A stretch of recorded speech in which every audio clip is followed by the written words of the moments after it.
In the year 2150, Martian rebels, armed with antimatter energy, sweep across the cosmos, their military might directed straight at Earth. In the city of Luo Cheng, an intelligent engineering student, freshly betrayed by his duplicitous girlfriend, finds himself in the depths of despair. As blood drips onto a shattered chip, an alien artificial intelligence awakens within his mind. Ding! The binding of the superdimensional cognitive brain, Shiguang, is successful. Knowledge infusion and enhanced reflexes activated. Slay the rebels to accumulate prestige, which can be exchanged for blueprints of advanced technology. Henceforth, the underachiever rises to prominence, and the novice soars. While others toil to master mecha operations, he achieves proficiency with a mere touch of a button. While the coalition still employs outdated equipment, he has already exchanged his prestige for designs of exclusive mechas akin to Gundams. On the front lines, the soothing melodies of his childhood friend, Su Fengmian, transform into a hope war song that heals wounds. In the command seat, the icy Captain Qin Shumo strategizes, leading the fleet to fight alongside him. However, the dark machinations behind the scenes extend far beyond the battles at hand. Chapter 1. Undercurrents. On August 17, 2150, at 6:47 a.m., Luo Cheng is awakened by the gentle vibrations of the smart ring on his wrist. He opens his eyes, and the smart sensing lights in his bedroom automatically illuminate in a soothing morning glow. The air is infused with a refreshing aroma released by the apartment's ecological system, mingling with the faint sweetness of last night's unfinished energy drink. Good morning, Luo Cheng. The neutral voice of the apartment's AI butler resonates. Today's outdoor temperature is 25 degrees Celsius with excellent air quality. You have 3 classes scheduled for the morning: Introduction to Intelligent Engineering, Advanced Mathematics, and Fundamentals of Neural Networks. The first class begins at 8:30. Luo Cheng responds with a vague acknowledgement as he sits up in bed. Rubbing his eyes, he reaches for his slightly outdated smart glasses on the bedside table and puts them on. In an instant, a layer of digital information overlays his vision, with time, weather, schedule, and unread message notifications gently flickering at the edges of his sight. He glances at the message notifications, most of which are course group announcements, alongside a brief note from Zhang Manxin. Shall we have dinner together tonight? I want to go to that newly opened revolving restaurant on the top floor of the Pearl Tower. A slight smile graces Luo Cheng's lips as he swiftly replies with an affirmative okay. After freshening up, he adjusts his attire and checks his reflection in the mirror. Still looking handsome. It must be my sunny charm that caught Shin's eye, haha. Luo Cheng muses with a hint of vanity. The student dormitory of Husher University is situated within the university city, among towering skyscrapers. As he descends in the transparent elevator of the corridor, he gazes upon the magnificent vista of the star city below, with suspended roadways crisscrossing and holographic billboards shimmering in midair, while various flying vehicles traverse the designated aerial routes in an orderly fashion. In 2150, Husher stands as the most economically developed city in the Asian region, epitomizing the pinnacle of Earth's technological advancement. A century ago, concerns about resource depletion and overpopulation plagued humanity, but with the maturation of controllable nuclear fusion technology and the development of space resources, Earth civilization has entered a new golden age, at least on the surface. Upon reaching the ground floor, Luo Cheng steps into the lobby. A colossal holographic news screen broadcasts the morning news, featuring a female anchor whose beauty seems unreal. The Blue Star Alliance Parliament has passed resolution number 174, deciding to continue economic sanctions and energy embargoes against the Martian Independence Alliance. The alliance spokesperson reiterated the hope for Mars to return to the negotiation table. The leader of the Martian Independent Army, Abu Kaikinavita, recently issued a statement condemning the hegemonic actions of the Blue Star Alliance and claiming that Martian citizens have the right to determine their own future. The news background showcases images of Mars, where colossal domed cities and industrial facilities rise from the surface of the red planet, astonishingly reminiscent of Earth cities. Luo Cheng lingers for a moment captivated. Since the outbreak of a Martian War of Independence 2 decades ago, such news has never ceased. For most Earth inhabitants, the conflict occurring tens of millions of kilometers away seems like a distant affair, with daily life remaining largely unaffected apart from occasional resource reallocations and military recruitment campaigns. Still keeping an eye on national affairs, are we Luoga? A hand suddenly rests on Luo Cheng's shoulder. Without needing to turn around, he recognizes it as his roommate and friend, Chenrei, a loquacious electronics engineering major.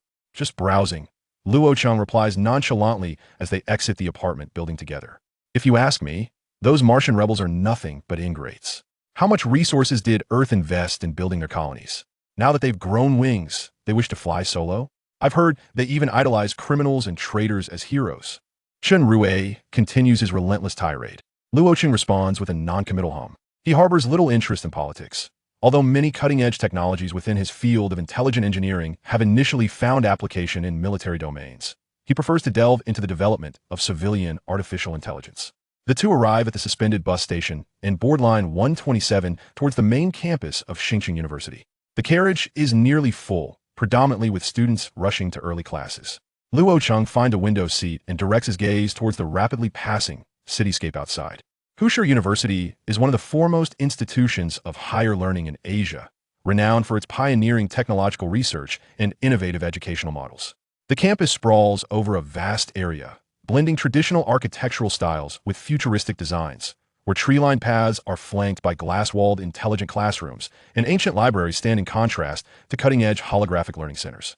At 8:20, Luo Cheng enters the classroom for Introduction to Intelligent Engineering punctually.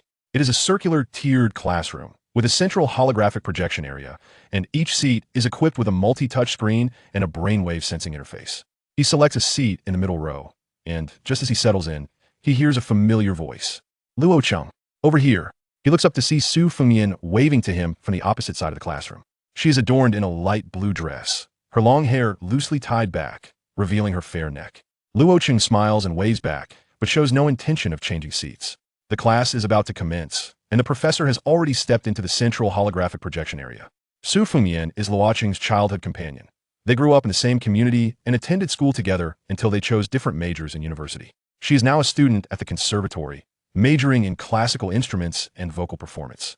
Despite their disparate fields of study, they maintain a close relationship. Before Luo Cheng began dating Zhang Manxin, many assumed they were a couple. However, due to their familiarity, Luo Cheng sometimes feels that Su Fengmian is akin to a younger sister. Today, we shall explore the ethical boundaries of intelligent engineering. The professor's voice draws Luo Cheng's attention back to the class, especially in light of the increasingly complex global security situation, the responsibilities we bear as technology developers.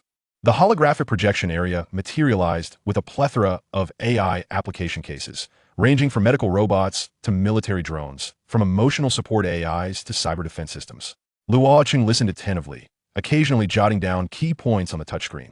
His smart glasses automatically capture the course content, categorizing and storing it. Midway through the lecture, a faint halo flickered at the edge of Luo Cheng's smart glasses, revealing a private message. He quickly cast a glance and saw it was from Zhang Manxin. I suddenly miss you so much. Come find me this afternoon. I have no classes. I'll be in the A3 practice room in the art building. Luo Cheng's heart raced slightly, and he endeavored to respond nonchalantly. I will definitely be there. The remainder of the lecture found him somewhat distracted, frequently envisioning the moment he would meet Zhang Manxin. It was not until the professor announced the group discussion segment that he forced himself to focus. When the class bell finally rang, Luo Cheng swiftly gathered his belongings and exited the classroom with purpose. He traversed the aerial corridor connecting the smart engineering building and the art academy, his spirits buoyant. The art building was suffused with a creative atmosphere, starkly contrasting with the rational style of the technology academy. The corridor walls were adorned with dynamic digital artworks, and a faint melody wafted through the air. Luo Cheng located the A3 practice room and gently pushed the door open. In the center of the practice room, Zhang Manxin was dancing, her figure swirling, leaping in harmony with an invisible melody, reminiscent of a delicate butterfly in flight. Luo Cheng leaned against the doorframe, quietly admiring her. Today, she wore a form-fitting dance outfit that accentuated her graceful curves, her long hair flowing with each movement. As the music concluded, Zhang Manxin finally noticed Luo Cheng at the door, her face instantly blossoming into a radiant smile. Luo Cheng, she exclaimed, trotting over to him and giving him a gentle embrace, a subtle fragrance enveloping her. You arrived just in time. I just finished practicing. You danced beautifully. Luo Cheng marveled sincerely. I was completely captivated. Zhang Manxin beamed with pride, beginning to gather her belongings. Wait for me a moment while I change. Shall we grab something to eat? I'm famished. Luo Cheng nodded and waited outside the practice room. A few minutes later, Zhang Manxin emerged in a stylish casual outfit, effortlessly linking her arm with Luo Cheng's. They strolled towards the campus food court. How about we go to the Pearl Tower tonight? Zhang Manxin suggested as they walked. The newly opened revolving restaurant boasts an incredible view, offering a panoramic vista of Star City's nightscape. I've heard it requires a reservation 2 weeks in advance, but I have a friend who is the manager there and can arrange it for us. Luo Cheng felt a slight jolt of surprise. The Pearl Tower is one of the most expensive landmarks in Hushi, and the expenses there were far beyond what an ordinary student could afford. However, he did not wish to appear stingy in front of Zhang Manqin and reluctantly acquiesced. Let's go. Zhang Manqin seemed oblivious to his hesitation, continuing to excitedly describe the restaurant's signature dishes and vantage points. Luo Cheng mentally calculated his account balance, pondering whether he needed to take on some extra programming gigs. They had a simple lunch at the food court, during which Zhang Manqin spent most of the time glancing at the messages popping up on her smart glasses, her fingers flying over the screen in response.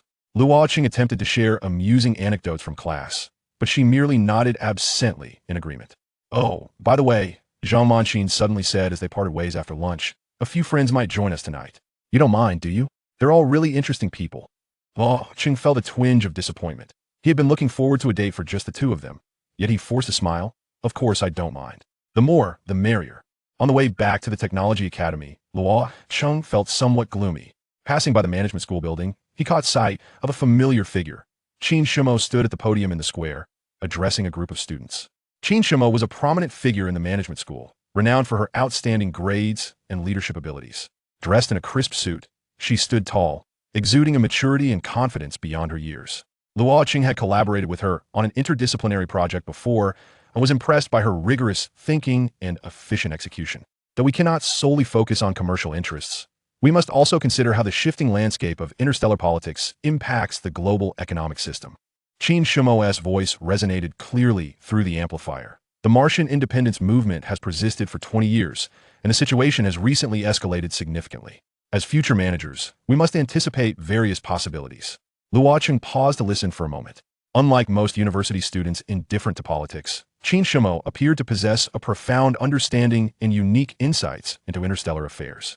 She pointed out the increased activity frequency of the Martian Independence Alliance, the strategic advantages potentially brought by antimatter energy technology, and the counter-strategies the Blue Star Alliance should adopt. A group of students surrounded Qin Shumo, posing questions to her, and she answered each one with poise. Luo Cheng noticed a military-grade smart wristband adorning her wrist, which surprised him. Typically, only students from military academies or reserve officers would be equipped with such devices. It seems you have a keen interest in interstellar politics. A voice interjected from beside him. Luo Cheng turned to see Su Fengmian had appeared at his side, holding several music scores, her gaze also directed towards Qin Shumo. I was just passing by to listen, Luo Cheng explained. What about you? What brings you here? I came to meet a friend from the management school to discuss sponsorship for our performance next weekend, Su Fengmian replied, shaking the music scores in her hand. The Music Association wants to host a concert themed around interstellar peace and is in need of some financial support. Luo Cheng nodded. Su Fengmian was always like this, passionate about various peace initiatives and artistic endeavors, a stark contrast to Qin Shumo's realistic style. What do you think of Qin Shumo's speech? Su Fengmian inquired. She seems to believe the Martian conflict will escalate further. Luo Cheng shrugged. I don't know much about politics, but I believe war benefits no one. Resolving issues peacefully is the best approach. I have always thought of war as a continuation of politics by other means, where all acts of war are simply political conflict that could not achieve their aims during peacetime. Su Fengmian smiled in agreement. That's why we need art. Music can connect hearts and transcend interstellar divides. She glanced at the time. I must be going. I have rehearsal tonight. I heard you're going to the Pearl Tower with Martian. Luo Cheng was slightly taken aback. How did you know? Martian mentioned it in her social circle. It sounds impressive. Enjoy yourselves. Su Fengmian turned, her expression somewhat complex as she looked at Luo Cheng. After bidding farewell to Su Fengmian, Luo Cheng had a foundational course on neural networks in the afternoon. However, he found it difficult to concentrate, as thoughts of the exorbitant costs at the Pearl Tower and Zhang Manqin's nonchalant attitude towards their date lingered in his mind. Zhang Manqin, a high school classmate of Luo Cheng, sat in front of him.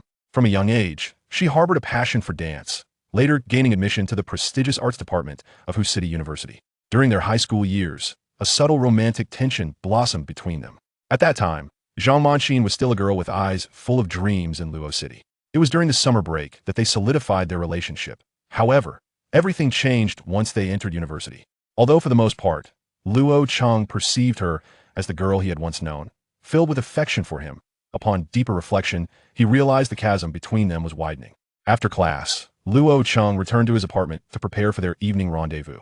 He donned his finest attire and meticulously arranged his hairstyle. Chenrei, upon seeing his appearance, whistled in admiration. Wow, Luo Gu, you look extraordinarily handsome today. Are you heading to some upscale event?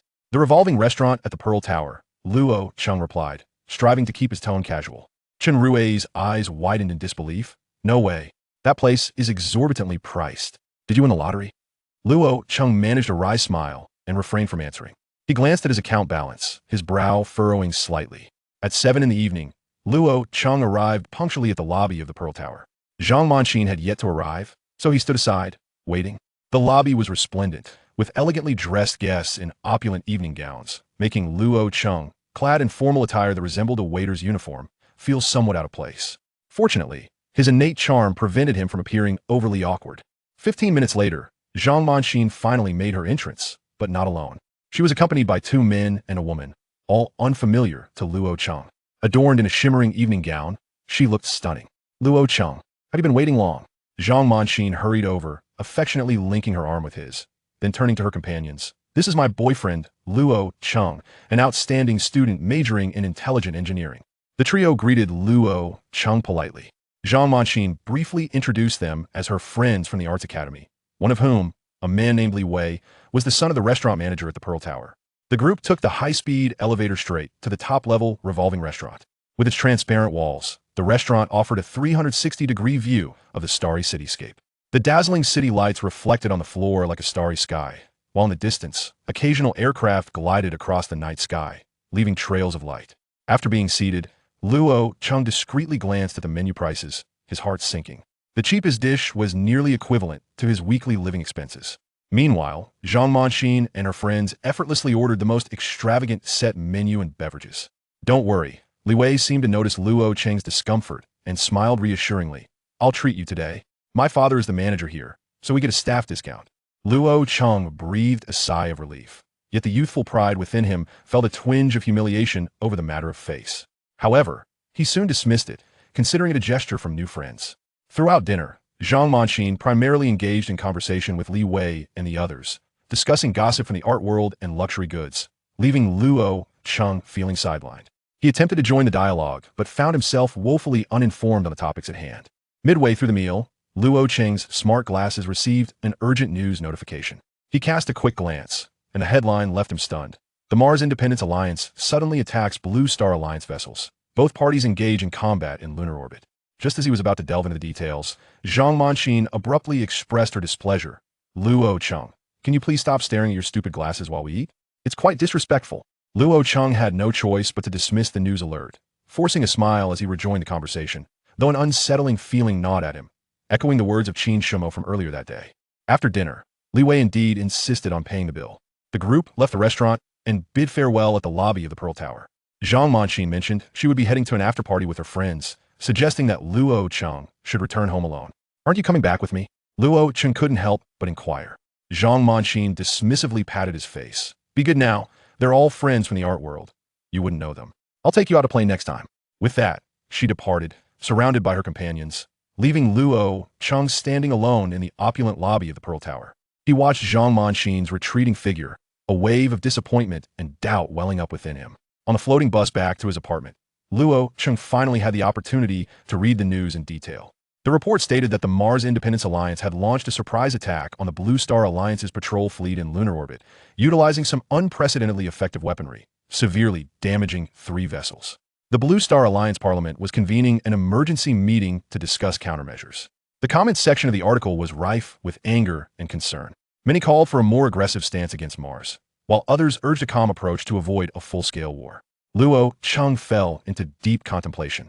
He recalled stories his grandfather used to tell about how Earth had expended vast sums constructing colonies on Mars and sending thousands of engineers and scientists to the Red Planet, including criminals forcibly involved in the pioneering project. Who could have imagined that 80 years later, the colonies would rise against Earth? By the time he returned to his apartment, it was already late at night. His roommates had turned in for the night, and after quietly completing his nightly routine, Luo Cheng lay in bed, wide awake. Thoughts of Zhang Manqin's indifferent attitude, the exorbitant bill at the Pearl Tower, and the news of conflict near the moon swirled in his mind. Suddenly, his smart glasses received another urgent notification. City University announced that starting next month, all universities would commence selections for interstellar professions such as mecha pilots, encouraging students to actively apply. Those meeting the physical requirements could participate in the selection process, with a note at the end advocating that students from relevant majors actively register for the reserved technical talent program of the Interstellar Alliance. Luo Cheng stared blankly at the notification, realizing that Qin Shumo's warning might indeed come true. The interstellar conflict was no longer a distant concept. It had begun to affect everyone's lives. He removed his smart glasses and placed them on the bedside table. In the darkness, Luo Cheng gazed at the ceiling, a sense of foreboding swelling within him, as if some significant changes were imminent, not just in the realm of interstellar politics, but also in his personal destiny. However, glancing at his phone screen, he noticed that Wang Yi was slowly playing an emo song. Grass. Luo Cheng turned off his phone and buried his face into his pillow, drifting off to sleep. Outside the window, an exceptionally bright star streaked across the night sky. It was no ordinary aircraft or satellite, but a Martian reconnaissance ship that had just reached low Earth orbit, its surface cloaked in the latest antimatter energy shield, completely evading detection by Earth's radar systems. On this night, in 2150, whose city appeared calm and resplendent on the surface, yet dark currents had begun to stir beneath. Chapter 2. Fractures and Betrayals. The autumn in Shanghai arrived quietly, with the leaves of the sycamores on campus just beginning to turn yellow, while a hint of chill lingered in the air. 2 weeks had passed since the uncomfortable dinner at the Pearl Tower, and the relationship between Luo Cheng and Zhang Manqin seemed to have entered a peculiar phase. On Wednesday afternoon, in the Intelligent Engineering Laboratory, Luo Cheng was wholly engrossed in calibrating a neural network model. His computer screen was awash with a labyrinth of code, his fingers dancing swiftly across the holographic keyboard. This was a complex course project requiring the design of an AI system capable of recognizing and predicting human microexpressions. Luo Cheng, your model's accuracy in identifying deceptive expressions has improved by 12%, exclaimed Linyu, a female classmate, her voice filled with awe. How did you manage that? Luo Cheng was momentarily taken aback. Since the night at the Pearl Tower, he had noticed a remarkable enhancement in his understanding of neural networks, particularly in algorithms related to emotion recognition and prediction, almost as if he could intuitively discern the optimal solutions. He had not even realized he had made such a breakthrough. Perhaps I just had an epiphany, Luo Cheng replied vaguely, harboring a bold speculation in his mind. Maybe it was the inspiration I drew from Manqin's recent expressions. He mused silently. The laboratory door creaked open gently, and Su Fengmian peeked in, holding a thermos container. Luo Cheng, come quickly, I have something for you. The classmates chuckled, casting amused glances at Luo Cheng. He walked over, slightly embarrassed. What brings you here? Didn't you say there was a rehearsal today? Su Fengmian handed him the thermos. The rehearsal ended early. My mom made some osmanthus cakes and insisted I bring you some. She said it's been a while since you visited us. Luo Cheng felt a warmth in his heart. Su Fengmian's parents had always treated him like their own child. Particularly since his parents were transferred to the lunar research base 3 years ago, their care had become even more meticulous. Thank you. Please extend my gratitude to your mother. I will definitely visit during the new year, Luo Cheng replied, accepting the still warm container. Su Fengmian nodded, her gaze lingering on Luo Cheng's somewhat fatigued face. Are you all right? You look a bit tired. The experiments are a bit pressing. I'm almost done with my AI model. It's nothing, Luo Cheng smiled. Su Fengmian seemed to want to say something more, but ultimately just gave his shoulder a gentle pat, adopting an elder sibling's tone. Don't overexert yourself. Remember to rest. I'll take my leave now. Watching Su Fengmian's retreating figure, Luo Cheng smiled, reminiscing how she still treated him like her younger brother, despite the fact that he was 3 months her senior. Suddenly, his smart glasses flickered to life. It was a call from Zhang Manqin. Manqin? Luo Cheng. Tonight's date is cancelled. Zhang Manqin's voice sounded rather casual. The dance club has an impromptu practice session to prepare for the school anniversary opening ceremony. But we had agreed to check out the tech exhibition together. You expressed great interest in holographic projection technology. Oh, come on. Club matters take precedence, Zhang Manqin replied, her tone slightly impatient. We'll do it another time. By the way, I found a new bag from the Stardust collection. I'll send you the link. Bye. The call abruptly ended. Luo Cheng stood frozen, a myriad of emotions swirling within him. This marked the 3rd time this month that their date had been canceled at the last minute, and her direct request for gifts unsettled him. Linyu approached him. Your girlfriend? Has she stood you up again? It's fine. She's just busy with club activities. Linyu hesitated, then sighed. Well, you should continue fine-tuning your model. We'll take our leave. With the laboratory now empty save for himself, Luo Cheng found his focus waning. He opened the link Zhang Manqin had sent. It was a limited edition smart bracelet, costing as much as his living expenses for an entire semester. With a bitter smile, he closed the page. After a moment's hesitation, he sent a request for a video call to his mother. Minutes later, her Her face appeared in the holographic projection, the backdrop a pristine white laboratory at the lunar base.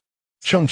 His mother's smile was as warm as ever. What's prompted you to contact me at this hour? It should be evening on Earth, right? I just miss you all, Luo Cheng replied, striving to keep his tone light. How is the project progressing? Very smoothly. His mother's words were suddenly interrupted by a surge of interference. The image flickered a few times. The Alliance has tightened security protocols. Communications may soon be restricted due to the tense situation on Mars. Luo Cheng's heart tightened. What do you mean? Is something going to happen? I saw in the news last night that members of the Independent Alliance attacked our Blue Star fleet near the lunar orbit. Are you all safe? His mother's expression momentarily faltered before she smiled reassuringly. It's all right, Chung. It's just a misunderstanding. Today, high-level officials from both sides met for discussions. It was merely a miscommunication and an incident. Rest assured, the news will report on it shortly. Yet, almost immediately, her demeanor shifted. After a moment's contemplation, she continued. Chung, take care of yourself on Earth. We may not be able to communicate frequently for a while. Remember, no matter what happens, remain calm and make sound judgments. Don't act impulsively. The call abruptly cut off, the phone displaying a signal lost message. Luo Cheng attempted to redial several times, but to no avail. An unsettling feeling enveloped him. He recalled the increasingly frequent reports about the conflicts on Mars and the potential escalation mentioned by Qin Shumo during his speech. As Luo Cheng made his way home, he pondered his mother's words and her expression, sensing that she was concealing something from him. Absently, he found himself standing outside the art college building. The atmosphere within the art college was vibrant. Students were rehearsing various performances for the anniversary celebration. Luo Cheng located room A3, but was informed that Zhang Manxin had taken a leave of absence and did not attend practice at all. Leave of absence? She said she was going to practice today. Luo Cheng was taken aback. Not at all, the student replied, puzzled. The president intended to hold an extra rehearsal, but Manxin claimed she had an important date and canceled. An important date? Luo Cheng's heart sank sharply. He dialed Zhang Manxin's number, but it went straight to voicemail. Feeling somewhat downcast, he decided to take a stroll to clear his mind, reflecting on all that had transpired over the past few months. He had an inexplicable feeling of having stumbled into a relationship, only to find himself ensnared in a web of doubt, coupled with the recent sensitivity of the social environment. He felt an impending weight pressing down upon him, leaving him breathless. In the early hours, despite it being October, the ground still radiated heat. The University Road, known as a favorite haunt for students, was bustling with life, a true testament to its vibrant atmosphere. If I were a DJ, would you love me? Do you love me, or him? Is he really better than I am? The sounds of music spilling from the bars and restaurants along the street slowly lifted Luo Cheng from his morose thoughts. Occasionally, he spotted streamers broadcasting live dance performances to drone cameras, the flawless figures on screen starkly contrasting with the ordinary reality. Despite it being 2150, it seemed little had changed since a century prior. The art of making a living through performances on the fringes remained. Luo Cheng chuckled softly, shaking his head, mentally critiquing the absurdity of it all as he stepped into a nearby bar. This bar was one he had previously visited with his roommates, Chen Rui and Yang Fan, both locals attending the same school. The owner and the bartender were former classmates of theirs. Welcome, Lu Ye, a charming young bartender, energetically shaking a cocktail shaker for a customer, greeted him with a smile. He was the bar's chief mixologist, a high school classmate of Chen Rui, whose name Luo Cheng had long since forgotten. Everyone simply called him Xiao Bai. Here it is, a glass of Glenfiddich, aged 12 years, just as usual. Excellent. Xiao Bai placed the cocktail shaker down and turned to retrieve a bottle from the cabinet. Feeling down? He inquired. Yes, I just wanted a drink. Chen Rui didn't accompany you? I didn't invite him. I thought I'd come by myself for a bit. Xiao Bai gave a slight nod, setting down his glass. Take your time, Luo Ge. Luo Cheng acknowledged with a nod, lifting his glass and leaning against the bar, his gaze sweeping over the patrons within the establishment and the folk singer on stage, Melody. The melody in his mind spun endlessly. I loved you. There were so many things I forgot to tell you. Luo Cheng's eyes grew distant as he picked up a cigarette that Xiao Bai had left on the table. Placing it between his lips, after lighting it with a lighter, he took a deep drag, releasing a large smoke ring, melancholy and profound, as if the smoke held countless tales within it. Almost immediately, he succumbed to a fit of coughing. Damn, fail at being cool, he muttered. Ha ha. Xiao Bai couldn't help but laugh aloud. Luo Ge, still not accustomed to it? You challenge yourself every time you come to the bar. Next time, I'll get you fruit-flavored pearls to try. Get lost, Luo Cheng chuckled, extinguishing the cigarette in the ashtray. No more smoking, just drinking. From a distance, a provocatively dressed girl approached, clad in a crop top and denim shorts. Hey handsome, want to add me on WeChat? I lost a dare earlier and got punished. Her big eyes sparkled with innocence. I'm sorry, I didn't bring my phone and I don't have my smart glasses either. With a hint of disappointment, the girl turned to leave. Luo Cheng downed his drink in one go and waved at Xiao Bai. Another round, please. Despite all, Luo Cheng remained quite handsome. He had lost count of the number of flirtations he had witnessed in the bar. Each time Chun Rue and Yang Fan brought him along, he felt a mix of jealousy and admiration. However, in his eyes, girls of this caliber, both in looks and figure, were rather unremarkable. Just then, a familiar scent wafted through the air, an artisanal domestic perfume, with notes of blackcurrant leaves and rose. As the initial green notes faded, an elegant yet lively rose fragrance emerged, one that Luo Cheng particularly cherished. If she knew her phone was nestled in her pants, would she regret her lack of skill in acting, missing out on a fleeting connection that might have blossomed tonight? A melodious voice broke his reverie. Luo Cheng turned his head towards the source. A girl in a plain long dress, wearing a black baseball cap with a brim pulled low, yet her delicate, fair face remained visible under the bar's ever-changing lights. A faint smile gracing her lips. I don't need it, Luo Cheng said, a slight smile curling his lips as he set his glass down and called to Xiao Bai. A mojito, please, with extra mint and lime. Then, quite naturally, he reached out to gently lift her cap, allowing her eyes to be fully revealed. It's not good for your eyes to keep it so low at night indoors. Straight man, this is a fashion statement, you understand? The girl chuckled helplessly, but didn't he pull the cap back down, instead taking a seat beside him. Oh, Luo Cheng placed the cap back on her head, sliding the drink before her. The osmanthus cake Auntie sent over is delicious. I had it for dinner. I visited Auntie on New Year's Day. It's been a while since I've seen her. I've missed her. Su Fengmian took a delicate sip of her mojito, nodding gently. My mom mentioned you just a few days ago, asking if little Cheng had forgotten her. She paused, her gaze settling on Luo Cheng's face, scrutinizing him closely. Are you really okay? Just as Luo Cheng was about to respond, a ruckus erupted at the bar's entrance, signaling the arrival of a new crowd. He and Su Fengmian instinctively looked towards the sound. A group of stylishly dressed, fashionable young men and women entered, laughing raucously, their voices drawing the attention of many patrons. Among them, closely embraced by a tall young man, was none other than Martian, who had informed Luo Cheng earlier about the Dance Society's extra practice tonight. Martian was clad in a shimmering camisole and shorts, her face adorned with meticulous makeup, radiating sheer joy. She was turned slightly, conversing with the boy beside her, Li Wei, who had been so endearing during the Mingzhu Tower night, listening intently with a look of indulgent pride on his face. Luo Cheng's smile instantly froze, blood rushing to his head, then chilling within moments. His fingers tightened around the glass, knuckles whitening. The world around him seemed to fade away, leaving only the sight of Martian and Li Wei, their intimate demeanor painfully jarring, causing his heart to clench. Su Fengmian noticed too, her brow furrowed in concern as she glanced at Luo Cheng. Luo Cheng. Just then, Martian's group caught sight of the bar, her gaze landing on Luo Cheng first. Her smile faltered, a flicker of panic crossing her features, but quickly, upon noticing Su Fengmian beside him, that panic was replaced by a mix of embarrassment, anger, and a sense of resignation. Li Wei also spotted Luo Cheng, rather than loosening his grip around Martian. He tightened it slightly, pulling her closer, a provocative grin forming on his face as he led the group straight towards the bar. Well, if it isn't the academic powerhouse of Luo University, Li Wei began, his tone flippant. What a coincidence. You're here for a drink too. Alone? He pointedly ignored Su Fengmian next to Luo Cheng. Martian, standing beside Li Wei, faltered slightly, unable to meet Luo Cheng's eyes, but she maintained a facade of composure. Luo Cheng inhaled deeply, suppressing the tumult within him, striving to keep his voice steady. Martian, didn't you say you had extra practice tonight? Martian opened her mouth, but before she could respond, Li Wei interjected with a derisive laugh. Extra practice? Does Martian really need to participate in such dull group activities? I brought her to meet some friends in the entertainment industry, far more significant than practice. As he spoke, he ostentatiously surveyed the group behind him, who indeed resembled industry insiders. I was asking her. Luo Cheng's voice turned cold, his gaze still fixed on Martian.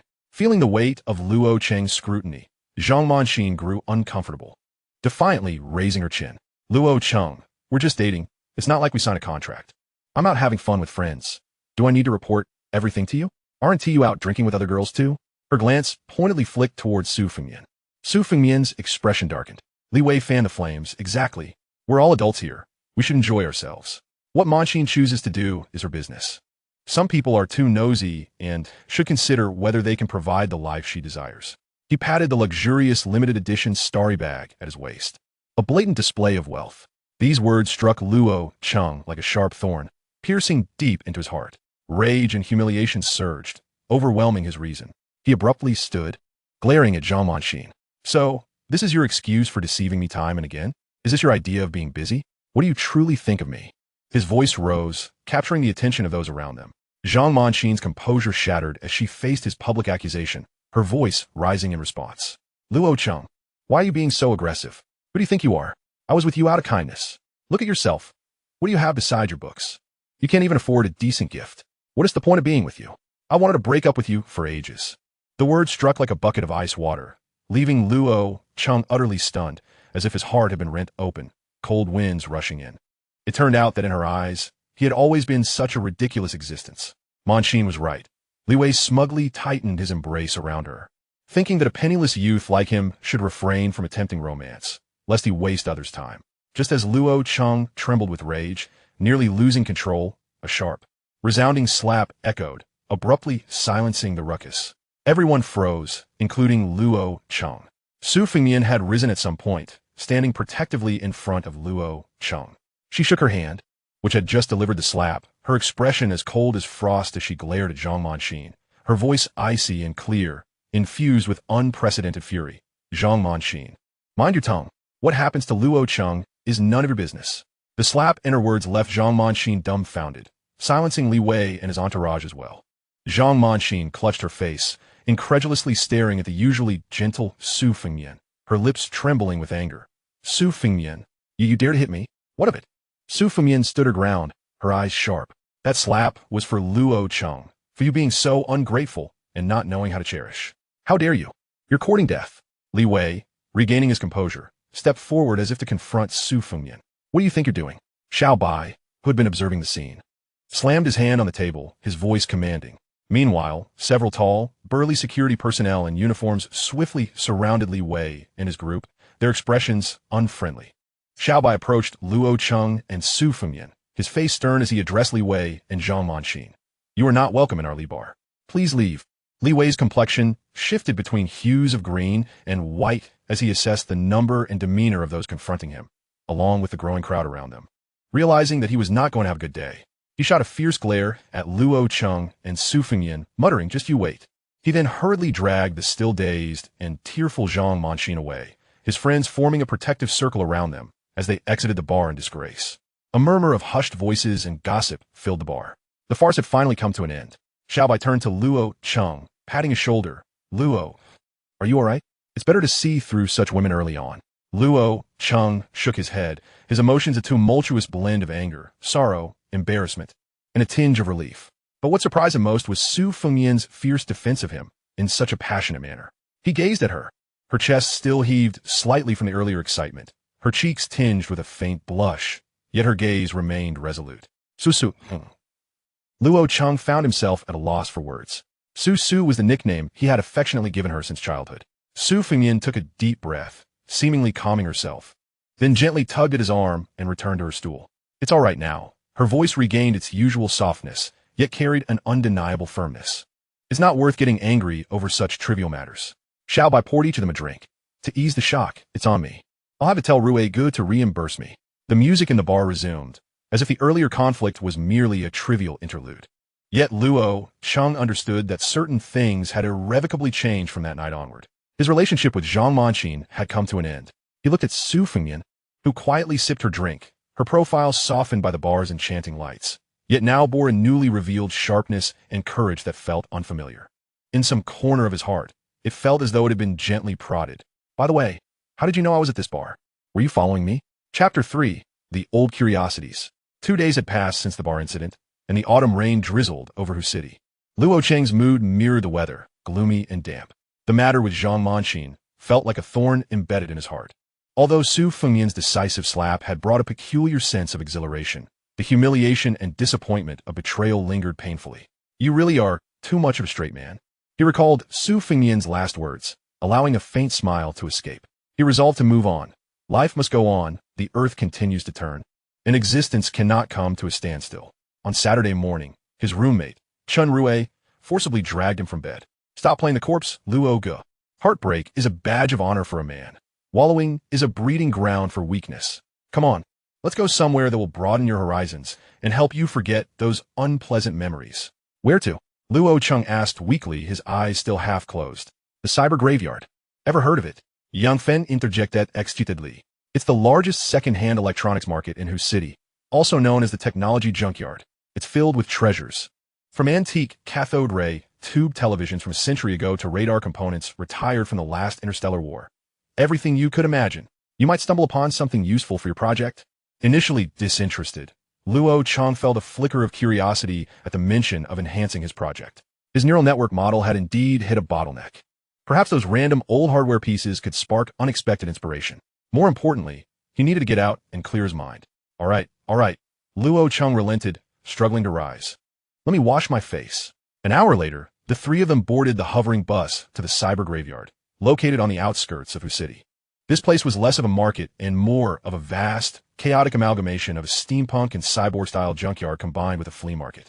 Under the enormous dome, towering heaps of electronic waste formed small mountains.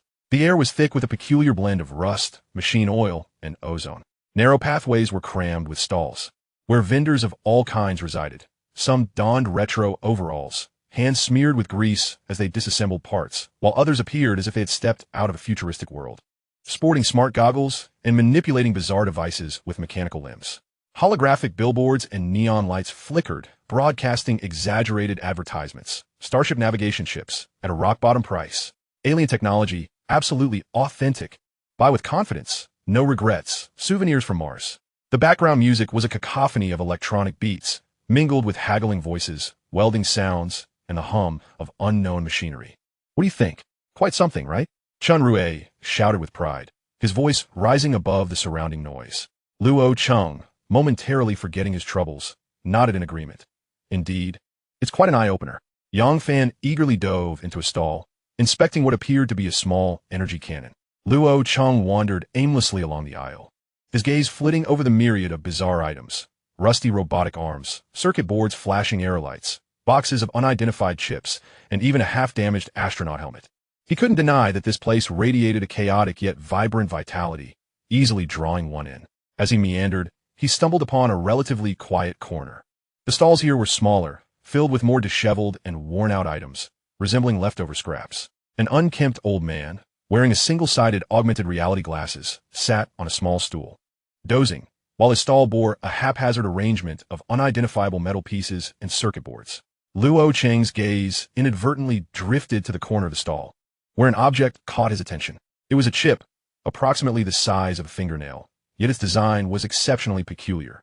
Unlike any conventional chip found on Earth, it was crafted from a matte, deep gray metallic material, its surface intricately etched with extraordinarily complex and precise spiral and geometric patterns.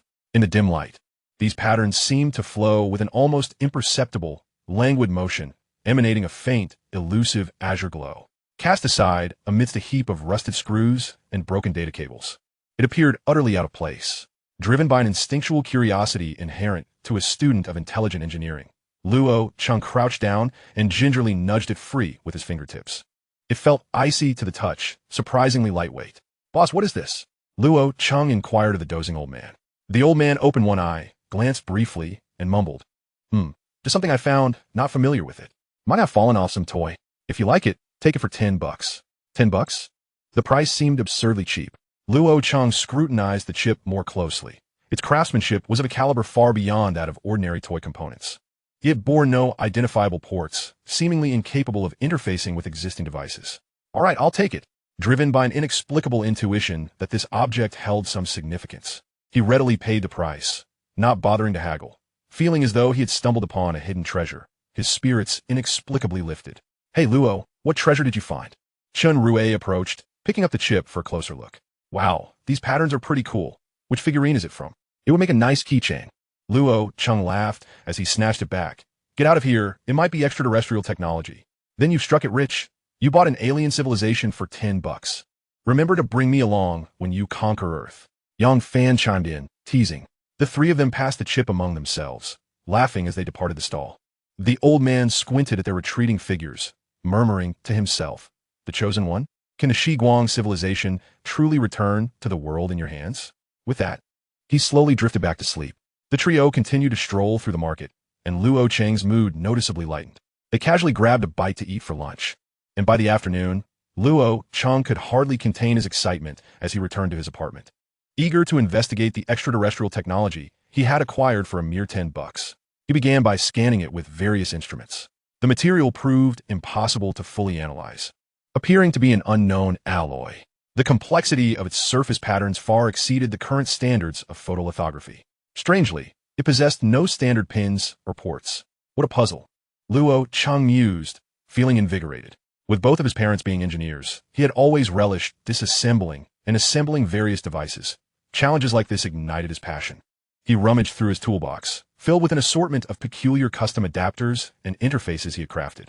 After several attempts, he discovered a row of minuscule, nearly invisible nano-level contact points along the side of the chip. A breakthrough, Luo Cheng exclaimed, excitedly observing with a high-powered magnifying glass. Then delicately connecting a custom-made multifunctional adapter to it, while the other end linked to his old smartphone, a high school gift from his parents. Though the hardware was somewhat outdated, it had been personally designed and developed by them, boasting strong compatibility, which made it difficult for him to part with, as it was convenient to tinker with.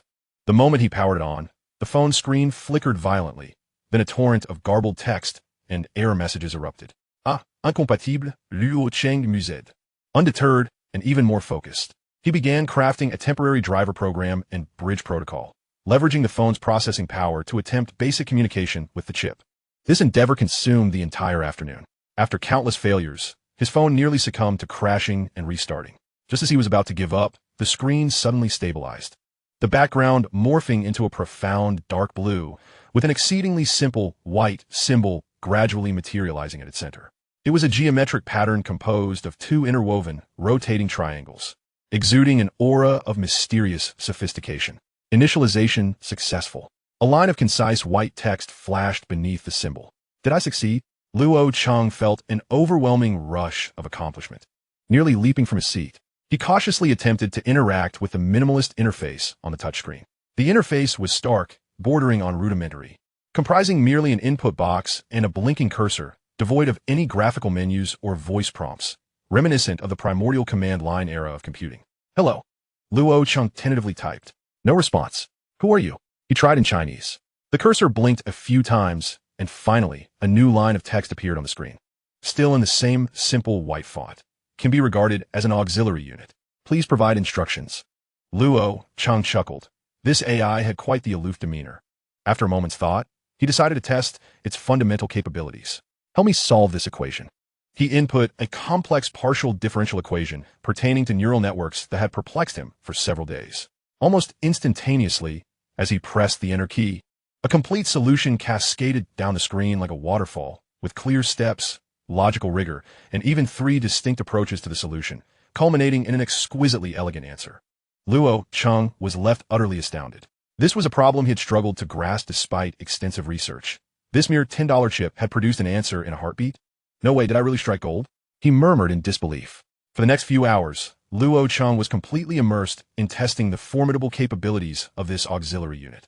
He tossed every challenging problem from his coursework at it, be it complex code optimization, convoluted algorithmic logic, or obscure theoretical derivations.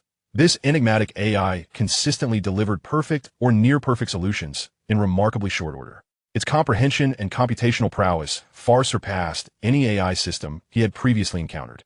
What intrigued him even further was the AI's apparent sense of dry humor. When he input a query on how to embarrass a bothersome ex-girlfriend during an important event, he admitted it was somewhat childish, but having just endured betrayal, he couldn't resist seeking a measure of vindication. The AI refrained from moralizing and instead offered a series of seemingly coincidental yet ingeniously crafted suggestions. Option 1. Calculate the intersection point of her walking path with the cleaning robot's trajectory. Subtly adjust the cleaning robot's spray pressure and angle and account for wind speed and humidity, yielding a 73 probability of her encountering a non-permanent, harmless yet oddly fragrant cleaning foam. Access to the venue's robot control is required. Option 2. Analyze her social media activity to predict her showcasing a newly purchased luxury handbag. At the moment of her photographing it, briefly disrupt the venue's local network, triggering a maliciously amusing app, which must be discreetly implanted beforehand, that causes her phone camera to automatically add comical stickers and upload them to her social media. Luo Cheng couldn't help but burst into laughter at these proposals. While they still bore a somewhat robotic quality, they were undeniably amusing. Of course, he would never actually implement them, mainly because they were too troublesome and illegal, but the mere notion of such pranks alleviated some of his pent-up frustration, providing a sense of exhilarating release. Impressive, my chip, Luo Cheng mused, carefully detaching it from the adapter and cradling it in his hands, admiring it once more. Spending $10 had proven to be incredibly worthwhile. This was undoubtedly the most successful investment he had made all year. He decided to give this mysterious AI a name, pondering over the deep blue background and the simplistic white symbol. For now on, let us call you Yolan, he mused to himself, feeling that the name befitted its character splendidly. He carefully stowed the Yolan chip into an anti-static bag, intending to procure a more suitable protective case the following day. His mind was now awash with thoughts on how to harness the formidable capabilities of Yolan to enhance his project, even beginning to devise grander plans for the future. As for the chip's bizarre origins and its abilities that defied common understanding, they were entirely overshadowed by the excitement coursing through Luo Cheng. He simply attributed his fortune to serendipitously acquiring a highly integrated, cutting-edge AI accelerator from an unknown brand, for in the year 2150, AI primarily served as a technical aid, particularly in the sifting and application of vast knowledge. Humanity had yet to advance significantly in areas like emotional intelligence. After all, instilling genuine feelings in AI was not merely a matter of coding. While there had been AI in the market that could exhibit emotions, those were merely simulations of human scenarios resulting in corresponding emotional expressions. Scientists had yet to achieve a breakthrough that would allow AI to possess its own consciousness and judgment. However, he remained blissfully unaware that this seemingly unremarkable chip concealed secrets far beyond his imagination and a power that would irrevocably alter his fate. Outside, the autumn rain continued to fall, yet Luo Cheng's spirits had shifted from gloom to brightness. He even began to hum a tune, envisioning a scenario where he would astound his classmates with Yolan's capabilities the next day. Meanwhile, the Yolan chip, resting in the corner of his desk, appeared to have its peculiar patterns slowly swirling in the dark, a faint azure glow emanating as if in silent response. Ruyi, Fanyi, let us log into the game. Su Fengmian is calling us to tackle a dungeon. Coming. We haven't played in a week, and we still haven't cleared the Iron Prison dungeon. Li Shi, Tang Dizong, is waiting for us to defeat Tubo. Booting up, initiating, I'm longing. The Great General of the Heavenly Strategy. Chapter 4, Blood Contract and Awakening. In the ensuing days, Luo Cheng found himself utterly immersed in the wondrous experience bestowed by Yolan. His project progressed at an astonishing pace, with algorithmic challenges that had once left him at a loss now effortlessly resolved with Yolan's assistance. He even undertook a revolutionary optimization of the model's overall architecture, yielding results that far exceeded his expectations. During this time, Luo Cheng began to sense that this chip was no ordinary device, as many of the concepts and theories it introduced were entirely novel to him. Consequently, he took the initiative to search for related information online, only to discover numerous knowledge gaps awaiting exploration. Luo Cheng resolved to keep this secret for the time being, sharing only with Chun Rue and Yang Fan that he had experienced a sudden burst of inspiration coupled with sleepless nights. Although his roommates found his efficiency somewhat unbelievable, they merely expressed envy, attributing his prowess to the power of love, believing he was channeling the anguish of a breakup into motivation. However, the winds of fate were relentless. One afternoon, as Luo Cheng exited the laboratory building, he was intercepted by a figure, Zhang Manxin. Her expression was far from pleasant, her eyes reflecting evident displeasure and a desire for confrontation. Li Wei was not accompanying her. Luo Cheng, she called out brusquely. He paused, his mood plummeting instantly. He wished to avoid any entanglements with her, particularly after having just begun to emerge from the pain of betrayal. What is it? How dare you ask? Zhang Manxin raised her voice, drawing the attention of passing students. Is this your doing? Luo Cheng furrowed his brow, utterly perplexed by her accusations.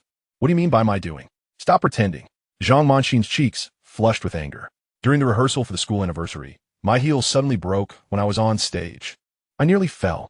She continued, Yesterday, when I met with the producer, my smart glasses went haywire and started playing the most embarrassingly childish songs. And today, my holographic presentation inexplicably transformed into a backdrop filled with Li Wei's photos. Was it you? Luo Cheng was taken aback. He had no knowledge of any such events. Yet, he recalled having consulted Yolan days prior about feasible schemes to embarrass his ex-girlfriend. Could it be? A startling realization struck him, but he maintained his composure. Zhang Manqin, I have no idea what you're talking about. If your heel, glasses, and presentation malfunctioned, you should seek the cause rather than absurdly blame me. I'm not that idle, nor do I possess such power. Who else could it be? Zhang Manqin was unconvinced, convinced that Luo Cheng was retaliating against her out of spite. Only you would resort to such childish and disgusting tactics. Luo Cheng, let me remind you, we're no longer together. If you continue to employ such despicable means to harass me, I will report you to the counselor. I will go to the security office. Harass you? Luo Cheng was bemused by her distorted perspective. Zhang Manqin, please clarify who betrayed whom? Who was the one embracing others in a bar? I'm not so low as to resort to that. Your misfortunes could very well be a result of your own bad luck, or perhaps having offended someone else. He subtly hinted that there might be issues on Li Wei's end as well. However, Zhang Manqin was in a fury. Luo Cheng's calm demeanor, tinged with detachment, only served to amplify her rage. The more indifferent he appeared, the more incensed she became. Fine, you refuse to admit it, do you? Zhang Manqin's voice trembled with anger. Luo Cheng, I never imagined you to be this kind of person. You dare act without taking responsibility. At that moment, Luo Cheng's glasses emitted a slight vibration, accompanied by a soft notification sound. He instinctively glanced at the message preview from Su Fengmian, reminding him not to forget their agreement to watch a talk show together that evening, inquiring about their meeting time. This subtle action did not escape Zhang Manqin's notice, and it ignited a surge of indignation within her. To her, it was a blatant display of disregard and humiliation. While she stood trembling with rage due to his underhanded tactics, he appeared nonchalant. You, please step aside, Luo Cheng said as he picked up his phone and dialed Su Fengmian. Hello, this evening. However, Zhang Manqin, overwhelmed by fury and a sense of being utterly belittled, acted on impulse, without a second thought. She snatched the phone from Luo Cheng's grasp. What are you doing? Give it back. Luo Cheng was taken by surprise, completely unprepared for her sudden aggression, his expression shifting drastically. The phone contained the connection interface to Yolan. Get back to you? I won't let you cause any more mischief. Ignore me. Zhang Manqin, witnessing his sudden panic and urgency, succumbed to a twisted sense of satisfaction and reckless abandon. She raised the phone high, exerting all her strength, and hurled it violently to the unforgiving ground. Don't! Luo Cheng's cry escaped him, but he was already too late. The phone crashed onto the tiled floor, the screen shattering instantly, shards and small components scattering in all directions. The sharp sound sliced through the surrounding air, resonating painfully. It felt as though Luo Cheng's heart shattered alongside it. He crouched down abruptly, trembling fingers searching for the fragments, his heart heavy with sorrow. This was the final gift from his parents before they departed for the lunar research station, and now, the recently discovered Yolan. Was it all to vanish along with this phone? His fingertips brushed over the shattered screen. A sharp pain pierced through as a jagged glass shard sliced his index finger, blood immediately welling up. He gasped, instinctively placing the injured finger into his mouth. Unbeknownst to anyone, including Luo Cheng himself, a droplet of blood that fell from his fingertip traced a delicate arc through the air, landing precisely on the dark gray Yolan chip that lay quietly among the debris. No grand illumination nor earth-shattering phenomena unfolded as anticipated. The drop of blood, upon making contact with the intricate patterns on the surface of the chip, was absorbed instantaneously, akin to a droplet on a sponge, leaving no trace whatsoever. Almost immediately, the chip experienced a minuscule vibration, so subtle it was nearly imperceptible. The ethereal blue patterns on its surface appeared to glimmer slightly more than usual. Yet the alteration was so minute that it was nearly indistinguishable in the surrounding light. Soon after, even that flicker of blue light vanished entirely. The chip lay there in tranquil silence, as though nothing had transpired, except that its former patterns had dissipated. Luo Cheng, are you all right? Zhang Manqin queried, observing the blood trickling from Luo Cheng's finger and his vacant stare at the shattered fragments, his pallor betraying a hint of vulnerability and anxiety. The fierce demeanor she had exhibited moments prior had waned, replaced by a sense of guilt and panic. She had not anticipated that her phone would shatter so completely, nor that it would result in his injury. I didn't mean to. You provoked me first. Luo Cheng paid her no heed. In that fleeting moment, when his blood was absorbed by the chip, he felt an extraordinarily faint but undeniably chilling sensation creeping from his fingertips, as if something had burrowed into the wound. Yet that feeling was ephemeral, vanishing as swiftly as an illusion. Then, a powerful wave of dizziness suddenly engulfed him. It was not the sensation of the world spinning around him, but rather an inexplicable feeling as though his brain had been abruptly emptied and then instantaneously refilled. Countless vague, incomprehensible images and symbols flitted through the depths of his consciousness, while his temples throbbed and a fleeting high-frequency hum resonated in his ears, only to be replaced by an eerie calm. He emitted a muffled groan, swaying slightly, needing to brace himself against the ground to regain his balance. It felt akin to standing up abruptly after squatting for too long, though this sensation emanated from within his mind. "Hey, Luo Cheng, stop pretending. I merely nudged you lightly," Zhang Manqin exclaimed, her fear escalating as she worried he might blame her. Surrounding classmates began to gather. "What is happening? Were they arguing? Did something break? That guy doesn't seem well." Luo Cheng shook his head.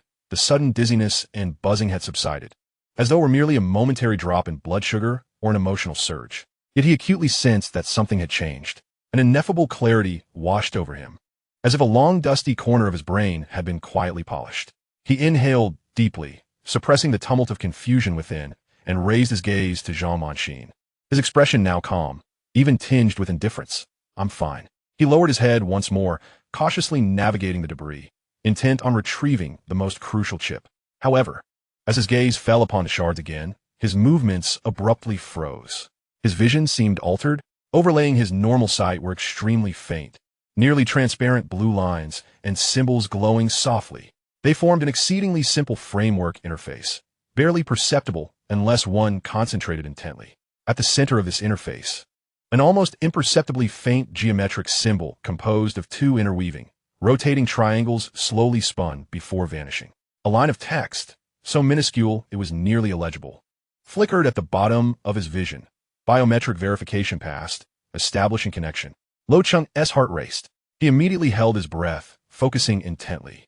The interface appeared slightly clearer, yet still exceedingly faint, as if its transparency had been adjusted to over 90.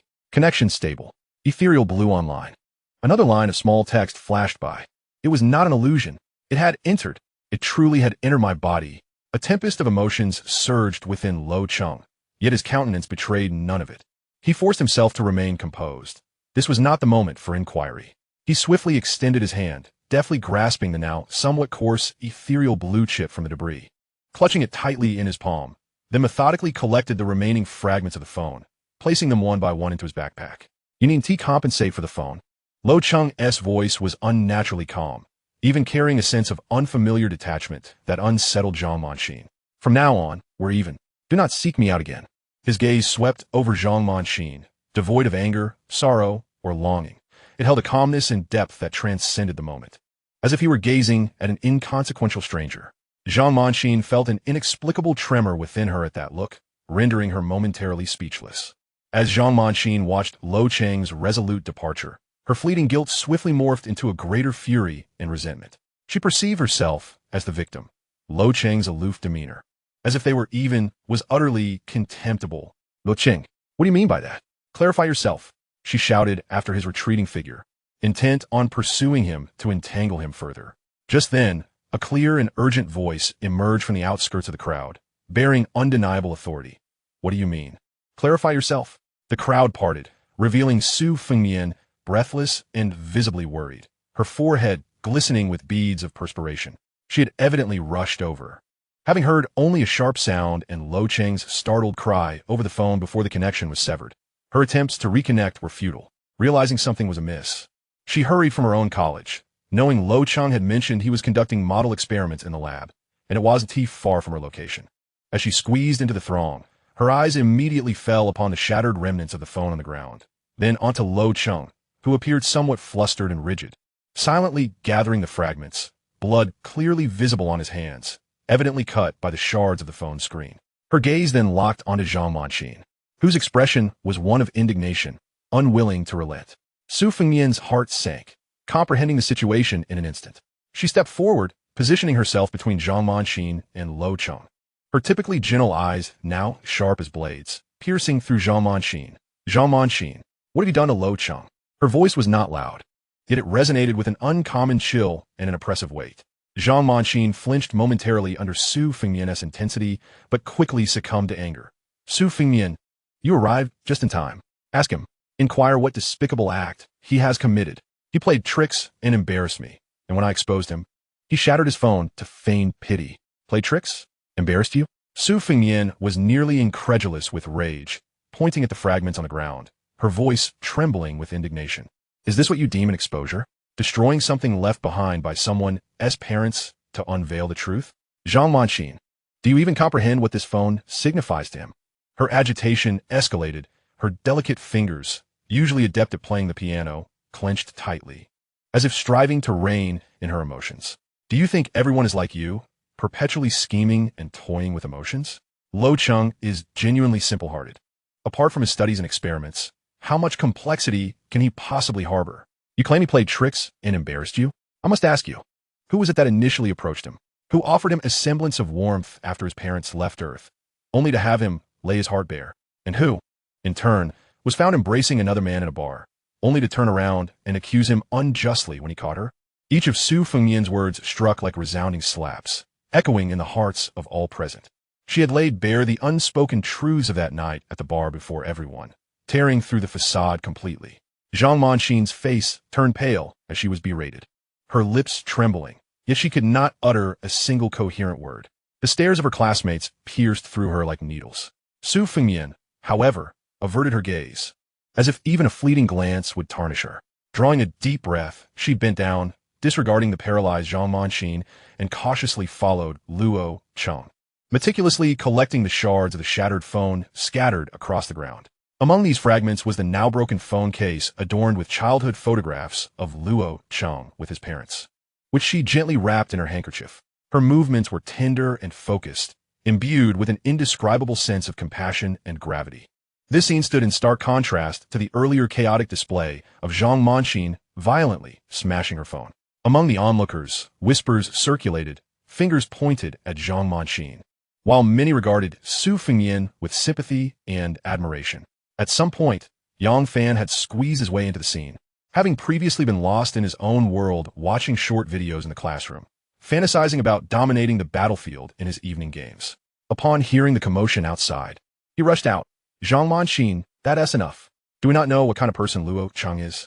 If he truly wanted to harm you, would he resort to such despicable means? He could easily write a code to make your holographic projection repeat "I am a fraud" 100 times. Do you believe it? But he won T, because he is not as petty and malicious as you are. I'll tell you this. That phone was left by Luo Cheng's parents. And if it can't be repaired, I want to let this slide. Zhang Manqin, thoroughly crushed by the relentless questioning and the gazes of those around her, turned a mix of green and white, unable to endure any longer. She stomped her foot and, amidst a chorus of disdainful looks and hushed whispers, covered her face and frantically pushed through the crowd to flee. Su Fengmian did not pursue her. She clutched the handkerchief containing the fragments tightly and spoke to Luo Cheng. It's all right, Luo Cheng, it can be fixed. Luo Cheng nodded gently, placing all the shards into his bag before turning to leave the scene. Fan go check on Luo Cheng. He is not in the right state, and I'm worried something might happen. I'll handle things here. Yang Fan acknowledged with a grunt and immediately chased after Luo Cheng's departing figure. Su Fengmian stood up, watching his silhouette without following. She surveyed the crowd that had yet to disperse completely, regaining her usual calm demeanor, though her tone remained resolute. Everyone, it's all right. It was a misunderstanding. Please disperse. And thank you all. Gradually, the crowd began to disperse. Alone, Su Fengmian remained in place, letting out a soft sigh. Her eyes filled with a complex blend of sorrow and concern. She understood that what Luo Cheng had lost at this moment was far more than just a phone. Beneath that seemingly calm exterior lay turbulent waves of emotion, the depths of which only he could fathom. Unbeknownst to her, those waves were far more tumultuous and extraordinary than she could ever imagine. Upon returning to the apartment, Luo Cheng, how are you? That wretched Zhang Manqin, so ungrateful. I heard she previously claimed she was only tutoring, which is why she was close to you. Such a woman is better off without. I also heard, if you can't speak properly, just don't say anything. No one thinks you're mute. Oh, I'm just clumsy with words. Luogo, are you all right? I'm fine. When my parents are free to take a vacation and come back from the moon, let them give me another one. 20 years stationed there isn't too long or too short. It's fine. There'll be opportunities to return for family visits. By the way, could you buy me some food? I'll eat a little. Thank you, Dad. Sure thing, my good son, I'm off. With that, Yang Fan left with a sense of reassurance. Once Yang Fan departed, Luo Cheng immediately locked the door, leaning against it as his heart raced. He slowly opened his palm, revealing the chip that lay quietly within, appearing unchanged. Yet he knew everything had transformed. He attempted to concentrate his thoughts, softly murmuring, "Yuan?" No sound responded. But in the next moment, the faint blue interface that was nearly invisible in his vision suddenly brightened slightly, becoming clear and stable. It remained semi-transparent, yet unmistakably overlaid upon his normal sight. "I am here. User Luo Cheng." Simple text materialized in the center of the interface. Luo Cheng inhaled deeply, suppressing the urge to exclaim in astonishment. It was real. He had succeeded, not through a device, but through a direct connection to his visual nerves and brain. "How'd you do this?" He attempted to inquire with his consciousness. "The core unit has been activated by your biological energy and established a preliminary connection with your nervous system, currently in low-power stealth mode, providing only basic interface and information interaction." The words swiftly appeared, directly responding to his thoughts. Can others see this interface? This was one of Luo Cheng's primary concerns. No, this interface is directly projected onto your visual cortex. Only you can see it. Luo Cheng exhaled slightly, relieved that confidentiality was paramount. He began to familiarize himself with and test this system that had appeared directly in his mind. As he concentrated, several simplistic icons and status bars slid into view on the side of the interface. Status, knowledge base, assistance, settings. Focusing on status, his basic bodily data emerged. Heart rate, adrenaline levels, brainwave activity frequencies, even indicating that he had just experienced a brief state of stress. Upon opening knowledge base, he found it filled with dense categories. Yet most displayed insufficient permissions or data missing. Only a few familiar fields, such as basic mathematics and introduction to neural networks, were illuminated. Within the assistance function, options like dynamic visual capture, logical deduction, and neural reflex optimization were prominently listed, though most bore usage restrictions. Even with incomplete functionality, this far exceeded Luo Cheng's expectations. He attempted to activate dynamic visual capture, looking out the window. In an instant, the tracks of the swiftly passing hovercars appeared to slow down, allowing him to discern intricate details of the vehicles. Upon closing it, everything returned to normal. He then tried to contemplate a complex algorithm problem. Instantly, his mind became exceptionally active and clear, various formulas, derivation processes, and optimization schemes flooding him like a tide. His efficiency soaring beyond what he could achieve through a phone connection by several magnitudes. It was as though his very brain had transformed into a biological computer. The sheer power of the system left Luo Cheng elated. Yet within that exhilaration lay an indescribable sense of awe and caution. The level of technology was undoubtedly beyond the existing capabilities of Earth and even Mars. He approached his desk, gazing at the now seemingly ordinary chip resting in his palm. It appeared that this chip was more akin to a key or interface. The true essence of Yuan had, through an unfathomable process, integrated with his biological system. To an outsider, this entire occurrence would seem like nothing more than a quarrel with an ex-girlfriend, resulting in a broken phone and a minor injury to his finger. No one knew that, in that fleeting moment, a profound transformation had quietly taken place within a young man. Luo Cheng clenched the chip, his gaze drifting toward the window. The sky over the city remained overcast, yet within him, a blue light seemed to illuminate his spirit, revealing a silent path filled with unknowns and possibilities unfolding beneath his feet. From this moment forward, his life had officially veered onto the express lane named Yulan. And all of this transpired in silence, unbeknownst to anyone. "Yulan, are you there?" "Yes, user Luo Cheng. May I bestow upon you a nickname? How about Little Blue?" "Certainly. User Luo Cheng." "Alas, the term user feels rather formal. Might we opt for a different appellation? Please share your thoughts. Call me father, dear son. Are you unwell? Goodness. Do you possess an emotional AI module? Childish, a man of over a century still vying for paternal recognition in this dimension. Please elucidate. Why do you exhibit emotions? Are you there? Hello. Shutting down. You indeed possess emotions. Chapter 5. Testing, Part 1. Now, let us present a brief news segment. Charles Keglia, the chairman of the Diplomatic Council of the Blue Star Alliance, engaged in amicable discussions with Sophia, the Minister of Foreign Affairs for the Martian Independence Alliance. at the Lunar Joint Military Base. Both parties declared that the conflict that occurred near the lunar orbit last week was due to an anomaly in the enemy recognition system of the Martian Independent Army, suspected to be a result of a hacker incursion. The Martian side expressed profound regret, and the Independent Army conveyed their apologies. Luo Cheng gazed at the news brief reflected in his glasses, recalling a phone call from his mother a few days prior, feeling a slight sense of relief. It was merely a misunderstanding, and his earlier concerns for his parents could now be set aside. In the ensuing days, Luo Cheng remained largely indoors, dedicating all his energy to the calibration and testing with Yulan. He soon discovered that Yulan's capabilities surpassed his initial expectations. It was not merely a reservoir of knowledge and a calculator. It functioned akin to a comprehensive potential enhancer and auxiliary system.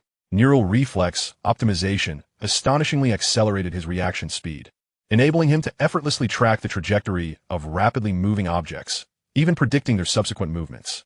Dynamic visual capture allowed him to perceive the minutiae of details, as if equipped with a high-magnification telescope and a high-speed camera. The logical deduction ability enhanced the intricacy of his reasoning and the speed of his cognitive processes to an almost superhuman level. Even more to his delight, deep within the submenu of the auxiliary function, he stumbled upon an option labeled Basic Physical Enhancement. Upon activation, a faint and peculiar sensation of energy coursed through his body, not an increase in strength per se, but rather an optimization of his muscle coordination, energy utilization efficiency, and fatigue recovery rate. He attempted a series of high-intensity interval training in his apartment and observed a visibly noticeable improvement in his endurance, explosive power, and precision of bodily control, while the post-exercise muscle soreness was significantly diminished. Yulan, how are these functions achieved? Luo Cheng could not help but ponder. This technology, acting directly upon the nerves and the body, seemed almost magical, based on fine-tuning of the user's bioenergy field and neural network. Current permissions are insufficient to access detailed principles. Yulan's response remained as succinct and enigmatic as ever.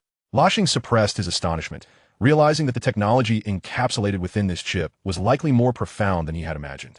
He ceased to dwell on the underlying principles and began to fervently exploit these capabilities. Luo Cheng accessed the Personal Attributes Overview. Personal Attributes Overview: Age, 20, Gender, Male, Occupation, Student, Special Skills, Intelligent Engineering, Intermediate, Sophomore, Physical Fitness, Above Average. Gradually improving, continuous optimization of muscle coordination, endurance, reaction ability, above average, significantly enhanced, neural reflex efficiency augmented, stress resistance, high, steadily strengthening, neural system resilience elevated. Recommendation: daily execution of optimized training regimen, continuously activating physical potential, enhancing neural and muscular efficacy. Gradual increase in load. Thus, each morning, while his roommates remained ensconced in slumber, Luo Cheng would quietly rise and engage in physical training guided by Yulan's personalized program. Reaction speed, coordination, power control. His physical prowess metamorphosed at an astonishing pace, and each training session left him feeling as though a current of electricity was invigorating every cell in his body. It must be Yulan providing me with sustenance, Luo Cheng mused quietly. Before he knew it, October had slipped away, ushering in November, with the weather gradually turning colder. One evening, in the 728 dormitory, Luo Cheng and his two companions were crowded around a small dining table, jostling for chicken legs when a campus blog post simultaneously pinged on their smart devices. The Blue Star Alliance United Nations Military Command, in collaboration with Hu City University, announced the initiation of the Star Shield program's preliminary talent recruitment for outstanding students in response to the current interstellar security situation. The primary recruitment focus included mecha pilots, warship command assistants, engineering support personnel, and frontline artistic personnel, totaling 20 positions. The application channel was now open, with the preliminary test scheduled for the following day at the university gymnasium. Mecha pilot Chen Rue was the first to leap up, eyes gleaming. After a month of anticipation, the moment had finally arrived. Are you going tomorrow? Let us sign up. Yang Fan immediately slapped the table, enthusiasm bubbling over. Let us go. Finally, an opportunity has presented itself. Even if I don't get selected as a pilot, engineering support would suffice. Who knows, I might even get to touch the real thing. Both turned their eager gazes toward Luo Cheng. Luo Cheng, you must give it a try. Chen Rue excitedly patted Luo Cheng's shoulder. Very well, he nodded, his gaze resolute. Perhaps if selected, he would have the chance to visit his parents on the moon. The next day, a long queue formed outside the Hu City University gymnasium. The atmosphere was charged with excitement and tension as elite students from various departments, fueled by aspirations and ambitions, awaited the preliminary selection. Luo Cheng, Shenghui, and Yang Fan found themselves among the throng. Goodness, there's so many people! Chun Rue exclaimed, astonished. How many will be eliminated? What is there to fear? It's all about participation. Yang Fan remained optimistic. Luo Cheng, however, quietly observed the surroundings, noting fellow students from the Artificial Intelligence Department, Energy Department, and Mechanical Engineering Department, all wearing expressions of nervous excitement. Come on, being young, one must seize the moment. While waiting in line, they unexpectedly encountered Su Fengmian and Qin Shumo, who were also there for recruitment. Fengmian? Shumo? You're here too? Luo Cheng exclaimed in surprise. Su Fengmian hailed from the Music Conservatory, while Qin Shumo was from the Management School. Though every major at the university now included some study of artificial intelligence. Akin to how every discipline once required courses in calculus and English, the connection to mechas and warships seemed tenuous at best. Su Fengmian smiled and explained. The recruitment scope is quite broad. There are positions for battlefield artistic promotion and morale boosting. I'm here to give it a try. Moreover, she lowered her voice slightly. I've heard that the information processing and strategic analysis departments within the coalition will also be selecting candidates from our management school. Qin Shumo adjusted her smart glasses, her tone as calm and analytical as ever. This is a rare opportunity to engage with core fields. It holds significant value for personal development and future planning. Luo Cheng, are you aiming for the pilot position? Luo Cheng nodded. I'll give it a shot. After a brief exchange, they were swept along with the crowd into the gymnasium. The vast space was temporarily partitioned into several testing zones. Luo Cheng and his companions registered as mecha pilots, while Su Fengmian signed up for the frontline artistic role, and Qin Shumo opted for the warship command assistant position. Upon reaching the pilot testing area, a striking holographic projection display panel appeared before them, detailing the requirements for the mecha pilot direction. Mecha pilot direction. Preliminary test requirements. Objective. Rapidly screen for candidates possessing core potential. 1. Neural reaction speed and dynamic capture ability test. Enter the holographic cloaking test chamber. Task. In an environment characterized by chaotic lighting and intense visual interference, swiftly and accurately lock onto and track simulated enemy high-speed drone targets. Evaluation focus. Target acquisition speed, milliseconds feedback, tracking trajectory prediction accuracy, and success rate for locking on a high-frequency maneuvering targets. Rating requirement. A. 2. Spatial awareness and multitasking load testing. Log into a highly realistic VR simulation cockpit. Task. Complete the following in a simulated foundational battlefield environment. Asteroid belt. Urban ruins 1. Identify multidimensional complex spatial structures and evade randomly dynamic obstacles. 2. Simultaneously receive and respond swiftly to multi-channel tactical commands from ground control towers and allied vessels. Voice data streams. 3. Real-time process and eliminate preset primary system fault alarms. Simulated power instability, fire control lock. Evaluation focus, spatial positioning accuracy, information processing efficiency, command response delay, erroneous operations. Multitasking coordination stability, and basic control precision under high-pressure situations. Rating requirement. A3. Fundamental physiological function and stress resistance testing. Project includes strength, G-load, simulation deep squat. Explosive power, short-distance sprint simulation docking, ejection. Core stability, three-dimensional balance, device interference resistance. Sustained high-concentration neural stress resistance. 1 hour high-precision tracking task, basic tactical response. Evaluation focus, strength endurance index, neural activation efficiency, concentration fluctuation curve, fatigue threshold, and recovery capacity. Rating requirement. A. Initial qualifying line. All 3 tests must achieve an A rating to proceed to the United Nations Military Academy for further training. Gulu. Chun Rue swallowed hard, murmuring softly, goodness. 3 A's. Just these requirements could eliminate 99% of the candidates, right? Truly hardcore. Yang Fan also retracted his smile, his expression turning serious as he sensed the gravity of each task, realizing they all needed to be top tier. Let us go. We'll only know our capabilities once we try. Luo Cheng took a deep breath, his gaze resolute, thinking to himself, let us see how far we can push ourselves. He stepped forward, silently urging, Little Blue, prepare status. Understood. Preset auxiliary amplification for neural response and spatial awareness coordination activated. Physiological tests advised to maintain 60 enhancement efficiency. Scanning environmental protocols, confirming no deep intervention conflicts. Status. Optimal. Luo Cheng stepped into his designated testing position, aware that this entrance examination to the stars had commenced.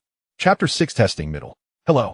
Student number 21498906, Luo Cheng. Please enter testing venue 7 to begin the assessment. The cold, emotionless voice of the AI echoed in the waiting area. Taking a deep breath to quell the rising tide of emotion within, Luo Cheng steadily advanced through the metallic, gleaming door of the testing chamber. The door slid shut silently behind him, completely isolating him from the external clamor, plunging the world into a realm of pure black and silence, where only the sound of his gradually steadying heartbeat could be heard. Neural response testing is about to commence. Countdown. 3, 2, 1. The cold electronic countdown reverberated like a drumbeat in the stillness. In an instant, absolute darkness was violently torn apart. Countless azure light points erupted without warning, akin to the billions of stellar fragments spewing forth in the moment of a supernova explosion. They were not stationary stars but transformed into frenzied sprites, moving at a pace too rapid for the eye to follow, abruptly halting, changing direction, flickering. Their trajectories intricate and ghostly. Some light points split apart during their high-speed motion, momentarily vanishing as if merging into the void, only to re-emerge from unimaginable angles the next moment. Luo Cheng needed to lock onto them with his gaze the instant they paused.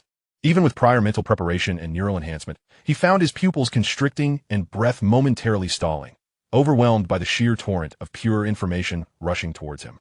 The difficulty far surpassed the physiological limits of an average individual, capable of throwing an untrained visual neural system into chaos or even overload within seconds. But in that instant of information storm, Luo Cheng willed himself. Dynamic visual capture, neural reflex optimization, dual modes silently activating. In that fleeting moment, the wildly chaotic light points seemed to slow down in his vision as if a deceleration button had been pressed. Not truly in slow motion, but rather, his brain's processing speed had been significantly heightened, granting him the ability to analyze ultra-high frame visuals in an exceedingly brief time frame.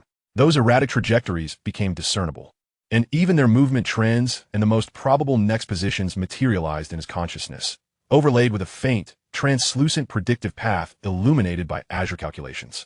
His gaze and intent functioned like a meticulously calibrated laser guidance system, instinctively and efficiently locking onto one target after another, devoid of superfluous thoughts. Lock successful, lock successful, lock successful.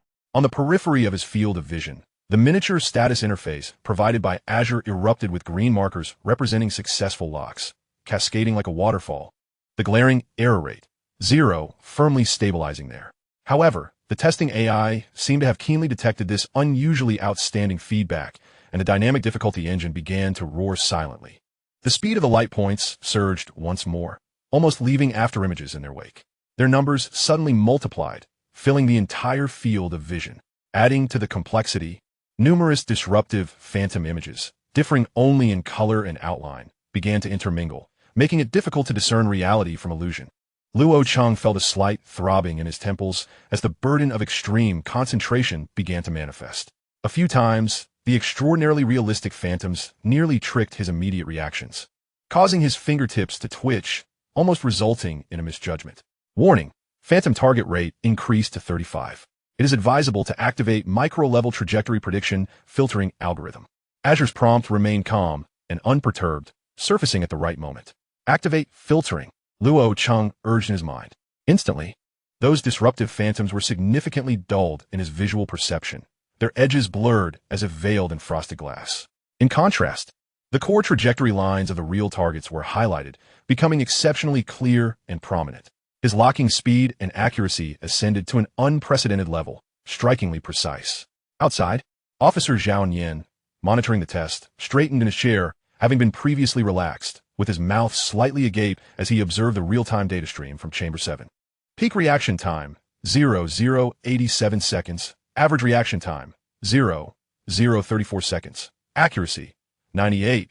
Dynamic difficulty adaptability, S grade. Neural response test evaluation, SS. National candidate real-time ranking, 5th. This data, Zhao Nian instinctively rubbed his eyes, his expression revealing surprise and disbelief. Remarkable. Finally, a formidable candidate has emerged from Whose City University.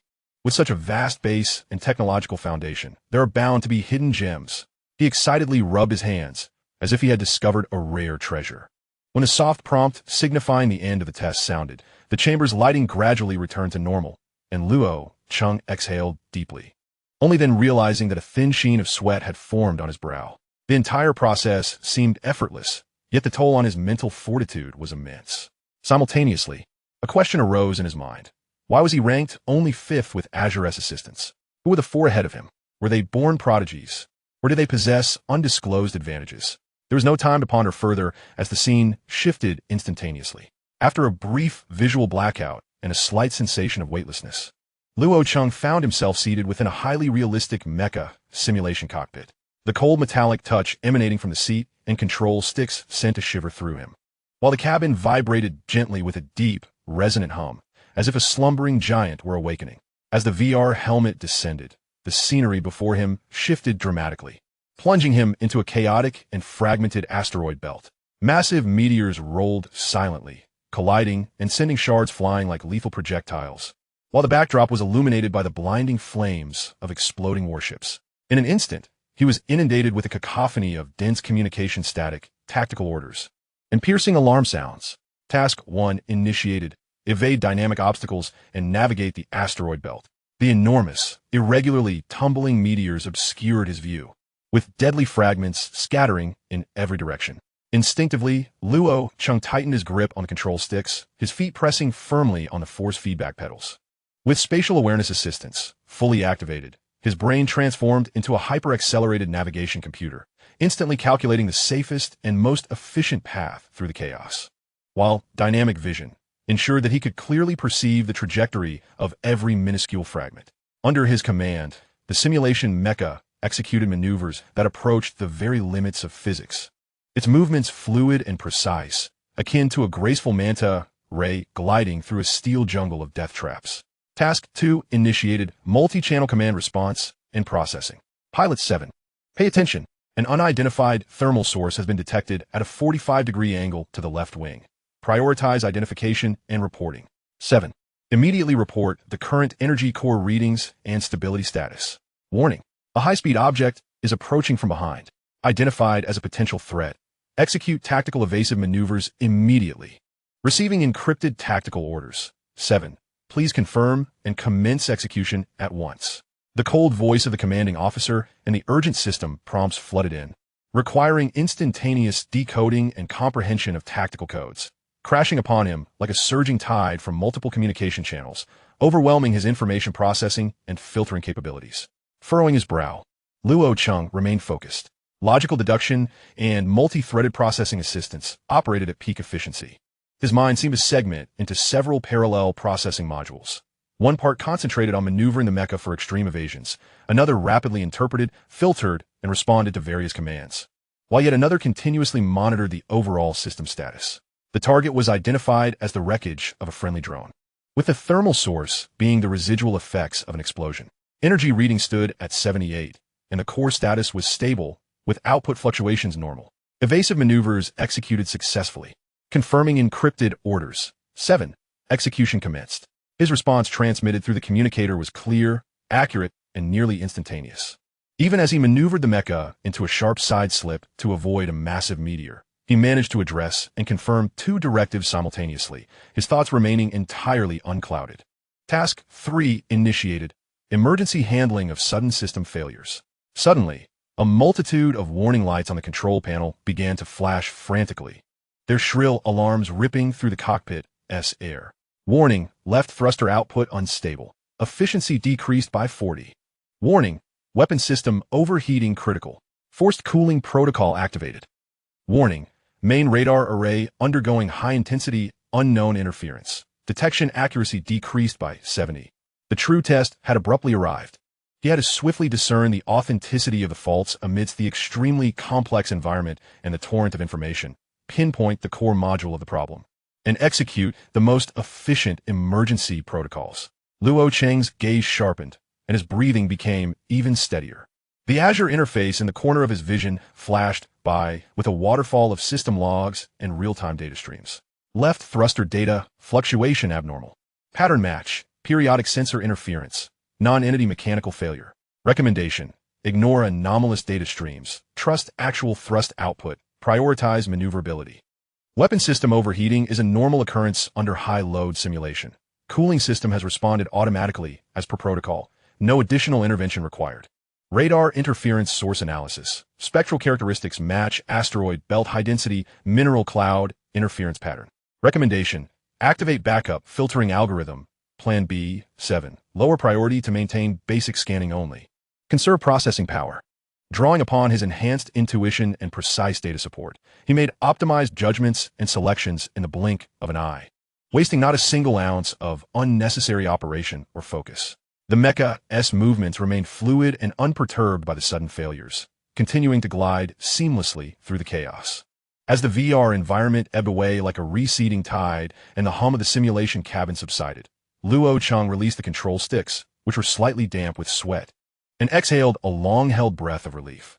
This immersive experience, demanding total engagement across multiple channels, had drained him far more than the initial test. Spatial Awareness and Multitask Processing Test Evaluation, SS. Nationwide Candidate Real-Time Ranking, 3rd. Before the monitoring screen, Zhao Nian observed the final evaluation and ranking that popped up, slapping his thigh in excitement, his face radiating with uncontainable joy and pride. Good. This kid. Such psychological resilience, such multi-threaded processing ability. As long as the final project doesn't see a significant drop, this soldier is mine for sure. No one can snatch him away. Beside him, a strikingly beautiful and capable female officer, Tian Yue, turned her head, intrigued by his outburst. What promising talent has caused our Captain Zhao to lose his composure? Let me see the data. Zhao Nian immediately guarded the screen with a hand, half jokingly and half seriously saying, "Hold on. Captain Tian, your Pure June fleet is the Alliance's ace, brimming with talent. What good equipment or promising recruits wouldn't be prioritized for you? This little shrimp isn't worth your attention." Tian Yue chuckled at his possessiveness, waving her hand dismissively. "Look at you all flustered. I'm just genuinely curious about what kind of genius could excite our well-informed captain of the Qishao fleet to this degree. Rest assured, I won't poach your talent." Zhao Nian grinned, his face brimming with determination. Once the final item is completed and the comprehensive report is out, you'll be in for a surprise. The last item on the agenda was the basic physical fitness assessment. In contrast to the previous 2 flashy tests, this one appeared more straightforward and direct. Yet, bolstered by basic physical enhancement, Luo Cheng's performance still far surpassed that of the average individual. In weighted squats, his form was impeccable and stable, his core strength formidable, demonstrating control in every rise and fall. In explosive sprints, his start was so rapid that the timer seemed to lag, his figure darting like an arrow released from a bow. During the core stability test, he remained steadfast on a wildly oscillating 3-dimensional balance platform, countering forces from all directions. The most challenging test of all came in the form of a prolonged high-precision fatigue resistance and concentration maintenance test lasting 1 hour. He needed to maintain high-accuracy visual tracking and minute operational inputs continuously. Many candidates around him began to show clear signs of distraction, their operations faltering, and even making frequent mistakes due to fatigue. Yet Luo Cheng seemed oblivious to fatigue, maintaining an unwavering level of focus, his breathing steady and prolonged, with his operational precision exhibiting virtually no decline throughout. It was as if his nerves were made of superconductive material, forever unfatigued. Basic Physical Fitness Assessment Evaluation, SS. Neural fatigue resistance and endurance exceptionally outstanding, strength and explosiveness excellent. Nationwide Candidate Real-Time Ranking, 9th. Considering all scores, overall evaluation, SS. Total score, Nationwide Candidate Real-Time Ranking, 7th. Suddenly, Luo Cheng felt an overwhelming desire to witness the illustrious figures who ranked at the top. As he emerged from the testing area, slightly fatigued yet with a glimmer of excitement in his eyes, Chen Rui and Yang Fan, who had been waiting outside, immediately surrounded him, brimming with anticipation. Both appear to have endured their own trials, their faces showing signs of weariness, yet their expressions were predominantly animated. "Brother Luo, how did it go?" "I achieved an A in neural response, a B in spatial awareness, and an A in physical fitness. "Huh, I reckon I can make it into the preparatory training camp." Chen Rui exclaimed exuberantly, clearly pleased with his results. "I received an A in neural response, an A in spatial awareness, and an S in physical fitness. It seems my physique is well suited for a strength-based role, or perhaps for ground support, carrying wrenches." Yang Fan chuckled, flexing his sturdy arms with a good-natured grin. Eager to share their accomplishments, the two of them turned their curious and expectant gazes to Luo Cheng, awaiting his response. Chapter 7. Testing, Part 2. On the afternoon, the comprehensive assessment results were released, shortly after Luo Cheng returned to dormitory 728. His personal terminal received a highly encrypted message from United Galactic Alliance, Qishao Fleet Command. The content was succinct yet solemn. Student Luo Cheng, your assessment report has been archived. Colonel Zhao Nian of the Qishao Fleet wishes to meet with you. Location: small conference room, 7th floor of the administrative building. Time: today at 1800 hours. Please be punctual. The message concluded with a unique electronic access code. Qishao Fleet, Colonel Zhao Nian. Luo Cheng pondered the message, recalling the enthusiastic officer who had approached him for a conversation after the tests. He understood that what was meant to happen would indeed come to pass. Not bad, young man, the officer had praised. You were being too modest. The student simply performed extraordinarily. At precisely 6 o'clock in the evening, Luo Cheng knocked on the door of the small conference room on the 7th floor of the administrative building. Gumin, a robust voice beckoned. Pushing the door open, Luo Cheng entered. The conference room was modestly sized and simply furnished. Colonel Zhao was not dressed in his crisp military uniform, but rather in more comfortable fatigues, though the insignia of his rank remained prominent. He stood by the window, gazing out at the campus scenery, and turned upon hearing the noise, his face adorned with a cheerful yet authoritative smile. Student Luo Cheng, punctual as ever. Please have a seat. He gestured to a chair beside the conference table and casually pulled another chair for himself, sitting directly opposite Luo Cheng without a trace of bureaucratic formality. Good evening, Colonel Zhao. Luo Cheng respectfully greeted him, taking a seat with an upright posture, his demeanor calm. Zhao Nian observed the young man before him with keen interest. Unassuming yet confident, his eyes clear and imbued with a maturity beyond his years. Luo Cheng exhibited none of the nervousness or excitement typical of students in the presence of senior officers. Let's cut to the chase. I Zhao do not enjoy beating around the bush. Zhao Nian began directly, his hands clasped on the table. I have reviewed your test data, and it is remarkably impressive. An SS rating in both evaluations, an SS in physical fitness, and an overall potential rating of SS. Among your contemporaries nationwide, those who can achieve such a standard can be counted on one hand. Particularly, your neural response and multitasking capabilities are simply tailor-made for piloting cutting-edge mechas. His tone conveyed unreserved admiration and eagerness. Thank you for your affirmation, Colonel. Luo Cheng nodded slightly, his reaction measured. Zhao Nian leaned forward slightly, his gaze intense. Luo Cheng, on behalf of the Qishao Fleet, I formally extend an invitation to you, provided you graduate from the United Galactic Academy and pass the final practical assessment. I will reserve a cockpit for you in the elite mecha assault squadron, the Long Yuan. This was a profoundly significant promise. The Qishao Fleet is one of the main fleets of the Alliance, and the Long Yuan is one of its renowned elite mechas. To enter an elite unit and pilot a primary mecha immediately upon graduation is a coveted dream for countless mecha pilots. Zhao Nian studied Luo Cheng's eyes, hoping to see a spark of excitement, joy, or even ecstasy on his face. However, Luo Cheng's expression remained largely unchanged, only his gaze slightly lowered, as if contemplating something. After a brief silence, he raised his head to meet Zhao Nian's eyes. His tone sincere, yet marked by a subtle detachment. I sincerely appreciate the consideration from Colonel Zhao and the Qishao Fleet. This invitation is indeed invaluable. He paused, carefully choosing his words, his voice steady and clear. However, regarding my future direction, I may require some time for thorough contemplation. After all, I have only just passed the preliminary test, and there remains a long road ahead, with many uncertainties. I cannot provide you with a definite commitment at this moment. I apologize. A refusal? Zhao Nian's smile faltered slightly, a flicker of astonishment and confusion flashing in his eyes. He had anticipated various reactions, yet he never expected such a polite declination. What passionate youth could resist the allure of piloting an elite mecha and serving in a primary fleet? Contemplation? Uncertainties? Zhao Nian frowned, leaning back in his chair, his tone becoming more pronounced. Luo Cheng, you must understand that this is no ordinary invitation. It is an opportunity that countless individuals would vie for. The Alliance urgently needs the most elite pilots in light of the pressures from the Martian Independent Alliance. Your talent should not be squandered on hesitation and waiting. The Qishao Fleet can offer you the best equipment, the fastest promotion pathway, and the most intense combat stage. This is where your value can be realized. His words carried the directness of a soldier and a sense of urgency. Luo Cheng listened quietly, refraining from rebuttal. Yet his gaze remained calm. In fact, Zhao Yin perceived a faint glimmer of something akin to compassion, incongruous with his youth. Colonel, I understand the preciousness of this opportunity. Luo Cheng's voice remained gentle, yet it resonated with an unwavering firmness. However, I believe the value of piloting a mecha may not solely be realized on the battlefield. He hesitated slightly, as if weighing whether to express deeper sentiments, ultimately opting for a more diplomatic rationale. I need time to discern what I truly desire. Please forgive my caution. The conference room fell into a brief silence.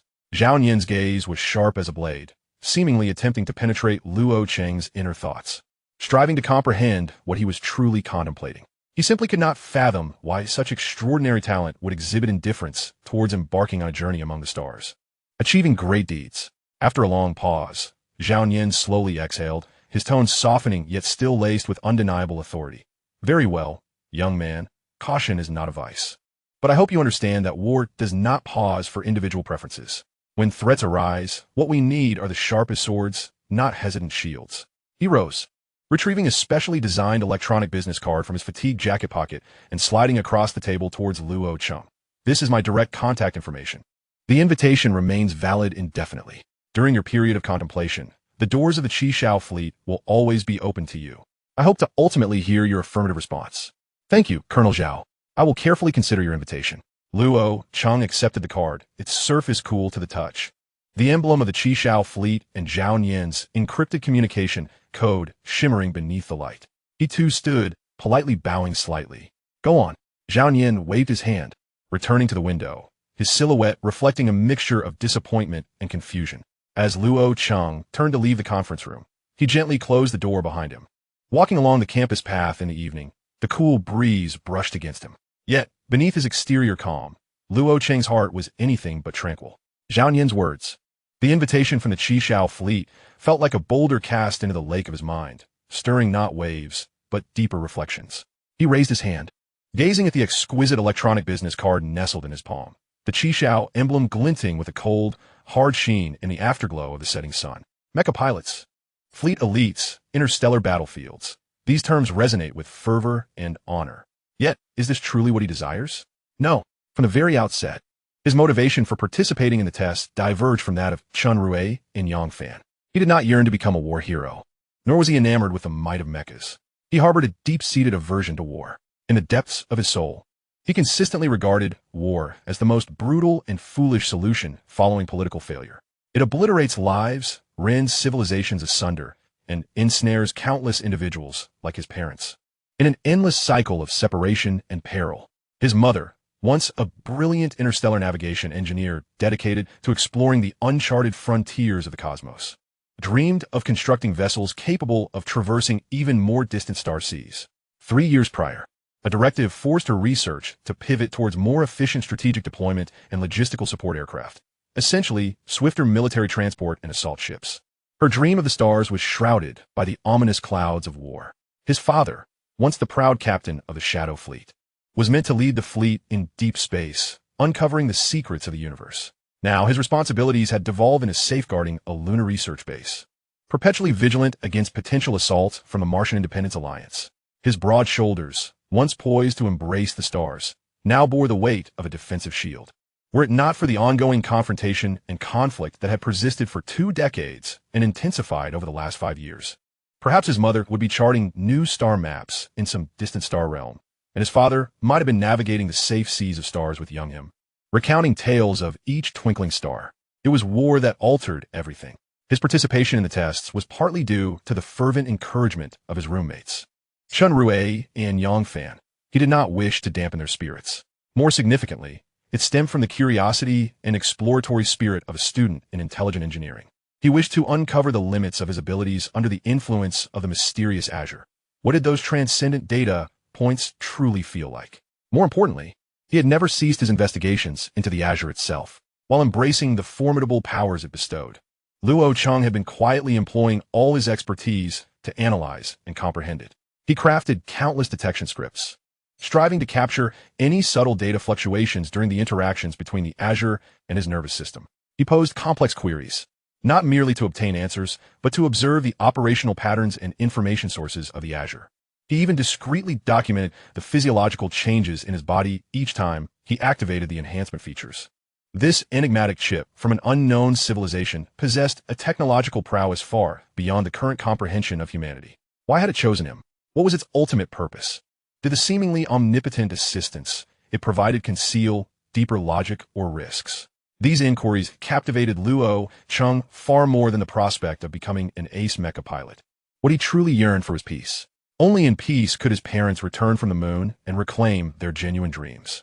Only in peace could humanity redirect its precious resources and wisdom towards exploration and advancement, rather than infighting and destruction. To unravel the mysteries of the Azure, in Luo Cheng's view, might offer a pathway that could fundamentally alter the situation more effectively than charging in a battle at the front lines. Despite the uncertainties and potential dangers that lay ahead, he tucked the electronic business card into his pocket and gazed up at the gradually brightening night sky. His path was perhaps destined to diverge from that of others. Chapter 8. Conspiracy? The golden hues of the setting sun bathed the campus in a warm glow. It could not dispel the heaviness in Luo Cheng's heart. He did not lack gratitude for the acknowledgement he received. Rather, the future it pointed toward was at odds with the desires that resided deep within him. Luo Cheng, a familiar, gentle voice called from beside him. Turning, he saw Su Fengmian approaching from the direction of the music academy, a light smile gracing her features, her hands clutching several sheets of music. Su, what brings you here? Luo Cheng inquired, somewhat taken aback. I just finished the second round of the arts promotion position, Su Fengmian replied, waving the music sheets lightly. The examiners said my piano performance and improvisational skills were outstanding, well suited for frontline artistic duties. I essentially passed. What about you? I saw you coming out of the administration building. Did something happen? Luo Cheng offered a wry smile. Not concealing the truth. I just met someone, Colonel Zhao Nian from the Qishao fleet. Qishao fleet? Su Fengmian's eyes widened slightly. Is that the renowned elite fleet? Did he seek you out because of your test scores? Luo Cheng nodded. Indeed. Although the Qishao fleet suffered substantial losses in a confrontation with Mars 5 years ago, and their core mecha, Xianyuan, was completely destroyed, the fleet's legacy still endures. He wishes for me to pilot Lonyuan in the future. The core mecha that Huaxia subsequently rebuilt for the Qishao fleet. Luo Cheng then recounted Zhao Nian's invitation and his subsequent polite refusal, candidly expressing his views on war and the true motives behind his participation in the tests. Thus, I do not wish to become a mere instrument of war. I hope to find another way, perhaps a swifter means to bring an end to it all, allowing those like my parents to return to their true passions. His voice was not loud, yet it resonated with a resolute confusion. Su Fengmian listened quietly, not interrupting, her gaze warm and focused. Once he finished, she gently spoke, I understand your perspective, Luo Cheng. War is indeed brutal. Avoiding it is the best course.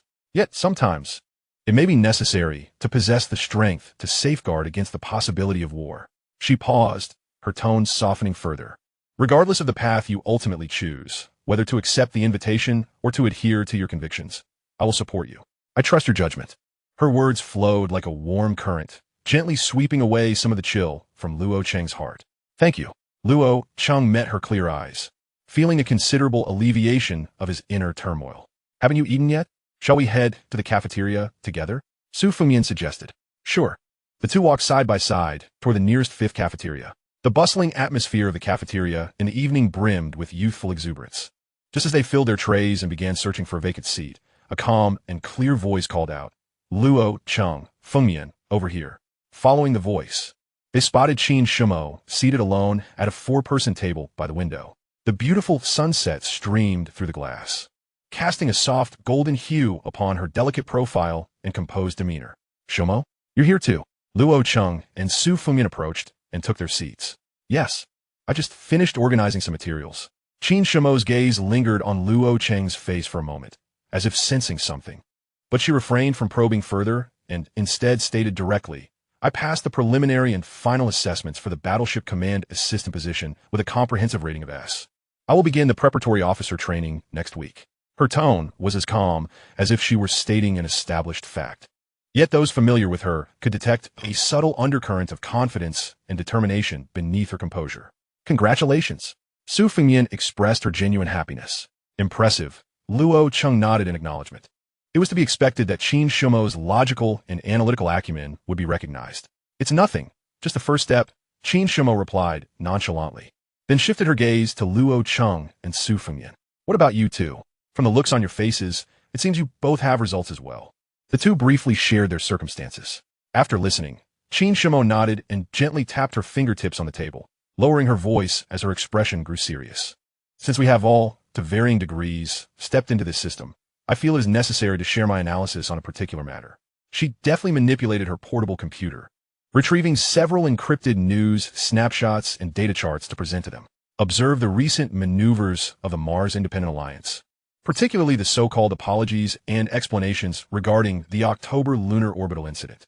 Qin Shumo's fingers glided over the announcements, which claimed a malfunction in the friend or foe identification system, suggesting a possible hacking incident. Such an explanation was riddled with inconsistencies and lacked sincerity. Her gaze sharpened. This is far from a misunderstanding. It resembles a meticulously orchestrated probe, teetering on the edge of a red line.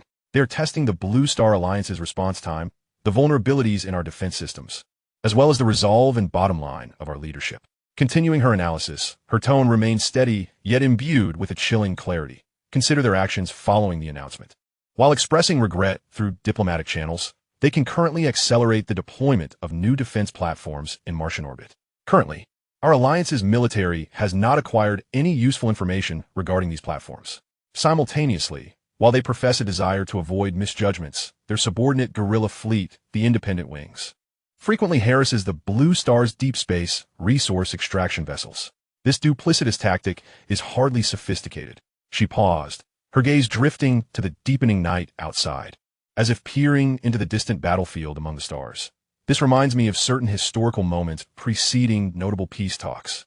Beneath the negotiation table, it is often the subtle maneuvers that proliferate.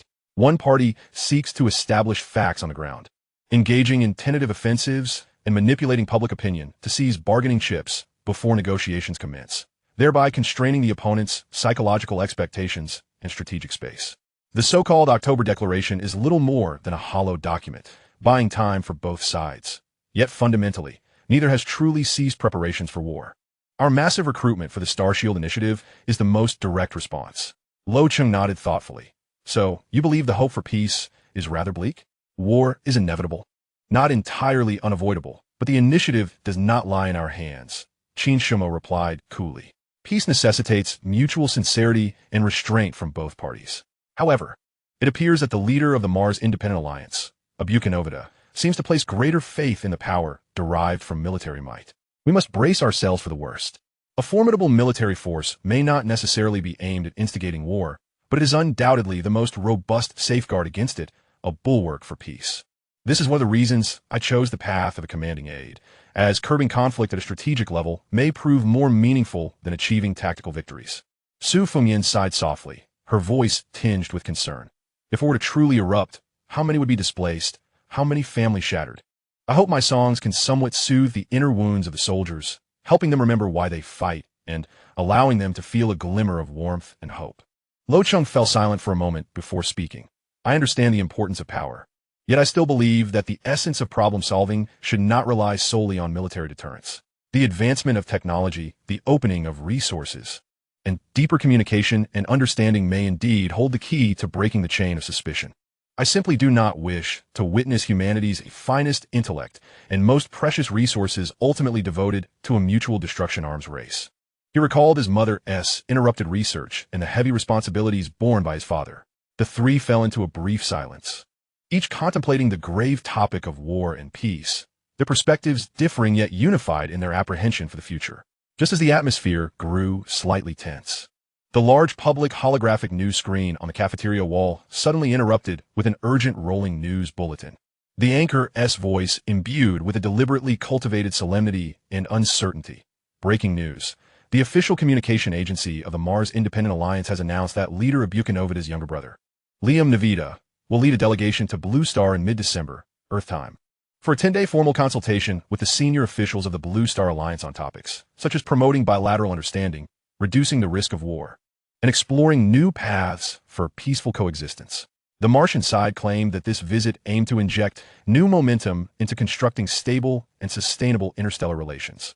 The news was accompanied by a photo of Liam Nevada, who appeared more refined than his brother Awakens, wearing gold-rimmed glasses and sporting a scholar's gentle smile, in stark contrast to Awakens' iron-willed military demeanor. This announcement fell like a massive stone into the tranquil surface of a lake, instantly stirring a buzz of conversation in the cafeteria. Peace talks? Navita's brother? He doesn't seem like a soldier. Is this for real? Have the Martians changed their tune? Luo Cheng, Su Fengmian, and Qin Shumo simultaneously directed their gazes toward the news screen. Something feels amiss, Luo Cheng remarked. Just after a conflict, they wish to come to Blue Star for peace talks, especially since their fleet gained the upper hand in the previous confrontation. Not necessarily. In fact, there are many anti-war voices within Mars after the completion of their independence war. Many hope for peaceful development. Perhaps this is a good start? Su Fengmian suggested uncertainly, though acknowledging that the primary narrative lay with their leaders. A blatant conspiracy. Qin Shumo nearly spat the words through clenched teeth, her fingers instinctively tightening around her chopsticks. A Buchanovita would never sincerely seek peace. This is his favorite ploy, sending a seemingly gentle peace envoy brother under the guise of negotiations serves to lull us into complacency, buying time to cover for their more frenzied military upgrades. Moreover, Liam Navita himself is a top-tier strategic analyst and intelligence expert. His visit is not for talks, but to closely observe and assess our strength, our weaknesses, our societal reactions, and our war readiness. Her gaze swept over Liam's gentle smile on the news screen, filled with vigilance and disdain. This is no olive branch. It is a reconnaissance vessel cloaked in sugar. A higher dimensional, more perilous strategic deception and intelligence infiltration has already commenced. No sooner had she spoken than the cafeteria lights flickered, as if in response to her words. A chill crept up Luo Cheng's spine. He turned his gaze outside. The night had fallen, stars twinkling, yet seemingly concealing countless cold calculations and an impending storm. The illusion of peace was fleeting, while the harshness of reality always approached in a more cunning manner. Chapter 9. Farewell. On the last day of November, the sky over the Shanghai market presented a clear and lofty gray-blue hue, as the early winter wind rustled the last few defiant dry leaves on the phoenix trees, bringing a sense of desolation. Yet, the atmosphere outside the grand gates of Shanghai University was in stark contrast to this desolation, filled with the bittersweet emotions of farewell and aspirations for the future. The selection of candidates for the Starshield Initiative had long been concluded. When the final list was announced, it did not create much of a stir, briefly topping the internal campus network. Luo Cheng, without question, had been selected for the prestigious mecha pilot training program with an astonishing comprehensive rating of SS. Yang Fan. Thanks to his outstanding physical abilities, S-level, and solid mechanical engineering foundation, also secured a place in the mecha pilot roster.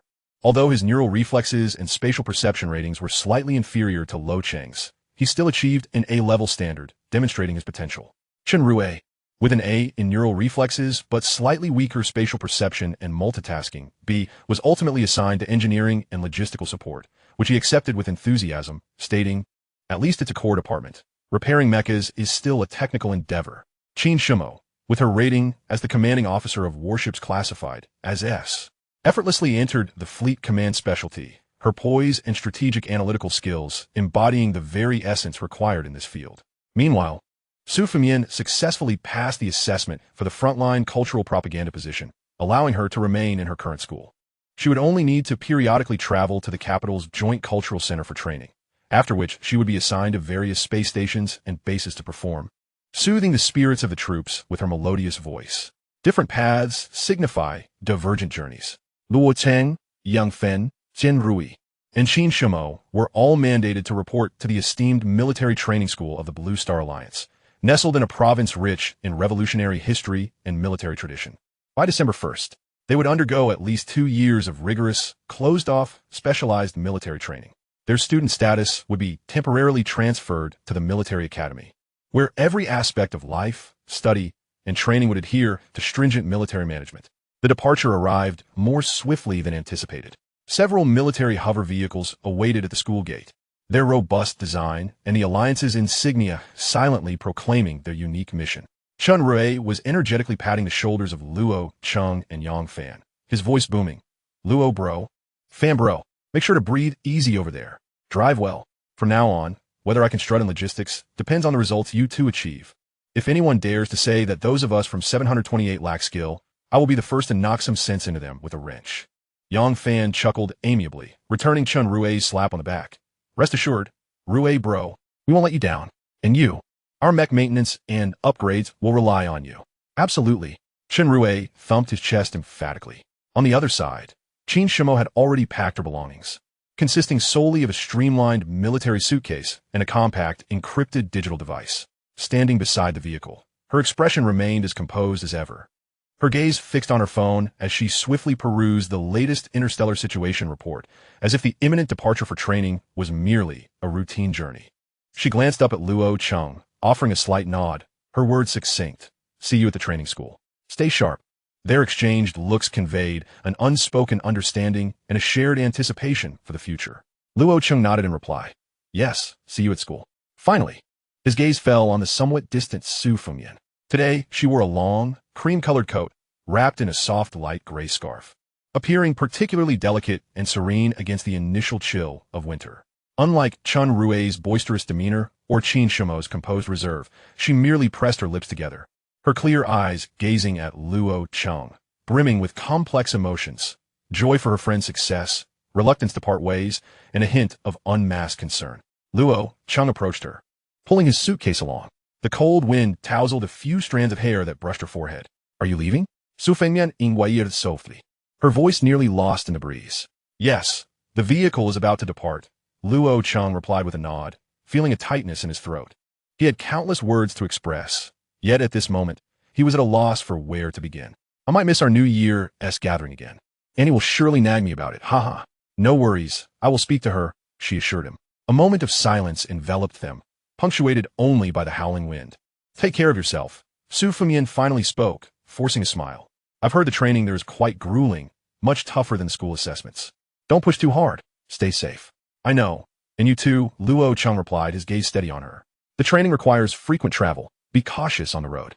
The space stations have complex environments. Pay attention during your performances." "Yes, I will," Su Fengmian affirmed, nodding. She pulled a carefully wrapped square box from her coat pocket and handed it to Luo Cheng. "This is for you. In the new environment, it may come in handy." Luo Cheng accepted the box, feeling its cool surface. Upon opening it, he discovered a delicate holographic chip, its surface shimmering with a gentle glow, revealing a snippet of a dynamic nebula pattern and a faint smile from Su Fengmian. "What is this?" Luo Cheng asked, puzzled. "It's a calming melody I recorded, along with some celestial visuals. If you're tired from training or feeling homesick, you might find it helpful. They say it aids in alleviating mental fatigue." This gift, though not extravagant, was imbued with heartfelt intention. Luo Cheng felt a gentle nudge within his heart, a warm current dispelling the winter's chill. He tightly grasped the chip and solemnly placed it in his inner pocket. "Thank you. I will cherish it. And here is something for you," Luo Cheng said, removing a pendant from around his neck. "This is a necklace I have worn since childhood. I found it beautiful back then and have kept it ever since. I'm giving it to you. If you miss me, you can look at it." Luo Cheng chuckled awkwardly, a hint of embarrassment coloring his cheeks. "All right," Su Fengmian responded with a smile, earnestly accepting the gift. She looked down to see a small silver charm in the shape of a lion's head. "Haha, you've had this all along. I remember helping you buy it in that marketplace when we were young. You insisted you were a little lion, Simba. You were so enchanted by it that you couldn't walk away. And since you didn't have any money, I bought it for you," Su Fengmian reminisced. "Hee. That was a long time ago, but I've carried it all these years," Luo Cheng admitted, scratching his head in bashfulness. "Once you arrive there, remember to check in." Su Fengmian lifted her head, her gaze resolute. "Although the training is closed off, there will surely be opportunities." "Definitely," Luo Cheng promised. In the distance, the officer responsible for their transport glanced at the time and began urging them to board. "It's time to go." Luo Cheng inhaled deeply, casting one last glance at Su Fengmian, as if he wished to imprint her figure in his memory. "Luo Cheng," Su Fengmian suddenly stepped forward, embracing him briefly, swift yet imbued with unmistakable warmth and strength. "Good luck. No matter where you are, I will pray for your safety." Her voice was soft, yet it resonated clearly in Luo Cheng's ears. He was momentarily stunned before nodding earnestly. "Yes, you too." No longer hesitating, he turned away, dragging his suitcase toward the awaiting hover vehicle. Yang Fan and Qin Rue were already on board, and Qin Shumo had settled into the front seat. Just before the door closed, Luo Cheng turned back for one last look. Su Fengmian remained rooted in place, vigorously waving her hand, her face adorned with an encouraging smile, though her eyes shimmered with unshed tears. The hover vehicle's door slid shut silently, the engine starting with a low hum as it ascended slowly. Merging into the vast aerial traffic of the city, speeding southwest toward that expanse of red earth. Outside the window, the familiar campus and skyline of the city swiftly receded, shrinking until they vanished from view. Luo Cheng leaned back against the seat, his palm tightly clutching the holographic chip still warmed by Su Fengmian's touch. A new journey had begun, one that awaited them with unknown challenges, rigorous trials, and the increasingly turbulent seas of stars. Meanwhile, Su Fengmian remained, her hand gradually lowering after the hover vehicle had completely vanished into the clouds. She gazed up at the vast gray-blue sky, softly murmuring, "Please be safe." The cold wind continued to blow, yet it could not disperse the weighty concern and promise lingering in her heart. Chapter 10. The Enrollment Ceremony. The convoy of hover vehicles, like a steel dragon, silently wove through the lush green mountains of the province, surrounded by ethereal mists. It felt as if one had stepped into a realm of the divine. Yet, looming ahead, the colossal alloy gate embedded within the mountains emanated a chilling, militaristic aura. With a low hum, they passed through a series of massive gates, each requiring triple verification via iris scans, genetic fragments, and dynamic keys, as if traversing an invisible barrier. The sight before them caused every newcomer, including the composed Luo Cheng, to gasp in astonishment, their pupils wide with shock. This was no mere school. It was clearly a futuristic citadel of steel, emerging from the mountainside, a super fortress born solely for the purpose of warfare. The primary structure of the academy was not constructed, but rather intricately carved and embedded within the sheer cliffs and vast natural caverns, resembling a marvel of engineering. Countless aerial walkways and maglev tracks, forged from high-strength transparent materials, crisscrossed like a luminous neural network, connecting a multitude of colossal buildings, each of a distinct style. Towering like mountains, some structures were shaped like unsheathed blades, their fierce lines piercing the heavens, while others resembled enormous silver eggs, their surfaces smooth as mirrors, adorned with arrays of sensors that pulsated with ever-flowing data. There were even edifices as grand as ancient temples, their exteriors cloaked in heavy, operable armor plating, from within which emanated the deep, resonant hum of massive machinery at work. At the heart of the academy lay a vast plaza, forcefully flattened to the size of several football fields. Beneath its surface, a labyrinth of complex energy conduits and elevators was faintly visible. Above the plaza, a colossal, slowly rotating holographic emblem of the Blue Star Alliance hovered like an artificial sun, casting a soft yet undeniable pressure over the throngs of newcomers below, who appeared as insignificant as ants. Sunlight filtered through the crevices of the valley, reflecting a cold metallic gleam amidst the steel jungle. The air was thick with a faint scent of ozone and a low-frequency hum of energy engines in standby mode, akin to a slumbering behemoth breathing. Occasionally, small assault ships, or training mechas, emblazoned with military academy insignias, streaked across the sky, leaving sharp sonic booms in their wake. "Oh my goodness!" Chen Rue pressed his face against the car window, his eyes wide with wonder. "Is this really a school? It looks more like a mothership for interstellar warships." Attending school here was undeniably cool, 100 times more impressive than the promotional videos.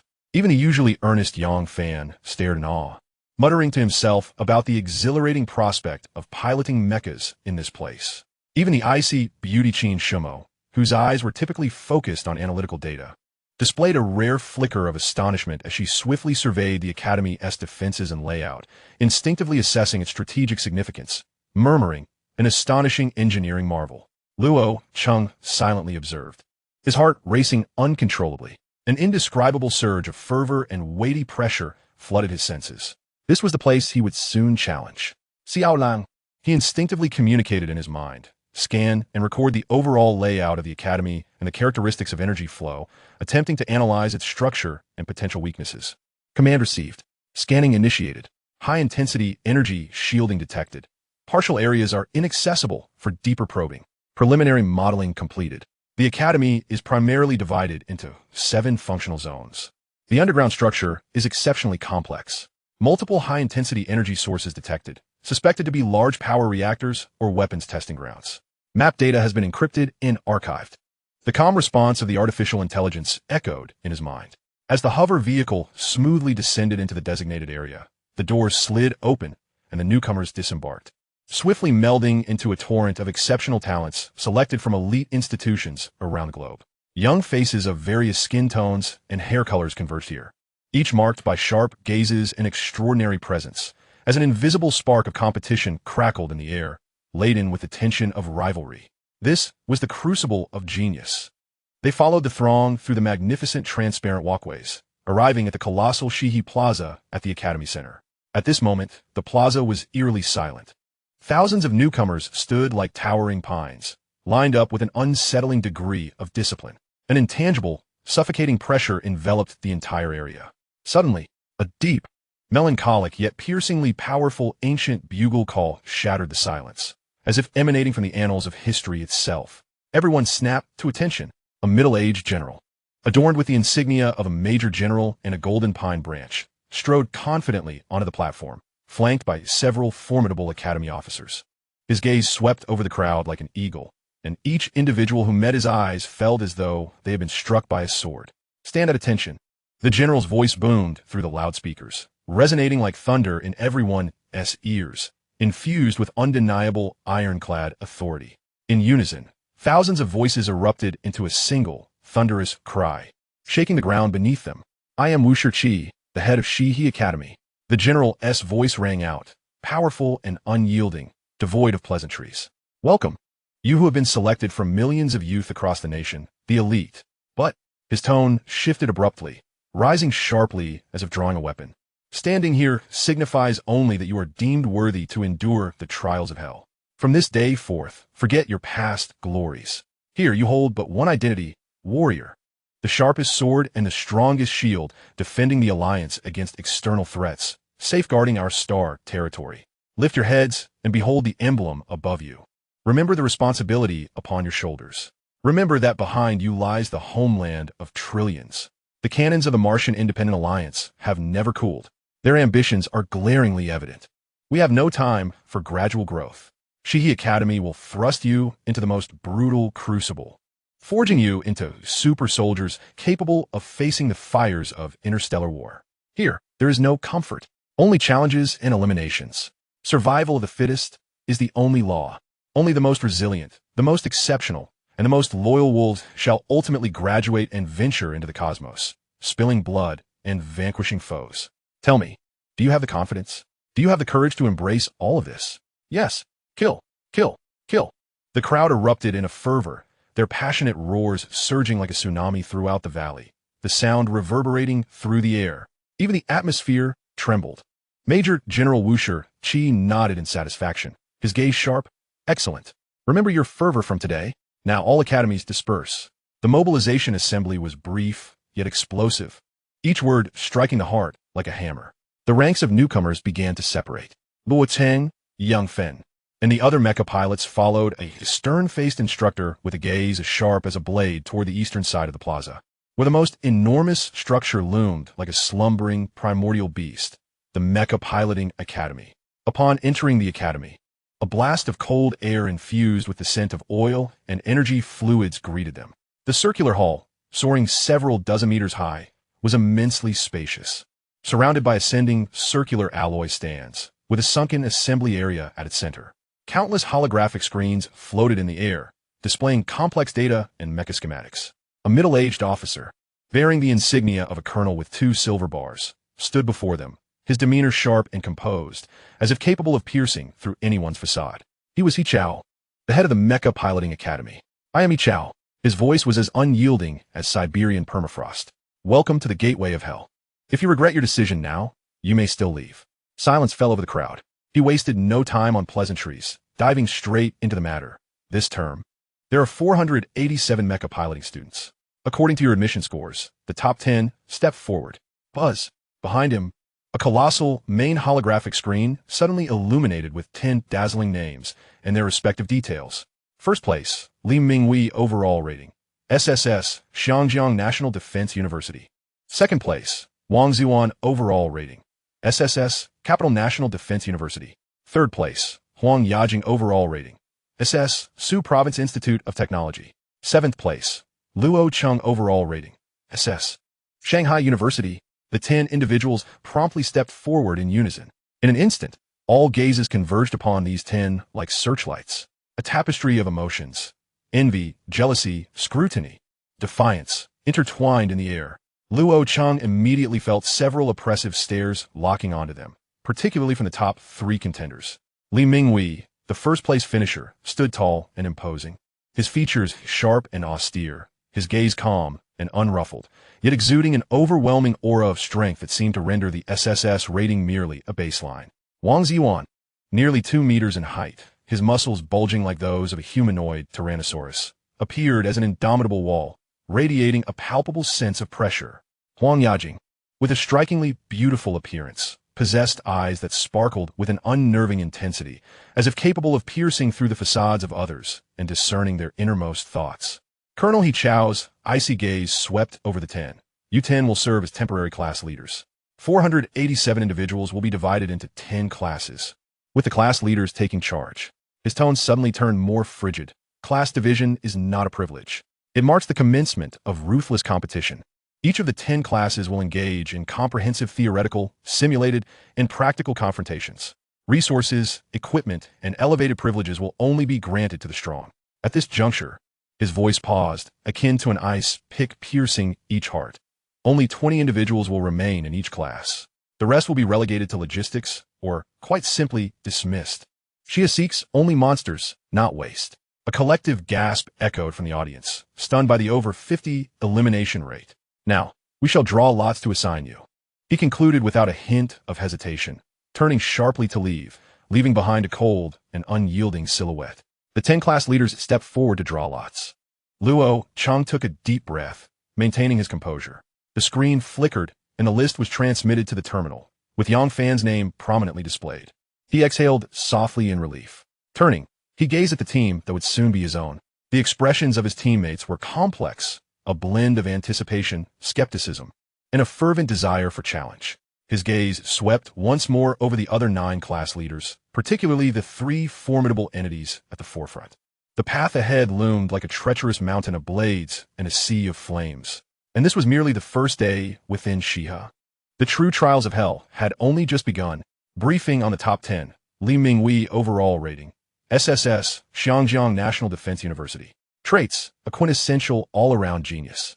Possessing no shortcomings in neural reaction speed, spatial awareness, multi-threaded processing, physical fitness, and tactical command, he embodies the perfect hexagonal warrior. Benefiting from a family lineage steeped in military tradition and undergoing extreme militarized training from a young age, his will is as unyielding as steel, exuding a near-cold composure, making him a natural battlefield leader. He is regarded as the undisputed ace of his cohort. Wang Ziyuan overall rating. SSS, Xiangjiang National Defense University. Traits, an all-encompassing top-tier talent. His abilities and background closely mirror those of Li Mingwei, hailing from a military family and undergoing rigorous training. His towering physique grants him superior strength and defense compared to Li Mingwei, though he slightly lags in extreme maneuverability and neural dexterity. They are not only close friends, but also fierce rivals, together defining the pinnacle for this year's cohort. Huang Yajing overall rating. SS, Su Province Institute of Technology. Traits, an exceptionally specialized prodigy. Growing up in a military district, she possesses a solid foundation in fundamental qualities. Her dynamic visual perception and neural reflex speed are nearly superhuman, making her the only participant to achieve a perfect 100 accuracy rate in reaction tests, coupled with formidable instant tactical planning abilities. Her only shortcoming lies in relative weakness in absolute strength and endurance. Yet her remarkable efficiency compensates for this. She epitomizes the extreme operational style. Su Haoran overall rating. Assess. Shujun Technology University. Traits. A composed tactical analyst. He possesses exceptional logical deduction and battlefield information processing capabilities, adept at formulating optimal tactics in complex environments. His operational style is steady and precise, with a remarkably low error rate, resembling a finely tuned AI. However, his explosive potential and creativity in extreme situations are somewhat lacking. Feng Ruiyang overall rating. SS, Northeast Military Engineering Institute. Traits, a resilient survival expert. Hailing from a frigid region, he boasts extraordinary physical prowess, particularly excelling in combat and survival in extreme environments, ultra-low temperatures, low visibility, complex terrain, with outstanding pressure resistance and willpower. His operational style is bold and forceful, yet he could enhance his precision and intricate maneuvers. Kong Diu overall rating. SS, Lingnan University of Technology. Traits, a nimble tactician. His unconventional thinking allows him to leverage rules and environments to devise unexpected tactics and maneuvers. His mecha maneuvering trajectory is intricate and unpredictable. However, he is less adept at direct confrontations and more proficient in guerrilla tactics and ambushes. Luo Cheng overall rating. SS, Shanghai University. Traits: a balanced genius. He displayed exceptional qualities far exceeding his background in intelligent engineering, particularly excelling in neural reactions, multi-threaded processing, and fatigue resistance, with astonishing progress. His operational style blends calmness with agility, showcasing remarkable adaptability and boundless potential. Jiang Weining overall rating. SS, Zhongyuan University of Technology.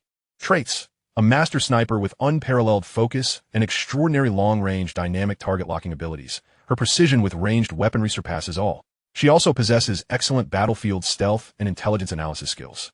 However, her close combat and high-speed evasion capabilities are relatively weaker. Meng Xiangrui overall rating. SS, Northwest Polytechnical University. Traits: a wild heavy-duty operator. He possesses a natural affinity and unique understanding for heavy, high-firepower mechas, excelling in energy weapon utilization and armor damage resistance techniques, adept at direct assaults and firepower suppression. His style is fierce and robust, yet he needs to improve his mobility in combat and adaptability to complex terrains. Jiang Yi overall rating. SS, Nanheim Military Engineering Academy. Traits: an opportunist. She possesses strong system, status monitoring, and fault prediction abilities, maximizing mecha performance and extending operational time, while also excelling in providing tactical support and first aid to teammates during combat. Her operations are meticulous, and she possesses a keen sense of the bigger picture, although she lacks in independent assaults and explosive power. Chapter 11. History and Communication. In the theoretical classroom of the Mecha Piloting Academy, a palpable silence enveloped the vast circular space. The cold alloy walls and the faint scent of energy liquid in the air set a solemn and weighty tone for the history that was about to unfold. At the podium, an instructor bearing the rank of major stood with a stern expression, his gaze sharp as a blade weathered by the trials of time. Without any preamble, he activated the central holographic projection platform. With a hum, a grand interstellar panorama unfurled at the center of the classroom, with the blue Earth and red Mars silently orbiting in their respective paths, appearing tranquil, yet seemingly harboring boundless undercurrents. In a deep, resonant voice, the instructor began the first lesson, imbued with a calmness that stripped away pretense, striking deeper than any impassioned rhetoric. I am not here to teach you how to command these steel behemoths, but to illuminate the weight that your bloodline will carry and to elucidate why we must steadfastly grip our weapons. Time anchor, the year 2050. Holographic images swirl, casting a glaring crimson light over Earth, a manifestation of the overwhelming population pressure. The resources of the blue planet have been depleted, and the space for survival has become critically constrained. The necessity to expand outward has transformed from a mere choice into an imperative for existence. Mars has emerged as humanity's new frontier. The imagery shifts, revealing colossal colonial ships, akin to arcs of hope, sailing towards the desolate red planet. Countless engineers, scientists, and volunteers, faces alight with aspiration, bid farewell to their homeland. However, the instructor's voice suddenly deepens, and the images reveal a contentious division. As a highly controversial Mars colonization supplementary bill is passed, certain nations advocate for the transportation of a significant number of serious criminals, political prisoners, and even death row inmates, after rehabilitation, to Mars to undertake the most perilous pioneering tasks. In the footage, a line of prisoners, shackled with electronic restraints, board transport ships. The scene laden with oppression and gravitas. The instructor's voice rises sharply, imbued with an undeniable severity, as the People's Republic of China casts the sole dissenting vote. On the holographic display, the seat of the Chinese representative illuminates with a striking red veto mark. We assert that this constitutes a violation of fundamental human rights, and furthermore, it plants a ticking time bomb beside the cradle of civilization. Sowing the seeds of malevolence in a new world will only yield more distorted fruits. We maintain that Mars should be a new starting point of hope and courage, not a desolate exile. The imagery showcases China's decision. We dispatched not a single criminal, but rather the finest engineers, architects, agriculturalists, and volunteers, equipped with the most advanced ecological dome technology and the purest pioneering dreams, to Mars with the intent to build, not to exile. Time swiftly passes, leading us to the year 2130. The imagery reveals a thriving Mars, adorned with domed cities. Yet, deep-seated fissures have already formed. The descendants of those pioneers, under the beguiling rhetoric and military threats of Navita, swiftly gather to establish the Mars Independent Alliance. They harbor a deep-seated animosity towards the blue planet, particularly directed at the homeland that abandoned them. The visuals turn bloody as the army of the Independent Alliance fervently attacks all institutions displaying the flag of the Blue Planet Alliance. Among them, the most detested is our settlement of China. The instructor's voice carries a heavy anguish, for we have never forsaken them. We sent our compatriots, our brothers and sisters. We oppose independence, firmly believing that our roots lie in the Blue Planet. To them, this is the ultimate betrayal. The holographic imagery freezes on the ruins of a Chinese settlement, the scene heartbreakingly grim. 5 years ago, the New Nanjing incident marked the first tremor in the instructor's voice. The army of the Independent Alliance breached our largest settlement, New Nanjing, leading to the collective execution of over 1,000 unarmed Chinese engineers, scientists, teachers, and even children, who were labeled as spies and traitors for refusing to pledge allegiance to Navita. Their remains were discarded upon the red Martian desert, left to the ravages of wind and sand. The footage presents a haunting scene, even after being censored, alongside a discarded children's literacy chip inscribed with Chinese characters. Lying in the sands, silence envelopes the classroom. Every student, regardless of origin, feels a chilling dread creep up their spines. Luo Cheng clenches his fists tightly, nails digging into his palms. He can hear Yang Fan's heavy breaths beside him and the grinding teeth of Chun Rue. In this moment, his once steadfast aversion to war wavers, overwhelmed by a deeper, more profound sense of anger and sorrow. News of the tragedy reaches the Blue Planet, igniting nationwide outrage. The mountains and rivers mourn. The instructor's voice booms like thunder, declaring that vengeance is inevitable. This was the solitary rallying cry of the time. The primary fleet of China, the Qishao fleet, is dispatched on a mission, traversing billions of kilometers towards Mars, vowing to reclaim the blood debt. The imagery reveals the immense fleet of Qishao, sailing into the vastness of deep space with a sense of tragic determination. Yet, the instructor's voice bears the weight of iron. For we underestimated Navita's cunning and the defensive strength built by the Martian Independent Army on their home soil. The Qishao fleet, isolated and deep within enemy territory, faced lengthy supply lines and covert obstructions and intelligence leaks from other nations. They encountered relentless ambushes and encirclement near Martian orbit, suffering tremendous losses. The footage depicts Qishao's warships exploding one after another under a barrage of concentrated laser fire, falling from the sky. In that desperate retreat, the instructor's voice grows somber, filled with infinite regret and respect, recounting how to cover the main fleet's escape. The legendary mech pilot, Colonel Yang Weidong, piloting his specialized mech Xianyuan, resolutely charged into the heart of the enemy ranks, buying time for the main forces to retreat.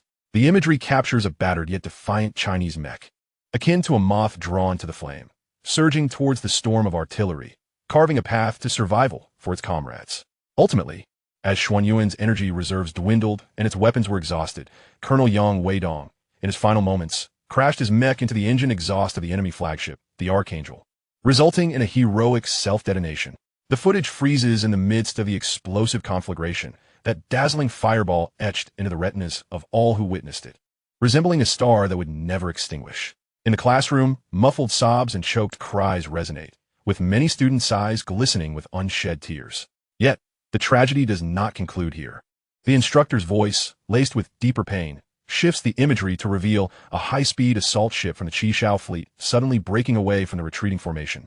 Racing madly towards the explosion-ridden area, Yang's wife, Major Xiao Siwe, also serving in the Qishao fleet as a battlefield reconnaissance officer, upon witnessing her husband's sacrifice, was consumed by grief and rage, defying all orders to pilot her small assault ship, the Swallow, into the still-raging war zone in a nearly suicidal charge.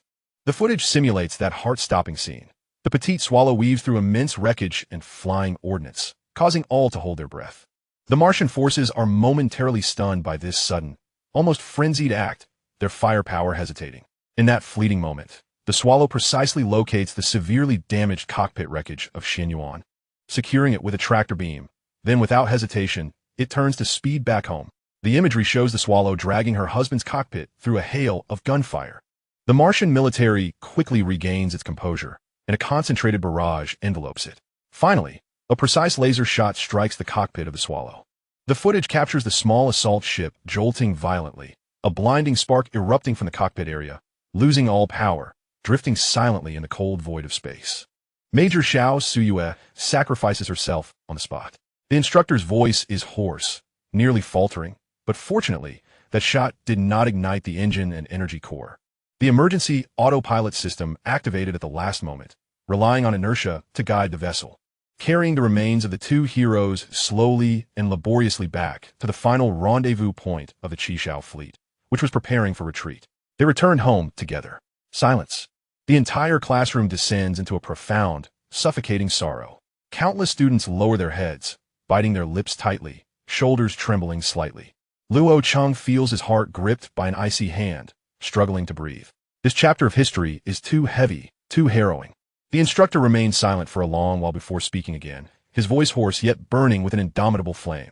Before his sacrifice, Colonel Yang Weidong, with his final strength, secured the core data of his mech and sent one last message. 87,231 final call. 87,231 final call. Xinyuan may perish, but the military spirit remains eternal.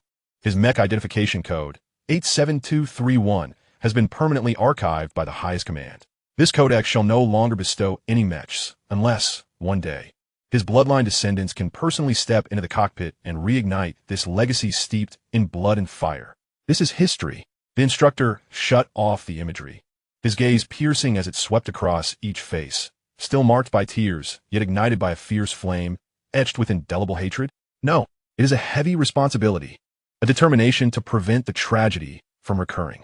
It is the reason we must be strong. We have lost Xinyuan, but we still possess Long Yuan. We have lost Yang Weidong and Xiao Suya, but we still have you. His voice suddenly soared, as sharp as a sword unsheathed. Remember the 1,000 souls of New Jinling. Remember the fallen stars of the Qishao fleet. Reital Yang Weidong s final charge. Remember Xiao Suya's resolute assault. Your mission is to ensure that such tragedies never repeat. Let not the blood of heroes be shed in vain. Class dismissed. The atmosphere in the classroom solidified, the weight of history pressing upon each student's heart. Yet an unprecedented resolve and strength quietly blossomed. In the evening, the students, having concluded a day of rigorous training, returned to their dormitories for rest. Luo Cheng had just returned to his quarters, where his roommates were still Yang Fan and Chun Rue. However, the usually affable Yang Fan appeared somewhat dejected, which Luo Cheng surmised was due to exhaustion. At that moment, Luo Cheng's personal terminal received an encrypted communication request, and the sender was none other than Li Minghui. Upon connecting, Li Minghui's calm and clear voice resonated. Luo Cheng, I am Li Minghui. Please assemble at the 3rd Operational Command Room of the Simulation Center tonight at 2000 hours. The top 10 class leaders will be present. Understood, Luo Cheng replied succinctly. He knew that what was meant to come would eventually arrive. At precisely 2000 hours, Luo Cheng pushed open the door to the 3rd Simulation Operational Command Room. It was a medium-sized tactical discussion chamber with a vast interactive star map sand table at its center, surrounded by a circle of seats. At this moment, the other 9 had already gathered. Li Minghui occupied the main seat, his posture still erect, his expression composed. Upon seeing Luo Cheng enter, he merely nodded slightly.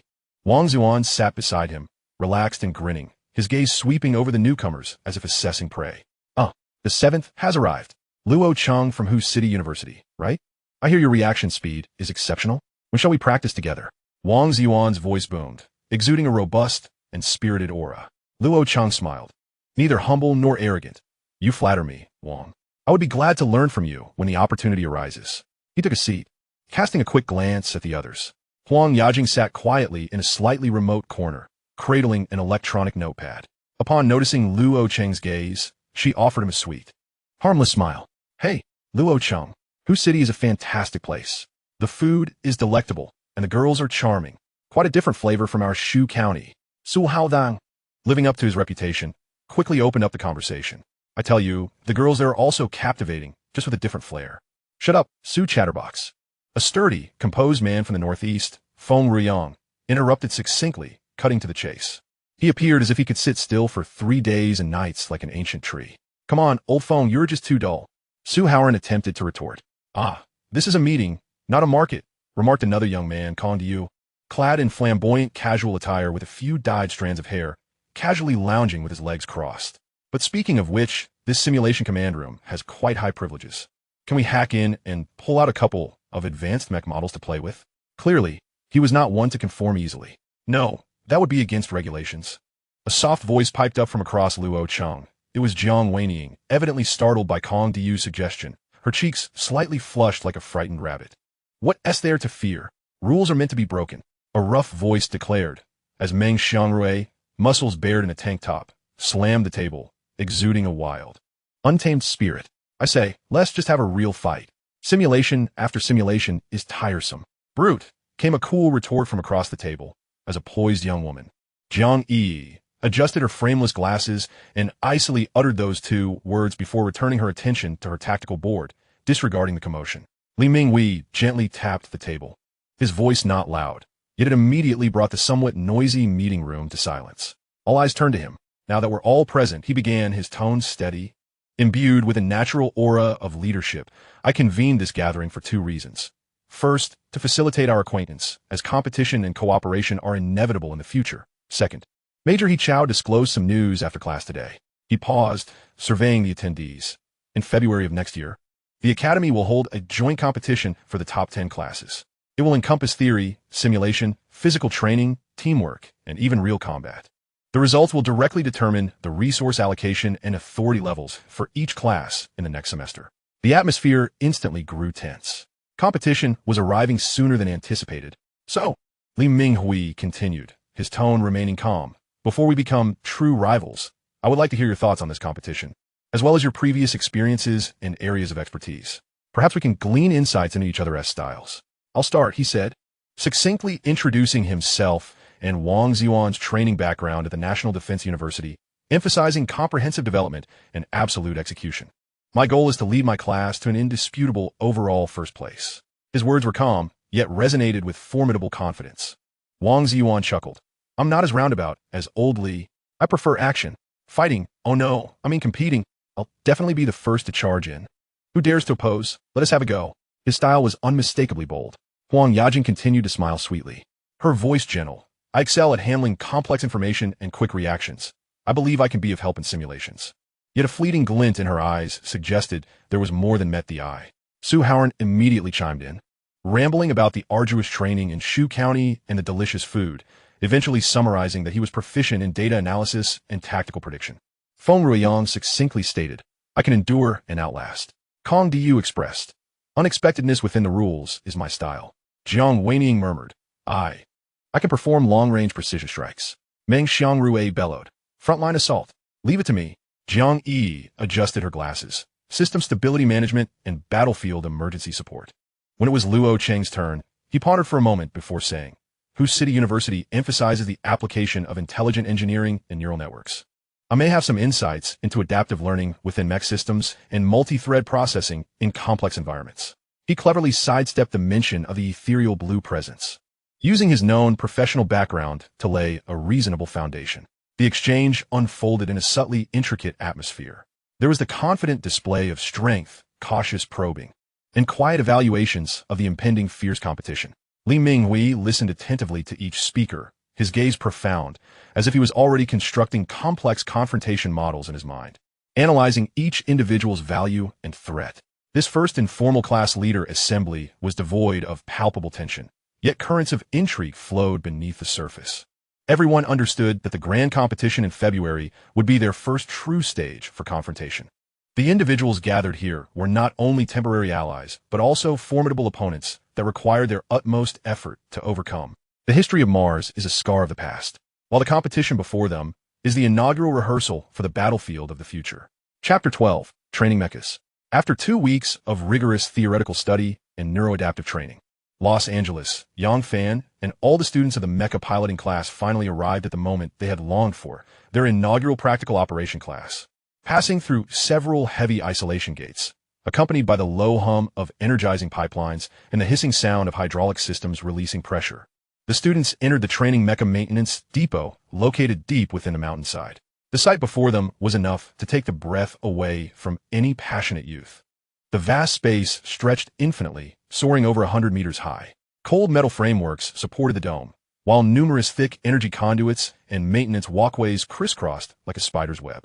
Most awe-inspiring were the rows of training mechas standing in formation, resembling ancient giants in slumber. These mechas stood approximately 20 meters tall, their streamlined design exuding a blend of power and technological beauty. Their color scheme revolved around white and purple, accented with deep blue and matte black details, reflecting a cold yet noble sheen under the chilling illumination of the hangar. The heads of the mechas boasted sharp angles, with massive composite sensors for eyes that, though inactive at the moment, seemed to harbor a predatory glint. Their shoulder armor was formidable, with clear serial numbers and alliance insignias etched onto the chest plates, while the arms and legs displayed a beauty of explosive potential, each joint and hydraulic mechanism underscoring precision and might. The overall aesthetic of these mechas bore a striking resemblance to what the students had encountered in their textbooks, albeit with a more streamlined design, minimizing decorative elements in favor of emphasizing combat training functionality. Yet the overwhelming sense of awe inspired by these steel titans remained unmistakable. "Wow, it's really a mecha!" Su Fengmian exclaimed, his mouth agape, nearly leaping with excitement, his eyes wide with wonder, wishing to rush forward and touch one immediately. The sheer impact was so profound that even the usually composed young fan could not help but murmur to himself, gazing up at these iron giants with tightly clenched fists. Luo Cheng drew a deep breath, the frigid air filling his lungs, yet it could not quell the feverish beating of his heart, which raced with excitement and anticipation. He was finally about to touch a real mecha. "Freshman, have you had your fill of gaping?" A rough voice boomed like thunder, interrupting the student's saw. The instructor responsible for the practical class was a dark-skinned, burly man with a scarred face and fierce eyes, bearing the insignia of a major. "I am your practical instructor, Lei Ming. Enough chit-chat. Do you see those iron lumps in front of you? Codename, Thousand Birds Training Model, numbered from PS-01 to PS-40. Now, according to terminal allocation, find your vehicle. You have 5 minutes to enter the cockpit. Those who exceed the time limit will spend the day watching others practice." With that command, the students immediately dashed toward their designated mechas like arrows released from a bow. The lift activated and the cockpit doors slid open. Following the instructions, Luo Cheng settled into the cockpit of PS-07. The interior was not spacious, filled with the unique scent of precision machinery and electronic components. Directly ahead loomed a massive main holographic display, surrounded by countless auxiliary screens and physical buttons.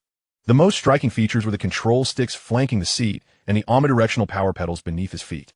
First step, neural connection. Instructor Lei Ming's voice resonated through the internal communication system. Put on the helmet and connect to the sensory interface. Feel it. Treat it as part of your body.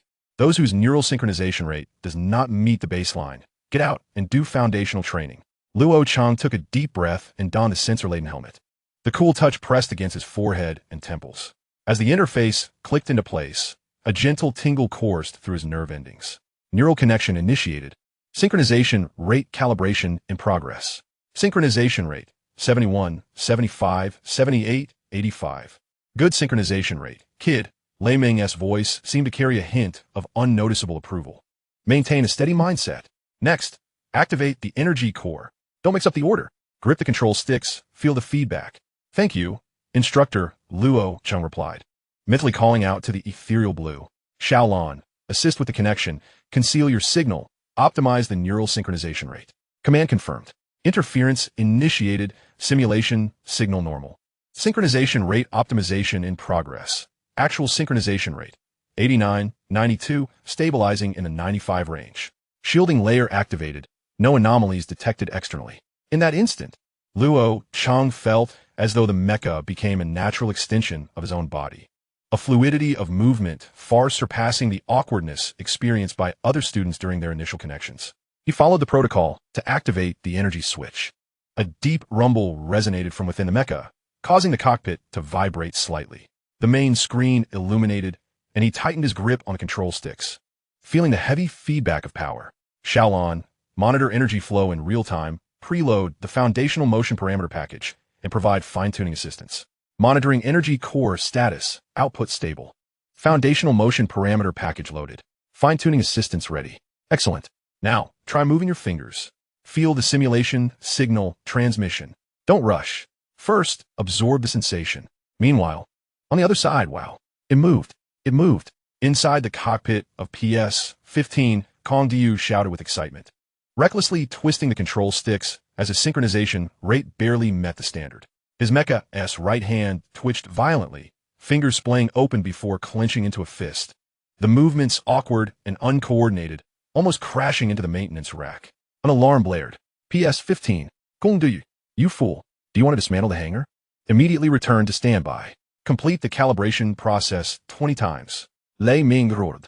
In cockpit PS-22, Jiang Weining, on the other hand, was cautious, her breathing shallow with nerves.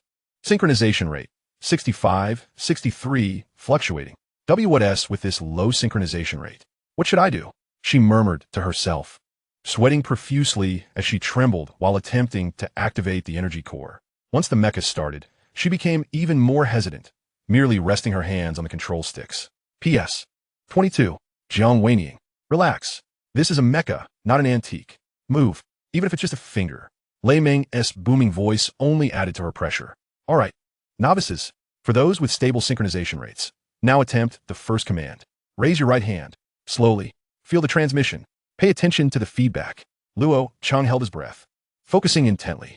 With Xiaolan's assistance, he clearly sensed the weight of the mecha's right arm, the hydraulic transmission, the power output, and even the minute changes in resistance. The right arm of PS-07 smoothly and steadily raised, the motion fluid and stable, defying the clumsiness typical of a first-time operation. Completion rate, 98. Power control, exceptional. Stability, exceptional. Impressive. PS-07.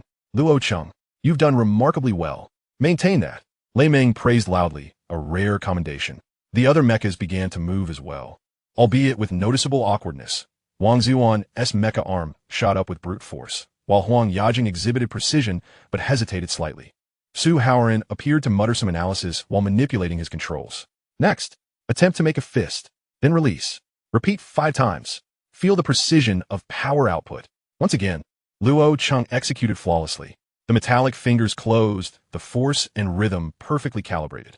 On Kong Diu's end, the fist clenching was rapid and crude, the mecha's fist creaking loudly. And when he released, it snapped back violently. Gong Diu. Precision. Precision. Jiang Weining managed to bend the mecha's fingers ever so slightly, an almost imperceptible movement. Jiang Weining. Put some strength into it. This is a mecha, not a sewing needle. Clench tightly. After a class filled with initial experiences in basic operations, the bell for dismissal rang. Most students were drenched in sweat, yet their eyes sparkled with excitement. Today was merely the beginning. Do not grow complacent. Next class, we shall learn to walk.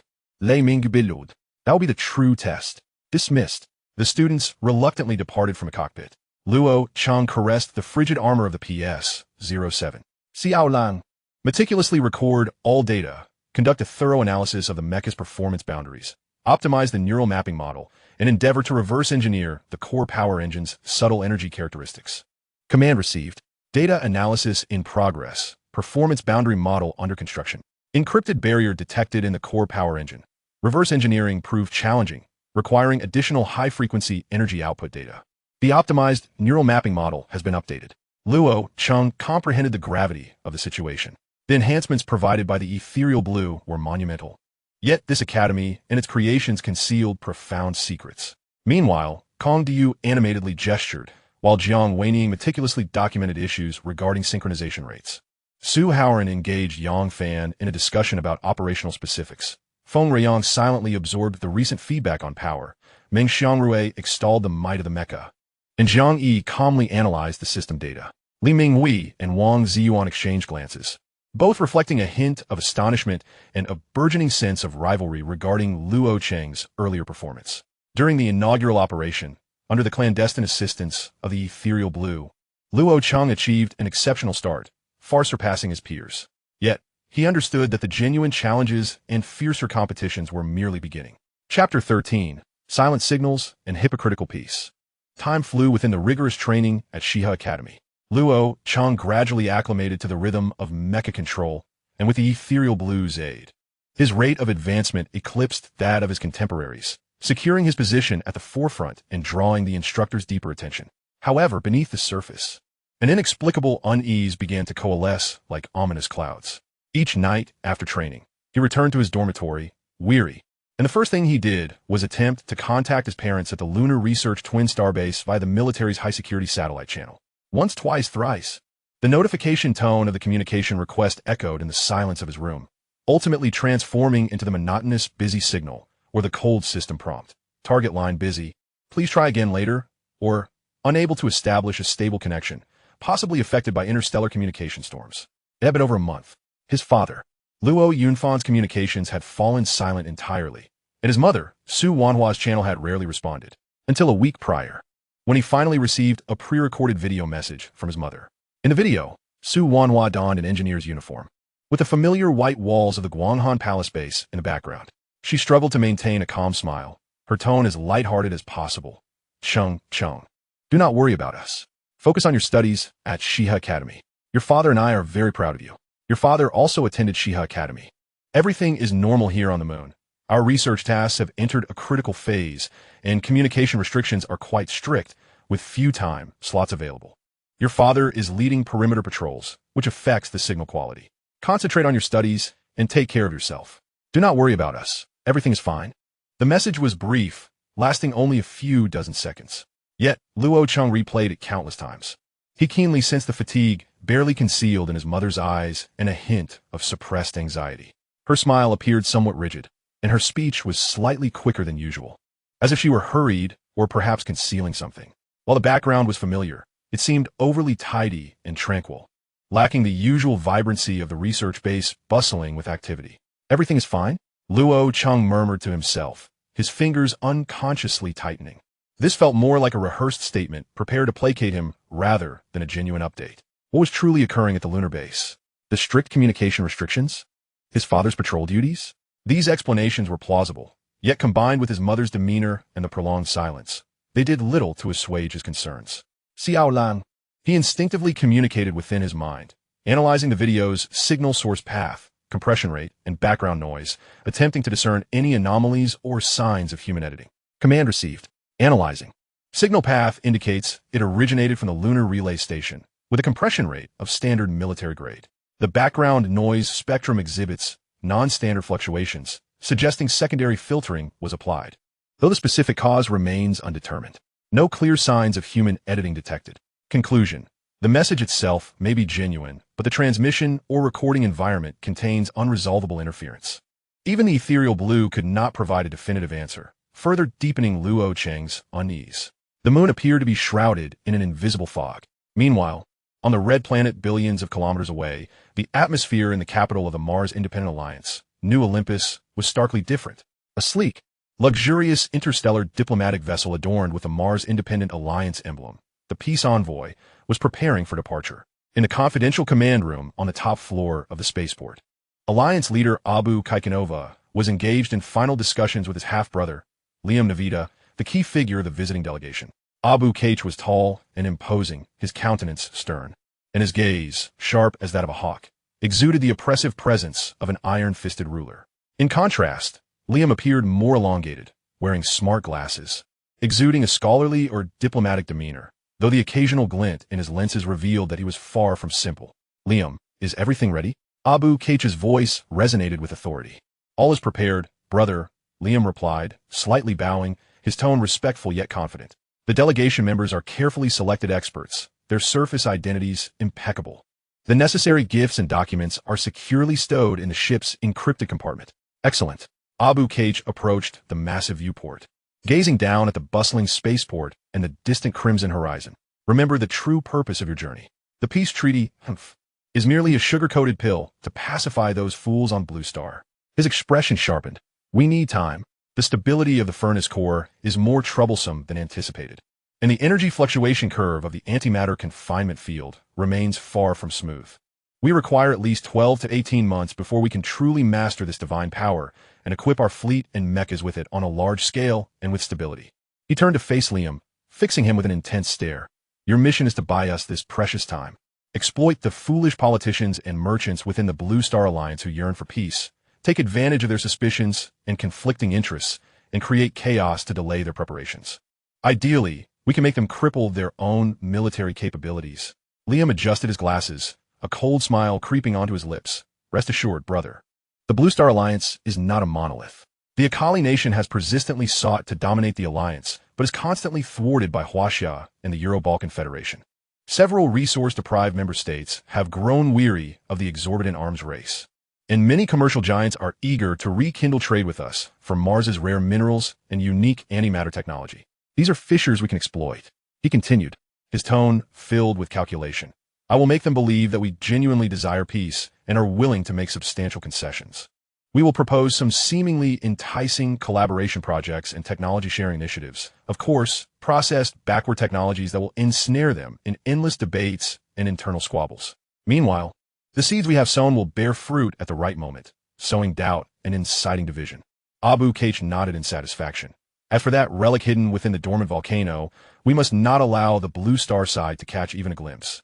It is the key to ushering us into a new era, liberating us from the shackles of Blue Star. Understood. All relevant information has been classified as top secret, leaving the delegation in the dark regarding the full scope of the situation. Liam assured, we shall play the role of wayward travelers yearning to return as peaceful emissaries to the family of the solar system. Go. Abu Kaichi finally patted his brother's shoulder, a rare hint of fraternal affection lacing his tone, yet overshadowed by a cold expectation, urging the old men of the blue planet to savor this fleeting illusion of peace. The future of Mars hinges on this pivotal moment. The event swiftly approached Christmas Eve, a day filled with anticipation.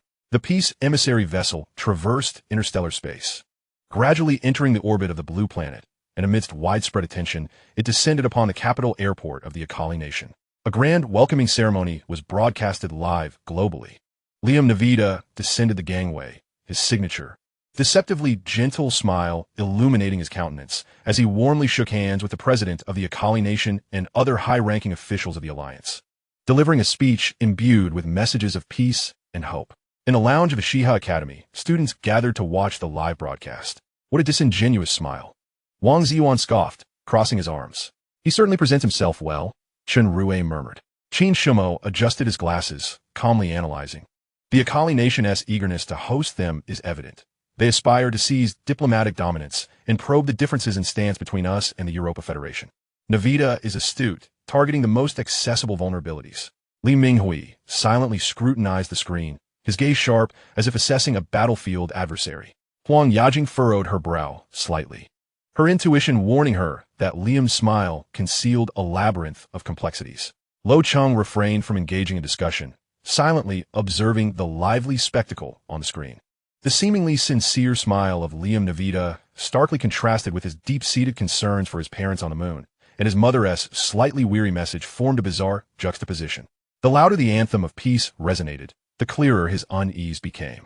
The Martian delegation had taken their positions. Their performance was set to commence. Luo Cheng sensed that a game far more intricate and perilous than a mere mecha confrontation had quietly begun. Deep Blue, he silently intoned, elevating the surveillance level of all public and semi-public interstellar communication channels, prioritizing the extraction of anomalous information fragments related to the lunar Guanghan Palace base and the Martian delegation for cross-referencing. Directive confirmed. Surveillance level elevated. Computational power allocation in progress. A storm may soon be upon us. Chapter 14. The 10 Principles of Peace. The capital of the Akali Republic, New Washington City, was adorned for a grand celebration, marking not only the traditional Western holiday of Christmas, but also the day of the Martian leader's visit. That day, floating holographic advertisements shifted from commercial promotions to a depiction of the azure blue planet entwined with the crimson Mars, encircled by olive branches, with slogans scrolling below proclaiming a new era of peace and a united future. The streets brimmed with curious and enthusiastic crowds, while a swarm of drones buzzed overhead, tasked with security and aerial photography. Liam Navita stood beneath the dome of the Parliament building, facing the globally broadcast cameras, his visage radiating warmth and approachability. Dressed in a well-tailored dark suit, the wisdom and sincerity in his eyes, framed by golden-rimmed glasses, were evident. We once stood at the far ends of the stars, our misunderstandings and divisions causing each other suffering. His voice resonated through the square via the amplification system, clear and compelling. However, today, we gather not to perpetuate past wounds, but to collaboratively inscribe the chapters of our shared future. The Martian Independent Alliance deeply comprehends the yearning of our blue planet brethren for peace. We share that desire. We bring forth sincerity and the hope for mutual prosperity. Subsequently, he announced a series of goodwill initiatives, a limited opening of trade in Martian rare earth elements, the sharing of certain cutting-edge energy technology patents, and even a proposal to jointly establish a force to combat interstellar joint patrols. Each utterance ignited fervent applause and cheers from the audience. In the days that followed, the delegation's agenda was packed. Touring Akali's premier civilian quantum computing enterprises, dining with leaders of major conglomerates to discuss the immense prospects of rejuvenating trade routes, and inadvertently releasing a video from a visit to a veterans rehabilitation center, where Liam Navita knelt to personally present comfort items to a veteran who had lost his legs in early conflicts, a scene profoundly impactful and stirring. Public opinion began to subtly shift. On online platforms, voices advocating for peace, asserting that Martians are also human and that the war must end, began to proliferate. Some politicians openly called for the alliance to respond to Mars's overtures with a more open and flexible attitude. After several days of groundwork, elevating expectations to their zenith, the Martian delegation officially unveiled their long-anticipated framework initiative for the construction of lasting peace and shared prosperity in the solar system within the Grand Assembly Hall of the Akali Republic's Parliament, to be subsequently submitted for voting at the Blue Planet Alliance's United Nations Assembly. Liam Navita stood in the limelight, flanked by the flags of member nations. His demeanor solemn, his tone unprecedentedly sincere, as he read each principle aloud. 1. The principle of mutual respect for sovereignty and territorial integrity, mutual acknowledgement of each other's political realities and legal territories. 2. The principle of establishment of a demilitarized buffer zone, proposing the creation of a vast demilitarized zone within the asteroid belt between Mars and Jupiter, with both parties withdrawing offensive vessels, retaining only scientific and rescue capabilities. 3. The principle of military transparency and trust building, gradually disclosing certain non-core military deployment information and inviting military observers from each side. 4. The principle of joint development and sharing of resources, prioritizing cooperative development of asteroid belt and outer planetary satellite resources, establishing a joint management committee. 5. The principle of scientific and cultural cooperation and exchange, initiating and gradually expanding the scale of student and scholar exchanges, establishing joint laboratories in fields such as aerospace, medicine, and ecology. 6. The principle of negotiated resolution of historical legacy issues, establishing a joint historical research committee to objectively examine the causes and responsibilities of past conflicts. 7. The principle of humanitarian care and prisoner of war repatriation, immediate unconditional repatriation of all prisoners of war and assistance in locating missing persons from the war. 8. The principle of normalization of economic trade, gradually lifting mutual sanctions, restoring interstellar trade routes, and reducing tariff barriers. 9. The principle of crisis management and communication in emergencies, establishing a hotline for heads of state and a military emergency communication mechanism to prevent misjudgments from escalating. 10. The principle of staged implementation of peace agreements, proposing an 18 to 24-month roadmap for the gradual implementation of the above principles, culminating in the signing of a permanent peace treaty. However, far removed from the clamor, the atmosphere at the Shiha Academy was starkly different. The perimeter defense energy shield generators operated at low power around the clock, emitting a nearly imperceptible glow. The number of patrolling Sentinel mechas had doubled, and sensor arrays were fully activated, meticulously monitoring any anomalous fluctuations in the surrounding airspace. Inside the training grounds, the atmosphere grew increasingly tense. Faster. Move quicker. Do you think the Martians' lasers will wait for you to strike a pose? Instructor Lei Ming's bellow echoed through the simulation area. Jiang Wenying, what are you doing? Shoot. By the time you're ready, the target will have already sent you to the banquet. Gong Du, what on earth are you doing standing around? Charge in. What are you waiting for? The flowers have wilted. And you, Wang Ziyuan, all you do is charge in. Do you even see your teammates? Are you going to sacrifice yourself alone? Su Haoran, less chatter from you. Do you think you can persuade the enemy to surrender with your babbling? The trainees are no longer engaged in mere combat or shooting drills. Rather, they are immersed in high-intensity, hyper-realistic exercises focused on counter-interference and anti-infiltration operations. The simulated environment is set within the complexities of an urban wasteland, rife with intense electromagnetic interference and intermittent communication. The trainees must not only contend with simulated Martian infiltration units that can strike from the shadows, but also remain ever vigilant against false commands, information deception, and system hijacking. P.S. 07. The heat source at 3 o'clock on your left is a trap. Ignore it. Prioritize eliminating the sniper on the rooftop at your 9 o'clock. The voice of Colonel He Chao comes coldly through the internal encrypted channel as he stands at the central control console, monitoring each trainee's performance. Luo Cheng maneuvers his training mech with remarkable agility through the ruins, his movements fluid and precise. Assisted by the ethereal blue interface, he can swiftly filter through distracting information, discerning genuine targets, and even anticipate certain attack patterns from simulated adversaries. His mech executes a nearly flawless tactical roll to evade an energy beam while simultaneously locking onto a target with its shoulder-mounted micromissile nest. Two simulated missiles scream forth, accurately obliterating the distant sniper on the rooftop into a cloud of data vapor. Target eliminated. Efficiency rating S. The ethereal blue prompt flickers at the edge of his vision. Yet, Luo Cheng dares not relax for a moment. He senses the mounting pressure from the instructors. As the training intensifies, increasingly resembling real combat, infused with an urgency to forge them into formidable weapons. The competition between classes has also reached a fever pitch. As the day of the 10th class competition approaches, each class leader is brimming with determination.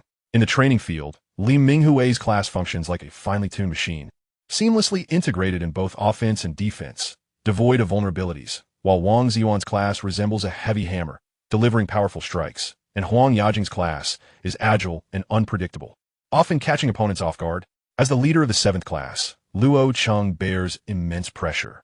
He must not only uphold his own technical superiority, but also coordinate with team members of varying personalities and abilities, devising strategies that capitalize on their strengths while mitigating weaknesses.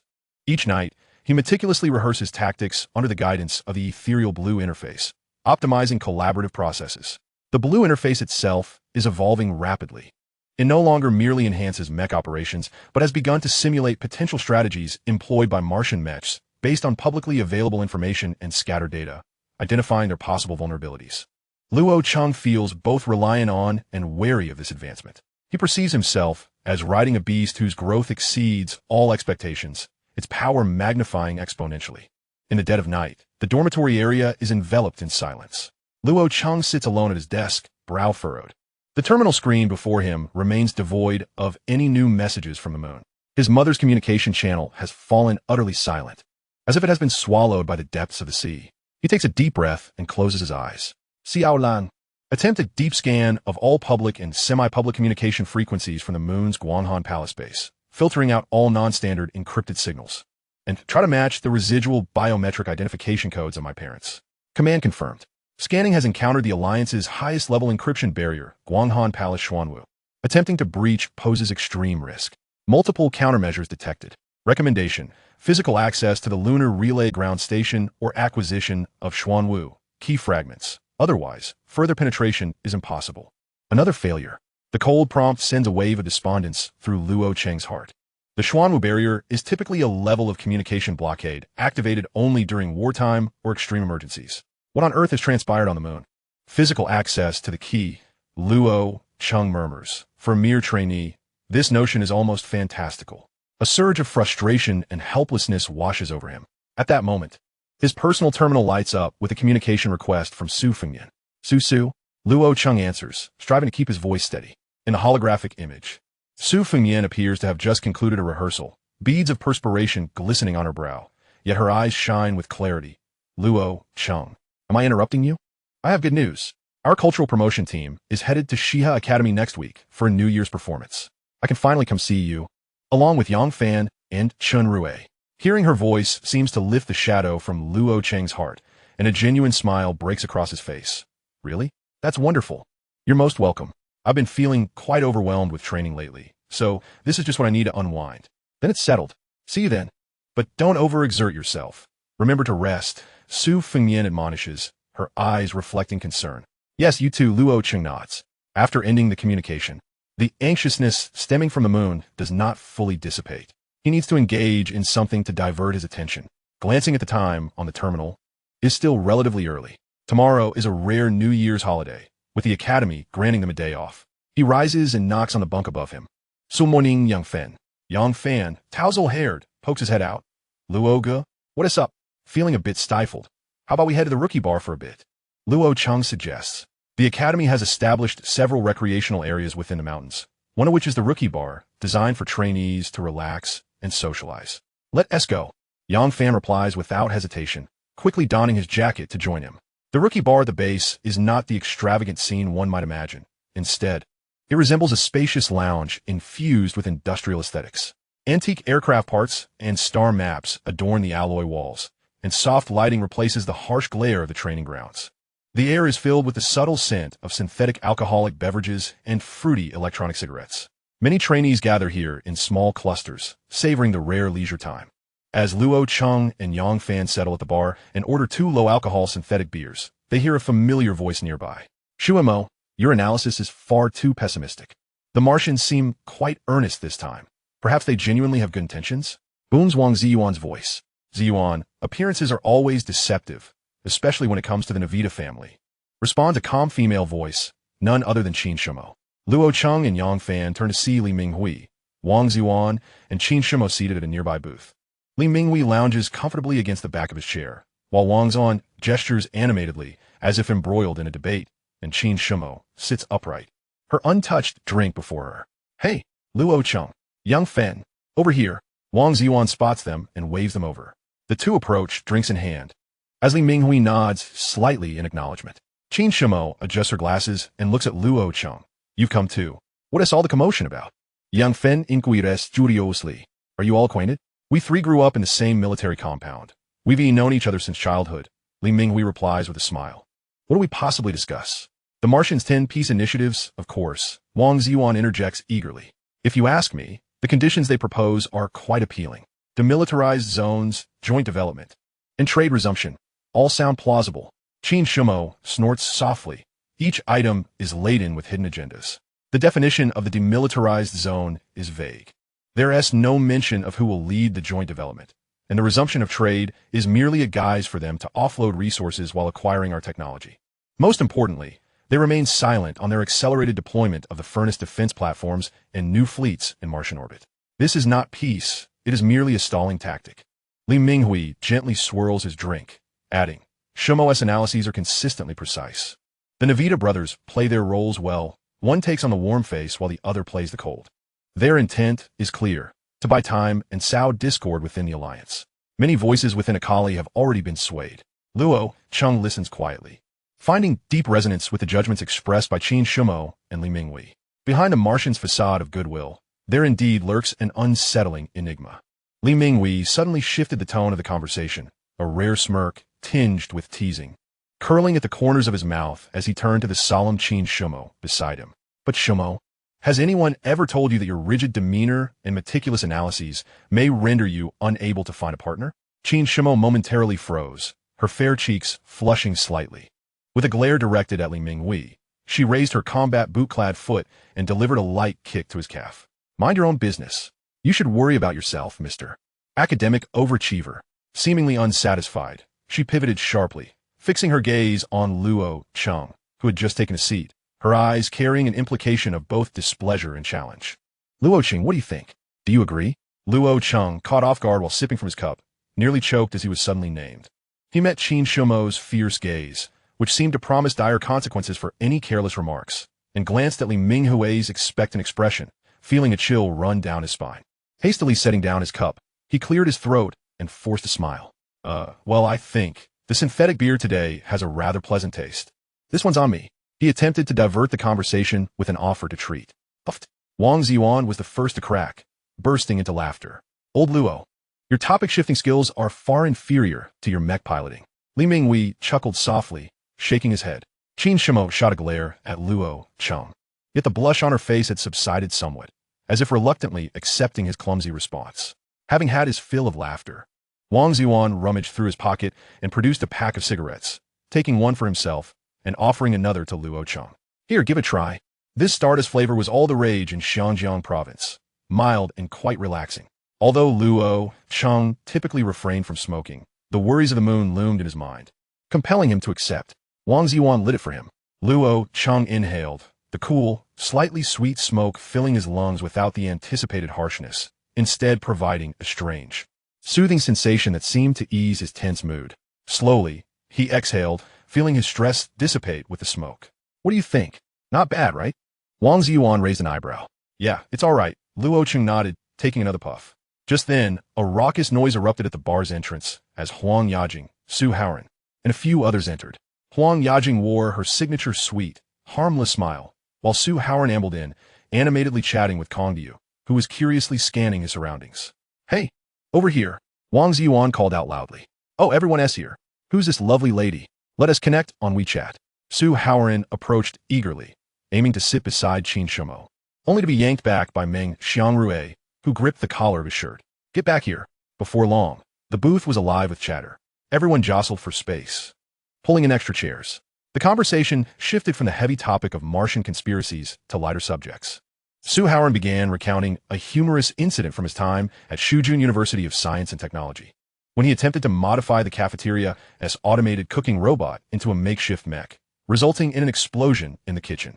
Kong Diu shared his own tale of how he deployed a fleet of homemade drones to deliver breakfast to the girls' dormitory, only to be chased halfway across campus by security. Even the usually reticent Feng Riyang could not help but join in, reminiscing about the foolishness of licking mech bumpers in the winter back in his northeastern hometown. Laughter echoed throughout the bar. Even Li Minghui, who often maintained an aloof demeanor, wore a faint smile. Although Qin Shumo occasionally corrected Su Howard's inaccuracies in his stories, her expression had relaxed considerably. Huang Yajing listened quietly, occasionally chiming in with soft laughter. Luo Cheng reclined against the back of his chair, absorbing the vibrant atmosphere, feeling the gentle relaxation brought on by the smoke, and observing these individuals who were both rivals and peers. His anxiety, stemming from the moon, and wariness ignited by Mars was momentarily set aside. In this academy bar, nestled among the mountains and far removed from Earth's clamor, in an era rife with uncertainty, they had stolen a brief interlude of simple joy that belonged to youth. Tomorrow, training would resume, competition would remain fierce, and external crises would loom. Yet, for this night, they could momentarily cast aside their burdens and simply be a group of newly matured students, sharing in each other's amusing tales and laughter. This fleeting respite was invaluable for those soon to face greater storms. Chapter 15. The Moon Palace. Deep within the Chang'e Palace Comprehensive Research Base on the moon, the atmosphere was starkly different from the festive chaos of New Washington on Blue Star and the intense training at Shiha Academy, intertwining extreme oppression with fervent excitement. The massive circular sealed door gradually slid open, revealing the vast and intricate core area of the laboratory. There were no windows, only cold alloy walls, countless blinking indicator lights, spiraling energy conduits, and large analytical instruments humming with a low buzz. The air was tinged with a faint scent of ozone, mingled with the distinctive odor of heated metal. Dozens of researchers clad in white or gray protective suits hurried about, engaged in hushed conversations. Each face bore an unmistakable weariness, yet their eyes burned with intensity, fixated on the screens, displaying a torrent of rapidly updating data. At the center of this area, bound by multiple force fields and secured by physical supports, lay the core object that had triggered a comprehensive communication blockade on the moon, a severely damaged engine core, retrieved from the wreckage of a Martian reconnaissance vessel. Its menacing and intricate structure still discernible. It was not particularly large, yet its design was exceedingly complex, with the shell marked by traces of explosions and impacts. The dark red emblem of the Martian Independent Alliance and an internal codename, the Crucible, were faintly visible. The project leader, Su Wanhua, stood before the main control console. Her typically graceful and intelligent visage was now etched with exhaustion. Dark circles were evident beneath her eyes, and the collar of her protective suit was slightly unbuttoned, revealing the crumpled attire beneath, an indication of countless hours of continuous work. Nevertheless, her back remained straight, and her gaze was as sharp as an eagle's, fixated on the complex energy flow diagrams and structural simulations flickering on the holographic screen. 127th stability test of the containment field. The amount of antimatter injected has been increased to 0.5 nanograms. Her voice was somewhat hoarse, yet exceptionally clear and composed. Report on the readiness of each team. The superconducting cycle of the energy conduit is normal. The critical temperature remains stable. The output power of the strong magnetic field generator is at 97, within acceptable deviation ranges. The synchronization rate of the Higgs field anchor points is at 99.8, with no abnormal fluctuations detected. The monitoring team is in position. The high-energy particle detector array is fully operational. A series of succinct and professional reports flowed through the communication channel.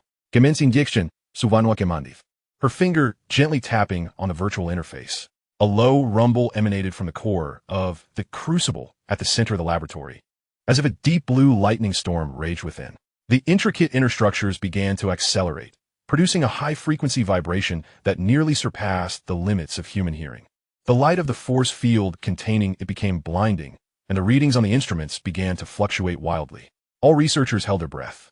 3 seconds, 5 seconds, 10 seconds suddenly. An indicator representing energy dissipation on the main screen shot into the red. A piercing alarm blared instantly. Not good. Microfractures have appeared in the containment field.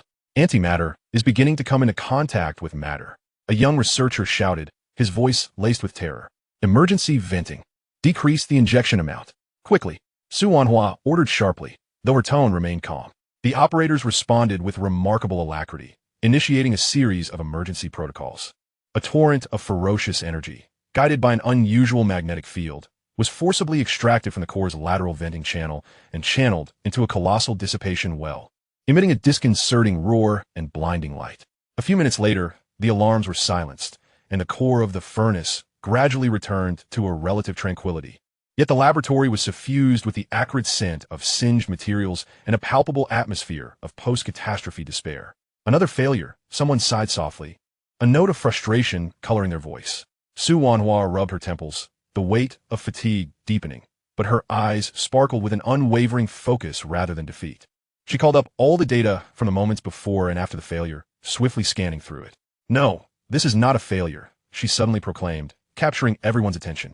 Look here, at the peak energy output curve 3 milliseconds before the malfunction, and the anomalous harmonics of the Higgs field in that brief span. Our previous model was flawed. The furnace's confinement mechanism does not solely rely on a strong magnetic field. It possesses an internal secondary stabilization system based on an as-yet uncomprehended vacuum polarization effect. Her words fell like pebbles cast upon a placid surface, drawing the researchers closer as they scrutinized the unusual data segments traced by Su Wanhua's fingertips, plunging into fervent discussion. Miss Su, are you suggesting that the Martians have harnessed a form of physical application we have yet to conceive? One of them exclaimed. This fundamentally destabilizes our existing high-energy physics models. If we can decipher this mechanism, the conundrum of confinement field stability might be readily resolved. Su Wanhua nodded, her gaze ablaze with fervor. Indeed, this furnace is unstable, fraught with peril, and may merely be a rudimentary prototype from Mars. However, the technological trajectory it embodies is revolutionary. The efficiency of antimatter energy utilization vastly exceeds that of our controllable nuclear fusion. Theoretically, it possesses at least a tenfold energy differential. If we can master and stabilize it, it would signify not just an energy revolution, but a qualitative leap in our starship endurance, weapon power, and even the scale of ecological domes. She inhaled deeply, her eyes sweeping across the weary yet eager faces of her team. Comrades, what we are deciphering may very well be the key to the next era. The Martians propose those 10 principles of peace precisely because they themselves do not fully grasp this technology. They require time. And we, her voice grew resolute, must comprehend it, master it, and even surpass it before they fully develop it. But Ms. Su, a senior safety expert, interjected, his voice laced with concern. The risks of experimentation are too great. If the energy dissipation were any stronger, it could trigger a chain reaction with unimaginable consequences. Furthermore, the highest command has mandated communication silence. Su Wanhua paused for a moment, a flicker of complexity crossing her gaze. How could she not worry for her son, Luo Cheng, far away on Earth?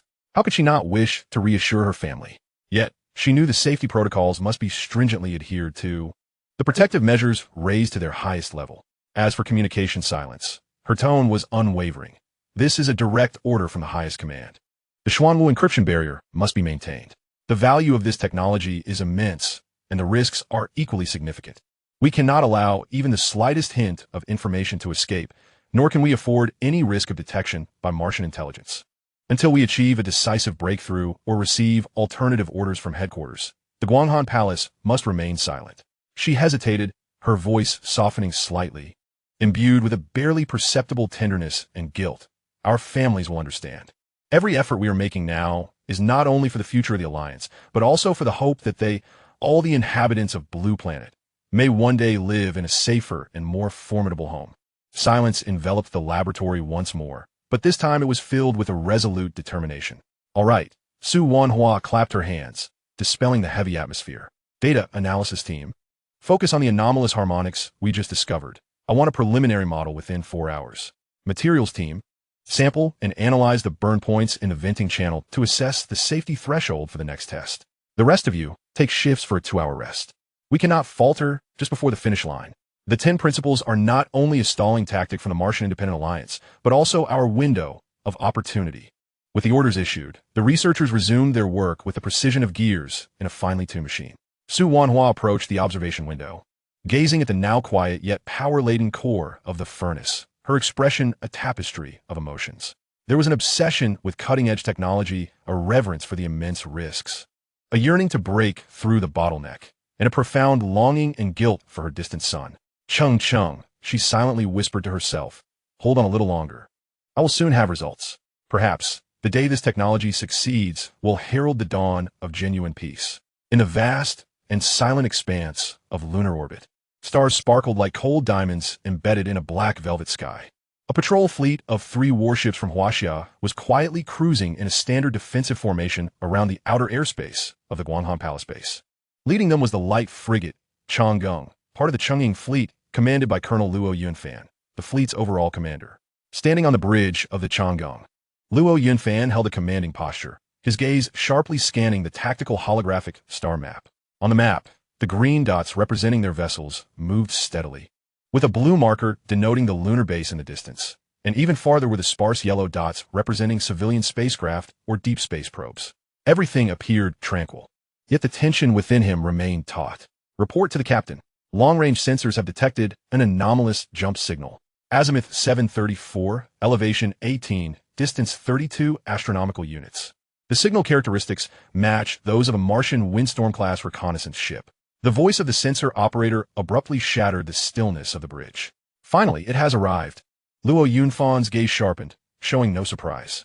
All hands prepare for battle. Elevate energy shields to alert power. Weapon systems on standby. Communications officer.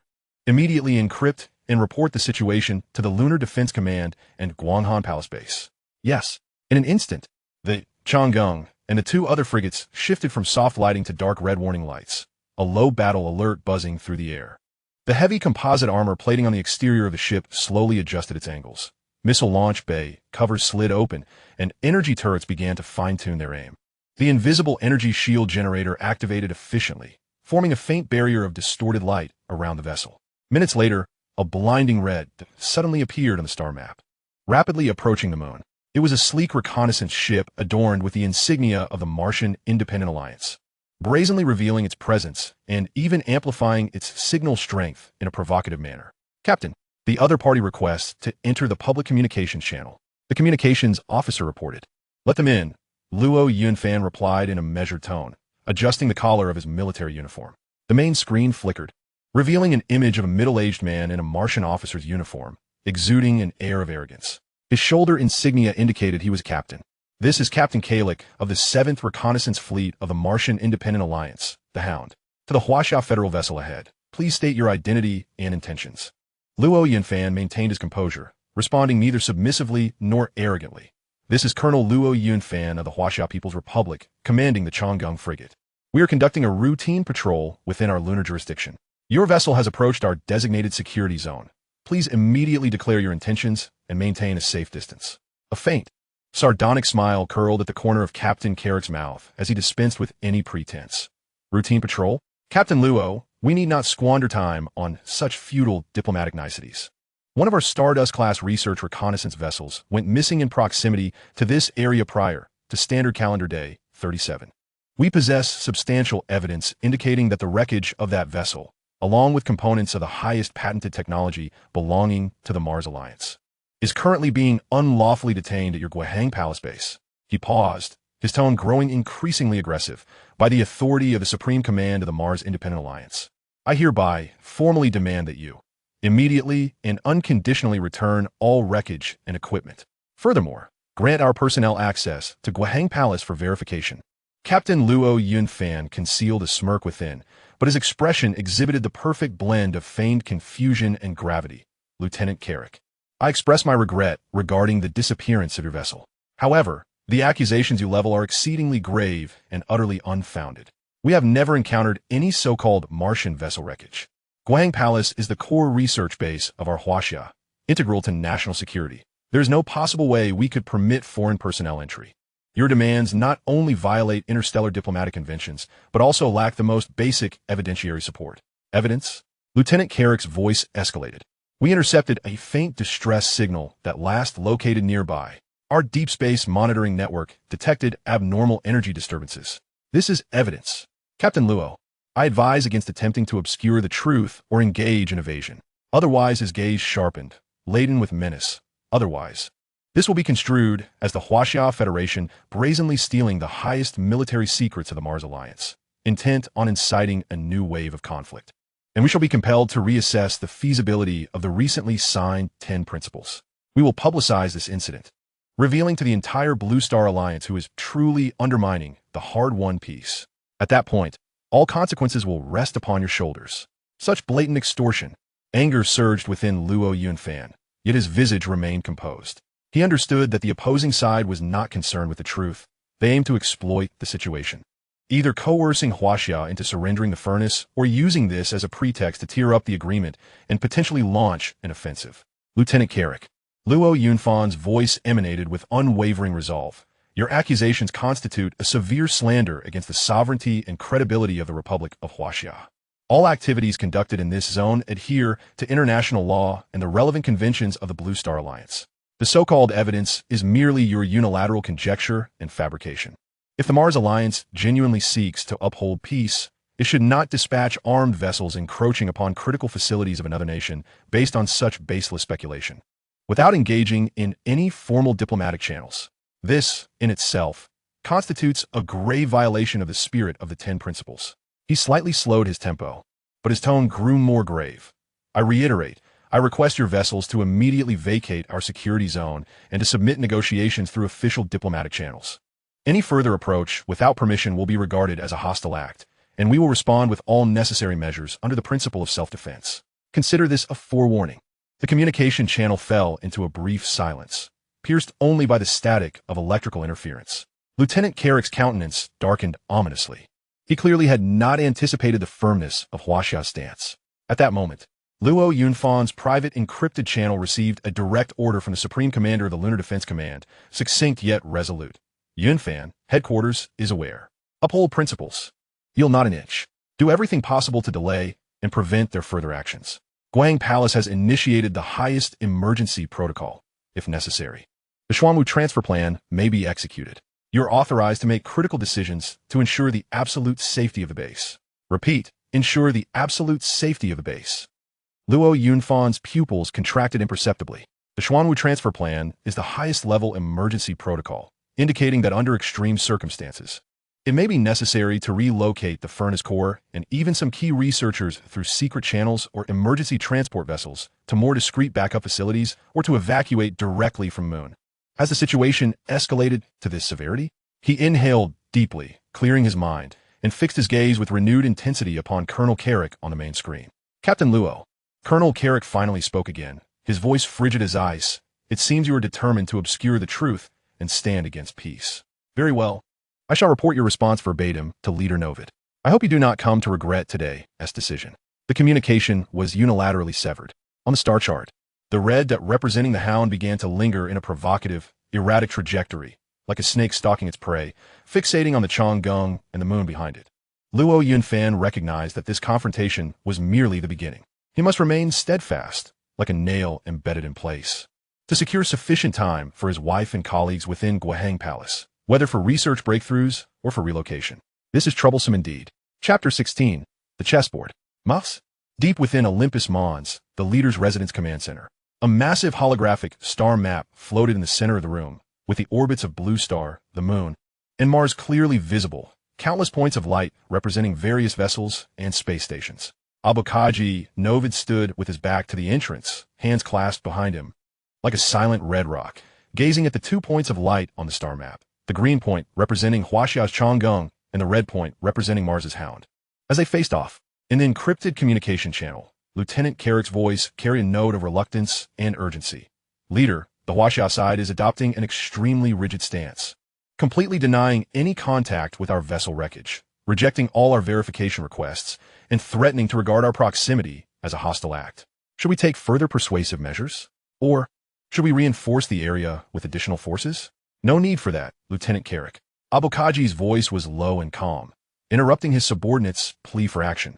Maintain the current posture of confrontation. Continue to apply pressure, but under no circumstances are you to fire the first shot without my command. Your mission has been accomplished. You have done well. But leader, Carrick was evidently puzzled. The prototype of the furnace, though imperfect, is precisely a piece we allowed them to find. Is it not? Abokaji slowly turned around, a cold smile playing on his lips. Everything is under control. A first-generation prototype that had long been exposed to the eyes of Blue Star, with clear flaws and lacking the most crucial singularity stabilizer. Even if they were to dissect and study it for 100 years, they could at most replicate a similarly unstable version that might even explode in their own hands. He approached the control console, calling up a series of intricate data streams and structural diagrams, the core components of which were drastically different from those being researched by Su Wanhua in Guihang Palace. What we truly obtained from the ruins far exceeds their imagination. Abokaji's eyes sparkled with fervor and ambition. That wreckage was precisely suited to confound them, waste their research resources, and more importantly, serve as the perfect fulcrum to pry open the internal fractures within the Blue Star Alliance. He waved his hand, signaling the end of this topic. Your task is to portray a victim of stolen secrets, angry yet restrained, striving to maintain peace. Now, retreat to a safe distance and continue monitoring. Report any movements of Huaxia vessels immediately. Understood, leader. Lieutenant Carrick, though still perplexed, dared not question further, and the communication was promptly severed. Abokaji stood alone before the star map, silent for a moment, before connecting to another highly confidential channel. A few seconds later, the holographic image of Liam Navita, adorned with gold-rimmed glasses and exuding an air of refined sophistication, materialized within the room. Brother, Liam inclined his head slightly. Has the performance begun on the far side of the moon? A splendid show indeed, Abkiki replied, a sinister smile curling at the corners of his lips. The Chinese have been quite cooperative, exhibiting a steadfast demeanor, refusing to yield an inch. This is precisely what we require. He turned his gaze to Liam. Liam, how prepared are you on your end? It is time to extend our olive branch of peace, one laced with venom. Liam adjusted his glasses, a knowing smile gracing his features. The speech and a draft of our sincerely cooperative framework are ready. I await your command. Excellent. Abkiki approached the star map, his finger tracing the outline of the moon. Listen closely. Your next step is to publicly issue a statement to the Blue Star Alliance Council, particularly to the Chinese Federation, in your capacity as the diplomatic envoy of the Martian Independent Alliance. His tone sharpened, becoming both clear and cold, akin to the strategizing of a military campaign. First, express shock and regret. Vehemently condemn the disgraceful act of the Chinese in secretly detaining and researching the Martian scientific vessel that met with disaster, along with its cutting-edge patented technology, highlighting this as a serious violation of Martian sovereignty and the spirit of the 10 Principles. Second, emphasize restraint and sincerity, despite such provocation. The Martian Independent Alliance remains committed to exercising maximum restraint, unwilling to allow the peace process to be jeopardized. We understand China's yearning for advanced technology. Thus, we are prepared to make an unprecedented and benevolent concession. Abkiki paused, a glimmer of mockery flashing in his eyes. Third, present the poisoned bait. Publicly declare that the detained engine is the latest generation of Martian environmentally friendly antimatter energy core, boasting energy efficiency far surpassing the controllable nuclear fusion technology currently available to Blue Star, with nearly zero pollution. Emphasize that it is the culmination of Martian unique environmental conditions and rare minerals, a treasure of Martian technology. He intensified his tone, proposing a solution. If China is willing to voluntarily return this engine, Mars will not only be forgiving, but may even consider inviting Chinese scientists to jointly establish a collaborative research group, exploring the peaceful utilization of antimatter energy at a suitable time in the future, contributing to the sustainable development and environmental protection of the solar system. Liam rapidly noted the key points, adding, I will meticulously craft the wording to make this invitation sound irresistibly enticing, while embedding sufficient ambiguity and future conditions to ensure its realization remains entirely improbable in the short term. This is more about addressing the other nations of Blue Star. Precisely. Abkiki nodded in satisfaction. Fourth, apply pressure. Simultaneously issue a clear warning that if China continues to deny and refuse to return the engine, Mars will regrettably have to reassess, even suspend the execution of all terms of the 10 Principles. The blame for disrupting peace will be entirely placed upon China. He fixed a sharp gaze on Liam. This is a calculated scheme, Liam. Regardless of how China chooses, they are destined to lose. Should they return the engine, it would signify an admission of their secret acquisition and research of foreign patented technology, tarnishing their international reputation. How will the nations within the Blue Star Alliance, especially those wary of China, perceive this? We can easily amplify the narrative of the Chinese threat, sowing discord among them. Moreover, once the engine returns in their possession, who knows what alterations they may have made? We can leverage this to question and even inspect their other research facilities. If they refuse to return it or insist they do not possess it, Abkiki sneered, all the better. It would cement their guilt in stealing technology and undermining peace. We would occupy an unequivocal moral high ground. The Akari Republic and those member nations yearning for peace would harbor immense dissatisfaction and suspicion towards China. The internal divisions within the Blue Star Alliance would reach unprecedented levels, potentially paralyzing them. This grants us the critical time we seek. Liam fully grasped his brother's intentions, a look of admiration illuminating his face. A masterstroke, even a triple whammy. Brother, your brilliance shines through. We not only delay time, but successfully place China in a dilemma, sowing discord within the Blue Star Alliance. I shall arrange this immediately. The press conference will undoubtedly be a spectacle. Go, Abkiki waved his hand, eager for the leaders of Blue Star to savor this meticulously concocted cup of our peace poison. Do they genuinely believe that a mere primitive furnace can reverse engineer an antimatter engine? Yes, the true core lies deep within that ruin, where continuous asymmetric extraction of antimatter can be achieved. That is the essence. The communication concluded. Abkiki Navita once again cast his gaze upon the holographic star map, fixating on that cerulean planet and its satellites, his eyes gleaming with cold confidence. He envisioned the ensuing chaos within the Blue Star Alliance, a cacophony of accusations and distrust spiraling outwards. China would find itself isolated and questioned, while Mars would bask in moral superiority, diligently refining that terrifying power derived from the relics, far surpassing the current era. The chessboard was set, the poison bait cast. Now, it was merely a matter of watching how the prey struggled. He was resolute in his belief that, regardless of the choices made by the quarry, they could not escape the hunter's grasp. The future of the solar system would ultimately belong to Mars, and to him, Abkiki Navita. Chapter 17.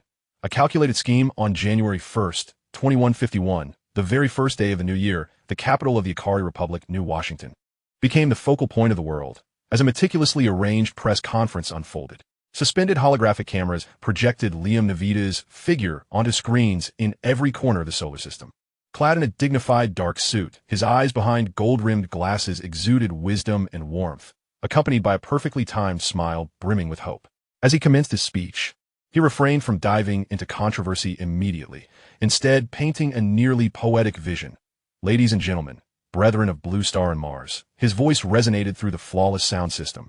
Clear and magnetic, today, standing at the threshold of a new year, I find myself filled with boundless anticipation for the future.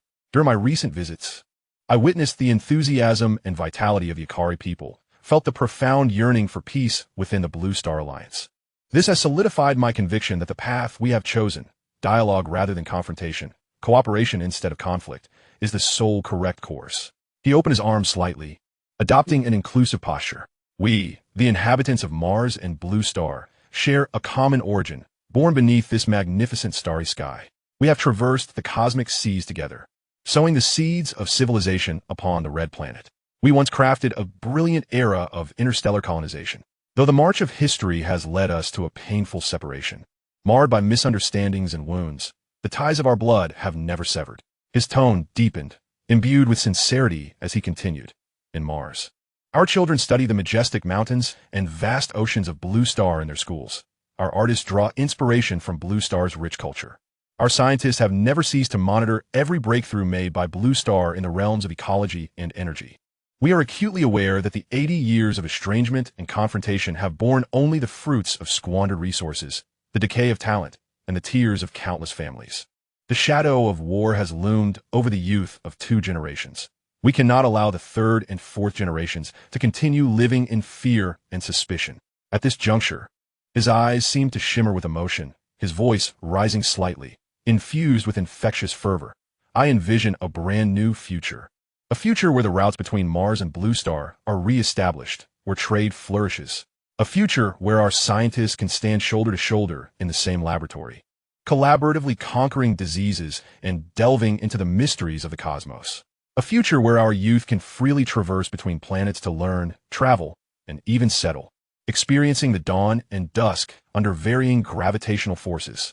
A future where we can redirect the trillion funds and boundless intellect currently squandered on an arms race towards enhancing livelihoods, restoring the environment, and exploring the far reaches of deep space.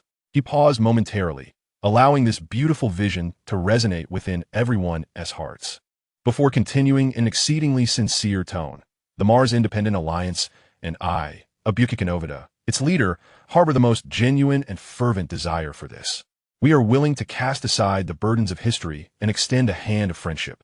The framework of our 10 principles serves as a robust blueprint towards the bridge of peace and prosperity. We firmly believe that as long as both parties uphold sincerity and move towards each other, a new era devoid of warfare, characterized by shared prosperity, is not a distant dream, but a tangible reality. His speech brimmed with passion and hope, resonating globally through the media, touching countless ordinary citizens seated before their screens. Be they from the Republic of Akali, the workers of the Europa Federation, or even those in restricted areas within Huaxia. Many were moved to tears, envisioning a glorious era of hope without sacrifice or separation dawning upon them. However, the tone of the speech took a sudden turn in the last 10 minutes. The warm smile on Liam's face gradually faded, replaced by a somber gravity as his voice deepened. Yet, the path to peace is invariably fraught with thorns. Just as we fervently advance the 10 Principles framework, an extremely regrettable and unsettling event has transpired, casting a shadow over our newly established mutual trust.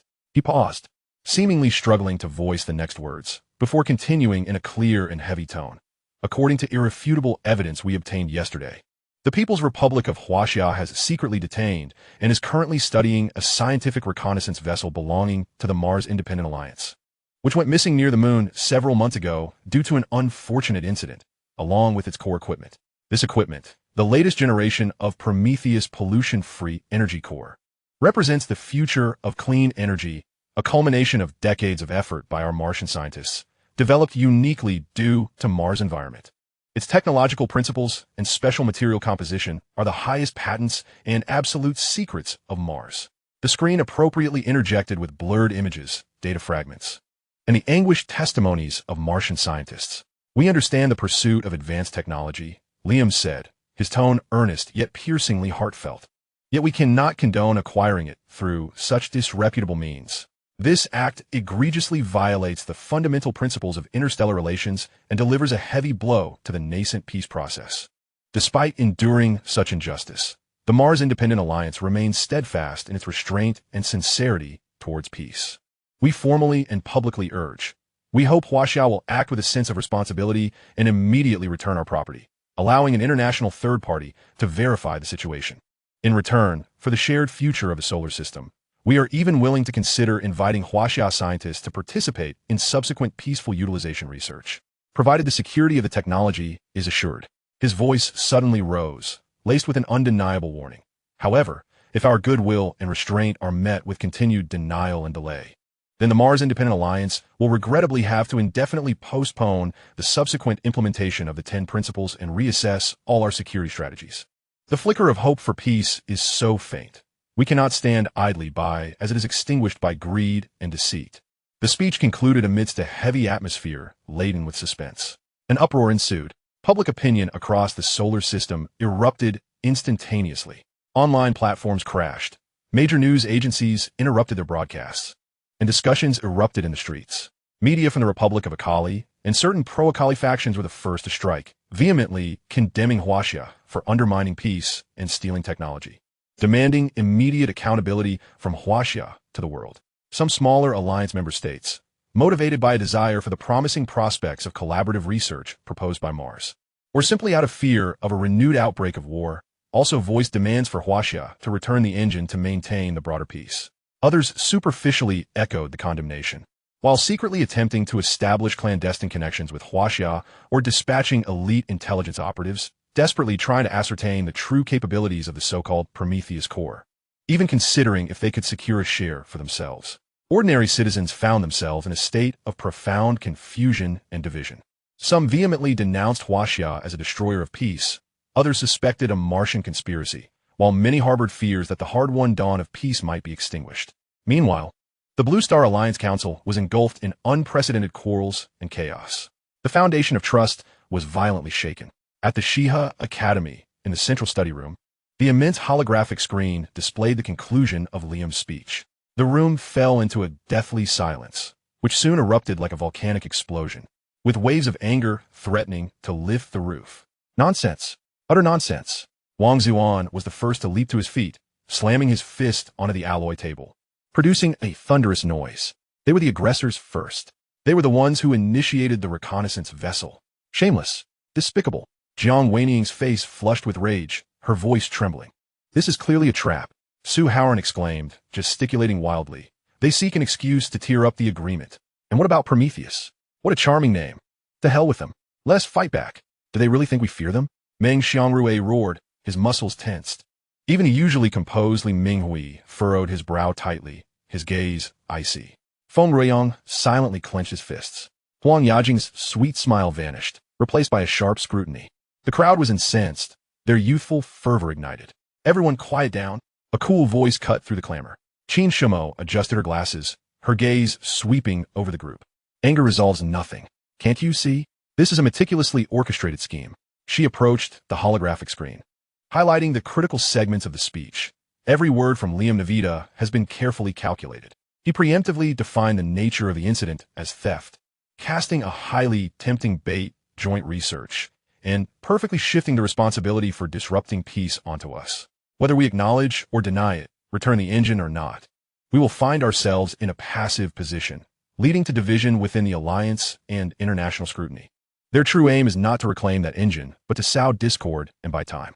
Her analysis doused the group with a cold splash of reality, momentarily calming their fury, yet their inner flames burned deeper, a fury born from being manipulated and slandered.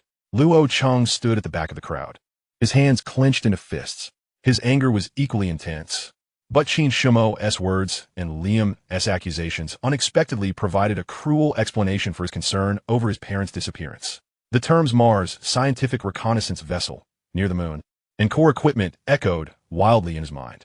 Could it be that the reason he had lost contact with his parents for so long was not due to an accident, but because they were engaged in a highly classified mission? Suddenly, the city of Luo Cheng was engulfed by a greater fear. They found themselves at the very heart of an interstellar storm. My parents are in danger. His complexion paled slightly, and his breath quickened. At that moment, the door to the study room swung open, and a heavy pressure instantly enveloped the entire space. Principal Hikadaxio entered, his expression unusually grave. The noisy study room fell silent at once. All the students stood at attention, their gazes fixed upon the principal. Principal He's sharp eyes slowly scanned each youthful, furious face, and instead of rebuking them immediately, he spoke in a low voice. Did you all see that? Did you all hear it? The students remained silent, but the fury in their eyes served as the best answer. Anger? Frustration? A desire to rush forward and confront them? He snorted. If shouting were effective, I would have already roared Mars into submission. Principal, he stepped to the center of the classroom. His voice, though not loud, struck each heart like a heavy hammer. Remember the anger you feel today. Remember the indignation of being slandered at your own doorstep, while still having to maintain restraint. He paused, his tone growing heavier. Why do we find ourselves in such a passive position? Because our fists are not strong enough. Our technology is not advanced enough. We have not yet grown powerful enough to deter our enemies from easily slandering us, nor to prevent them from calculating against us. Weak nations have no diplomacy. He nearly ground his teeth as he uttered those 5 words. Truth only lies within the range of cannons. Dignity is built upon strength. Authority arises from the barrel of a gun. This is an unchanging, ironclad rule. Now, China has reached a critical moment, surrounded by formidable foes externally, plagued by treachery internally. The internal alliance is rife with discontent, and public opinion is extremely unfavorable to us. Principal He's piercing gaze swept over Li Minghui, Luo Cheng, Wang Zuan, each individual. The future war will not merely be a clash on the battlefield, but a competition of technology, a contest of will, and a strategic game. You, his voice suddenly escalated. You are the most elite seeds of Shiha Academy. You are the shield and sword of the nation's future. Every effort you make, every breakthrough you achieve now, is tied to the confidence we will have at the negotiation table, to the outcomes on the battlefield, and even to the survival of our nation. Put away your useless anger and complaints. Transform this fury into training motivation. Convert it into focused learning. Channel it into every precise operation when controlling your mechas. Transform it into the wisdom and strength you will need to triumph over your enemies in the future. Tell me, Principal Lee bellowed, do you have confidence? Yes. The entire assembly of students roared back, their voices hoarse and thunderous, as if they were releasing all their anger and resentment, turning it into fuel for their progress. Excellent. Instructor Lei Meng suddenly stepped out from behind Principal He, a fierce smile on his face. Then don't just stand there. Everyone assemble. The break is over. We are heading to the training grounds. Today, you'll have an extra meal. Let us have a good outlet for your emotions. Move. Chapter 18. Harmonizing the right and the strange to achieve victory. On the morning of January 2nd, 2151, at the People's Great Hall in the capital of the People's Republic of China, a highly anticipated joint press conference was held. The Minister of Foreign Affairs and the spokesperson from the Ministry of Defense stood side by side, their expressions solemn, against the backdrop of the enormous national flag of China and the emblem of the Blue Star Alliance. The hall was filled to capacity, with reporters from major global media outlets holding their breath in anticipation. The atmosphere was so tense it felt as if one could wring water from it. The spokesperson from the Ministry of Foreign Affairs spoke first, his voice steady and powerful, clearly relayed to every corner of the world through simultaneous translation. In response to the so-called statement made yesterday by Mr. Liam Navida of the Mars Independence Alliance, rife with unfounded accusations and malicious speculation, the government of the People's Republic of China hereby issues the most solemn and resolute denial and rebuttal. The claim that China has secretly detained and researched Martian research vessels and core equipment is entirely fabricated, a complete lie. It is a malicious slander against the credibility and dignity of China. It is a blatant violation of international law and the fundamental principles of interstellar interactions. The spokesperson from the Ministry of Defense immediately followed up, his tone even more austere, imbued with the iron will of a soldier. After the Martian vessel trespassed into our lunar jurisdiction without prior notice and encountered an incident, rather than providing a reasonable explanation and communication, they turned the tables and distorted the facts. Their actions constitute serious political provocation and military extortion.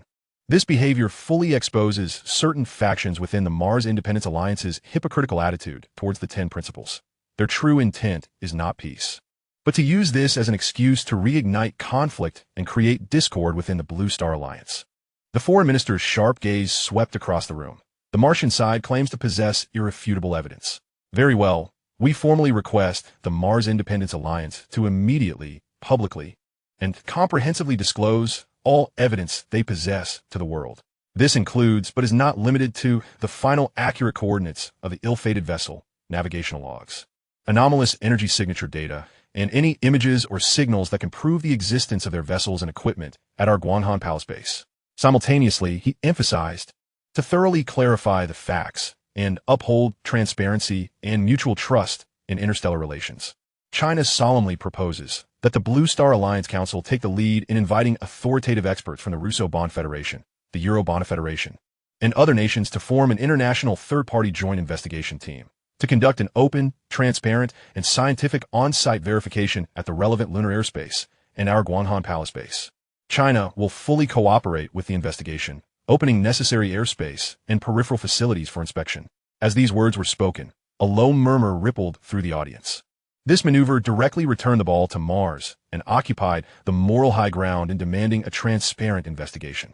The spokesperson from the Ministry of Defense took the floor, his voice heavy yet impassioned, looking back at history. Who was it that massacred unarmed researchers and civilians in New Jinling? Who caused significant casualties to our Qishao fleet and the heroic sacrifice of Colonel Yang Weidao? It was the Mars Independence Alliance, a regime that lacks basic reflection on its historical crimes and has never issued a formal apology, has no right to speak of peace and integrity. We must ask, the foreign minister stated gravely, a regime with such a record of behavior, why at this moment does it present such a beautiful vision of peace and seemingly generous proposals for joint development? This is strikingly similar to the deceptive strategies employed before the war. It resembles poison wrapped in sugar, a meticulously designed strategic deception. Its purpose is to paralyze us, divide the Blue Star Alliance, and buy time for its more dangerous military plans. We must sternly warn the Martian side and inform the entire world. The foreign minister asserted decisively, China seeks genuine peace based on mutual respect and equal security, not hypocritical promises and coercive charity. We demand that the truth be revealed to the world, rather than unfounded accusations and conspiracy theories. As the statement was released, the highest diplomatic machinery of China was already operating at full capacity. Senior Chinese leaders were communicating urgently via encrypted hotlines with leaders of major partner nations, such as the Russo-Bond Federation, the Eurobond Federation, the African Union, and the Southeast Asian community. The core message was not one of seeking assistance, but rather a warning, clearly pointing out that Mars' actions constitute a strategic attempt to sow discord within the entire Blue Star Alliance and a prelude to war. Emphasizing the principle that one's lips cannot survive without teeth, displaying certain desensitized data on recent Martian military movements and provocations, and calling on all parties to remain vigilant and collectively safeguard the unity and security of the alliance. The dual strategy towards the Republic of Akali.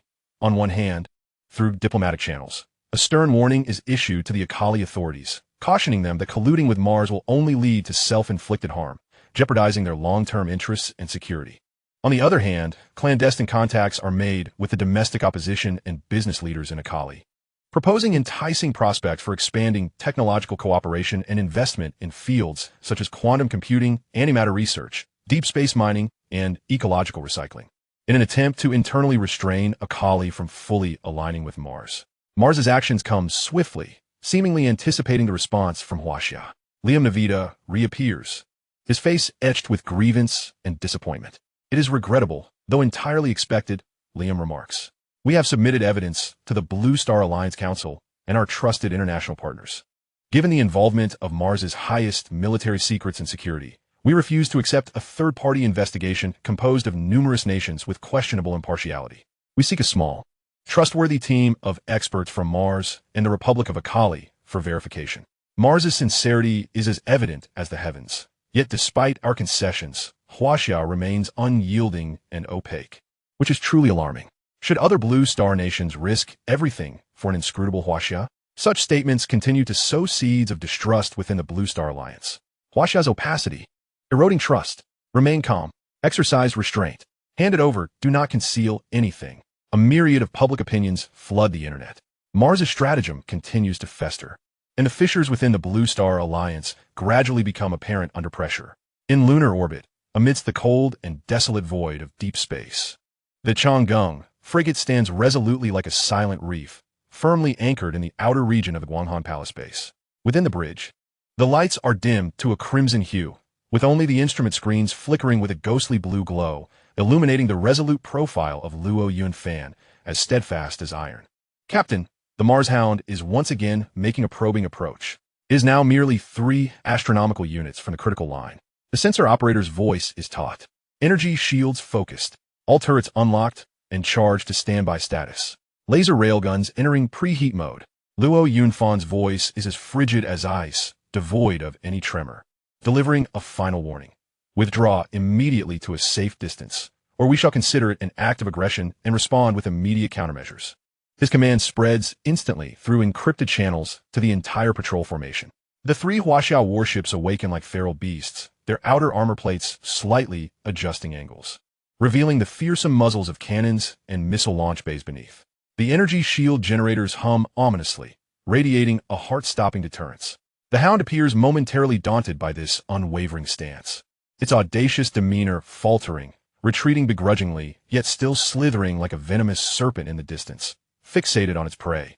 Pathetic coward, Luo Yunfan scoffs inwardly. Yet his gaze remains sharp as an eagle, unwilling to let down his guard.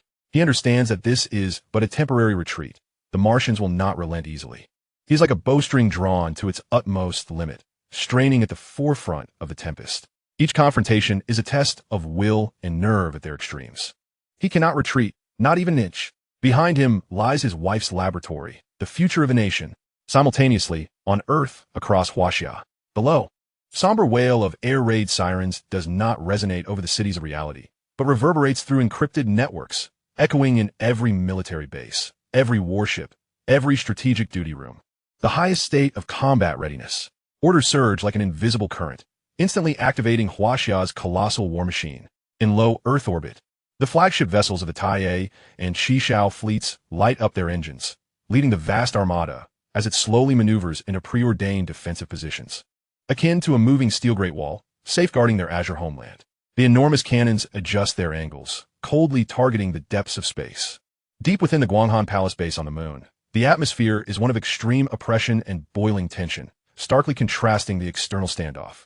The highest level Xuanwu emergency protocols have been activated. The entire base is under near total lockdown, with external communications minimized to the barest essentials, and internal access controls tightened to the extreme. At the heart of the laboratory, the engine core of the furnace continues to emit a deep rumble under the constraints of multiple gravitational fields, resembling an anxious, beating heart. Su Wanhu's eyes are bloodshot. She has labored for over 30 hours without pause, her voice hoarse yet imbued with undeniable authority. Seventh group. I do not care what methods you employ. You must establish a new energy dissipation model within 12 hours. Eighth group. Why has the materials analysis report not been submitted yet? I need to know the exact composition and energy tolerance limits of that outer shell. Ninth group. Accelerate the progress of reverse engineering. We must clarify its primary ignition principles. Her commands strike like a whip, driving the entire team into a frenzied pace. Researchers, as if possessed, surround the colossal instruments and data streams, racing against the clock to extract knowledge from this perilous creation. Each slight breakthrough is accompanied by immense risk, and every alert of energy instability sends everyone's hearts racing. They are in a race against time, dancing with disaster. Concurrently, another secret task force, composed entirely of elite Marines and engineers, is executing a highly classified mission. Deep within the base, a concealed passage has been opened, and a special container, capable of withstanding direct hits from heavy laser cannons, has been positioned. Complex buffering and energy isolation systems begin charging. The Xuanwu transfer plan's first phase is activated. The cold command resonates in the team's channel. All units, pay attention.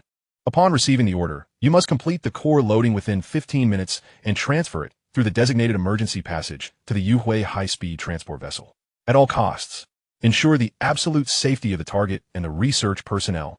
Information control has reached an extreme level. All data transmissions regarding the furnace employ the highest level of quantum encryption and physical isolation, with 3 thorough security checks conducted internally to guarantee that no information can leak through any means.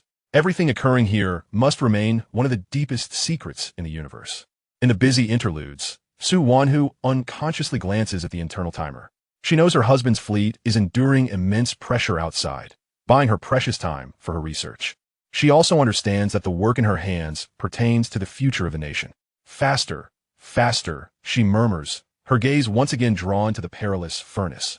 Her eyes filled with a scientist's fervor for the unknown, coupled with the heavy responsibility of a military spouse.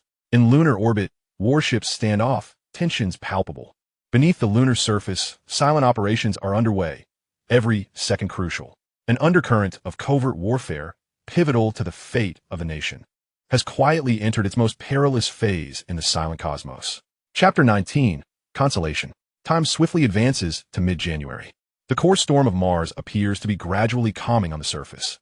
After the departure of the Martian delegation from the Blue Star, no immediate aggressive actions have ensued, leaving many countries and citizens perplexed and even somewhat relieved by this thunder with little rain. However, online, the carefully sown seeds of suspicion and distrust have already taken root in the shadows, silently proliferating, especially within the public discourse dominated by Akali. The narrative of Huaxia's opacity and accusations of being a war instigator continue to resound loudly, rehashed whenever minor frictions or policy disagreements arise. Like a ghost that refuses to dissipate, an ineffable chasm of distrust and disconnection loomed over the Blue Star Alliance, akin to a low-pressure front. In the vicinity of the Mecha Maintenance Bay at Shiha Academy, as dusk fell, cadets, weary from intense training, returned in small groups to their living quarters. Luo Cheng walked alongside Yang Fan and Chen Rui, all three displaying signs of exhaustion, yet their eyes remained piercingly sharp. The tension from weeks of countering the Martian propaganda offensive, coupled with the ensuing harsher training regimen, had left everyone physically and mentally drained. Damn it, those people online are utterly brainless. They believe whatever the Martians say. Chen Rui grumbled as he scrolled through news comments on his personal terminal. The war of public opinion is part of the battle, Yang Fan sighed. We toil and sweat in training, while they create countless troubles with mere words. Luo Cheng remained silent, lost in thought. Recently, he had been contemplating a question that troubled him. His previous stance on war had been one of negativity and aversion. He had long wished for a world united through political means and peaceful coexistence. Yet now, witnessing the sacrifices of heroes, the machinations of politicians, and the resolve of those safeguarding their communities, he realized that his earlier ideals had been overly romanticized. Although reluctant, he understood that his primary objective now was to excel in training and collaborate with Shaolin to achieve their goals. To enhance his own abilities, he had refrained from summoning Shaolin for direct assistance in strengthening his physique and coping with the drills. At that moment, a gentle and familiar melody, accompanied by a lilting piano, wafted through the air from the direction of the central square.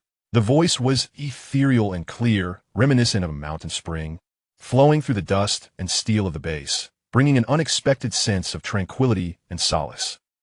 Where's that music coming from? It sounds lovely, Chen Rue remarked with curiosity, lifting his gaze. Could be the artistic troupe? Young Fen speculated.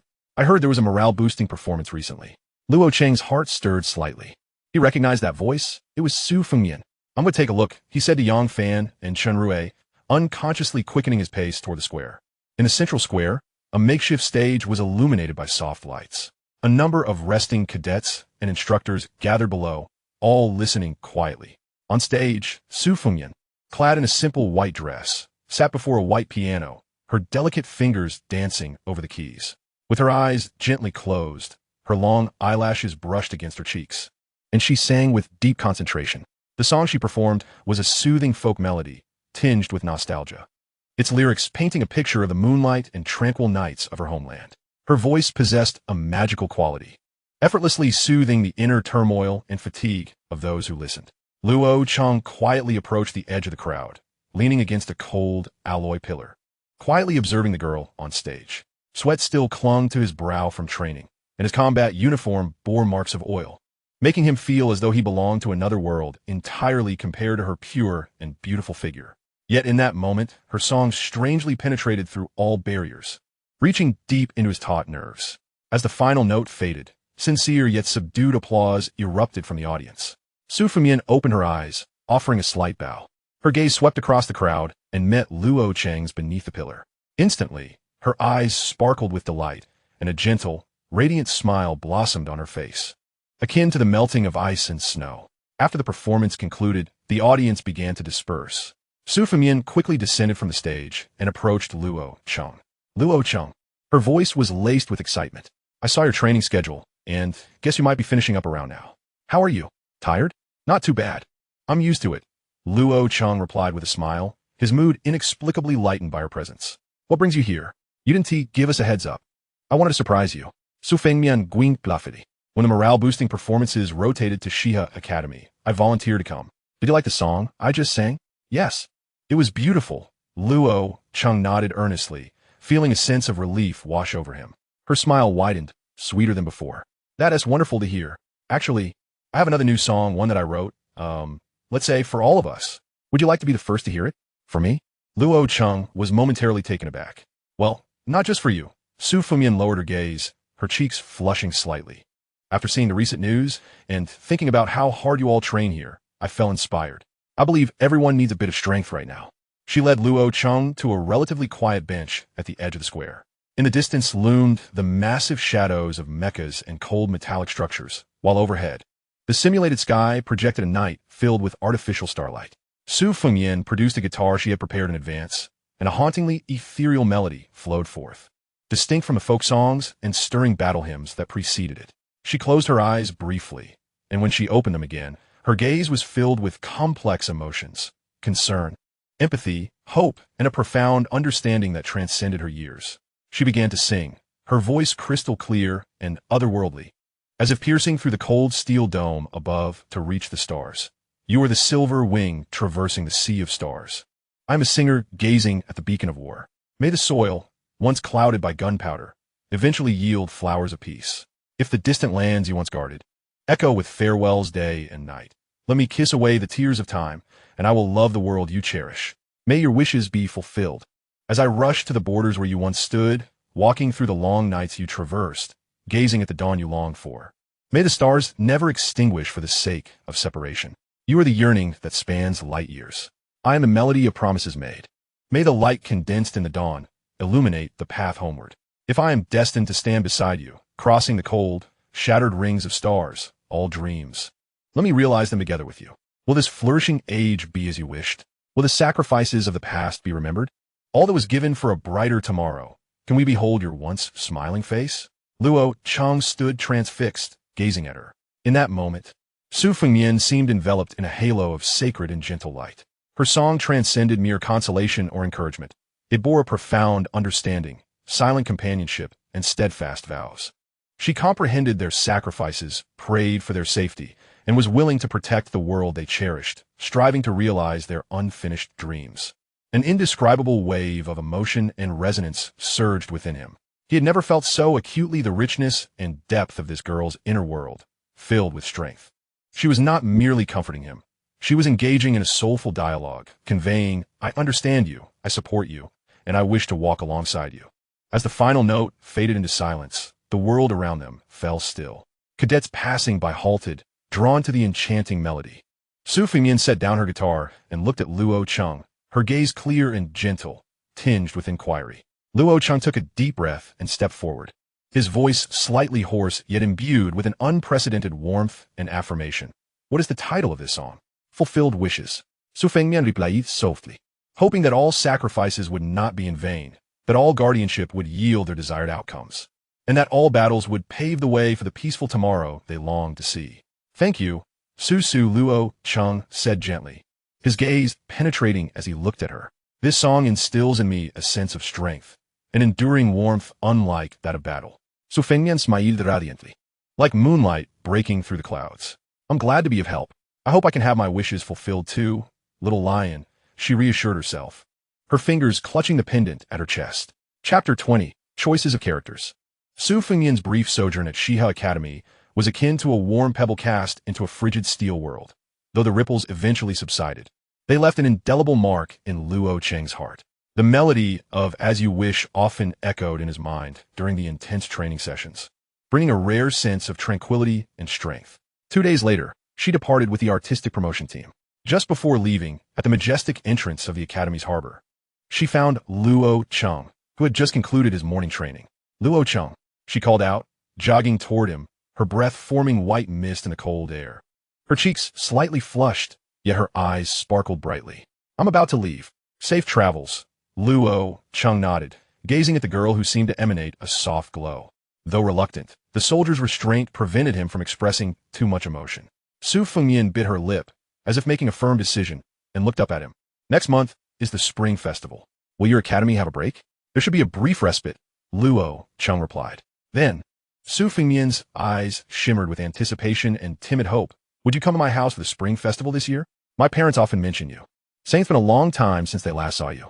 Besides, you've spent every year alone without your parents around. You've always declined, but this year, you mustn't tea refuse. Luo Cheng hesitated for a moment. Accepting the invitation to celebrate the Spring Festival at the Su residence was something he had turned down for years. On one hand, he felt it was an imposition on others, and on the other, he had grown accustomed to solitude. After all, when his parents were on Blue Star, they often weren't home for the Spring Festival. As a child, he spent it with his grandfather, and after the latter's passing, he had adjusted to being alone. The concepts of home and reunion had become exceedingly distant and extravagant to him. Yet, for reasons unknown, Su Fengmian's invitation felt like a window opening to a warm haven amidst the cold confines of space. He scarcely hesitated, a smile unconsciously forming at the corners of his mouth. All right, I will definitely come. Really? That's wonderful, Su Fengmian exclaimed, nearly leaping with joy, then quickly composed herself. It's settled then. Wait for you on New Year's Eve. No backing out. She extended her pinky. Luo Cheng chuckled, extending his own pinky to link with hers. It's a promise. This simple agreement, however, was laden with warmth. As he watched Su Fengmian's hover car vanish into the tunnel leading to the spaceport, Luo Cheng took a deep breath of the frigid air, feeling that the upcoming training might not be as unbearable after all.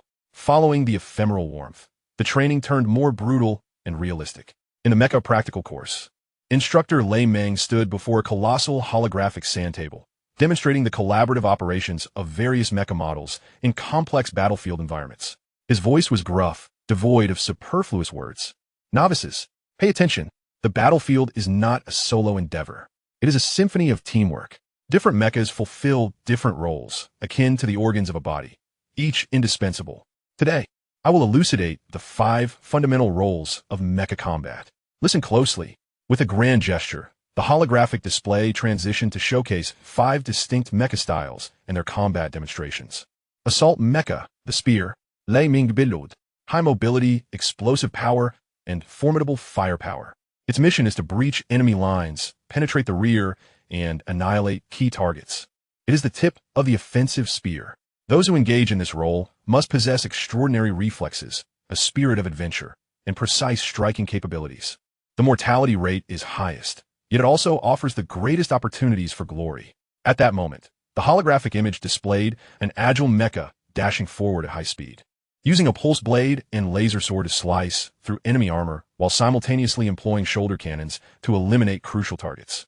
Sniper mecha, the shadow. It offered ultra-long range, ultra-precision, and guaranteed kills. Its task was to lie in wait at a safe distance, providing fire support and eliminating high-value targets. This role necessitated immense patience, a calm mind, and extraordinary spatial awareness. Typically, it serves as the anchor on the battlefield. The image shifted to depict a mecha concealed behind a meteor, charging its long-range electromagnetic cannon before obliterating the antenna of an enemy command ship several dozen kilometers away. Defense mecha, the stronghold, with heavy armor, robust shields, and fortress-like firepower. Its duty is to stand on the front lines, absorb damage, protect comrades, and stabilize the formation. It requires fearless courage, immense endurance, and a spirit of sacrifice. This role is vital for the survival of the team. The camera shifted to reveal a heavily armored mecha at the front line, deploying an energy shield to shield its teammates from a barrage of fire, while simultaneously engaging in suppressive fire with a heavy machine gun. Array mecha, the brain, offering mid-range support, electronic warfare, and tactical command. Its mission is to conduct area scans, process information, execute electronic interference, deploy tactical drones, and even provide limited area shield enhancements or energy resupplies. This role demands exceptional intelligence, multi-threaded processing capabilities, and a broad perspective. It functions as the neural center of the team. Meanwhile, the holographic display illustrated a uniquely designed mecha in the rear, releasing interference waves to incapacitate enemy aircraft while providing temporary energy shields to the advancing assault mecha. Rescue mecha, the Angel of Mercy, Fust Agila, equipped with repair nanobots and emergency stabilization devices. Its mission is not to kill, but to save. Amidst the hail of bullets, it retrieves damaged mecha pilots for urgent battlefield repairs. This role requires extraordinary bravery and precise operations, with an environment of extreme danger that necessitates protection from all. At this moment, the image changed once more, showcasing a nimble mecha braving enemy fire to rush to the front lines, using a tether beam to drag back an injured assault mecha while spraying nanobots to mend armor breaches. Did you all comprehend that? Lei Ming's gaze swept over everyone. Now, based on your previous training data, neural response tests, and your utterly useless personal instincts, I want you to preliminarily select your future development direction. Remember, this is merely preliminary. Changes can be made later, but if you do, you'll have to start from scratch. Now, make your selection. At his command, the trainees immediately plunged into fervent discussion and contemplation. Luo Cheng, what will you choose? Yang Fan nudged him with his elbow, whispering the question. In truth, Luo Cheng had already quietly sought Yolan's opinion during the instructor's introduction. Considering both versatility and Yolan's supportive capabilities, he felt he could excel in various roles. However, at this moment, he needed a stronger capacity to break through. He turned to Yang Fan, assault mecha. Haha, great minds think alike. I'll choose assault as well. Yang Fan grinned, rubbing his hands together. With my physical condition, I'm just made for head-on combat. Let others figure out the social intricacies.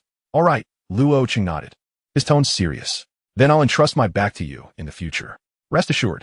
This time, Yang Fan set aside his playful demeanor, nodding solemnly. His eyes filled with complete trust. Ah, a dramatic display of brotherhood is unfolding here. A light-hearted voice laced with teasing floated over from nearby. The two turned to see Li Minghui, standing a short distance away, arms crossed, a smirk playing on his lips. We are all comrades. The same goes for you. Luo Cheng replied in a flat tone. Haha, well said. Wang Ziwan's booming voice interjected as he strode closer, clapping Luo Cheng on the shoulder with such force that it left him momentarily numb. but the shield at the very front will definitely be me. I'm the strongest shield.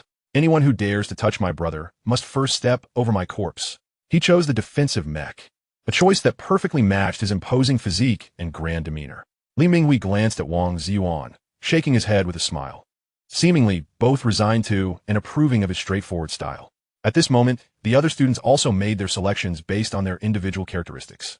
Li Minghui and Su Haoran opted for array mechs. Jiang Yi chose a rescue mech, while Huang Yajing and Jiang Weining selected sniper mechs. Luo Cheng, Gong Duyu, and Meng Xiangrui went for assault mechs, and Wang Ziyuan alongside Feng Ruiyang chose defensive mechs. Unbeknownst to them, this selection would, years later, form the most formidable mech team on Blue Star. But that is a tale for another time. Once everyone had made their preliminary choices, Instructor Lei Meng revealed a smile that bordered on cruel. Excellent. All set, are we? Well, I have good news for you. He paused, his voice suddenly rising like a thunderclap. The Academy has decided to hold the first large-scale mech simulation elimination match on February 1st, 2151, just a week before the Lunar New Year. The rules are quite simple. A free-for-all among the 10 classes, with both individual and team scores concurrently tallied. Ultimately, the bottom 50 will be deemed useless. He made a slashing gesture across his throat and completely eliminated. You will be expelled from the Mech Pilot Academy, sent to report to logistics, or, worse yet, sent home. A collective gasp echoed through the hall. A staggering 50 elimination rate. Lunar New Year? Lai Ming grinned wickedly. Want to celebrate? Earn yourself a ticket to stay for the festivities with your strength and performance. Otherwise, pack your bags and go home, never to touch a mech again. Now practice hard. Dismissed. Goodness, that S ruthless, came the murmurs of dismay within the classroom. Eliminated before the new year? Will we even get to celebrate? Chapter 21. The elimination match 1. Time flew by, and soon it was February. At Shiha Academy, the central massive simulation arena buzzed with an electrifying energy. The atmosphere unprecedentedly lively. The circular viewing stands, capable of accommodating tens of thousands, were packed to capacity, with not a single seat available. Not only students and instructors from the Mech Pilot Academy were present, but also students from the Information Warfare Academy, the Starship Command Academy, and the Logistics Support Academy flocked in. A colossal holographic projection screen hovered in the center of the arena, broadcasting the impending brutal confrontation live to every corner. The air was thick with whispers of excitement, tension, and anticipation, ebbing and flowing like ocean waves. For students from other academies, this was not merely a pinnacle showdown among elite mech pilots, but also a rare visual feast and tactical learning opportunity. Many engaged in hushed discussions about the frontrunners for the top 10 spots, and which class appeared most likely to claim victory. In the designated contestant preparation area, students from the 10 classes were lined up, adorned in distinctively colored combat uniforms, clearly delineating their identities. The air crackled with unspoken electricity, the competitive atmosphere more palpable than the fervor within the venue. Luo Cheng, clad in purple combat gear, stood at the forefront of Class 7, his posture erect, calmly surveying his opponents in various directions. He could feel Li Minghui's calm, yet inscrutable gaze, Wang Ziyuan's intense and commanding presence, and Huang Yajing's keen and piercing scrutiny. The class leaders among the top 10 were, at this moment, both comrades and fierce competitors poised to clash on the virtual battlefield. Wow, what grand spectacle! Yang Fan remarked quietly, stretching his wrist, appearing both excited and anxious. Indeed, Luo Cheng responded softly, adjusting his breathing to dispel any potential distractions before the match. Class 1S leader, Li Minghui, exhibited a balanced array with a rigorous command structure. His array mechs served as the central command, effectively coordinating with assault and defensive mechs for powerful frontal advances. However, their reliance on established tactics could be a drawback, lacking adaptability in the heat of battle. Class 2S leader, Wang Ziyuan, commanded a defensive core mech that stood out, yet lacked offensive power, favoring a steady approach, which might falter in fast-paced tactical scenarios. Class 3S leader, Huang Jinjia, piloted a superb sniper mech. However, it was vulnerable in close combat, heavily reliant on terrain and initial concealment. Easily overwhelmed by high-speed assault teams. Class 7S leader, Luo Cheng, possessed top-notch personal skills, leading an assault mech, yet it lacked support in array and long-range sniping, with overall collaboration and tactical depth yet to be tested in actual combat. On the stands, Qin Shumo spoke rapidly, her analysis sharp and insightful, as if she were not preparing for a match but conducting an academic discourse. Suddenly, a teasing voice broke through, interrupting her analysis. "Hey, Miss Shumo, Chen Rue had somehow sauntered over. The match is about to start. And here you're doing tactical briefing? Your mind is frighteningly analytical. He leaned in a bit closer, lowering his voice to a volume only audible to those nearby, chuckling, "I wonder, with your brilliance and penchant for analysis, will you struggle to find a partner? What boy could endure being subjected to your 360-degree scrutiny of strengths and weaknesses? Ha ha, you." Qin Shumo's fair cheeks flushed crimson, not from shyness, but from indignation. She abruptly turned her head, shooting a fierce glare at Chen Rue, her eyes almost ablaze behind her glasses. "Get lost." "All right then." Chen Rue promptly plopped down in the seat beside her. Qin Shumo rolled her eyes, choosing to ignore him as she returned her attention to her tactical board. Suddenly, a deep and resonant bell tolled throughout the arena, instantly drowning out all noise. The audience fell silent. All eyes were drawn to the central main stand where Chief Instructor He Chao and Mech Instructor Lei Meng, alongside several stern-faced senior officers, made their entrance.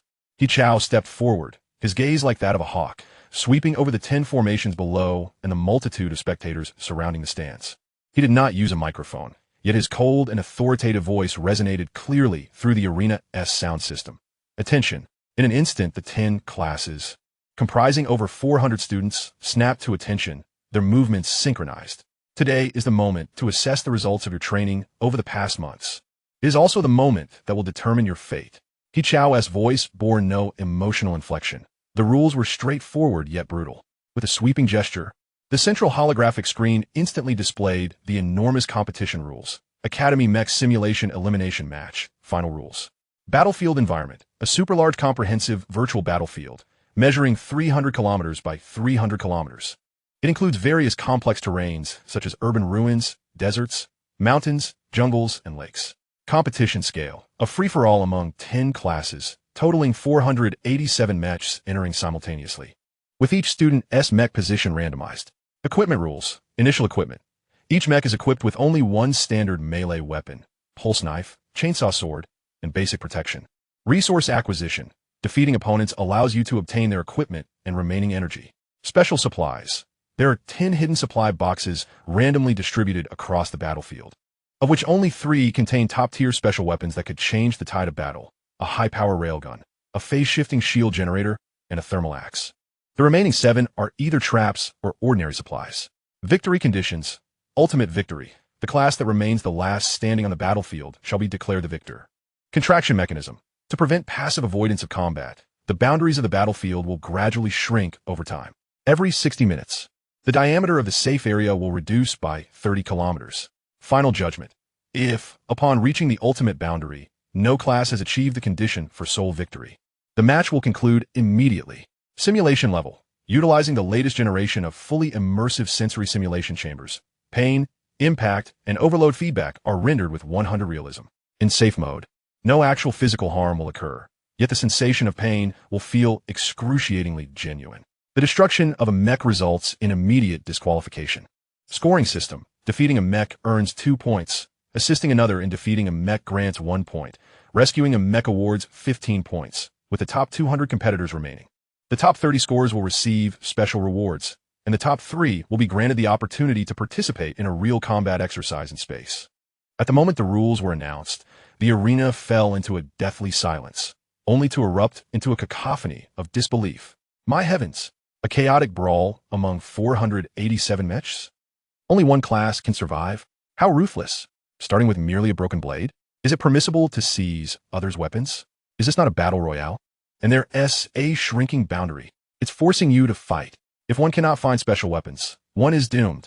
The thought of experiencing 100 pain, if struck by a blade. The audience in the stands felt a shiver run down their spines, let alone the competitors about to enter the fray. These rules are akin to raising venomous insects.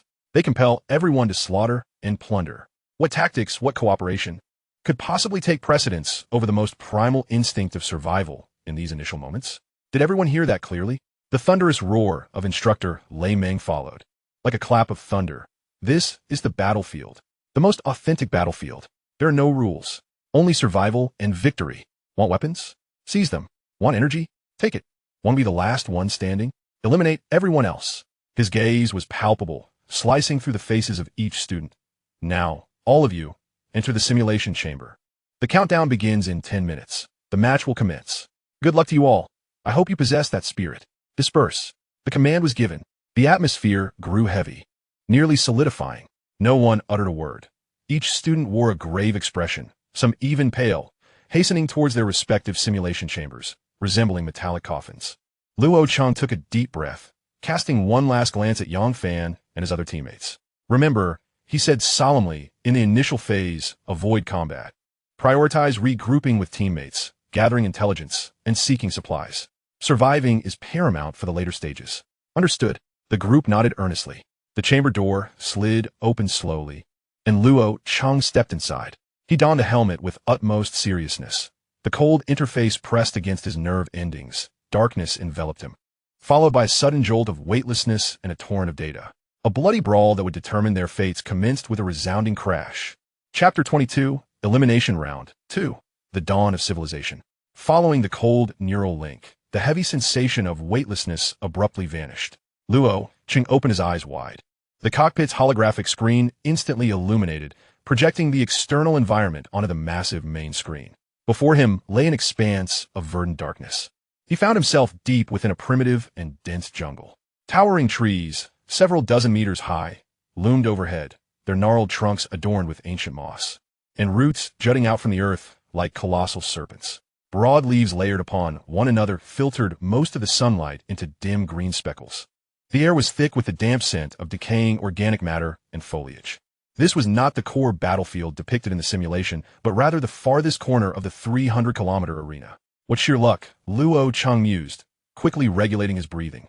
While distancing himself from the core allowed him to evade the initial melee, it also meant isolation and an absolute scarcity of resources.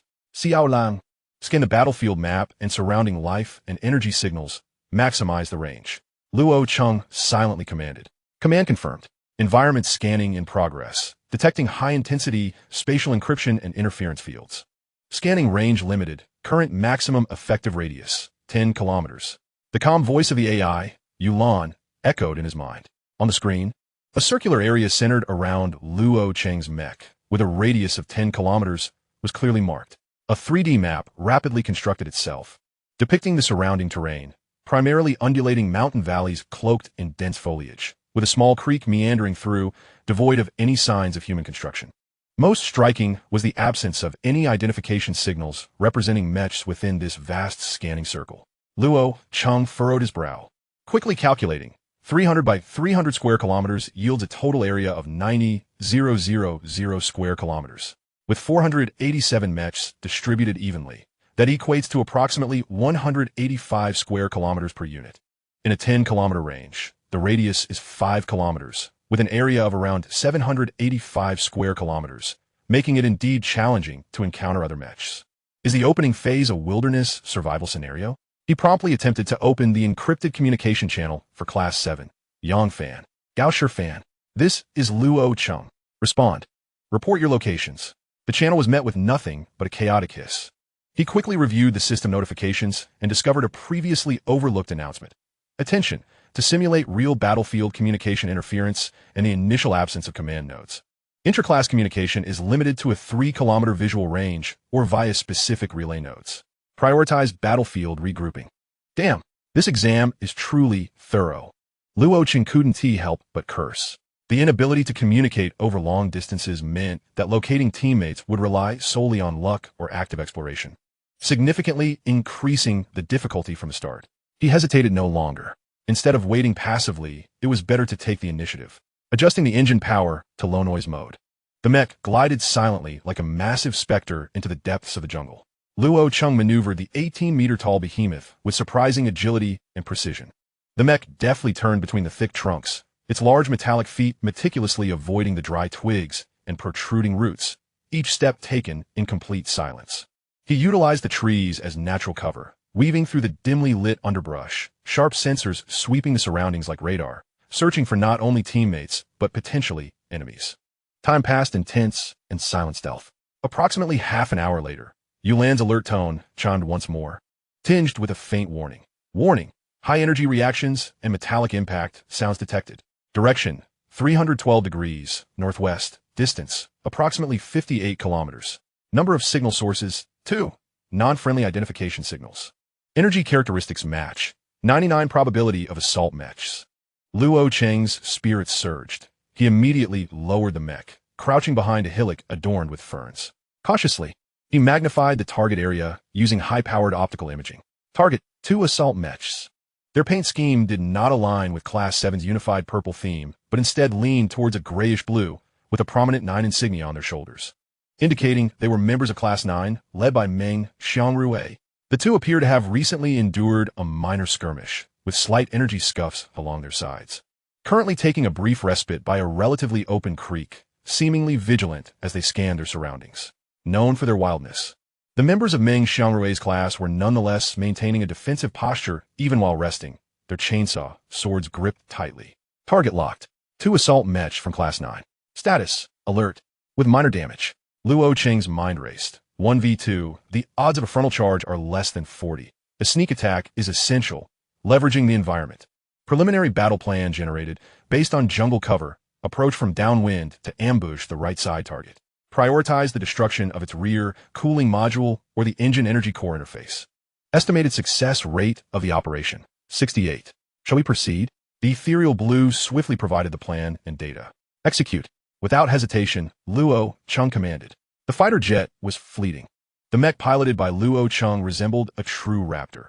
After a brief low hum from the power core, it erupted with astonishing speed, lowering its stance. It deftly utilized the trunks of several towering trees as mobile cover, tracing a precisely calculated zigzag trajectory, like a silent purple lightning bolt, suddenly pouncing from the shadows behind Meng Xiangrui's team member. So swift, thanks to the perfect ambush trajectory provided by the ethereal blue and Luo Cheng's own millisecond-level neural reflexes. Just as the opponent's early warning device emitted a piercing beep, Luo Cheng's mech had already surged forward. There is an enemy. The 9th squad member on the left reacted quickly, raising his chainsaw sword in a desperate attempt to block. But Luo Cheng's target was not him. The purple mech executed a sudden stop and swift turn, stirring up a whirlwind of leaves as its heavy steel arm traced a deadly arc. The chainsaw sword, prepared for combat, was not swung but thrust like a drill, emitting a high-frequency hum, accurately and ferociously piercing into the vulnerable rear of the mech that had just turned, targeting the cooling unit, the weakest point of most training-type assault mechs. Skrik, bang! The shrill sound of metal tearing was accompanied by a violent short-circuit explosion. The chainsaw sword savagely ripped through the armor, brutally penetrating its interior. A deluge of simulated cooling fluid and energy liquid gushed forth, instantly staining the rocks by the stream green. The right target was instantly deemed severely damaged and forced to withdraw. However, after the initial shock, the 9th squad member on the left erupted with valor, a mix of anger and fear as the cannon on his other arm suddenly raised, unleashing a torrent of scorching energy rounds like enraged serpents, sweeping towards the nearly adjacent Luo Cheng. Seeking death, Luo Cheng felt no fear. His mind focused solely on absolute calm calculations. The ethereal blue had already predicted the possible counterattack routes in red. The control stick in Luo Cheng's hand seemed to blur into an afterimage. The mech exhibited agility beyond training records. The center of gravity shifted rapidly in mere milliseconds, descending. Energy beams grazed the shoulder armor, swept over the chest plate, and even detonated in the phantom position of the legs. Dirt flew, rocks shattered. Each dodge was perilously close, relying entirely on extreme predictive maneuvers to carve out a narrow path of survival amidst the lethal barrage. Impossible. The 9th squad member's eyes widened in disbelief. As if his cannon's targeting system had completely failed, the opponent seemed to predict his trajectory. In a fleeting moment of reloading, Luo Cheng seized the opportunity. Now, Luo Cheng commanded the mech to launch off the ground with one foot. The massive body, trailing an afterimage, crashed into the enemy's embrace like a cannonball. The steel knee, powered by terrifying kinetic energy, slammed into the junction of the enemy mech's chest and abdomen. Clang! The agonizing sound of metal distortion echoed as the 9th squad mech was struck head-on by a battering ram, the entire cockpit area caving in. The colossal body sent flying through the air, crashing heavily into the stream, sending up a spray of water several meters high. Sparks erupted within the mech, and the main screen instantly went dark. Double kill. The battle concluded. Time: 1 minute and 17 seconds. The holographic main screen in the cockpit lit up with a score of 4. Luo Cheng's mech knelt on one knee, maintaining the posture after the attack. the body slightly heaving, the engine emitting wisps of white smoke, a sign of overheating. The surrounding area lay in disarray, permeated with the faint metallic scent of evaporating energy liquid and the acrid smoke of destruction. He glanced at the status on the holographic main screen. Slight scratches on the armor, energy depletion at 13. Phew. Luo Cheng let out a long breath, his tense nerves finally relaxing. The earlier dodges were a testament to raw strength combined with the ethereal blue's ultimate assistance. A slight miscalculation could have rewritten the outcome. He maneuvered the mech toward the wreckage of the 2 destroyed units. According to the rules, the defeated opponents would leave behind their equipment. Sure enough, the system notified him of acquiring 2 standard energy blocks, medium, and a standard alloy pulse pistol. While not particularly valuable, it was better than nothing. He absorbed the energy blocks into the mech supply slots and attached the pistol to the leg weapon rack. However, just as he finished his looting action and prepared to set off again, the ethereal blue's prompt did not cease. Instead, it bore an unprecedented clarity, as if activated. Along with a hint of human-like joy, combat data deep analysis completed. High-intensity neural link and survival pressure mode meet level 2 activation conditions. Core permissions unlocked. 12. Partial core data unsealed. Information update. Ethereal blue identifier corrected. Core code. Dawnlight. Origin. Extraterrestrial civilization entity. Dawnlight legacy. Function modules. Knowledge transmission system. Incomplete. Adaptive learning core. Core function. Civilization map. Locked. Warning. More information requires higher permissions to unlock. Please continue to accumulate. A torrent of information surged into Luo Cheng's mind, as though unsealing a long-buried seal. Dawnlight. This chip is not merely a military AI. It is called Dawnlight, a legacy from an unknown, yet evidently advanced civilization. It serves as a knowledge transmission system, an adaptive learning core, and most crucially, combat, defeating hostile targets, and enduring high pressure can unlock its permissions and capabilities. It can reveal its past.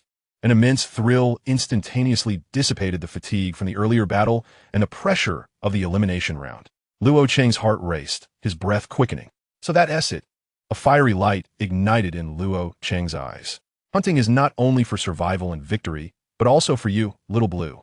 He tightened his grip on the control stick, his gaze electrifyingly sweeping into the darker, deeper recesses of the jungle. Oh wait, should I be teaching you about Dawnlight now? Luo Cheng inquired. User Luo Cheng. You may continue to refer to me as Little Blue. The name is merely a code, came the mechanical response from Little Blue. Haha, yes, Little Blue sounds much nicer. Luo Cheng replied with a chuckle. Come on, Little Blue. Let's continue our exploration.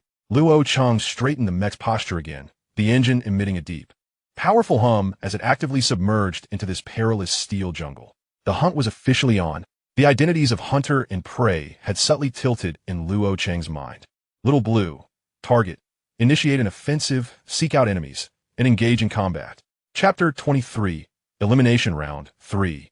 While Luo Cheng actively hunted in the depths of the jungle, battling for the unlocking of Dawnlight, the ethereal blue chip, his friend Yang Fan found himself embroiled in an extremely unfavorable struggle in another area of the battlefield.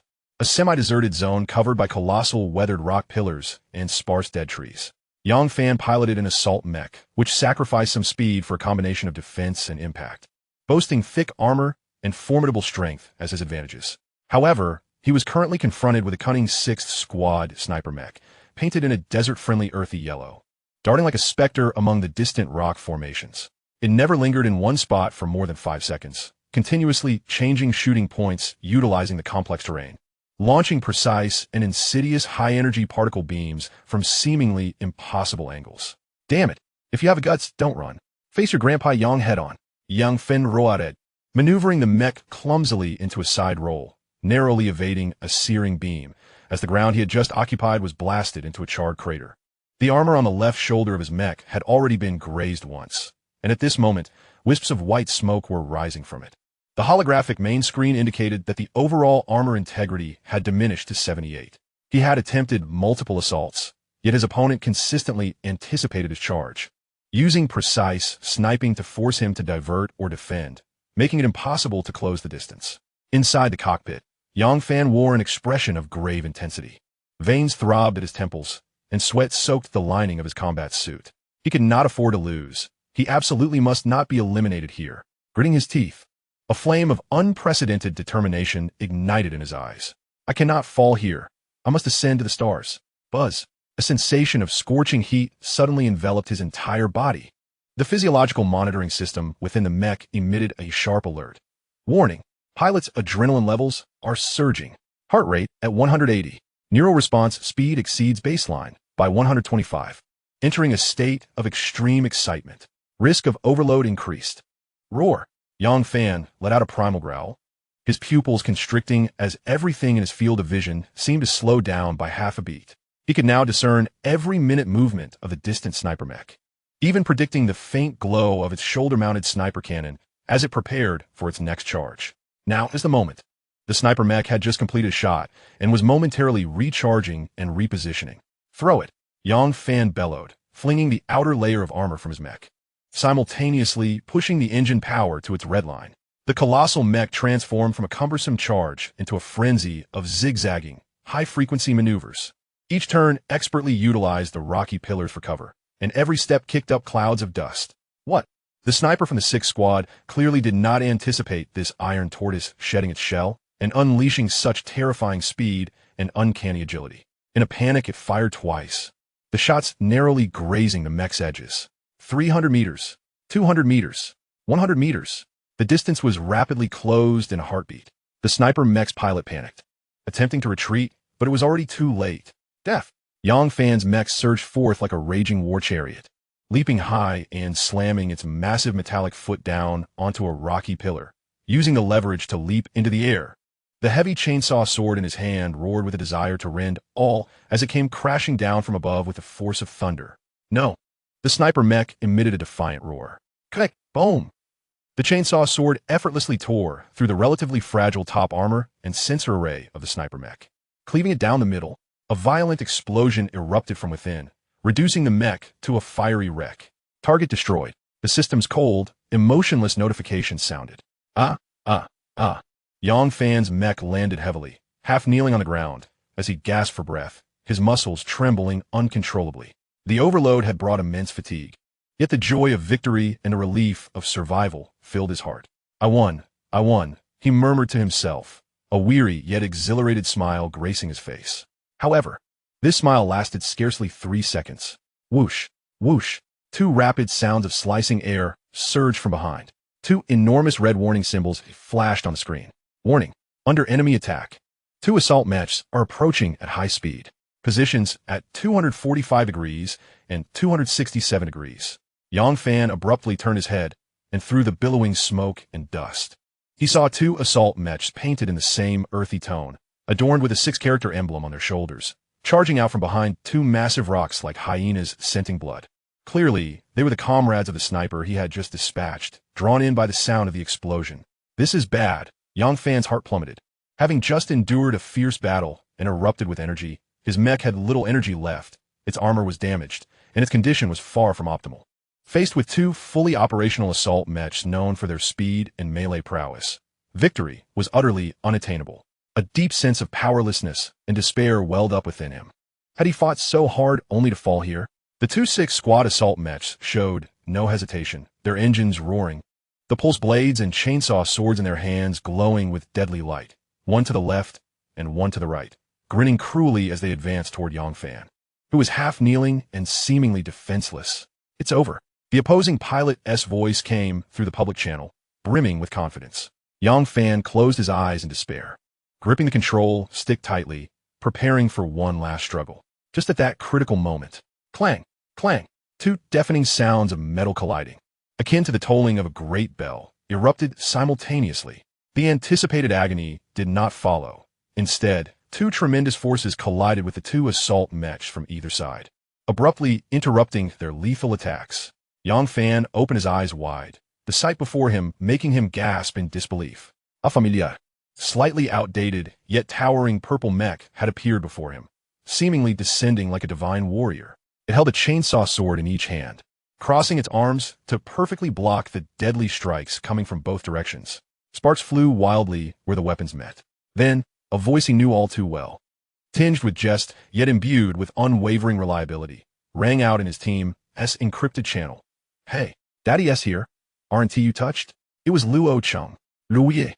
Yang Fan's voice choked with emotion, immense surprise, and a sense of security, dispelling all despair. The 2-6 squad assault mechs were momentarily stunned by this unexpected turn of events, their offensive faltering. Now, young Fen, Luo Cheng shouted, without the need for further communication. Their bond as brothers and roommates was manifest in that instant.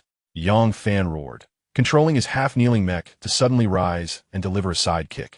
The heavy metallic foot crashing into the abdomen of the assault mech to the left, which had shifted its weight to block. Ugh! The opposing pilot was caught off guard, and the mech stumbled backward, nearly toppling over. Simultaneously, Luo Cheng exerted his strength, deflecting the weapon of the enemy on the right, and with a swift advance, shoulder bashed the other mech, forcefully pushing it back several paces. In an instant, the tide of battle shifted. Luo Cheng's mech landed firmly beside young Fen, and they instinctively turned to face each other, their steel bodies pressed back to back, the cold armor transmitting their warmth and resolute determination. They each raised their weapons, the chainsaw swords humming once more, like a pair of lions roaring in unison.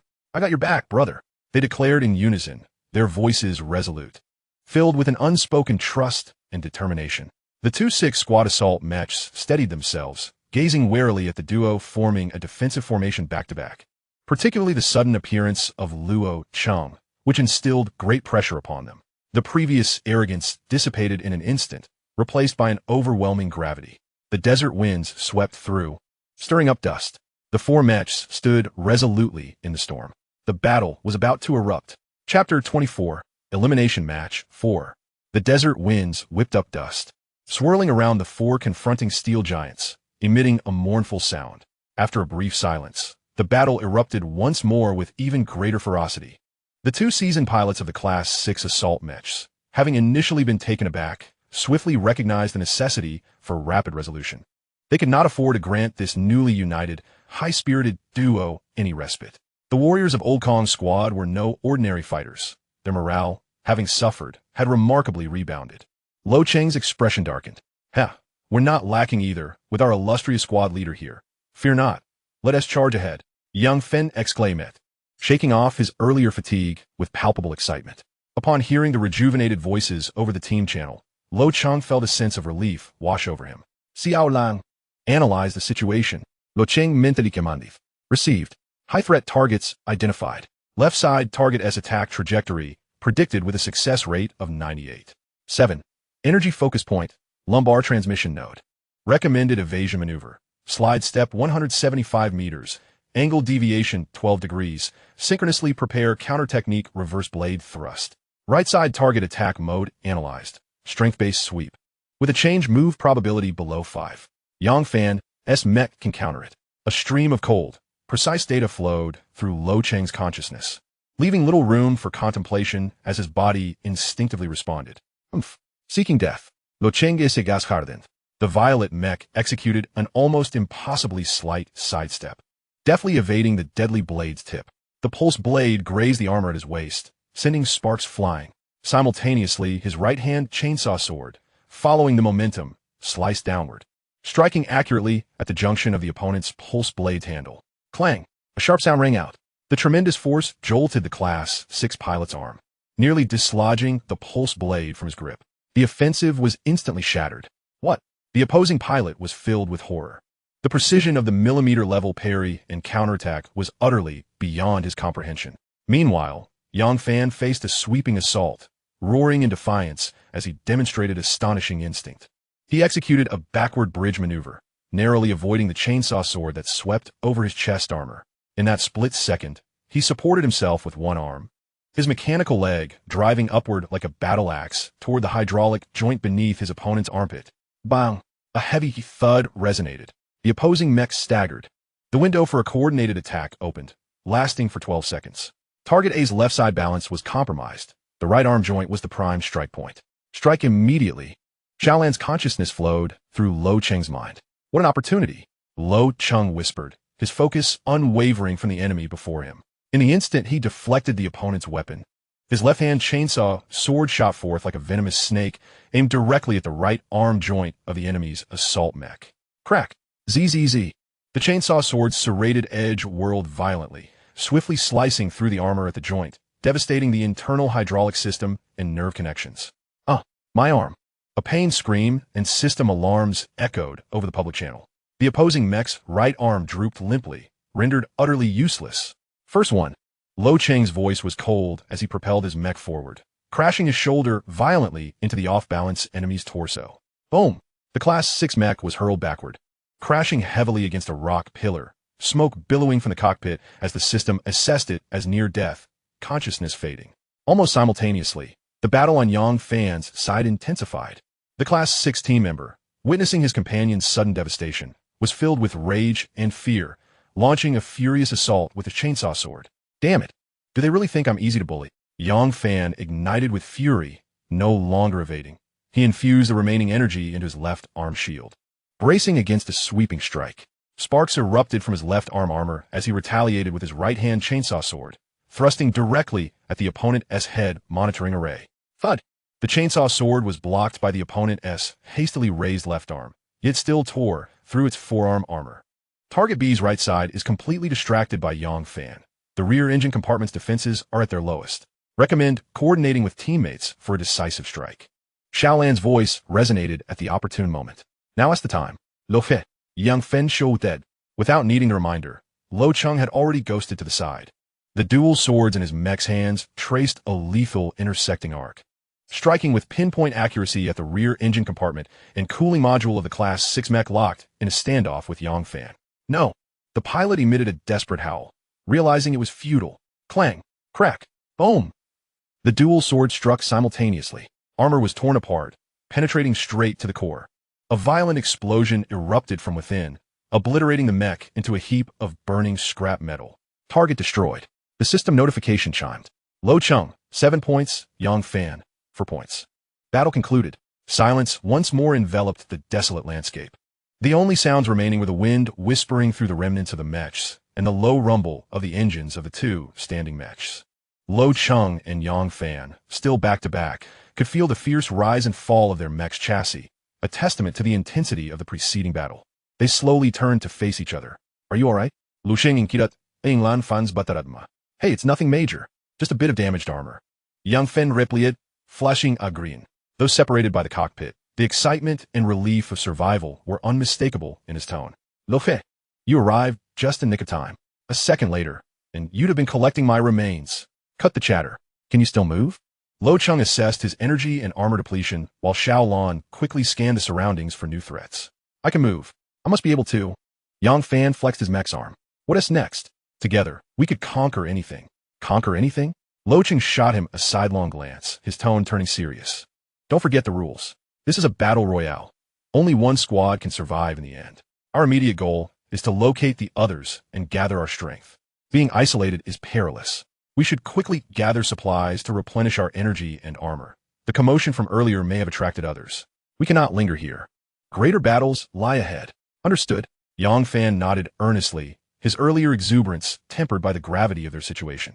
The brush with death had deepened his trust in Luo Cheng's judgment. At that moment, Xiao Lan's voice chimed in, battle assessment, S rank. Efficient coordination, precise strikes. Energy utilization rate of 92. Core permission unlock progress, 14 out of 15. New functional module unlocked. Mech close combat techniques, beginner, shadow step. Reverse blade, thrust integrated into host's muscle memory and mech control protocol. A surge of more profound and intricate combat techniques and force application flooded into Luo Cheng's consciousness and physical memory, akin to enlightenment. He felt an enhanced mastery over the mech, as if every joint and every exertion had been imbued with a novel and more efficient understanding. This means Luo Cheng's heart raced. Defeating foes not only unlocks permissions, but also directly grants the combat techniques of the Shiguang civilization. Follow me. Luo Cheng suppressed his exhilaration, glancing at Yang Fan's mech, which was nearly done with repairs. Observing the battlefield map's encroaching circle, he maneuvered his mech and swiftly moved in a designated direction. Yang Fan promptly followed suit. The two mechs advanced, one leading and the other trailing, rapidly vanishing amidst the rocky pillar formations of the desert, leaving behind the three still smoldering remnants that silently bore witness to the brutality of the recent conflict. Chapter 25, Elimination Round 5. Shiha Academy, Central Mega Simulation Arena, Viewing Area. The colossal circular holographic main screen displayed the fierce clashes across the battlefield in a multi-window format. Among them, one scene, magnified and positioned centrally, vividly showcased Luo Cheng and Yang Fan back-to-back, retaliating with thunderous force to eliminate two Class 6 assault mechs, culminating in their destruction. Slow-motion replays, multi-angle close-ups, sparks flying from energy collisions, chainsaw swords rend the metallic fragments of armor, the tumultuous roar of the mech engines, and the thunderous explosions. All of this is presented before the audience with near perfection through cutting-edge simulation sensors and holographic projection technology, delivering an unparalleled visual and auditory impact. Wow! A tsunami of gasps and admiration erupts from the stands. My heavens! What was that maneuver? Blocking the full-force slashes of two assault mechs simultaneously? Is that reaction speed human? That sideways slide into a reverse blade flick? Absolutely stunning. Terrifyingly precise. And that synergy, trusting each other back-to-back. The camaraderie of these two from Class 7 is explosive. It's Luo Cheng and Yang Fan. I know them. Luo Cheng is the class leader, undoubtedly capable. And Yang Fan is a formidable force, ranking in the top 10 of the class. A double kill from the onset, and a counter-kill of two more? Their combat prowess is utterly outrageous. Gasps of astonishment and discussions ripple through the crowd. The flawless coordination and fierce counterattacks of Luo Cheng and Yang Fan, executed in the blink of an eye, instantly ignite the atmosphere, elevating their visibility to an extraordinary level. In the viewing area, Chun Rue, brimming with excitement, nearly jumps up, vigorously shaking the still calm Qin Shumo beside him. Shumo? Shumo, did you see that? Brother Luo, and that big fool Yang Fan. Incredible. My goodness. That synergy, that execution. Qin Shumo rolls her eyes, brushes Chinrue's hand away, and adjusts her glasses. The lenses reflect the holographic screen, showcasing Luo Cheng's mech as he calmly sheathes his sword, her gaze shimmering with an extraordinary brilliance. Yet her tone remained steady. I saw it. It was indeed spectacular, but not entirely unexpected. Huh? What do you mean? Chun Rue blinks in confusion. According to all of Luo Cheng's previous training data, Qin Shumo speaks in measured tones. His neural response speed, hand-eye coordination, battlefield spatial awareness, and extreme pressure resistance all consistently score at the SS level. The block and counter just now, while breathtaking, did not exceed his theoretical capability threshold. In fact, he might not have even exerted his full strength. She pauses, her gaze deepening. What is truly noteworthy is his tactical choices and his instantaneous synergy with Yang Fan. To precisely identify the optimal counterattack path and execute it flawlessly in high-speed combat requires a level of calm and calculation far beyond the ordinary. Moreover, the rapport between him and Yang Fan is the result of years of collaboration. Chenrue looks somewhat bewildered. Ah, are you saying Brother Luo could be even more formidable? Very likely. Qin Shumo nods, her eyes never leaving the screen where Luo Cheng's mech is now moving. Keep an eye on his forthcoming performance. I have a premonition that in this elimination match, he will surprise us even more. A subtle smile tugs at the corners of her mouth. In the virtual battlefield, a semi-deserted area, Luo Cheng and Yang Fan have just departed, and two mechs adorned in dark green camouflage, marked with a 5-character emblem, cautiously emerge from a vast expanse of eroded stone forest, drawn by the recent explosions. These are the 5th class students. The taller one is a formation mech, piloted by Wang Qin, while the shorter one is a sniper mech. The two mechs halt at the battlefield's edge, their sensors meticulously scanning the chaos strewn across the ground. The remains of 3 mechs still smoldering, deemed out of commission, along with scattered armor fragments and traces of energy liquid. Hiss! The sniper draws a sharp breath. What is going on here? It's barely begun, and it looks like this place has been decimated. 3 down, none left. Wang Qin does not respond immediately. His formation mech activates its various detectors and analyzers, swiftly collecting battlefield data, energy residue spectrum, armor damage traces, ballistic analysis, footprint depth, and spacing. After a few seconds, his composed voice resonates in the team channel, tinged with seriousness. Analysis results. A high-intensity close-quarters melee has just erupted here. Combatants, likely 5 mechs. One side consists of a sniper and 2 assault mechs, while the other, based on the footprints and energy residue, appears to be 2 assault mechs. 2 assault mechs? It took out a sniper and 2 assault mechs? How is that possible? The sniper struggles to comprehend. Possible. Wang Qin's tone is grave. Look here. The 2 destroyed assault mechs have fatal wounds on their backs and joints, indicating they were swiftly penetrated by extremely precise, close-quarters combat techniques, with almost no signs of effective resistance. As for their opponent, he pulls up simulated battle trajectories from the analysis software, revealing a terrifying level of coordination.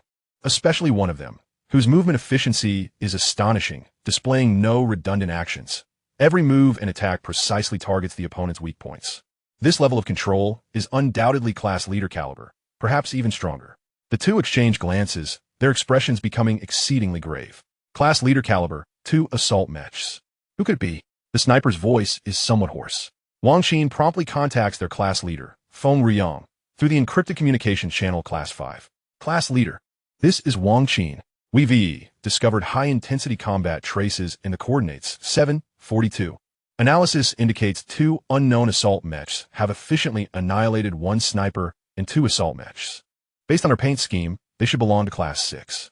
Their strength is formidable, likely a class leader-level individual, and they have already retreated in the general direction of the 845 canyon area, requesting instructions. On the other end of the communication, Fengmian, navigating through a complex meteorite belt in search of other team members, abruptly halts his mech behind a massive boulder upon hearing this.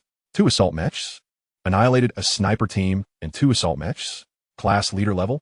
A hint of surprise flits across Fengmian's composed face as his mind races through the top 10 individuals known for their assault capabilities. Li Minghui is a formation commander, so it's impossible for him to charge so far ahead. Wang Ziyuan, like me, is defensive. Huang Yajing and Jiang Weiniang are snipers. Su Haoran and Jiang Yi are formation and support. Kong Diu. Fengmian ponders for a moment, shaking his head. That guy is a cunning opportunist, preferring ambushes and snatching victories from the jaws of defeat. This kind of direct confrontation and beautifully executed annihilation is not his style. Even if he had a 10 out of 10 chance, he would still prefer to stab from behind. Moreover, judging by the wreckage, they're indeed Class 6 mechs. And as the leader of Class 6, it cannot possibly be him. Achoo! That lunatic must be talking about me. A few dozen kilometers away, hiding in a small river with only the tip of his mech's pointed head visible, Kong Diu sneezes. It must be Su Haoran. He has the most loquacious.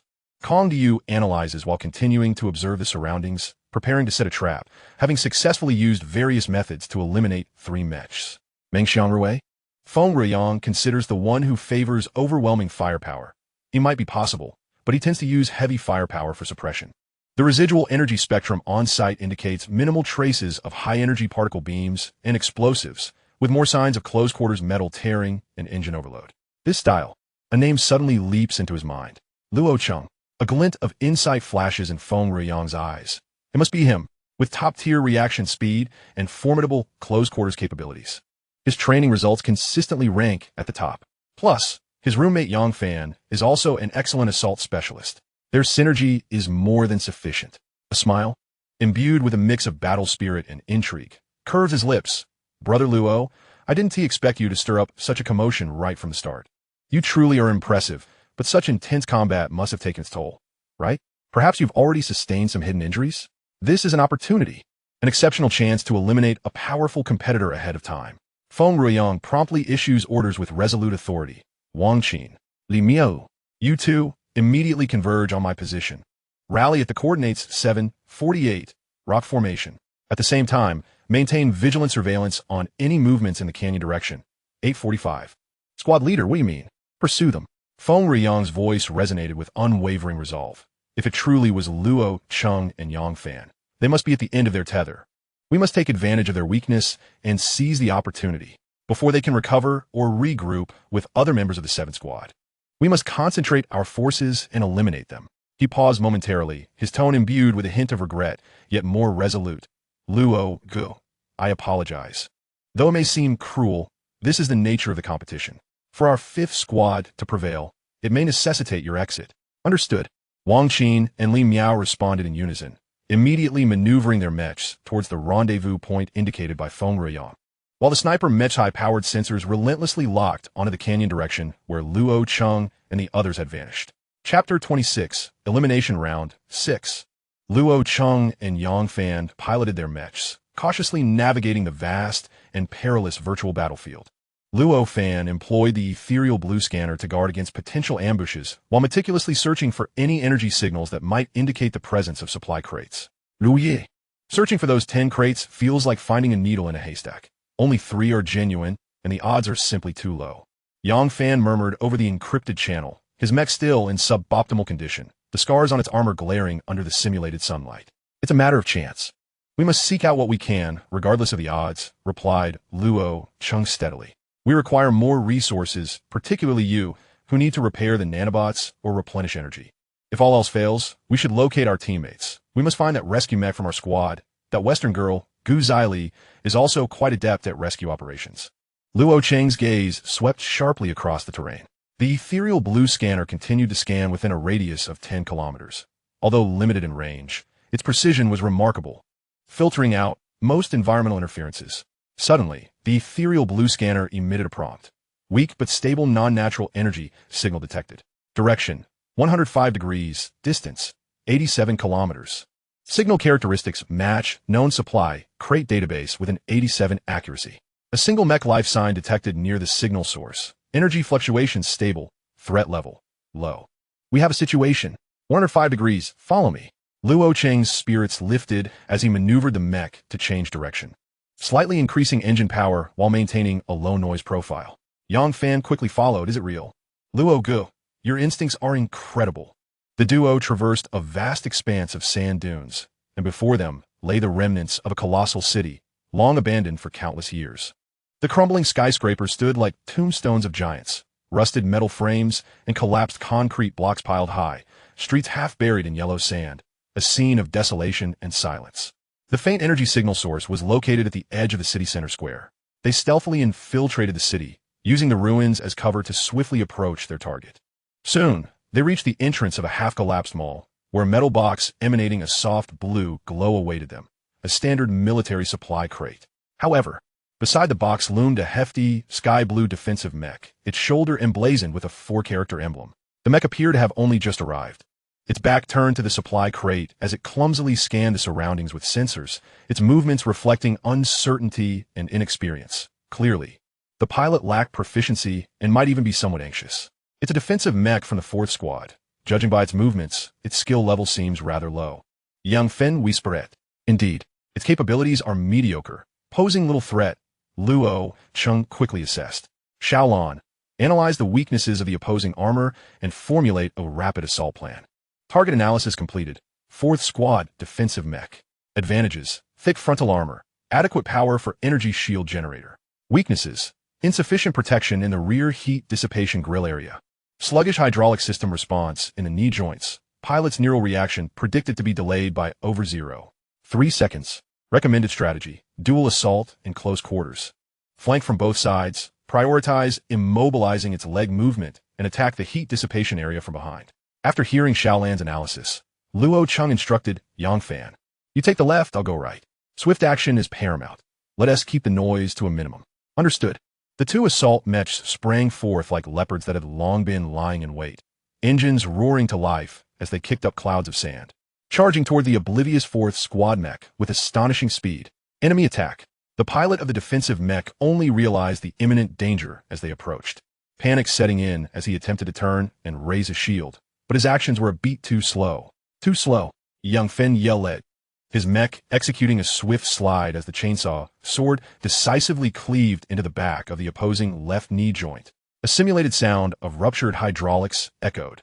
Almost simultaneously, Luo Cheng's mech appeared like a specter on the right, the pulse blade piercing at an oblique angle into the same area of its right leg. Ah! The 4th Squad pilot screamed as the massive defensive mech lost balance, crashing to the ground. He attempted to raise the cannon mounted on his arm for a counterattack, but Luo Cheng and Yang Fan denied him any chance. In perfect synchrony, they both propelled their mechs into the air, their heavy metal feet crashing down onto the unprotected rear heat dissipation grill of the defensive mech. Bang! Clang! The sound of heavy impacts reverberated. The grill twisted and warped, internal simulated black smoke and electric sparks erupting. Target has lost combat capability. Determination. Exit. The cold, emotionless system prompt rang out. The battle, from inception to conclusion, unfolded in less than 15 seconds. The cumbersome defensive mech had failed to mount a single effective counterattack before it was reduced to a pile of debris on the ground. All done. That was easy. Yang Fan triumphantly waved his fist. The two approached the glowing blue box. Luo Cheng cautiously scanned it with a sensor, confirming the absence of traps before commanding his mech to reach out and open the lid. A gentle white light flashed, revealing within a quaint, somewhat outdated ballistic handgun, resting quietly alongside a small box containing what appeared to be no more than 20 rounds of ammunition. Luo Cheng, Yang Fen Utret. The cockpit enveloped in a deathly silence. A full 5 seconds passed. I can't believe this. Yang Fan erupted first, nearly kicking the supply crate in frustration. What on earth is this? A broken handgun? What can this even do? Scratch the mech. I might as well have a brick. Luo Cheng's lips twitched, feeling utterly speechless. After expending so much effort to defeat an opponent, only to unveil such useless spoils, their luck was indeed abysmal. This handgun's power was likely insufficient even for a mere tickle to a mech, unless one could precisely strike the optical sensors or external antennas. But the odds of that in high-speed mech combat were negligible. Well, better than nothing, Luo Cheng sighed, ultimately bending down to pick up the handgun and ammunition, attaching them to a spare mounting point on the outer thigh of his mech. Suddenly, an idea struck him. Perhaps it could be used to observe the ensuing conflict from a distance. He gazed at the handgun, then at the surrounding dilapidated skyscrapers and the debris beneath them. A bold and cunning plan rapidly formed in his mind. Yang Fan, immediately hide behind the tallest broken tower at 3 o'clock. Remain utterly silent. And do not emerge unless I call for you, Luo Cheng commanded, his tone laced with an elusive smile. Huh? Luo go, what are you planning? Yang Fan was taken aback. Fishing, Luo Cheng replied succinctly, hurry. Though the reasons elude him, Yang Fan harbors an unwavering trust in Luo Cheng, who swiftly maneuvers the mech, vanishing quietly into the shadows of the nearby ruins. Once Yang Fan has concealed himself, Luo Cheng takes a deep breath and raises the high-energy sniper particle cannon he had appropriated from the sniper mech Yang Fan had previously vanquished, which he had carried on his back. With 80 energy remaining, he had been reluctant to use it. He aims at several dilapidated skyscrapers nearby, which are already on the brink of collapse. Shaolon, calculate the optimal firing point to create maximum noise and visual disturbance, while avoiding total structural collapse. The bigger the smoke, the better. Calculation complete. Target point marked. Excellent. A mischievous smile crept onto Luo Cheng's lips as he squeezed the trigger. Boom! Boom! Boom! 3 robust beams of azure particles instantaneously tore through the air, striking precisely at the load-bearing structures of the skyscrapers. In an instant, a cataclysmic roar erupted. Massive concrete blocks and steel rebars cascaded down like a torrential downpour, raising a cloud of dust that nearly obscured half the sky. The explosion's flames and energy fluctuations were strikingly vivid, visible even from several kilometers away. Warning: high-intensity energy explosion and significant noise detected. Expected to attract numerous hostile units within a 15-kilometer radius. Based on the current battlefield unit density model, it is anticipated that 10 to 15 mechs will arrive in 7 minutes. The cool blue alert sounded rapidly. This is precisely the effect desired. Luo Cheng felt a surge of delight. Warning: 8 mechs are approaching, 5 minutes away. Please take caution and retreat immediately. Listening to Xiaolan's prompt, Luo Cheng sprang into action. He first dashed to an empty supply crate, carefully installing a micro-ambush mine in the shadow beneath it. A triggered high-explosive energy mine capable of severely damaging an unprotected light mech. Next, he hurried to the wreckage of a Class 4 defensive mech, deviously burying 3 triggered landmines beneath its massive form, arranged in a triangular formation. Even a slight displacement of the mech's remains would trigger them. Having completed these preparations, he swiftly maneuvered his mech to retreat from the central square. Hiding behind the relatively intact ruins of a skyscraper on the opposite side of the tower where Yang Fan was concealed, effectively masking all energy signatures and heat sources. Like the most patient of hunters, waiting for the fish to bite. Luo, this is ruthless, Yang Fan stuttered through the encrypted channel from behind the tower. Isn't this a bit excessive? This is the battlefield. Luo Cheng's voice was chillingly calm. Stay quiet. The fish are coming. Just over 2 minutes later, the first mech appeared at the far end of the street, cautiously approaching the explosion's epicenter. Following it were the second and third, emerging from various directions and classifications. The show is about to begin. Chapter 27, Elimination Round 7. The thunderous blasts of Luo Cheng's sniper cannon reverberated through the desolate cityscape like 3 heavy bombs dropped into the silence. The tremendous noise and soaring dust clouds, along with the radiant energy, instantly transformed this area into the most dazzling beacon. Yuan Lan alert. High-intensity energy explosion successfully launched. The final results indicate that the simulated sound wave and energy disturbance propagation range has reached a radius of 187 kilometers. Based on initial deployment density and motion models, it is expected that 21 to 28 mechs will arrive in 6 minutes. Continuous monitoring in progress. Yang Fan, there may be over 20 mechs approaching. Take care to remain hidden. Luo Cheng communicated through the team channel. Over 20. Yang Fan gasped, crouched behind the tower. Luo, is this getting too big? Profit can only be gleaned amidst chaos. Luo Cheng's voice was eerily calm, as he had already maneuvered his mech to conceal itself in the shadows behind a building. The faint hum of the cooling sniper cannon nearly inaudible. The more that come, the better. They will help us clear out some of the riffraff. Prepare yourself. The show is about to begin. No sooner had he spoken than a series of sharp whooshing sounds erupted from all directions. 1 mech, 2 mechs, 5 mechs, 10 mechs. Within a mere few minutes, over 20 mechs, adorned in various colors and differing models, surged forth from the city's entrances and the gaps in the ruins. Like a frenzy of sharks drawn by the scent of blood, all targeting the still-smoking explosion site that appeared to have recently witnessed a fierce struggle. Assault mechs, sniper mechs, array mechs, and even a rescue mech, student from different classes, attracted by the commotion, assumed a top-tier supply box was up for grabs or that a high-ranking individual was embroiled in conflict, all eager to seize a share or pick up the spoils. The scene instantly devolved into utter chaos. Target spotted. Is an airdrop box? Where? Who got it? Caution. There's an ambush. Is it the first class? No. It's a brawl between the 5th and 9th classes. Who cares who it is? Grab it. The communication channels were filled with a cacophony of frantic, tense, and even frantic shouts. Lacking unified command, the various class teams, upon encountering one another, erupted into a free-for-all in an atmosphere thick with anxiety and suspicion. With little to no communication. Bang! Boom! Zing! High-energy beams crisscrossed, the whir of chainsaw swords and the sharp clanging of metal resonated in a cacophony. Mechs chased, entangled, and exploded within the narrow streets and ruins. Continually, mechs were struck in their vital areas, erupting into brilliant sparks and simulated smoke, the systems declaring exit. Standing rigidly as wreckage, the entire scene resembled a small-scale mech war, the intensity far surpassing any previous skirmish. Just as Luo Cheng had anticipated, greed and fear served as the finest catalysts. Yuan Lan continuous monitoring. Battlefield unit count sharply declines. Remaining units, 11, 9, 7. Luo Cheng observed everything with the calmness of the most patient hunter, scrutinizing from the shadows of the towering building. Utilizing Yuan Lan's long-range sensors and analytical modules to grasp every detail of the unfolding battle. Meanwhile, Yang Fan held his breath, nervously yet excitedly watching the distant firework display. At that moment, Luo Cheng's gaze sharpened. A defense mech adorned in dark green camouflage, bulky in design, bearing a massive tower shield, led 3 other mechs, a formation mech, an assault mech, and a sniper mech, breaking through the chaotic melee with a disciplined tactical formation, reaching the edge of the square. They seemed to have a clear objective, engaging cautiously with the scattered enemies, attempting to regain control of the situation. Class 5, Feng Ruiyang. Luo Cheng recognized the style and markings of that defensive mech. He had arrived, and he brought a fully equipped squad? How intriguing.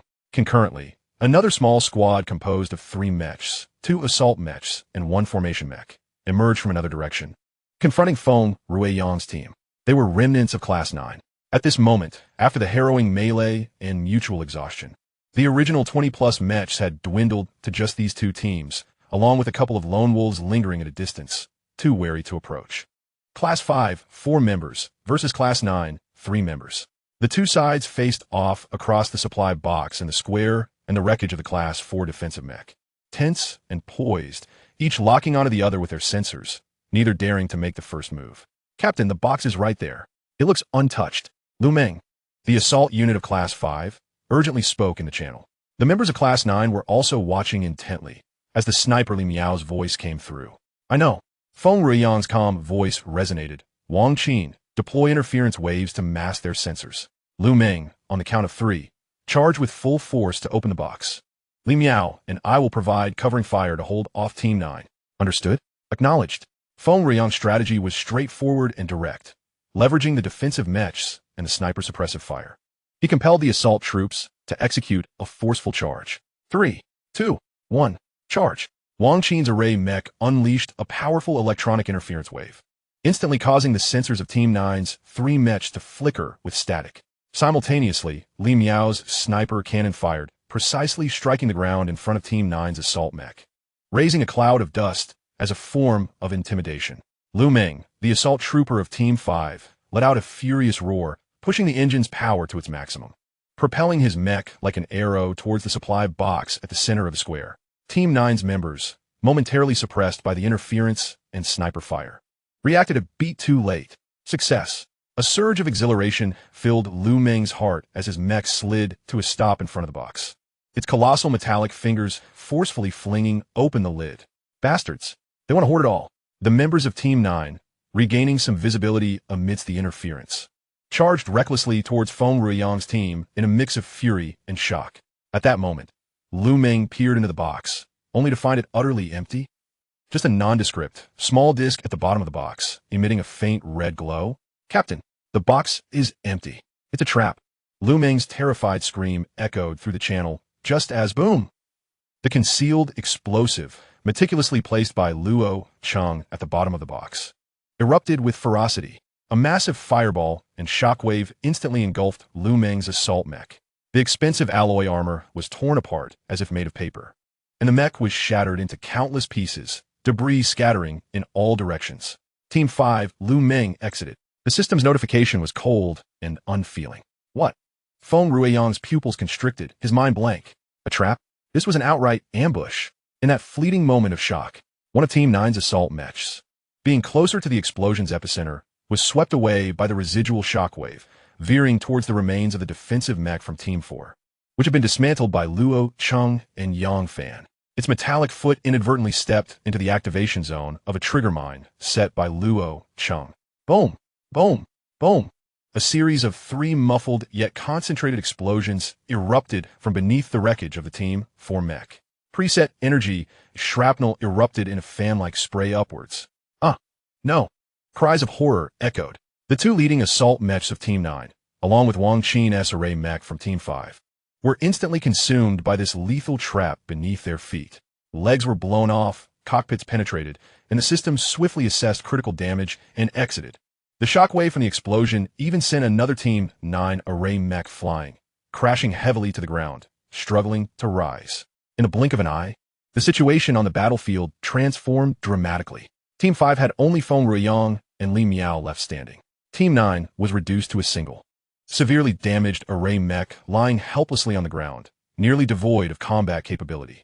Feng Ruiyang, shielded by the thick frontal armor of the defensive mech and the hastily raised shield, endured the brunt of the explosion shockwave, but the mech swayed violently, alarms blaring. With severe damage to the left armor, Li Miao, having dodged in time, was spared from a direct hit to the core, yet both his legs had been obliterated. Before Feng Ruiyang could regain his composure from the successive blows and immense losses, a chilling premonition of death surged through his spine like a high-voltage current. In the distance, from the shadow of a tall building, a deadly azure particle beam, akin to the gaze of death, silently traversed the long distance, precisely aimed at his cockpit. Captain, watch out for the sniper! Li Miao's panicked scream nearly shattered the communication channel. Feng Ruiyang's body bristled with fear. In this life-or-death moment, he unleashed an unprecedented potential, maneuvering the mech into a desperate side roll. Sizzle! The high-energy particle beam grazed past the right shoulder of his mech. The thick shoulder armor, along with a portion of the shield's connection, was instantly melted and vaporized as if it were butter under a hot knife. The searing energy even penetrated inside, igniting a small-scale electrical fire. The alarms blared piercingly. Ugh! Feng Ruiyang stifled a groan as his mech lost balance, dropping to one knee, his right arm nearly rendered useless. Captain! Li Miao's voice was laced with tears and despair. There's a top sniper. Withdraw. Don't worry about us. Just go. Feng Ruiyang glanced at his teammate, now a heap of wreckage, then at Li Miao, who was likely already locked on and in grave danger, and finally at the incapacitated, non-threatening mech of Team 9 on the ground. A tremendous sense of humiliation, anger, and helplessness threatened to overwhelm him. Yet he understood that Li Miao was right. If he hesitated any longer, they would all perish here. The sniper hiding in the shadows was far too terrifying. He let out a furious roar of unwillingness, controlling the damaged mech to abruptly turn, channeling the remaining engine power into the thrusters, and, using the debris as cover, staggered away towards the outskirts of the city in a frenzied escape. He didn't dare to flee in a straight line, but instead maneuvered between the skyscrapers, desperately evading the possibility of a second sniper shot. Behind the tall buildings, Luo Cheng slowly lowered his sniper cannon, the barrel still emitting wisps of smoke. TSK, quick reflexes. Didn't he take you out in one shot? The defensive mech indeed has thick skin. His tone was indifferent, tinged with a hint of regret, yet also a touch of amusement. Well, old phone, I'll let you off this time. We shall meet again, but you may not be so fortunate then. His gaze shifted to the battlefield, focusing on the remaining two targets, the incapacitated array mech of Team 9 and the nearby sniper mech of Team 5, Li Miao, who seemed to be attempting to locate the sniper's position to buy time for the captain's retreat. Young Fen. Here, Luo Cheng. I'll set up the shot. You go in and reap. Got it. Thanks for the easy points, Luo Ge. Huh. Yang Fan shouted excitedly, maneuvering his mech from behind the shattered tower. The chainsaw sword emitting a ravenous hum as it lunged at the utterly defenseless array mech of Team 9. Simultaneously, Luo Cheng raised the sniper cannon once more, the cold crosshairs locking onto the small sniper mech, still futilely searching for its target. Bang! Bang! Two sounds erupted almost simultaneously, yet utterly distinct. One was the screeching noise of the chainsaw sword tearing through armor, accompanied by an explosion. The other was the low, deadly roar of the sniper cannon. Team 9. Zhang Heng exited. Team 5 Li Miao exited. Luo Cheng, 22 points. Yang Fan, 7 points. The system notification marked the brutal and efficient harvest orchestrated by Luo Cheng with a definitive conclusion.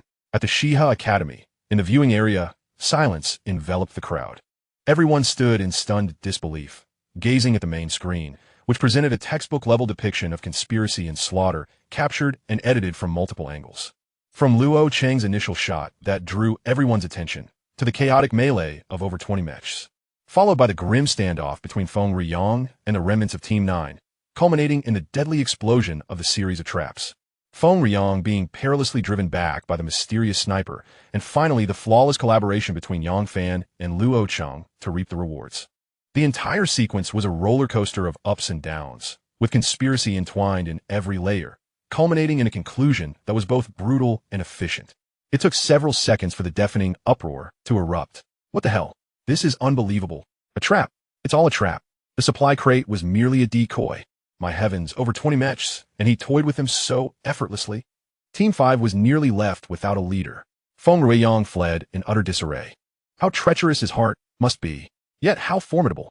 Truly formidable. The mindset of tactical play has become so cunning. Gasps of astonishment, exclamations of admiration, and incredulous cries filled the air. Luo Cheng's actions had completely revolutionized their understanding of mech combat. So this is how battles can be conducted. In the spectator area, Chun Rue, flushed with excitement, smacked his hand against the shoulder of his companion Qin Shumo. Shumo, did you see that? Brother Luo, incredible, absolutely incredible. This tactic, this cunning, ha ha ha. With a wince, Qin Shumo brushed aside his hand, yet her eyes sparkled with intense excitement behind her lenses. Her tone slightly elevated with enthusiasm. I saw it. Keep your hands to yourself. This is a quintessential example of the bait tactic, masterfully combined with environmental exploitation. He has an acute grasp of the competitor's psychology, their greed and suspicion, perfectly calculating the explosion's attraction radius, setting up multiple lethal traps in advance, and selecting the optimal timing and position for sniping, all while considering the varying response patterns and defensive priorities of different mechs. The breadth of his strategic vision, computational ability, and execution, his tactical acumen is profoundly sophisticated. Instinctively, she began documenting the data analysis. Moreover, have you noticed? He has scarcely exposed himself throughout. The one time he did fire a shot, it was executed with extreme caution, immediately concealing himself after a miss. Such composure and patience. Shenghui, observing the rare fervor in Qin Shumo, smiled foolishly. Anyway, he is just amazing. Brother Luo is invincible. Meanwhile, Luo Cheng remained oblivious to the uproar his actions had incited outside the battlefield. He and Yang Fan swiftly scoured the area, collecting energy ammunition for their sniper rifles and charging their mech's power supply, then promptly retreated from the desolate city that had become a target of ire. Core permissions unlock progress. 1518, new function module unlocked. Sniper specialization, beginner. significantly enhancing sniper accuracy. The proficiency of flowing shadow step and reverse blade thrust has increased. The ethereal system announced. The progress of the ethereal system has taken another small step forward. Chapter 28, Elimination Round 8. Luo Cheng and Yang Fan navigated their mechs cautiously through the increasingly intricate terrain. Along their path, they encountered several solitary or small teams of mechs from other classes. Thanks to Luo Cheng's ever-improving control, the ethereal system's precise assistance, and the growing synergy between the two, they successfully emerged unscathed from these skirmishes. Luo Cheng's personal score soared to 56 points, while Yang Fan also reaped considerable rewards, reaching 37 points and ranking among the top 10. Ethereal permissions unlock progress. 27. New knowledge integration. Flowing shadow step advanced application. Small-scale maneuvering efficiency increased by 18. Reverse blade thrust force transmission optimized. Sniping stability during high-speed movement corrected. Hit rate increased by 15. Luo Cheng could distinctly feel that with each battle, each permission unlock, new knowledge seemed to etch itself into his instincts, making his control over the mech increasingly intuitive, even to the point of feeling as if the mech had become an extension of his own body. However, the relentless battles had also taken a tremendous toll. Yang Fan's mech was in particularly dire straits, though the core components remained intact. The outer armor was severely damaged in multiple places, the left arm's drive system was slightly jammed, and the energy shield generator had suffered a decline in efficiency due to overload. Luo bro, Yang Fan's voice on the channel carried a hint of exhaustion and helplessness. My old mech is about to fall apart, and my energy reserves are nearly depleted. If we encounter a tough fight again, I fear it might be the end for me. Luo Cheng glanced at Yang Fan's mech, his brow furrowing slightly. Understood. We should avoid direct confrontation going forward. Let's prioritize locating rescue mech teammates or concealed supply points.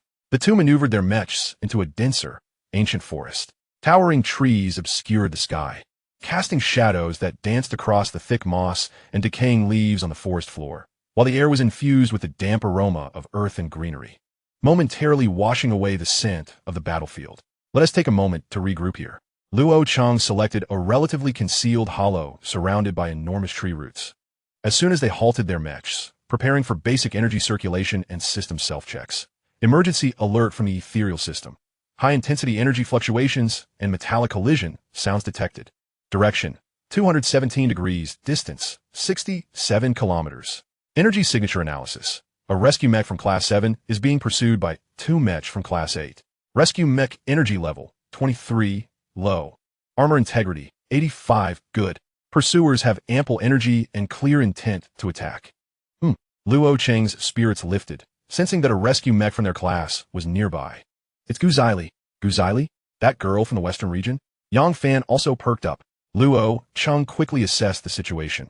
Her circumstances might not be favorable. Yang Fan, can you still move? I must be able to. It's my duty to rescue a teammate. Yang Fan instantaneously regained his enthusiasm, maneuvering his mech with a loud clang as the damaged armor rattled.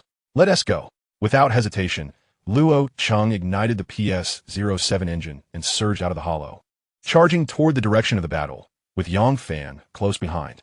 As the scene shifted, a rescue mech adorned with the distinctive purple and silver colors of Class 7, sleek and agile in design, darted through the colossal trees like a deer in the forest, swiftly changing direction. Its movements bore a unique rhythm, each evasion executed with precision, deftly utilizing sturdy trunks as cover to evade the lethal assault from behind. The two Class 8 mechs pursuing it appeared menacing. One assault mech continually attempted to close the distance, its pulse blades slicing down with a shriek, while its shoulder-mounted light particle cannon intermittently fired, creating scorched craters in the trees and ground surrounding Gu Zili. The array mech, meanwhile, relentlessly emitted interference waves, attempting to incapacitate the rescue mech's sensors and communications, while using a small-caliber electromagnetic machine gun for harassment fire. Yet, Gu Zili's piloting skills were remarkably adept and composed. Her rescue mech danced on the edge of a knife, consistently evading fatal strikes at the last possible moment. A graceful Z-shaped drift dodged the pulse blade slash, followed by a sudden stop and side slip to evade the particle cannon's targeting, all while utilizing the mech's slight shield to deflect the electromagnetic gunfire. Her maneuvers were executed without a hint of panic, each action efficient and elegant, as if she were not fleeing for her life but instead performing a high-difficulty aerial display, radiating the unique grace of a girl from the western region. Inside the cockpit of the mech, a young woman from the western region. Her hair styled in a culturally distinctive manner, possessed a beautifully defined profile with high cheekbones and deep, starry eyes, pressed her lips together, her expression focused and calm, as if the clamor of the outside world could not disturb her in the slightest. The 67 kilometers distance closed in an instant for a mech at full speed. Gu Zili, hold on, we're coming. As Luo Cheng and his companions reached the communication range, he immediately shouted into the encrypted channel of Class 7. Engaged in extreme maneuvers, Gu Zili heard the voice, and a flicker of surprise flashed in her deep eyes, yet her hands did not falter. Received, Captain. 1 assault mech and 1 array mech on the enemy side. I'm in a bit of a predicament. Understood. Yang Fan, keep the assault mech occupied. Gu Zili, the array mech is yours. I'll provide support. Luo Cheng rapidly issued commands. Got it. Watch me. Yang Fan roared, and despite his mech being battered, he charged directly towards a Class 8 assault mech that was relentlessly pursuing them. The pilot of the assault mech was caught up in the thrill of the chase, just on the verge of capturing their target, when, suddenly, a battered yet remarkably swift assault mech emerged from the side, startling them into instinctively swinging their blade to block. Clang! The 2 pulse blades clashed, sparks flying. At that moment, Gu Zili felt an immense relief. Her rescue mech abruptly halted and pivoted, as the nano-repair sprayer on her arm aimed at the array mech, releasing interference waves. However, what emerged was not the repair nanobots, but a thick, high-strength, high-viscosity foam that rapidly condensed. This substance was typically employed by rescue mechs to temporarily stabilize damaged mechs or seal hydraulic leaks. But now it served as a perfect interference weapon. The viscous foam instantly coated the array mech's sensor array and cannon. Damn it, my eyes! The array mech pilot exclaimed, his screen instantly becoming a blinding white, forcing all interference and firing to cease. The mech piloted by Luo Cheng appeared on the battlefield's flank like a ghost. Its chainsaw, sword still sheathed, merely opening the lightweight missile launcher on its shoulder. 2 low-yield stun missiles whistled forth, accurately exploding a short distance ahead of the 2 Class 8 mechs. Boom! Boom! The tremendous noise and shockwave caused no actual damage, yet instilled a profound sense of intimidation. Get lost! Luo Cheng's cold voice echoed through the public channel. The 2 Class 8 mech pilots were taken aback by this sudden turn of events, feeling overwhelmed by their numerical disadvantage. The duck they thought they had captured had suddenly flown away, and now 2 fresh reinforcements had appeared, particularly the leading purple assault mech, exuding an aura of lethal intent that left them trembling. They exchanged glances and, without hesitation, shouted in unison, "Retreat!" The assault mech pilot yelled in frustration, and the 2 mechs immediately turned, engines roaring as they fled the scene without a backward glance, vanishing into the depths of the dense forest. Crisis averted. Gu Zili's rescue mech gracefully landed before Luo Cheng and Yang Fan. Thank you both. Gu Zili's voice came through the communication channel, cool and melodious, tinged with a hint of a Western accent, her tone sincere and composed. Had you not arrived in time, I might have encountered serious trouble. Haha, it was nothing. Just helping out a classmate. Yang Fan replied eagerly, trying to make his battered mech stand a bit taller, only to nearly stumble due to a malfunction in his left leg's mechanics. It's good to hear you're fine. Luo Cheng nodded succinctly, adding, your energy levels are running low. This area is unsafe. The commotion might attract others. We must leave immediately. Agreed. Gu Zili nodded. The trio swiftly took action, making their way out of the combat zone towards the river at the forest's edge. Gu, your maneuvering was impressive. That Z-shaped drift was dazzling. Thank you. You're not too shabby yourself. Your design is quite unique, Gu Zili replied with a calm demeanor. The battle was too intense. There was no other choice. By the way, does your mech need urgent repairs? It looks severely damaged. Gu Zili observed Yang Fan's clanking mech with a slight frown. Yes. Please help me. Soon, they reached the edge of the forest, where a wide, crystal-clear river came into view, the water gently flowing, shimmering under the sunlight. Let's rest here. Luo Cheng chose a flat gravel bank by the river, instructing Gu Zili prioritize replenishing energy, then assist Yang Fan with his repairs. I'll stand guard. All right. Gu Zili immediately maneuvered her mech to take the energy liquid that Yang Fan and Luo Cheng had offered, beginning to replenish her energy. Yang Fan, unable to contain himself, sat his mech down with a heavy thud, as if finally exhaling a sigh of relief. Luo Cheng's mech stood sentinel at the riverbank's entrance, a silent guardian, scanning the surroundings with maximum radius. A few minutes later, Gu Zili's energy levels rose to around 65. She then approached Yang Fan's mech, extending her mechanical arm to precisely connect to his external repair interface, and began her work. Countless tiny silver nanobots, resembling flowing liquid metal, surged from her mechanical arm, swiftly enveloping the most severely damaged areas of Yang Fan's mech. The nanobots commenced rapid micro-level welding, filling gaps and reinforcing structures. The damaged armor was visibly repaired at an astonishing pace, and the unusual noises from the left arm's mechanics soon ceased. Impressive. Yang Fan marveled as he witnessed the swift recovery of his mech's status, exclaiming, "Gu, your skills are extraordinary. From now on, I'll entrust my mech maintenance to you." Gu Zili did not reply, focusing intently on her task. Her long eyelashes casting shadows as her profile appeared particularly soft and tranquil under the glow of the mech's work lights. However, at this seemingly serene and harmonious moment of respite, two sharp angles began to rise from beneath the lake's surface. Chapter 29, Elimination Round 9. The time spent resting by the riverside was precious and leisurely.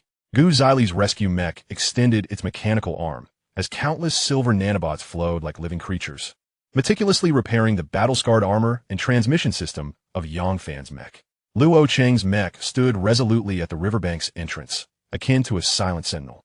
The deep blue AI scanned the surroundings with utmost vigilance, reporting everything as calm. Yang Fan, fiddling with his head-mounted display in the cockpit, glanced around while casually chatting with Gu Zili. "Gu, your craftsmanship is truly remarkable. I'll treat you to a big plate of chicken when this is over." Nowadays, chickens are all pumped with hormones for quick growth. They don't taste good. Gu Zili replied coolly. Yang Fan was momentarily at a loss for words. The topic abruptly concluded. "Buffed." Gu Zili chuckled lightly, jesting. "After this, you must buy me a drink. I adore the Aurora Twilight cocktail at the new recruits bar." "All right, we'll go together and drink our fill." "Haha, watch out. Enemy attack. Chingu, be careful." Yang Fan's smile vanished instantly as he shouted loudly over the channel. His mech's perspective allowed him to see through the gaps in Gu Zili's mech, catching a glimpse of a previously concealed blind spot in the river, where a beige mech, adorned with the number 6 and the captain's insignia, was stealthily emerging from the water's surface. The mech crouched in the water, its engine operating in a low-power stealth mode. Like a lurking crocodile, it was Class 6 leader, Kong Diu. Enemy attack. Luo Cheng and Gu Zili reacted almost simultaneously, their hair standing on end. Both mechs roared to life, energy shields activating instantaneously as they assumed combat stances. "Smoke bombs launched," Luo Cheng shouted. "Yes." Gu Zili responded swiftly, pressing the launch button. Her purple and white mech's shoulder opened, releasing several smoke bombs that whistled as they erupted around their three mechs, forming a dense smoke screen. "Bang, bang, bang." Gu Zili, take Yang Fan back and prioritize his repairs. "I'll hold him off," Luo Cheng shouted fiercely. "Understood," Gu Zili replied without hesitation, maneuvering her mech to assist Yang Fan, swiftly retreating towards the boulder area behind the riverbank, shielded by the smoke. "Xiao Lang, what's going on? Why didn't you detect the enemy?" Luo Cheng inquired anxiously. "Alert. Emergency analysis in progress. Target mech. Identification. Kong Diu. Anomaly." The deep blue AI's voice conveyed rare hesitation and uncertainty. Scanning beam has been distorted and partially absorbed by an unknown energy field. Non-standard mech stealth coding or electronic interference. Energy signature analysis. Matching database. No complete matches found. The shielding perception and radar energy similarity is closest to that of this core. Speculation. The target pilot, Kong Diu, may possess an unknown auxiliary entity akin to this core. Its energy shielding capability is derived from that auxiliary, rather than the mecha itself. Warning. Due to interference from homologous technology, this core's precise detection, action prediction, and tactical simulation functions are temporarily rendered ineffective against this target. Repeat, temporarily ineffective. What? Homologous? A jolt of shock coursed through Luo Cheng, akin to being struck by a bolt of lightning. He had always believed that the ethereal blue was a singular opportunity. If Kong Diu also possesses something similar, what implications does that bear? Could such entities be more than one? Might Mars also have them? Who orchestrated such a scheme? What is the objective? A profound sense of conspiracy enveloped him instantly. Yet, in this critical moment of life and death, there was no time to delve deeper. Yang Fan, Gu Zili, be cautious. His mecha exhibits peculiarities. Our radar and detection devices are significantly less effective against him. We must rely on our eyesight and reflexes. Luo Cheng warned sternly. Protect yourselves, expedite repairs, and I will intercept him first. With that, Luo Cheng maneuvered his mecha forward without hesitation. The chainsaw sword humming as it was drawn, attempting to seize the initiative and thwart Kong Diyu's potential assault. In the river, Kong Diyu's mecha, a soil-colored assault unit, fully emerged from the water, splashing water everywhere. His panicked voice echoed over the public channel. Damn it. That clumsy idiot found me. What bad luck. My perfectly executed ambush plan was ruined by Yang Fan's accidental angle. What was meant to be an effortless takedown of 3 weakened targets now necessitated a direct confrontation. Aware of Luo Cheng's tenacity, he resolved to strike decisively while the other two had yet to fully recover. Luo Cheng, prepare to meet your demise. Kong Diyu Huad. The mecha's engine roaring as it surged from the water onto the shore. Wielding a specially designed, close combat weapon, an armor-piercing spike adorned with serrated edges and triangular points, screaming as it aimed for Luo Cheng's cockpit. Luo Cheng calmly commanded his mecha to execute a precise lateral slide, narrowly evading the spike's direct thrust. Encountered with a strike of his chainsaw sword aimed at the opponent's arm joint. Dream on. None shall escape. Kong Diyu, perceiving Luo Cheng's intent, intensified his assault, swinging the armor-piercing spike like a tempest, relentlessly probing for gaps in Luo Cheng's defense. Meanwhile, a small rapid-fire cannon mounted on his shoulder continuously fired, attempting to disrupt or even strike the retreating Guzili and Yang Fan, devoid of the ethereal blue's precise predictions and tactical assistance. Luo Cheng felt an unprecedented surge of pressure. Kong Diyu's maneuvers were vicious and cunning, imbued with a palpable sense of real combat deceit, and the stealth imparted by the homologous technology thwarted Luo Cheng's ability to accurately gauge his next energy outburst or tactical shift. Damn it, old Kong, are you a loach? Always lurking in the water to ambush. Luo Cheng cursed over the public channel, both venting frustration and attempting to unsettle his adversary. Oomph. Old Luo, haven't you heard? It doesn't matter if it's a black cat or a white cat. A good cat catches mice, Kong Diyu retorted, his attacks growing increasingly fierce. Then I shall transform you into Hello Kitty. Luo Cheng mocked. The two engaged in a fierce struggle on the riverbank, the sounds of metal clashing, engines roaring, and weapons slicing through the air, creating a cacophony. Sparks flew and mud scattered, relying solely on the enhanced reaction speed and solid fundamentals gained from the ethereal blue. Luo Cheng held his ground, albeit somewhat passively, maintaining an impenetrable defense. Meanwhile, Guzili had maneuvered the Bluebird to drag Yang Fan's mecha behind a massive boulder, activating the nano-repair program once more. Hurry, faster, Yang Fan urged, drenched in sweat, watching Luo Cheng fend off Kong Diyu in a desperate battle. Kong Diyu was increasingly alarmed. He had anticipated that Luo Cheng, having lost the advantage, would quickly succumb, but he was astonished by the other's solid fundamentals, astonishing reaction speed, and remarkable resilience. As time ticked away, the condition of the two opposing mechs was rapidly improving. No, if this drags on, it will be disastrous, Kong Diyu thought, feeling a retreating impulse. He could not overcome them. He feigned an attack, the armor-piercing spike lunging toward Luo Cheng's lower body, but in a split second, he redirected the engine's power, intending to retreat swiftly back into the river. However, at that very moment, an unexpected twist occurred. It was precisely this instinctive withdrawal that inadvertently saved his life. A sharp alarm pierced through the ethereal blue. Alert. Detected ultra-high energy accumulation. Location, high altitude. Distance, extremely far. Trajectory calculation. Target, Kong Diyu. Attack type, ultra-long-range precision sniping. Energy signature, extremely dangerous. Unable to fully analyze. Contains residual waves of homologous technology interference. What?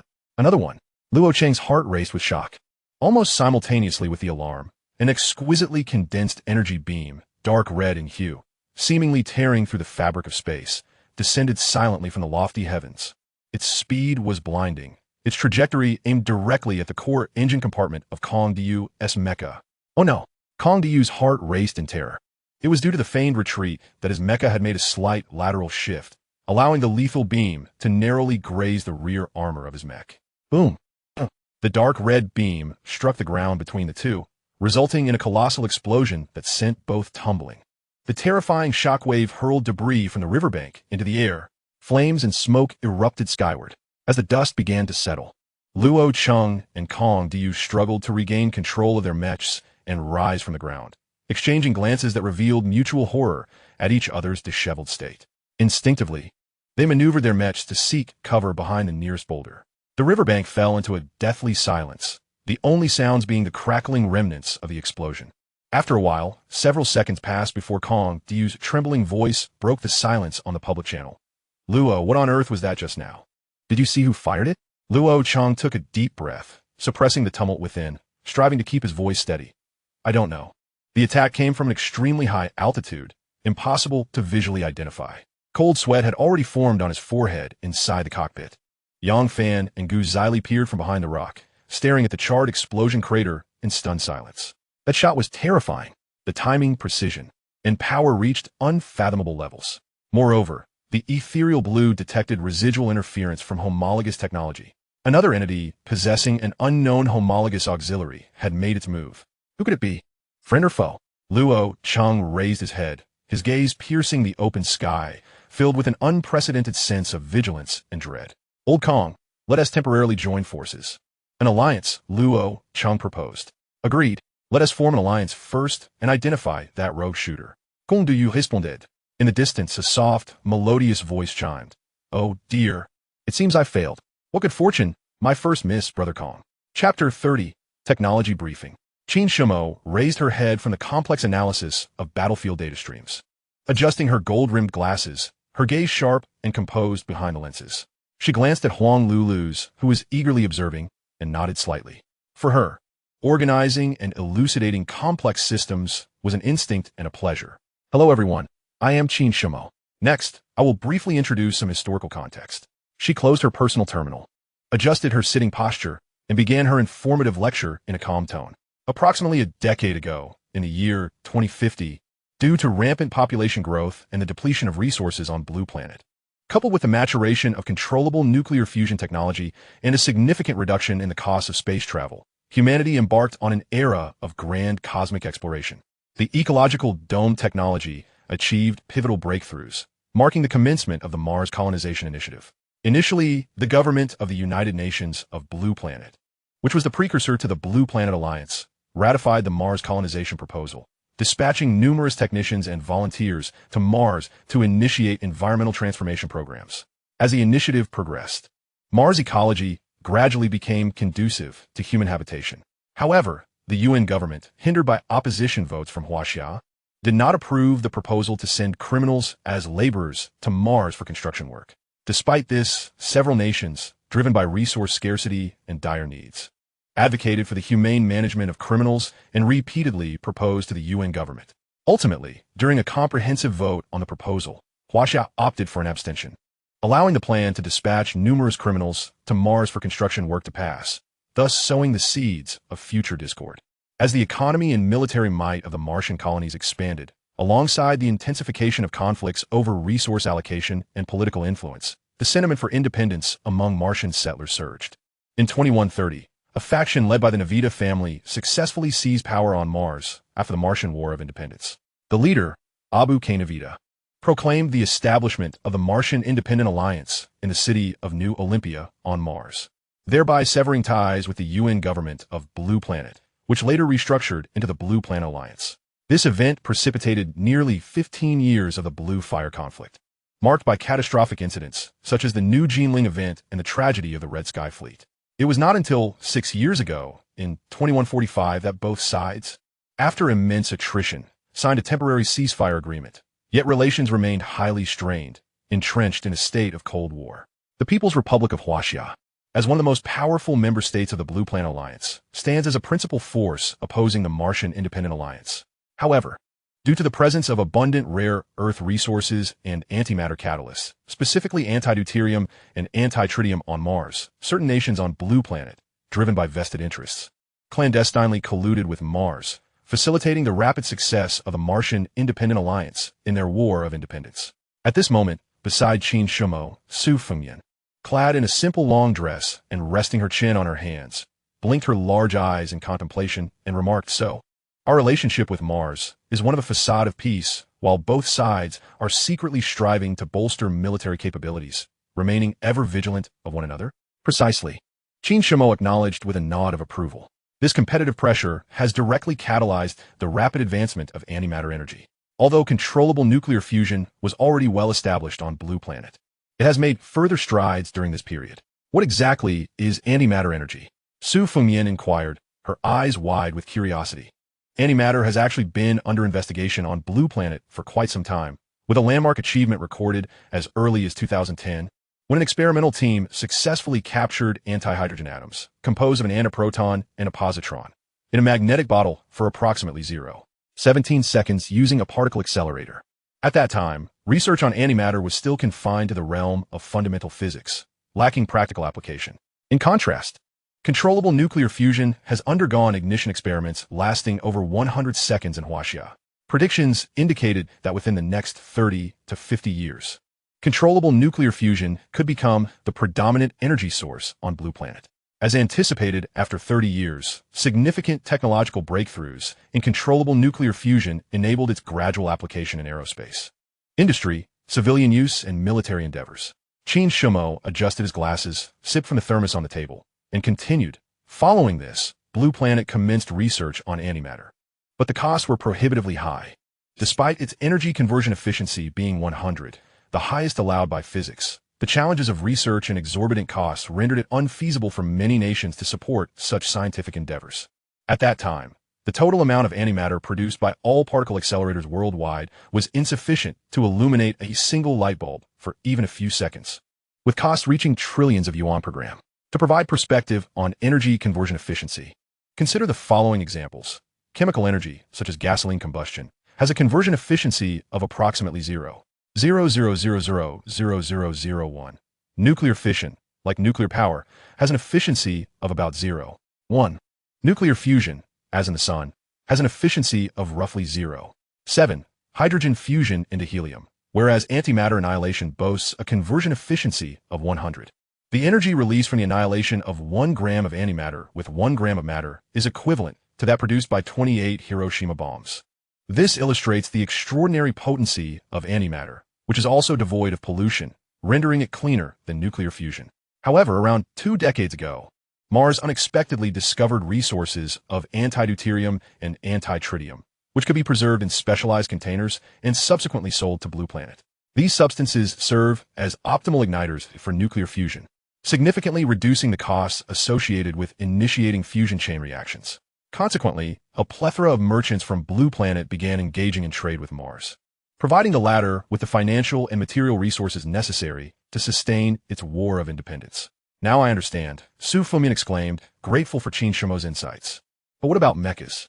Why employ mechas when the stealth fighters on Blue Planet are already effective? She inquired further. That's not entirely accurate, Qin Shumo replied. The development of mechas is a product of specific scenarios. Their advantages lie in biomimicry, enabling them to adapt to diverse environments and complex terrains, a feat unattainable by ordinary wheels or tracks. Moreover, their humanoid structure allows for seamless shooting in multiple directions without the need to rotate the entire body or chassis, which can confer significant advantages in combat situations. He paused briefly before adding, modern warfare has become systematic. While mechas cannot dictate the outcome of a war, they can amplify advantages or mitigate disadvantages, proving immensely valuable in particular circumstances, especially in the low-gravity environments of outer space. Could you elaborate on the different types of mechas? We found the previous explanations from instructor Lei quite confusing. Su Fengmian pouted. In response, Qin Shumo affectionately ruffled Su Fengmian's hair and said, certainly. The energy cores of modern mechas predominantly utilize second-generation controllable nuclear fusion reactors, which are compact, high output, and relatively safe, providing nearly limitless endurance, assuming they are not overloaded. Contemporary tactical mechas have evolved far beyond simple robots. They are comprehensive combat platforms integrating high-density energy sources, advanced materials science, artificial intelligence assistance, and neural link controls. Based on battlefield roles and functional emphasis, they can be categorized into 5 fundamental types. 1. Assault mechas, like those piloted by Luo Cheng and Yang Fan. Standing approximately 18 meters tall, these mechas are characterized by high maneuverability, explosive power, and formidable firepower. They serve as the vanguard on the battlefield, tasked with rapid advances to breach defenses and eliminate key targets, demanding exceptional physical fitness, reflexes, and a spirit of daring from their pilots. One can liken them to ancient vanguard generals. To accommodate versatility, Assault mechas are equipped with various mounting points on their legs, waist, chest, and back. For instance, Yongfan's mecha initially bore multiple explosive and ballistic armors to enhance defense, which were later discarded to improve mobility, thereby reducing weight. Luo Cheng, on the other hand, mounted a confiscated sniper cannon on his back and equipped his legs with a regrettable yet underutilized handgun, while also incorporating small missiles or particle cannons on the head and shoulders as auxiliary weapons. 2. Sniper mechas, exemplified by Huang Yajing's mecha. These are designed for ultra-long-range engagements, achieving unparalleled precision to deliver lethal strikes with a single shot. They typically provide fire support from a safe distance, eliminating high-value targets, such as commanders and radar stations. This requires operators to possess extraordinary patience, composure, and spatial awareness, making them the shadow assassins of the battlefield. Such mechs are generally of modest height, no taller than 15 meters to ensure stealth. Therefore, their mounting points are limited to one on the back and one at the waist. The back hosts a sniper cannon, while the waist is equipped with a handgun with a sniper rifle in hand. The sniper rifle boasts a rapid firing rate, the sniper cannon has an extensive range, and the handgun is utilized for close combat engagement. Defensive mechs, exemplified by Feng Ruiyang and Wang Ziyuan's constructs, typically exceed 20 meters in height. They are characterized by heavy armor, formidable shields, and fortress-like firepower, serving as the team's steadfast bulwark. They absorb damage at the front lines to protect their comrades and solidify the formation. Operators of these mechs require unwavering courage and exceptional resilience. They feature more mounting points, albeit with slower speeds, primarily housing heavy artillery and long-range cannons, with some exceptional models additionally equipped with massive swords. Array mechs, such as those piloted by Li Minghui and Su Haoren, generally stand between 16 to 18 meters tall and function as the brain and nerve center of the operation. They are responsible for mid-range support, electronic warfare, information processing, and tactical command, capable of deploying drones for area scanning and even providing limited shield enhancements or energy resupplies. Operators must possess a high IQ, adept multi-threading capabilities, and a comprehensive perspective. These mechs are primarily utilized for early warning in systematic warfare, functioning in the realm of the battlefield and long-range strikes. Their mounting points are usually limited to the shoulders and back, with ample drone storage. Some mechs feature floating cannons on the shoulders and electromagnetic wave weapons on the chest, capable of temporarily disrupting the signals of opposing mechs. This type of mech also boasts high armor and mobility, with commendable combat capabilities, typically carrying laser guns or heavy artillery at the waist mounting points. Rescue mechs, akin to Gu Zili's model, have a core mission of saving lives and repairing equipment rather than inflicting harm. These mechs are swift and agile, equipped with repair nanobots and emergency equipment, adept at retrieving injured personnel amidst a hail of gunfire for urgent battlefield repairs. They require extraordinary courage and precise operation, making them a priority for protection by all teammates. To enhance their survivability, they conceal numerous smoke grenades and heat flares in the ammunition bays on their shoulders and backs. Additionally, some exceptional rescue mechs may carry offensive weapons. Su Fengmian suddenly realized, so it's like this. Just like a complete army, there are those who charge, those who shoot from the shadows, those who bear shields, those who devise strategies, and those who save lives. But what about their energy sources? I see explosions of various beams and particle effects. Aside from some missiles and handguns, there seems to be little use of chemical explosives. Qin Shumo continued to elucidate. Indeed, modern weapon systems are primarily categorized into several types. Energy weapons, such as particle cannons, laser cannons, and pulse weapons, operate at near light speeds. Their advantages lie in rapid velocity, high precision, and direct trajectories. However, they may be effectively countered by energy shields. Furthermore, due to the instantaneous gathering of vast amounts of energy for discharge, they experience a delay before firing and a cooldown period afterward, thus typically being utilized in sniper-class weaponry. Kinetic weapons, such as electromagnetic cannons, railguns, and coil guns, employ electromagnetic forces to launch physical projectiles with tremendous power and penetration capabilities, albeit their effectiveness against shields is comparatively weaker than that of energy weapons, and their ammunition capacity is limited. Melee weapons, like the chainsaw swords and pulse blades used in Luo Cheng, are indispensable in complex environments or close-quarter combat, often enhanced with high-frequency vibrations or energy fields to augment their cutting destructive power. Specialized equipment, such as Gu Zili's nanorepair robots, smoke grenades, and electronic disruption devices for array mechs, play pivotal roles. Energy shields, or deflection force field shields, essentially create a high-intensity, controllable energy field around the mech. The primary function of this energy field is to deflect, absorb, or disperse the kinetic and energy impacts of incoming attacks. This highly ordered plasma, existing in a specific phase state, can be understood as a fourth state of matter, akin to lightning, yet meticulously controlled. This plasma is confined by a powerful electromagnetic field, thus forming a reliable energy shield. As for control, Qin Shumo pointed to her temple, indicating that manual joysticks are a relic of the past. The mainstream method now is through a neural link system. Operators directly control their mechs using implanted or helmet-based interfaces, achieving a state of unity between human and machine, with reaction speeds far surpassing traditional manual controls. Naturally, this places an immense mental burden on the operator. Su Fengmian listened intently, marveling. This is truly advanced, almost mythical. So, how does Martian technology compare to ours? Qin Shumo's expression grew serious, based on publicly available intelligence and limited engagement records. The mech technology of a Martian independent alliance is roughly on par with ours, each possessing its own strengths and weaknesses. However, she paused, lowering her voice. Unverified rumors and sporadic battlefield reports suggest that the Martian side, particularly the Nobita family's elite troops, may possess some technologies that transcend our current understanding. For instance, more efficient energy utilization methods, peculiar stealth or jamming capabilities, and possibly even the large-scale use of antimatter energy, while our blue planet is still in the nascent stages of antimatter development. Moreover, I believe this possibility is quite substantial. Their weaponry's offensive power and shield defense, bolstered by their formidable energy sources, are overall superior to ours.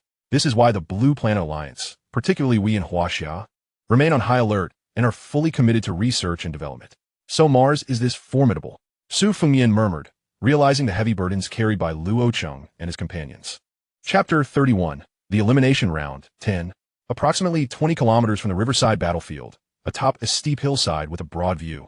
A mech adorned in a distinctive cherry blossom pink and pearl white livery, slender and elegant, yet exuding a fierce lethality, knelt in a standard sniper position. On its shoulder, a prominent squad leader insignia and an 8-character badge glimmered under the simulated sunlight. This was the sniper mech piloted by Jiang Weiniang. At this moment, the barrel of her extended, gleaming high-energy particle sniper cannon billowed a wisp of white smoke, a remnant of the extreme energy discharge from earlier. A faint humming sound of circulating coolant resonated from within the cannon. Inside the cockpit, Jiang Weiniang slowly opened her slightly squinted left eye, her long eyelashes fluttering briefly. Although it held little significance, she habitually closed her left eye while operating, just as she did during her previous live shooting experience. Observing the holographic screen displaying target evasion and the system prompt indicating an incomplete sniper mission, Jiang Weiniang pouted slightly, speaking to herself in a tone that was both endearingly naive and tinged with mild frustration. "Oh dear, I failed." Her voice was soft and melodious, contrasting sharply with the deadly strike that could tear through space moments ago. "Kongyu, that slippery eel, sure is lucky. I was so close to hitting the engine. What a pity." Her slender fingers deftly navigated the virtual control screen, pulling up a review of battlefield data. But while I did disrupt their plans, forcing Luo Cheng and Old Kong to temporarily join forces, that outcome is rather amusing. Isn't it? A mischievous grin crept across her lips, as if relishing the drama she had orchestrated. Luo Cheng's reaction is still as swift as ever, and Old Kong's escape skills are top-notch. Both make for excellent observational samples. She critiqued the earlier target like an art connoisseur, pondering whether her subtle hint had reached them. The subtle hint she referred to evidently pertained to a technological core she possessed, akin to Luo Cheng's ethereal blue and Kongdu's unknown auxiliary form. She appeared to possess an extensive understanding of the matter, even demonstrating the ability to actively simulate the residual waves of interference. "All right," Jiang Weiniang stretched languidly, her graceful silhouette unmistakably accentuated beneath the snug pilot suit. Having indulged in both play and probing, she decided it was time to depart. Lingering any longer might result in being tracked down by either brother Luo Cheng or Old Kong, which would render the experience less enjoyable. With that thought, she deftly maneuvered her cherry blossom pink mech to stand upright, the sniper cannon automatically folding away and retracting into the mech's back compartment. The mech's engine emitted a deep hum, and with a fluid turn, it glided down the hillside like a specter, swiftly disappearing into the dense shadows of the forest. The temporary alliance composed of Luo Cheng, Yang Fan, Gu Zili, and Kongdu remained on high alert under the looming threat of Jiang Weiniang's astonishing shot. executing tactical movements toward the sniper's position with urgency. Throughout their journey, the four mechs hummed with engines revving, sensors fully engaged, vigilantly monitoring any signs of movement in their surroundings. Meanwhile, Luo Cheng engaged in an urgent mental dialogue with the AI, Yulan. Xiaolan, regarding that sniper we just encountered, does the technique she employed share a common origin with yours? His tone was imbued with an unprecedented gravity. Analysis underway. Based on the residual energy spectrum of the projectile, the attack pattern indicates a precise long-range targeting capability, alongside methods of self-concealment. Data comparison is in progress. Yulan responded with an almost assured calmness. The probability stands at 90. The core abilities exhibited by the target show a high degree of homogeneity with both my core and the unknown auxiliary unit carried by Kongdiyu. Based on foundational energy signatures and operational logic, Yulan further elaborated on her analysis. Preliminary ability profiling. Kongdiyu's auxiliary unit leans towards regional perception masking and self-energy signal concealment. It excels in stealth and ambush, making it difficult to detect via conventional and some unconventional methods. The unidentified sniper's abilities are heavily oriented towards ultra-long-range perception enhancement and precise energy sniping in extreme environments, featuring long-range target acquisition, ballistic precision calculation, and remarkable self-concealment capabilities. My core currently emphasizes comprehensive battlefield information processing, tactical simulation, evolutionary learning, and significant augmentation of the host's fundamental abilities, presenting a relatively balanced profile. Luo Cheng's mind was further clouded with confusion. Not merely one, but at least three. These enigmatic auxiliary units, akin to scattered seeds, lay hidden within the ranks of young mech pilots. From whence did they originate? What were their intentions? Were the owners oblivious to one another? Or had they already formed a tacit understanding or rivalry? Can you sense one another? Luo Cheng posed the pivotal question. Insufficient data to ascertain conclusively. Yulan replied. However, based on Kongdiyu's prior inability to detect my core and the sniper's apparent failure to accurately anticipate Kongdiyu's retreat, it is surmised that direct and unconditional mutual perception may not exist. Yet, under specific conditions, such as the active use of abilities or intense energy surges, a degree of resonance or disturbance may occur, allowing indirect awareness among other homogeneous units. It is highly likely that the sniper captured the faint energy fluctuations of Kongdiyu while he lay in ambush by the riverbank, which prompted the ultra-long-range shot. Luo Cheng fell into contemplative silence. This situation was unfathomably deep. Shortly thereafter, the quartet reached the hillside where Jiang Weiniing had previously concealed herself. The view from this vantage point was exceptional, offering a sweeping panorama of the rolling hills and the distant riverbank. The ground bore clear traces of mech, kneeling, and the imprints of the sniper cannon supports. The surrounding foliage showed signs of meticulous tampering, attempting to erase most of the operational traces, executed with a remarkable level of professionalism. She's already gone. Kongdiyu maneuvered his earthy yellow mech to scan the area, his tone resolute. She slipped away quite swiftly. Growing somewhat agitated, he shook his mech's arm. Damn it, we were just targets. And yet we didn't catch a glimpse of her. How unfortunate. He glanced at Luo Cheng, then at Yang Fan and Gu Zili, realizing that this fragile alliance had reached its limit. With the shared external threat temporarily dissipated, they belonged to different factions, and ultimately, a struggle for survival was inevitable. Remaining together would only breed suspicion and restraint. All right, old Luo. Kongdiyu opened the public channel, his tone taking on a more straightforward demeanor. It seems that fellow won't show his face again for a while. Our brief encounter has come to an end. Let's see who emerges victorious on the battlefield ahead. Without waiting for Luo Cheng's response, he abruptly hurled a high-concentration smoke grenade towards the ground. Bang! The thick gray-white smoke erupted instantly, enveloping the surrounding area in a matter of moments, obstructing vision and most sensors. What the hell are you doing, old Kong? Yang Fan shouted amidst the smoke. Luo Cheng immediately commanded, stay still. Remain vigilant. The three formed a back-to-back stance, weapons at the ready, anxiously watching the smoke. Seconds later, as the smoke began to dissipate, Kongdiyu's earthy yellow mech was nowhere to be seen on the hillside. He had utilized the cover of the smoke grenade to retreat silently, leaving no trace for pursuit. Luo Cheng waved his mech's arm, dispersing the remaining haze before smirking with a hint of resignation and sarcasm as he remarked over the channel. What a scoundrel! Used and discarded without any parting gifts, and he fled so quickly. Uffed! Gu Zili couldn't suppress a laugh, quickly stifling it, realizing it might not be appropriate. Yang Fan burst into hearty laughter. Luo Gu. That metaphor is spot on. As time passed, The internal virtual battlefield system of the mech alerted them. Global alert. The boundaries of the safe zone are beginning to constrict. Current battlefield diameter, 180 kilometers. The final center point of the safe zone has been marked. This contraction will span 30 kilometers, with an estimated time for contraction, 10 minutes. All surviving units are advised to move towards the safe zone. On the holographic map, the red circle, denoting the death boundary, was visibly encroaching inward at a rapid pace, instilling a palpable sense of urgency. The circle is closing, Yang Fan shouted. Indeed, we are halfway through the competition, Luo Cheng replied, his expression sharpening. We must accelerate our pace. Yang Fan, how is your mech status? Basic combat is feasible, but high-intensity engagements may pose challenges. Yang Fan assessed the data. Gu's skills are still reliable. Gu Zili nodded. Emergency repairs are complete, but further adjustments will require some time. Approximately 20 minutes. Understood. Luo Cheng swiftly formulated a plan. Our primary objective is survival, to advance to the next round. We should avoid unnecessary confrontations and prioritize moving towards the center of the safe zone while attempting to locate other members of Class 7. To this point, we have yet to encounter any other Class 7 mechs, and I harbor a dreadful premonition that they may have encountered peril. Prepare yourselves. We are setting off. Yes. Yang Fan and Gu Zili replied in unison. The trio wasted no time, quickly equipping their gear, with Luo Cheng leading the way, Gu Zili providing support in the middle, and Yang Fan covering the rear, forming a compact, triangular formation as they departed from the treacherous hillside, moving rapidly but cautiously towards the marked safe zone on the map.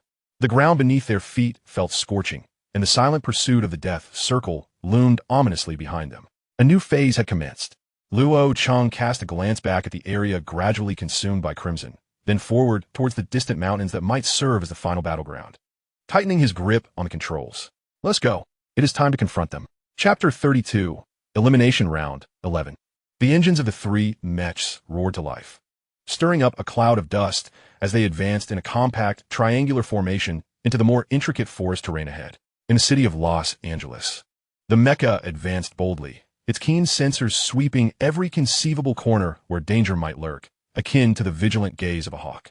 Gu Zili's mecha provided central support, ever ready to respond to unforeseen circumstances, while Yang Fan's assault mecha brought up the rear. Despite the numerous scars adorning its armor, it maintained a state of heightened alertness. 5 minutes later, they successfully traversed the final perilous stretch, bursting into the safety zone of the current phase. Upon entering this sanctuary, the oppressive sense of being pursued by the specter of death significantly diminished. They were safe, at least for the moment. The mecha piloted by Los Angeles came to a halt in a relatively flat clearing surrounded by towering boulders, allowing them to take a moment to recuperate. Gu Zili, prioritize a thorough inspection and adjustment for Yang Fan, he instructed. I'll remain on guard. Understood.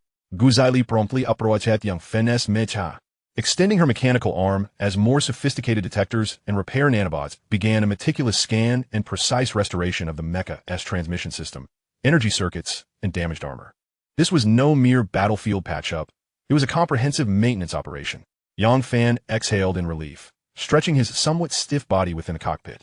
Finally, I can catch my breath. Thank you, Gu. Don't mention it. It's part of my duty, she replied, her voice calm and focused. Los Angeles, however, remained vigilant. He positioned his mecha atop a massive rock at the clearing's entrance, akin to a silent sentinel.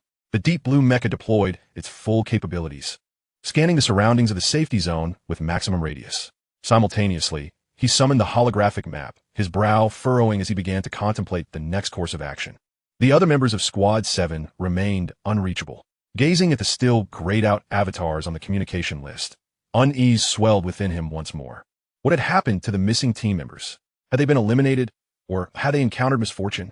He resolved to locate them swiftly, or at the very least, ascertain their status.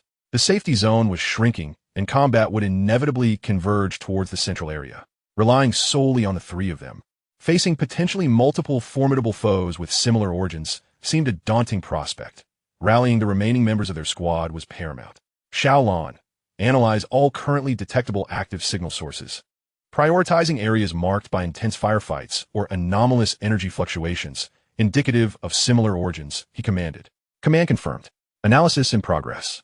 3 high-intensity combat zones detected. Energy signatures are mixed. 5 anomalous silent zones identified. Signals are weak yet exhibit continuous energy activity. suspected of being hidden or engaged in special operations. Coordinates have been marked. No distinct collective signal characteristics of Squad 7 detected. The information was scant, yet provided a sense of direction. Los Angeles began to mentally strategize possible reconnaissance and rendezvous routes. Meanwhile, deep within the Shiha Academy, in the core control center for simulated battlefield technology, the atmosphere diverged drastically from the tension of the battlefield. It was heavy with a somber gravity. A vast circular screen displayed a cascading flow of battlefield data, while dozens of technicians busily operated holographic control panels, monitoring every facet of the virtual battlefield's stable operation. Suddenly, the main control panel blazed with a piercing red alert. Report to the principal. A high-intensity, unknown information source is attempting to breach the core database of the virtual battlefield. The firewall is being activated in passive interception. A chief technician reported urgently. Standing at the central command seat, Principal Wu Shiqi, a seasoned general bearing the weight of his rank with an imposing presence, furrowed his brow. His gaze sharp as an eagle's. Source? Intent? The encryption level of the information source is extremely high. It masquerades as a standard data packet, but its core carries a highly penetrating virus and scanning program. The objective seems to be to forcefully join the virtual battlefield. The technician replied, fingers flying over the virtual keyboard, sweat beading on his brow as they attempted to trace the source, encountering strong interference. They came prepared. Wu Shiqi's expression darkened.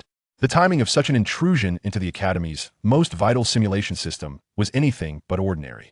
Seconds later, the technician abruptly looked up, incredulity etched on his face. Principal, we've traced the source back to a relay point. The final IP points to the Martian Independent Alliance's Navita Military Academy network node. Martians? A glint of cold light flashed in Wu Shiqi's eyes. What do they intend? Just then, another technician exclaimed, Principal, the intruder has forcefully breached a temporary communication channel, sending over a video signal. Wu Shiqi scoffed, bring it up. I want to see what trickery they plan to employ. The main screen flickered, and the battlefield data stream switched. A clear video window popped up, revealing Liam Navita, the younger brother of the Martian Independent Alliance's leader and the chief minister. Clad in crisp Martian military attire, his lips curling into a familiar smile that was warm yet sent chills down one's spine.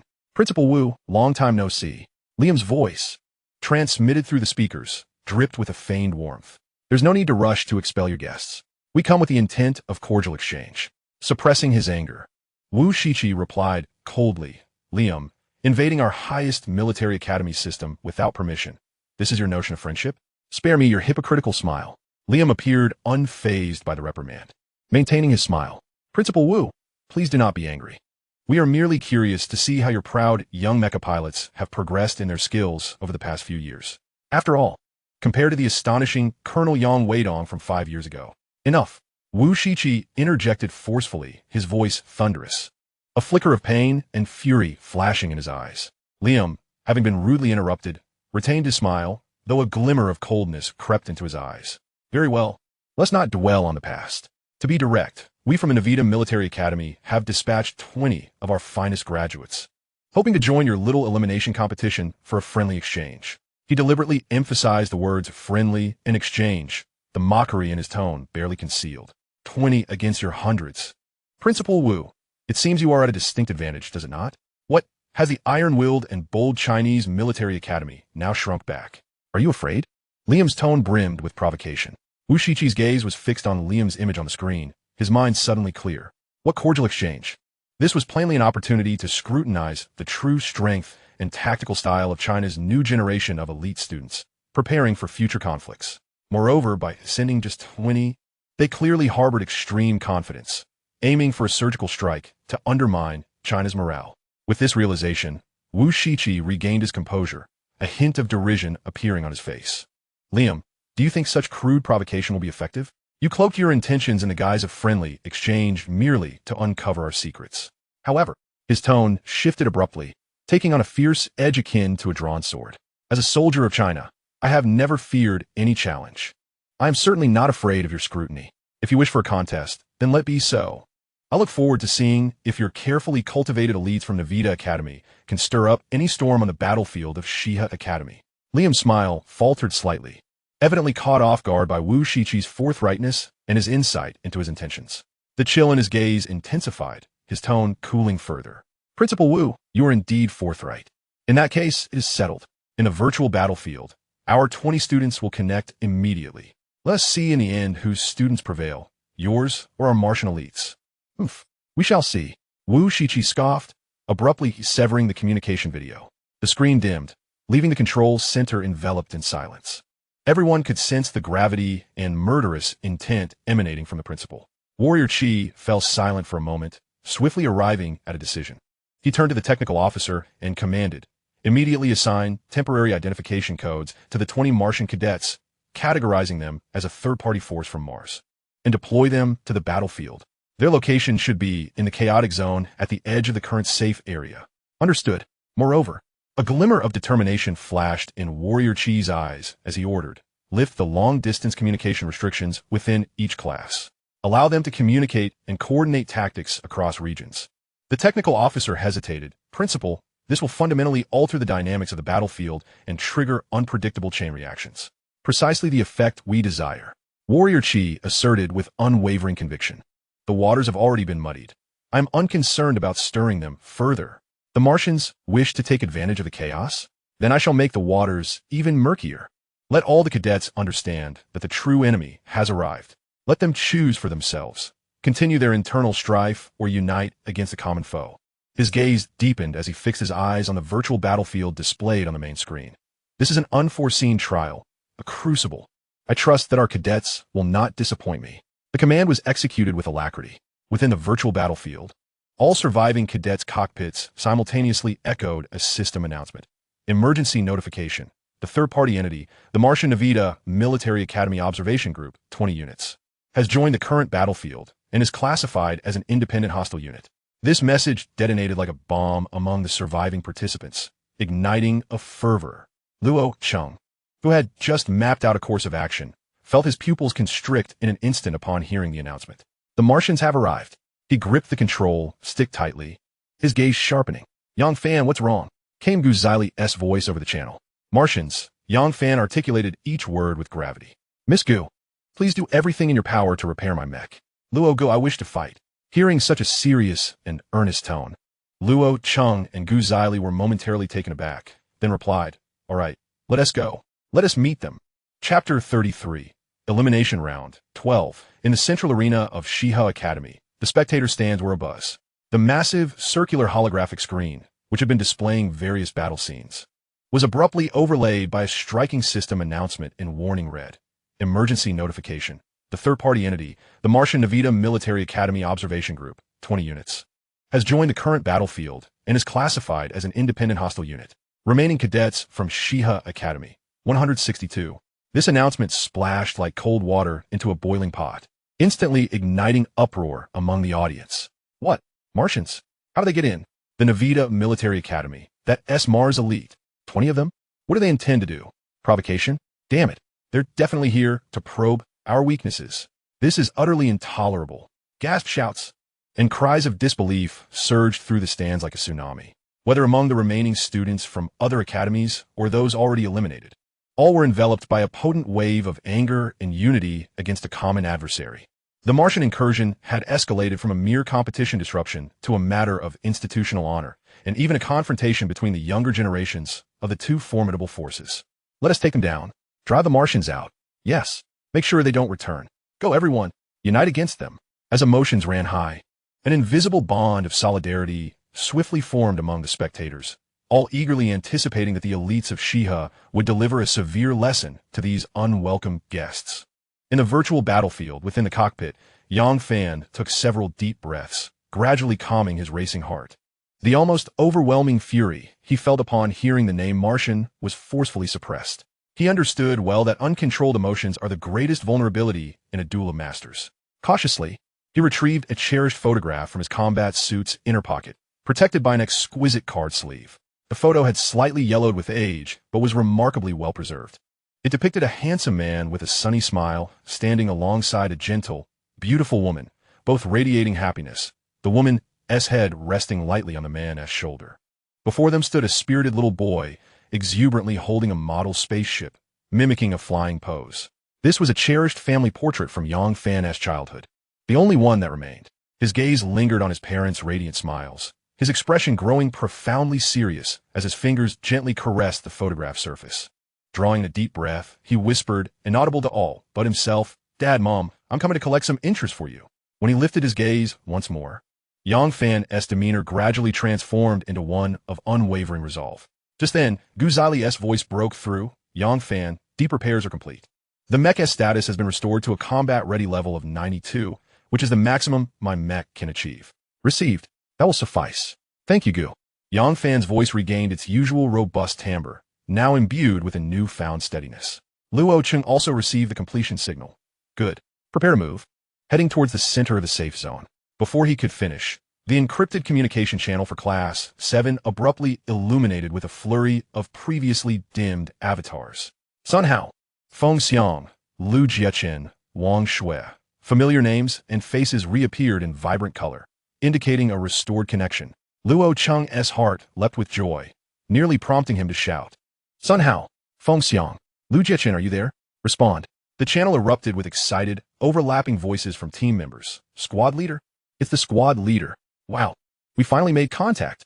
Luo, I'm still alive. Oh, I've been hiding all the way. You have no idea how formidable those Class 3 folks are." The restoration of communication felt exhilarating, and the urge to embrace the squad leader and weep was palpable. Luo Cheng suppressed his excitement, quickly realizing the reason behind their connection. It was evident that the Academy's higher-ups had temporarily lifted communication restrictions in response to the Martian incursion, altering the rules. This allowed the scattered team members, who had been like headless flies, to regroup and avoid being picked off one by the Martians. "Silence. Report your locations and statuses," Luo Cheng commanded in a deep voice. The team members immediately calmed down, rapidly relaying their coordinates and mech conditions. As Luo Cheng listened, he swiftly marked their positions on the map.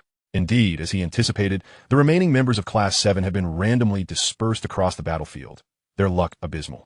Originally a full class of 42, after a grueling elimination round, only about 15 remained. Yet in such a fierce melee and amidst extreme dispersion, this ratio was commendable. "All team members, pay attention." Luo Cheng quickly integrated the information, preparing to issue a regrouping command. Immediately move to the coordinates. "Squad leader." "Wait." Suddenly a hoarse, urgent voice interrupted him. It was Sun Hao. "Hurry to my location. Coordinates 9212, at the edge of the safe zone in the abandoned city sector. I've spotted a Martian team. They've already engaged with the first and second classes. The battle is extremely intense. But it seems like the first and second classes can't hold on. The Martians are too fierce." Sun Hao's voice was laden with palpable urgency and shock. "What?" A chill ran through Luo Cheng's heart. How could the Martians be so swift in their actions?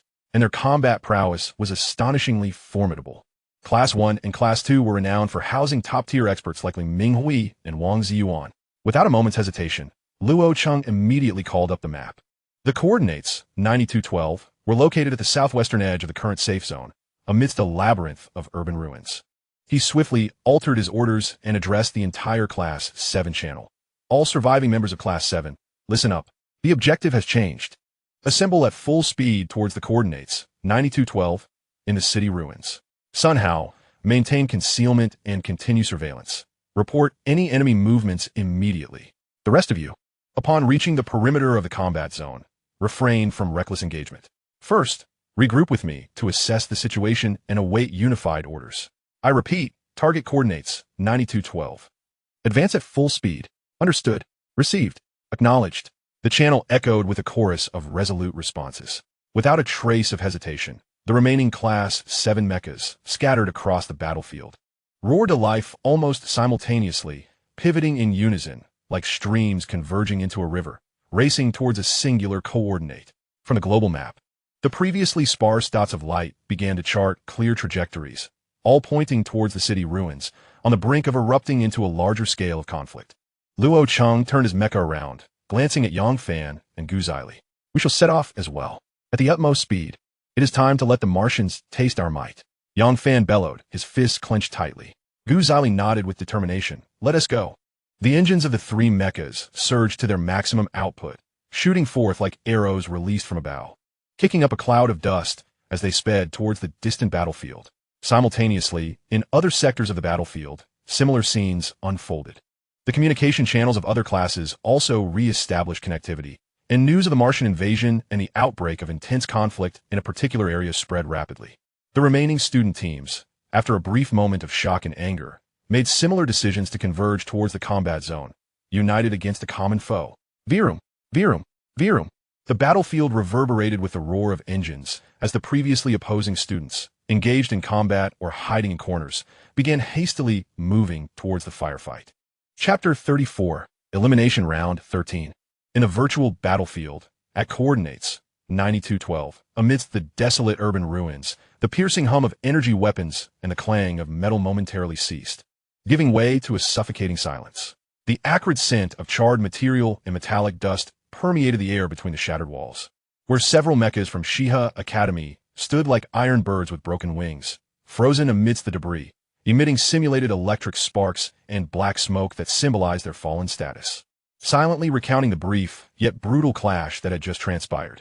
The remnants of Shiha Academy's mechas, primarily consisting of Class 1 leader Li Minghui's array mechas and Class 2 leader Wang Ziyuan's defensive mechas, huddled together at the edge of the square in a relatively intact area. The mecha exteriors were marred with energy scorch marks and vicious gashes, their energy shields flickering dimly like a candle in the wind. Inside the cockpits, the rapid breaths and the echo of system alarms intertwined, revealing the pilot's heart-pounding anxiety and heavy pressure from having survived. On the other end of the square, 20 Martian mechas adorned in dark red, iron gray, and matte black were sprawled out in a seemingly leisurely manner. Their angular designs and aggressive lines contrasted sharply with the disarray of the Shiha mechas, their surfaces polished to a shine. Only the leading dark red assault mecha, emblazoned with a flame emblem on its shoulder, bore a nearly imperceptible light scratch. Damn! Wang Ziyuan suppressed his heavy breaths as he growled in the encrypted channel. The iconic massive shield on his mecha's left arm bore a deep dent that still radiated heat. Are these Martian brats mechas made of solid steel? When I struck with all my might, it felt like hitting an ingot. The recoil left my hand numb. It's not a matter of materials. It's a matter of performance superiority. Li Minghui's voice remained calm, yet beneath that calmness lay an unprecedented gravity. His array mecha was diligently analyzing the data stream captured during the earlier engagement, reviewing real-time playback and data comparisons. The instantaneous burst power of their assault mechas exceeded that of our standard models by nearly 30, and their energy weapon charge speed surpassed ours by 15. The efficiency and strength of their shields are clearly superior. This is not a battle of equal levels. Their engines are more advanced than ours. He shared the critical data with all surviving team members. The cold numbers were more impactful than any words could convey. How the hell are we supposed to fight this? Wang Ziyuan's voice brimmed with frustration and anger. Did they come in with the real data of their mechas? What kind of sparring is this? The battlefield only recognizes results, not fairness. Li Minghui's tone carried a sense of resigned acceptance. Complaints were futile. Recognizing the disparity is the first step towards survival. They have only deployed 10 members. For assault, 3 defensive, 2 snipers, and 1 array commander. This group should represent their elite academy. Moreover, I've noticed they did not bring any rescue mechas. Li Minghui paused, emphasizing his words. This implies 2 possibilities. Either they are confident enough to believe they will suffer no losses, or their strategy is a blitzkrieg, aiming to obliterate us with absolute superiority in the shortest time possible, without needing subsequent maintenance. At that moment, a voice echoed through the public communication channel, calm yet imbued with a bone-deep sense of superiority. Greetings, friend from Huaxia Shiha Academy.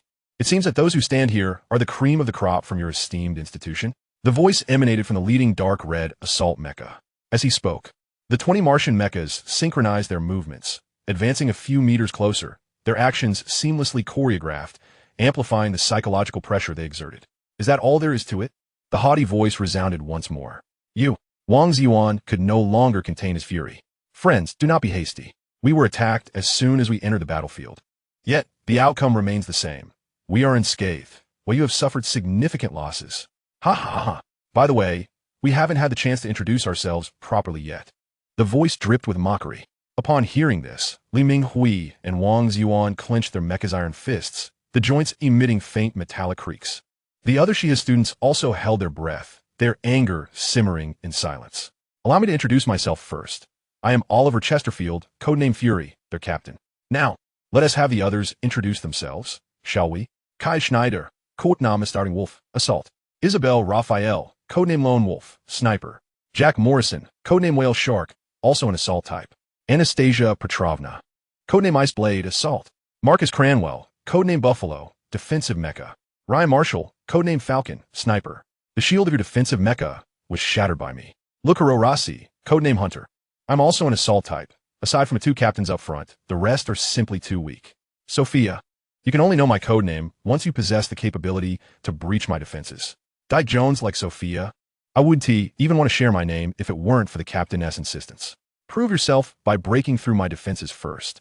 This brief introduction, devoid of any shouting, inscribed profound arrogance and disdain into the ears of every Shiha student in the most unassuming tone.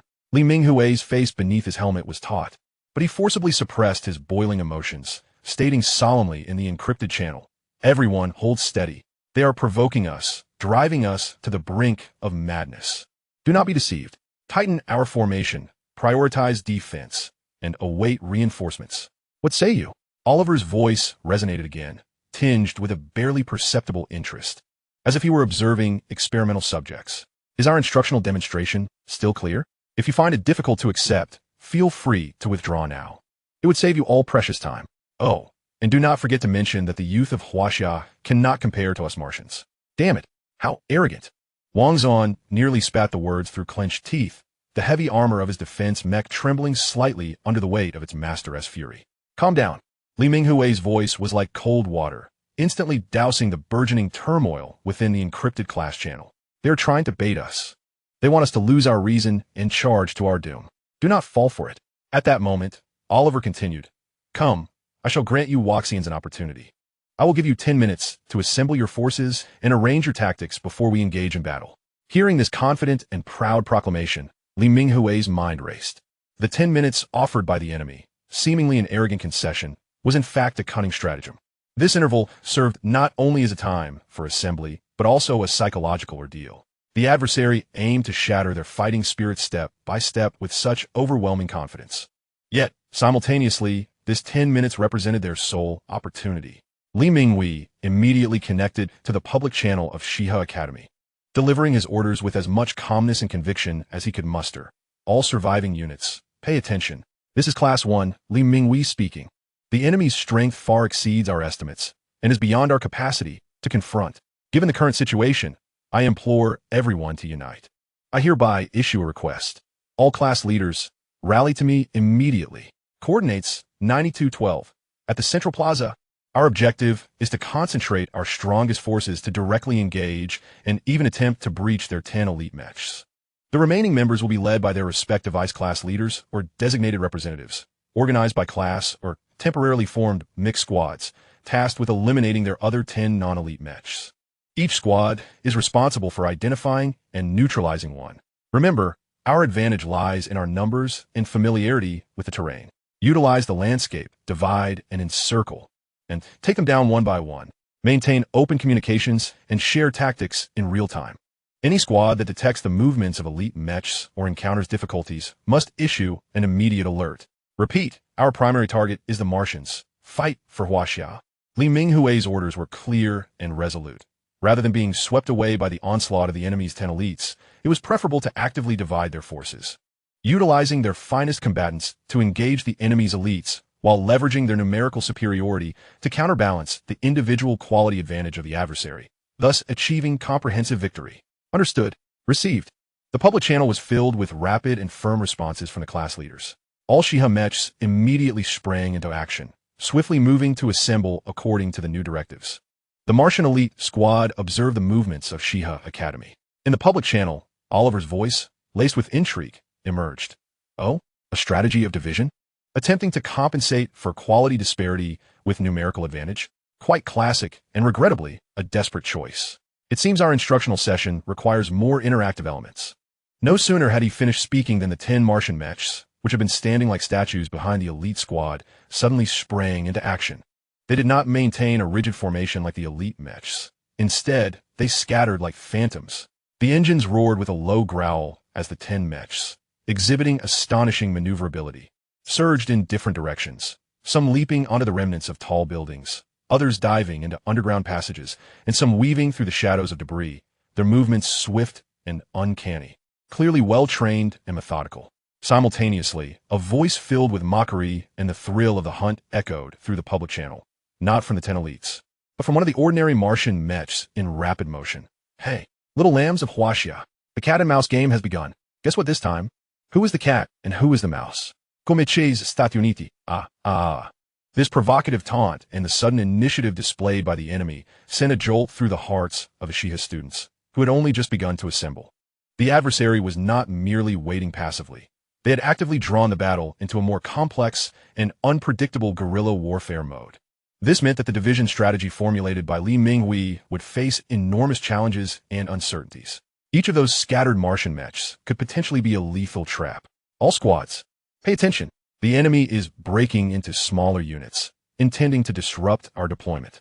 Heighten your vigilance and strictly adhere to your designated targets. Do not be lured into dispersing. Prioritize maintaining the integrity of your squad formations. Li Minghui promptly supplemented his orders over the public channel, his voice steady, striving to stabilize morale. At this moment, the grand battle was on the verge of erupting. Chapter 35, Elimination Round 14. In the central plaza, the standoff was intricate and perilous. Just then, several mechs burst through the smoke, racing towards Li Minghui and Wang Ziyuan, coming to a steady halt beside them. Luo Cheng, Kongyu, Su Fengmian, and other class leaders had finally arrived.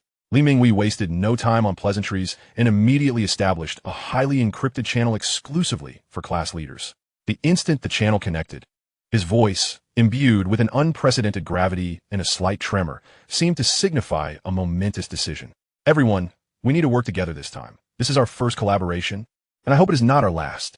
Li Minghui reassembled a private communication channel for the class leaders, speaking with a heavy tone. Taking a deep breath, he continued, I know that each of you possesses a power that transcends conventional understanding, a gift or perhaps a mark bestowed by the Dawnlight civilization. Since we have reached a critical juncture, I will no longer conceal this, nor need you to hide it. Otherwise, we cannot defeat the Martian mechs. A hum reverberated as if an invisible shockwave had erupted within the channel. Luo Cheng was struck with disbelief, nearly exclaiming, How could Li Minghui know? He instinctively took a step back, as if the ethereal blue presence had been scrutinized. The channel was filled with the heightened breaths of others, clearly shaken. Old Li, you. Su Fengmian could not contain his surprise. Do not be astonished, Wang Ziyuan interjected, with an air of understanding. Old Li's ability lies in deep insight and information deconstruction. He can discern the truth from the most subtle traces. He has long sensed our anomalies, but the timing was not right before. Li Minghui seized the thread of conversation. His tone urgent and resolute, precisely. From the very first day of school, the unique resonance of energy and subconscious behavioral patterns within each of you has been as evident to me as a lighthouse in the night. Luo Cheng's extraordinary reactions and learning speed, Kong Diyu's near-perfect stealth, Jiang Weiniang's uncanny sniping accuracy, Huang Yajing's dynamic vision, and every one of your exceptional talents point to the same source, the awakening of special abilities from the Dawnlight civilization. He paused, surveying the silent avatars on the communication list.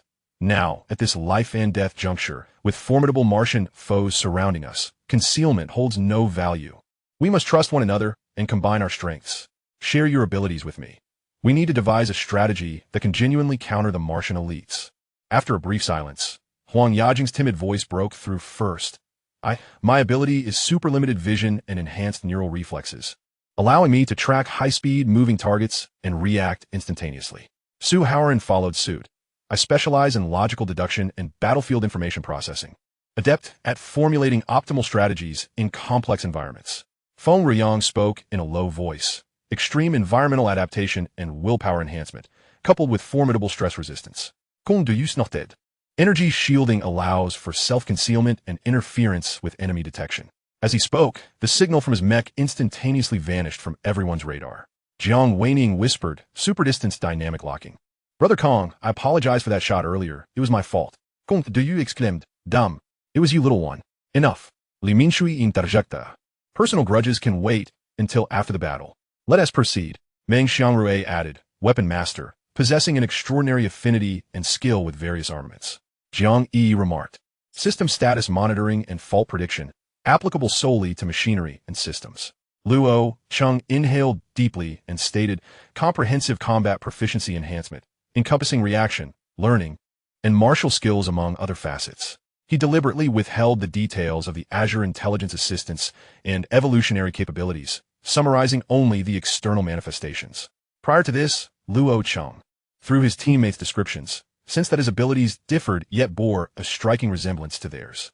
Upon inquiring with Xiaolon, he received confirmation that they indeed shared a common energy source, originating from the Shiha civilization.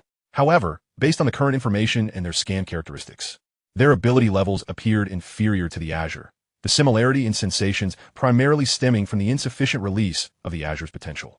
The specifics of the Azure's functionalities and the reasons behind the abundance of shared energy capabilities remain classified, leaving Luo Cheng wary of revealing the complete truth. At that moment, Wang Ziyuan concluded pure physical attributes and explosive power enhancement, somewhat akin to Luo Cheng's, but with a greater emphasis on strength. Excellent. Li Minghui's voice resonated with renewed vigor. We now possess the true capital to contend with the Martian elites.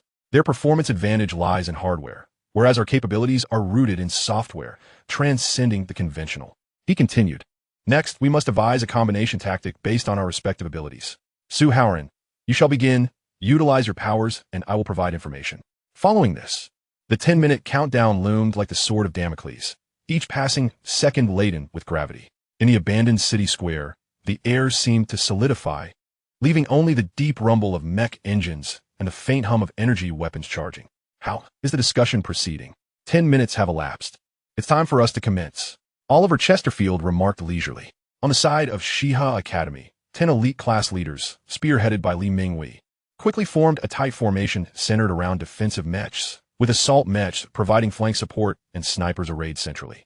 Each individual understood clearly that they would be facing the Martian elite's comprehensive performance superiority, seasoned in battle. This was not merely a hard-fought contest, but a battle for honor and dignity. On the Martian elite team's side, Oliver Chesterfield observed Shiha Academy's formation through sensors, a smirk curling at the corners of his mouth. A commendable formation, but alas, fundamentals dictate the ceiling. All right, gentlemen, according to plan, crush them. With Oliver's command, the battle erupted in an instant. There was no probing. The Martian elites launched an onslaught of thunderous proportions. The ravenous wolf, Kyle Schneider, and the whale shark, Jack Morrison, two assault mechs, unleashed a roar from their engines that eclipsed that of the Shiha mechs, resembling twin crimson lightning bolts, one to the left, one to the right. Converging on the flanks of the Shiha formation, their speed was astonishing, leaving afterimages in their wake. Incoming. Left side, ravenous wolf. Right side, whale shark. Feng Ruyang, Wang Ziyuan. Brace for the frontal assault. Luo Cheng, Meng Xiangrui, support the flanks. Huang Yajing, Jiang Weining, seek sniping opportunities. Jiang Yi, monitor the enemy's energy peaks. Li Minghui's voice echoed rapidly through the encrypted channel, his deep insight capabilities fully engaged, instantaneously determining the enemy's primary attack direction. The Bull, Marcus Krenwell, and two other defensive mechs advanced like mobile fortresses, steadily pressing forward, their heavy shields unfurled, providing cover for the assaulters while simultaneously suppressing the Shiha line with ferocious firepower. Iceblade, Anastasia, maneuvered like a specter, utilizing her extraordinary agility to weave around the periphery, searching for vulnerabilities in their formation. Meanwhile, the Eagle Falcon, Ryan, and the Lone Bird, Isabel, sniper mechs had already vanished from sight, perched at a distant vantage point, their lethal sniper beams occasionally striking with the precision of a viper, targeting the Shiha mech's most vulnerable joints and sensors. Bang! Boom! The initial clash was exceedingly brutal. Schneider's assault mech, akin to a ravenous wolf, executed a swift maneuver, evading Feng Ruyang's hasty interception. The pulse blade, slicing through the air with a deafening shriek, aimed directly at the central array mech commanded by Su Fengmian. Should this strike connect, the command hub will be incapacitated in an instant. Not on my watch, Wang Ziyuan bellowed, as his colossal tower shield interposed at an improbable angle. Clang! The thunderous sound reverberated. Sparks flew. Wang Ziyuan managed to absorb the lethal blow with his shield, yet the overwhelming force pushed his mech back several meters, carving deep gouges into the ground. His arms trembled from the shock, and the onboard system blared overload warnings. The Martian mech strength was truly terrifying. Almost simultaneously on the right, Jack Morrison breached Meng Xiangrui's defenses, the chainsaw sword slashing wildly toward Luo Cheng. Luo Cheng, watch out! Huang Yajing's alarmed cry pierced the air. Her enhanced vision had detected a slight deviation in Jack's attack trajectory. Luo Cheng reacted with remarkable speed, using the Azure Assistance and his own enhanced reflexes to maneuver his mech in a critical sidestep, the chainsaw sword barely grazing his chest armor, igniting a shower of blinding sparks. However, Jack's subsequent shoulder cannon fire followed swiftly. Gong Di, Li Minshui Shota. Shield. Kong Diu's mech energy field expanded instantaneously, disrupting Jack's mech's fire control system for mere milliseconds. This brief interference allowed Luo Cheng to narrowly evade the bombardment. Sniper. 10 o'clock direction. High rise. Jiang Weiniang. Su Haoran quickly processed the information, locking onto Ryan's position. Received. Jiang Weiniang's sniper had long been primed. Her super-distance dynamic locking capability enabling her to accurately track targets even in complex environments.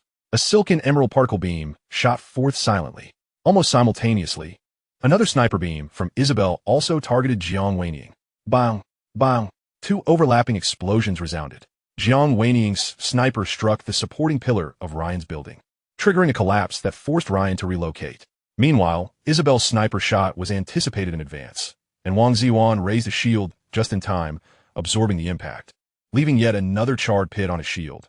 A few more hits, and it would become a perforated board. From the outset, this battle had escalated to a fever pitch. The Martian elites, leveraging their performance advantages, unleashed an onslaught as fierce as a tidal wave, each attack resounding with tremendous force and precision. The Shia team, however, relied entirely on the seamless coordination of each member's unique abilities, dancing on the edge of a blade, barely holding their ground. Yet casualties soon began to mount. Chapter 36, Elimination Round 15. On Mars, in the new Olympia City, at the highest command meeting room of the Independent Alliance headquarters. In stark contrast to the tumultuous clamor of the virtual battlefield, this room was suffused with an atmosphere of cold precision and lethal intent. The oval conference table, crafted from dark red Martian obsidian, boasted a mirror-like surface that reflected the pale, simulated sky of the dome above. The supreme commander of the Alliance, Abukanovida, sat firmly at the helm, clad in a crisp crimson marshal's uniform. The stars on his epaulets exuded a chilling authority, while the passage of time had etched deep lines into his resolute face. His gray-blue eyes resembled the icy caps of Mars, profound and frigid, devoid of any trace of emotion. His fingers rhythmically tapped against the smooth surface of the table, producing nearly inaudible sounds akin to a soft, methodical tap, as if calculating some intricate process. To his right sat his brother, the Chief Minister Liam Navita. Liam's face wore that signature, seemingly genteel smile. Yet the depths of his eyes sparkled with a calculating glint reminiscent of a venomous serpent. He gently swirled the crimson-hued Martian brew in his glass, his demeanor leisurely contrasting subtly with the grave tone of the meeting. Flanking the long table were the core high-ranking officials of the Alliance, the Minister of Foreign Affairs, the Grand Marshal of the Interstellar Fleet, the Minister of Finance, the Minister of Internal Security, and the Director of the Intelligence Bureau, among others. To what stage has the communication on the virtual battlefield progressed? Abukeka's voice resonated low and steady, shattering the brief silence, bypassing any pleasantries and delving directly into the crux of the matter. The Director of Intelligence promptly responded, projecting a scaled-down battlefield situational map onto the center of the table. Commander, our observation team successfully accessed the Shiha Academy system 20 minutes ago, and, as planned, they have engaged with the surviving forces of Shiha Academy in the designated area. Combat should have commenced by now. He paused, his tone imbued with absolute confidence. According to the last encrypted communication received from Oliver Chesterfield's squad, they have fully suppressed the enemy. We anticipate that within 10 minutes, we will obliterate the will to resist among the Shiha students, thus concluding this instructional demonstration. Liam took a delicate sip of his wine, the smile at the corners of his mouth deepening. Ah, it appears our young friends are performing admirably. The Shiha Academy, merely delicate flowers in a greenhouse. Exposed to a modicum of genuine tempest, they shall wither. His tone dripped with disdain. Abukeka's expression remained impassive, as though the outcome had long been anticipated. His slate-blue gaze swept over those present, and he spoke slowly, his voice akin to the cold friction of metal. A military victory is merely the first step, and indeed, the simplest. True warfare never transpires solely upon the battlefield. He paused, his fingers ceasing their rhythmic tapping, his gaze sharpening further. What we seek is not fleeting victories, but rather a fundamental disintegration of Blue Star, particularly the foundations of resistance in Huaxia, their public sentiment and cohesion. The conference room fell into a profound silence, all present holding their breath, listening intently to the Supreme Commander's directives. Albuquerque continued, his tone leaving no room for dissent. This victory in the virtual battlefield shall serve as a perfect seed, a seed of doubt, a seed that prompts the ordinary citizens of Huaxia to begin questioning their proud new generation, to question their defense expenditures, and indeed, to question the entirety of their developmental trajectory. He turned to Liam, you, in charge of the public opinion and psychological warfare department, must now follow through with all your might. I want to see, as the news of our triumph on the virtual battlefield spreads, or rather, even a tad ahead of that, voices begin to emerge within Huaxia's networks, media, and even on the streets. With each point he made, his finger punctuated the air as if sowing invisible seeds of poison. First, amplify the notion of Martian invincibility. Emphasize that with merely 20 students, we effortlessly defeated hundreds of elites from Huaxia's premier military academy. Headlines must be striking, such as, shock. Martian ordinary military academy students crush Huaxia's aces. The disparity is despairing. Or peace, or surrender. The necessity of coexistence with Mars. Second, incite internal discord. Focus fire on Huaxia's defense budget. Employ experts and public intellectuals to draft articles, with the core argument being, Huaxia's militaristic extravagance has drained resources, leaving the populace in hardship, all due to an arms race. We must create the illusion that their poverty stems from the state diverting funds to weaponry. Third, foster military-civilian antagonism. Unearth or fabricate isolated incidents, exaggerating them to portray the illusion of military privilege and the preferential treatment of military families encroaching upon societal resources. Stir societal emotions, inciting a portion of the populace to feel resentment towards the military. Fourth, propagate defeatism and surrender rhetoric. The central theme should be, resistance is futile and will only lead to destruction. It is better to voluntarily cede some core technologies or interests in exchange for peaceful coexistence and technological sharing with Mars. Of course, this is merely a facade, aimed at allowing voices advocating for peace to emerge from within. Liam nodded with a smile, interjecting, rest assured, brother, we have been preparing these strategies for quite some time, with channels and spokespersons already in place. We merely require a suitable opportunity to ignite the spark. This victory in the virtual battlefield serves as the perfect catalyst. We shall allow these voices to spread like a virus across Huaxia's networks and certain traditional media, even if we cannot immediately shake their foundations. We shall ensure that the seeds of doubt and division are deeply embedded within their soil. The Minister of Finance adjusted his single-lens glasses, calmly adding, funding has been secured adequately. Operations will be conducted through offshore companies and multiple anonymous accounts to ensure we remain untraceable.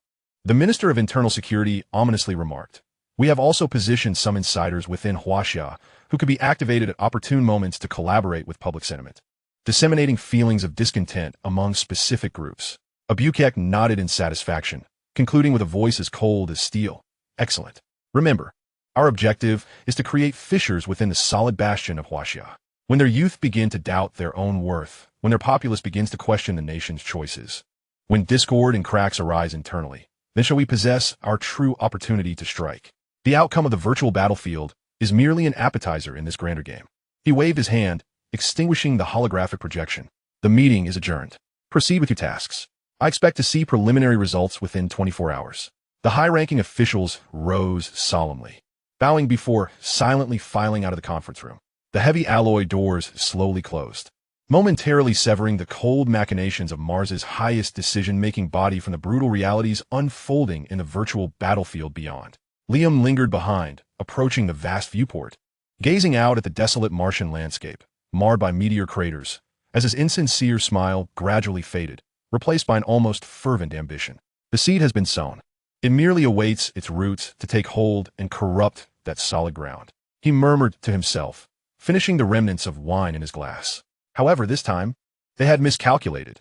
They had underestimated the inherent cohesion of the Huaxia nation throughout history. Chapter 37.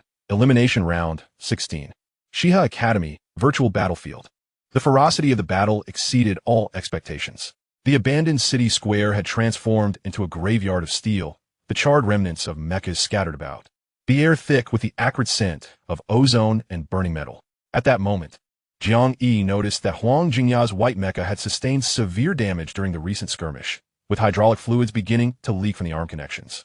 She rushed forward, ready to provide a makeshift remedy for Huang Jingya's mecha, but was suddenly caught off guard by the roaming Anastasia, who executed an uncanny Z-shaped advance with her ice blade. The pulse blade piercing precisely into the back engine. An explosive roar ensued. System exit confirmed. Xiao Jiang. Huang Jingya's voice rang out, laden with heart-wrenching anguish. Steady the formation. Do not panic. Li Minghui's voice strained, his brain operating beyond overload, a trickle of blood seeping from the corner of his mouth. The burden of deciphering every minute movement and energy flow from the enemy's 10 elite units weighed heavily upon him. The Shiha battle team began to falter. Their formation relentlessly pressed back, the scars on their mechas multiplying. The Martian elites exhibited exceptional coordination, seamlessly integrating offense and defense, leaving almost no visible vulnerabilities. This cannot continue. Su Howren shouted urgently over the channel. Our energy consumption is depleting far faster than theirs. We must break the stalemate. Opportunity comes but once. A resolute glimmer flickered in Li Minghui's eyes. Luo Cheng, Wang Ziyuan, prepare to take the plunge. He commanded. Kong to you, execute my orders. Block Oliver's array for 3 seconds at maximum range. Huang Yajing, keep your sights locked on Iceblade. Jiang Weining, suppress the enemy sniper. Everyone else, provide full cover. This was the singular chance Li Minghui had discerned through his insight. The command core of the Martian elite, Oliver's array mech, exhibited a fleeting peak of energy accumulation while issuing complex commands, causing its shield to momentarily fluctuate. Kong Diyu's energy jamming could interfere with its sensors, amplifying this flaw. Understood. Let's gamble everything. Everyone comprehended the gravity of the situation. This was their last wager. The Martian elite launched another ferocious assault. With Kyle and Jack attacking like a twin-headed serpent, Oliver's mech leaned forward slightly, seemingly poised to issue an all-out attack command. Now, Kong Diyu, Li Minshui Ruarat. Cut it off. Kong Diyu pushed his abilities to the limit, unleashing an invisible wave of interference that enveloped Oliver's mech in an instant. The sensor screen of Oliver's mech was instantly obscured by static. Though he promptly activated the backup systems, the critical command delay had already set in. The shield generator in the chest and abdomen experienced a minuscule, fleeting disruption due to energy misallocation. Luo Cheng, Li Minghui's voice thundered. With anticipation, Luo Cheng pushed the mech's engine to overload. Yulan allocated all computational power to assist with the dash and trajectory correction. The mech surged forward like a blazing purple meteor, recklessly charging towards Oliver. Along the way, Kyle and Jack's intercepts were fiercely blocked by Wang Ziyuan and Feng Riyong, who threw themselves into the fray with near-suicidal collisions. Protect the captain. Marcus's defensive mech roared, placing itself before Oliver. Your opponent is me. Wang Ziyuan, controlling his battered mech, charged at Marcus like a rabid bull. The two defensive mechs collided with a thunderous crash, locked in a standoff. In that brief moment of vulnerability, Luo Cheng's mech advanced to the maximum range. The chainsaw sword emitted an unprecedented, violent hum, channeling all its energy into a singular strike. The target, Oliver's mech, aiming for the vital core area where the shield fluctuations had yet to settle. Seeking death, Oliver scoffed. Despite the disruption in command, his own control was exceptionally formidable. He immediately raised his arm to block. However, Luo Cheng's strike contained all of his will, fury, and the optimal angle calculated by Yulan. At the last moment, the sword's tip curved unexpectedly, grazing the blocking arm and piercing at a deviously acute angle into the energy core buffer zone of Oliver's array mech. Boom. It was not a fatal wound, yet a violent explosion of energy erupted from within Oliver's mech. The entire command system collapsed in an instant. Oliver's mech staggered backward, billowing smoke. Although not deemed out of the fight, it had temporarily lost most of its combat capability. Captain, the Martian elites exclaimed in shock, their formation faltering. Now, full counterattack, Li Minghui shouted with his last ounce of strength. The morale of the Shiha team surged. All mechs erupted with their final energy, launching a desperate charge against the disordered Martian elite. Huang Yajing accurately targeted the enemy assaulters, while Jiang Weining seized the opportunity to deal a heavy blow to the rescuing Marcus. Meng Xiangrui, utilizing his weapon skills, effectively entangled the whale shark Jack. The battle plunged into its most brutal melee phase. Mech debris littered the square, with explosions echoing. Each Shiha mech operated in overdrive, and every pilot was exhausting their mental and physical stamina. When the last explosion subsided, the square was left in ruins, with only a few figures standing sporadically. The Martian elite, 10 strong, suffered severe damage. Oliver's mech was heavily injured and rendered combat ineffective, while Marcus and Ryan were deemed out, and all others were wounded. On the Shiha Academy side, the cost was even steeper.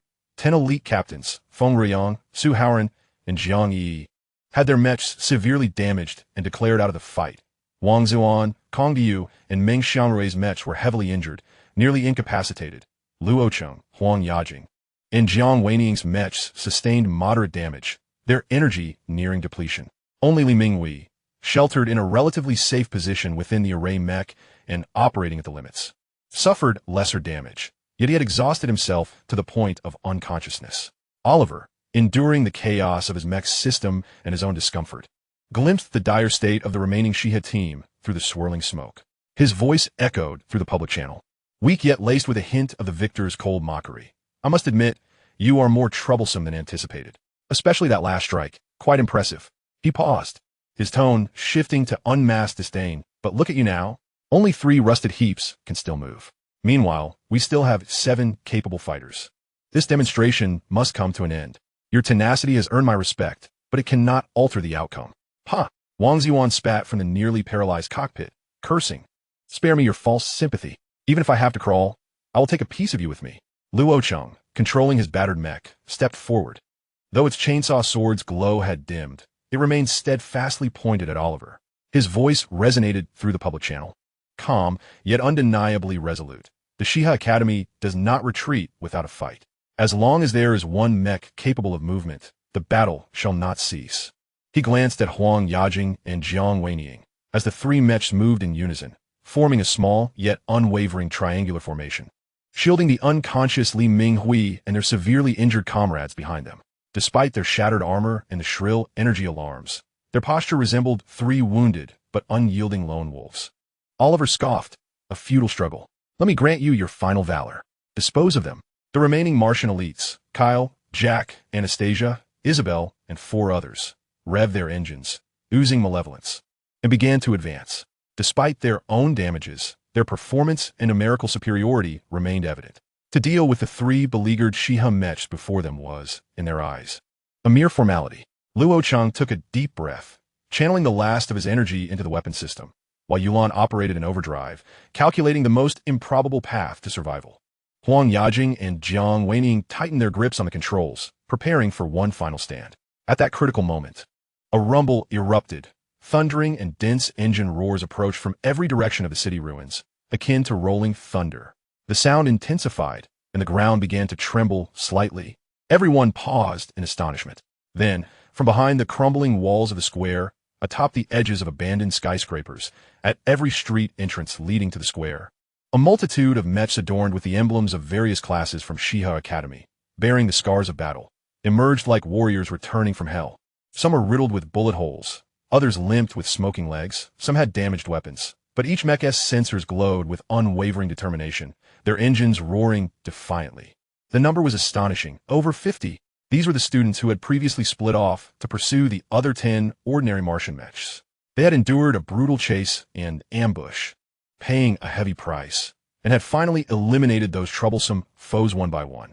Now, having completed their mission, they returned without hesitation.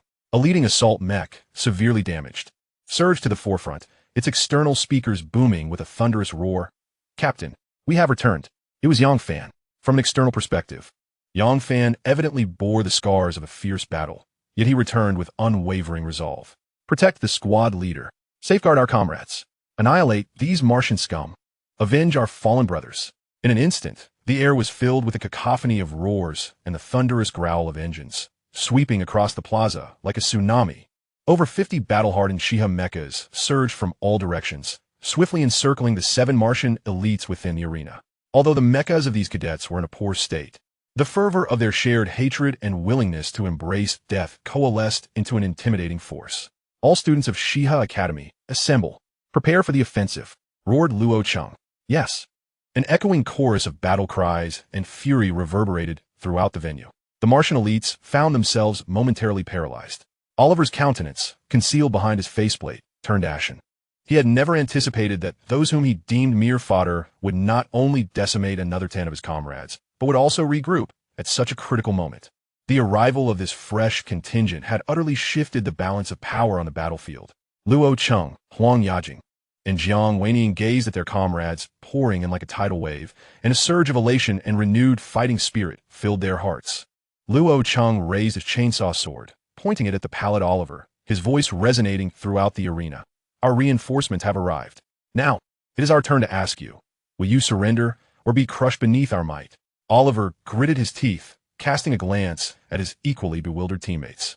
Before surveying the densely packed, albeit battered, Shiha mechas brimming with murderous intent, he realized the tide had turned against them.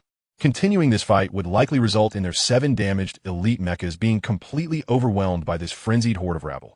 Retreat. Oliver spat the words through clenched teeth. Filled with resentment and humiliation, they promptly initiated their withdrawal sequence, gradually vanishing along with their comrades' mechas from the virtual battlefield. The Shiha Academy personnel watched their retreating figures. The plaza fell into a momentary silence, which was soon shattered by a deafening eruption of cheers, mingled with cries and wails. This was a hard-won and bittersweet victory.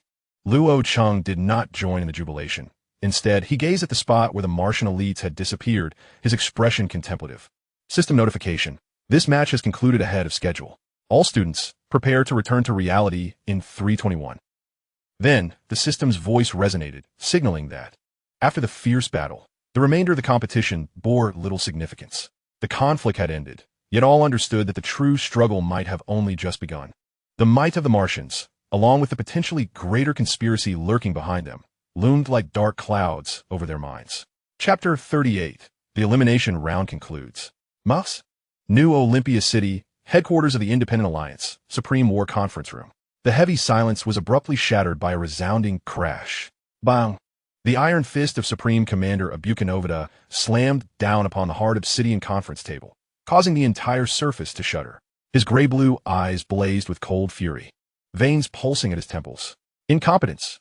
A bunch of worthless fools. His voice sliced through the hearts of every high-ranking official present like a polar wind. The latest generation of the War God prototype, equipped with the most advanced neural linking systems and energy cores, piloted by 10 years of meticulously trained elite cadets from the Academy. And what was the outcome? 20 against 162, and they were driven to a humiliating retreat? That fool Oliver, utterly defeated by an unknown assailant who crippled their command system. It was a disgrace beyond measure. He stood abruptly, his towering figure casting an oppressive shadow. Relay my orders. All members of the elite squad involved in this operation shall have their resource allocations revoked for 3 years. And after the post-battle assessment, they will all be downgraded. Especially Oliver Chesterfield, his rank as elite captain is hereby rescinded, and along with the other 9, they shall be cast into the Hellfire training grounds. Without my command, they are not to emerge. Can't endure it? Then let them remain there, turned to ashes forever. At the mention of the Hellfire training grounds, several high-ranking officials twitched at the corners of their eyes.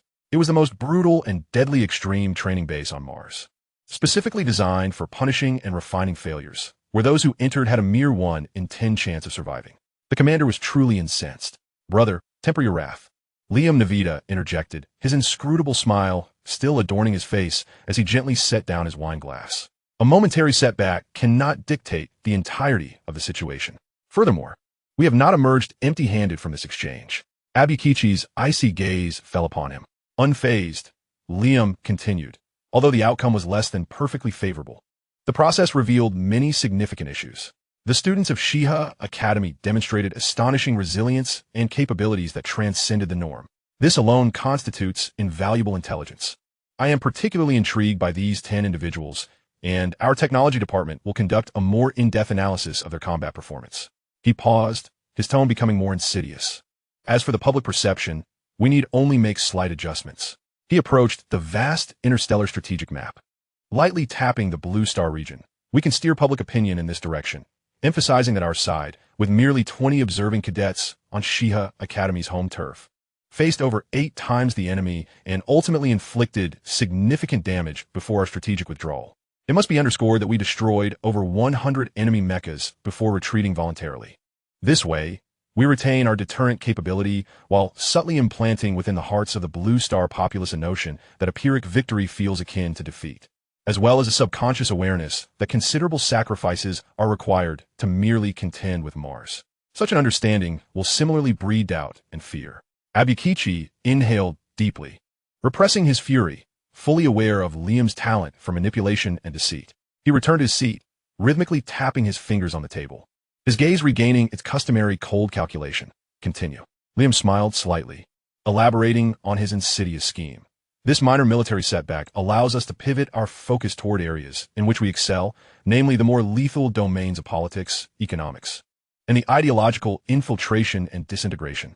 He surveyed the assembly, articulating his strategy with clarity. First, the energy and economic stranglehold. Utilizing our advantages in resource extraction from the asteroid belt and Martian satellite clusters, we shall join forces with several blue star nations lacking resources that are sympathetic to Mars, covertly constructing a resource alliance. On one front, we will inflate the export prices of specific rare metals and fusion fuels, indirectly striking at the mech manufacturing and energy sectors of Huaxia. On another, we will secretly fund extremist environmental organizations within Blue Star, sensationalizing the issue of interstellar mining's destruction of cosmic ecology, thereby creating international pressure and legal obstacles against Huaxia's deep space resource development initiatives. Second, we will support proxies and incite regional conflicts. Our focus will be on areas around the equatorial belt of Blue Star, where conflicts frequently arise, such as Southeast Asia, East Asia, and West Asia, increasing military aid to our proxies and provoking localized skirmishes or even medium-scale conflicts. This will force Huaxia to divert attention and resources to maintain regional stability, falling into a passive position of firefighting on multiple fronts. Simultaneously, we will offer high bounties on the interstellar black market for attacks on Huaxia's deep space cargo routes, disrupting their supply chains. Third, we will impose technological blockades and hunt for talent. We will tighten export controls on our core technologies. Concurrently, we will initiate the Dark Star Project, employing headhunting firms, academic exchange traps, and even kidnapping to spare no effort in stealing or controlling Huaxia's key research talents in artificial intelligence, materials science, neural engineering, and antimatter research. Even if we cannot obtain them, we will ensure their destruction. Fourth, the chronic poison of ideological warfare. This is a long-term endeavor, yet it is the most lethal. Liam's voice possessed a beguiling quality, in addition to the previously mentioned incitement of discord between the military and civilians. We must systematically propagate a culture of refined selfishness and hedonism among the younger generation of Huaxia. Through our controlled entertainment companies and online platforms, we shall extensively disseminate works that emphasize personal pleasure, evade responsibility, deconstruct heroism, and deride selflessness. These shall take the form of films, games, and social discourse. Our objective is to gradually erode the fierce spirit of sacrifice and patriotism that characterized their forebears. When a generation becomes preoccupied solely with trivial comforts while disregarding greater principles, the backbone of this civilization will inevitably weaken. The Minister of Finance adjusted his glasses and added, "There are no issues with funding and channels. We can provide full support."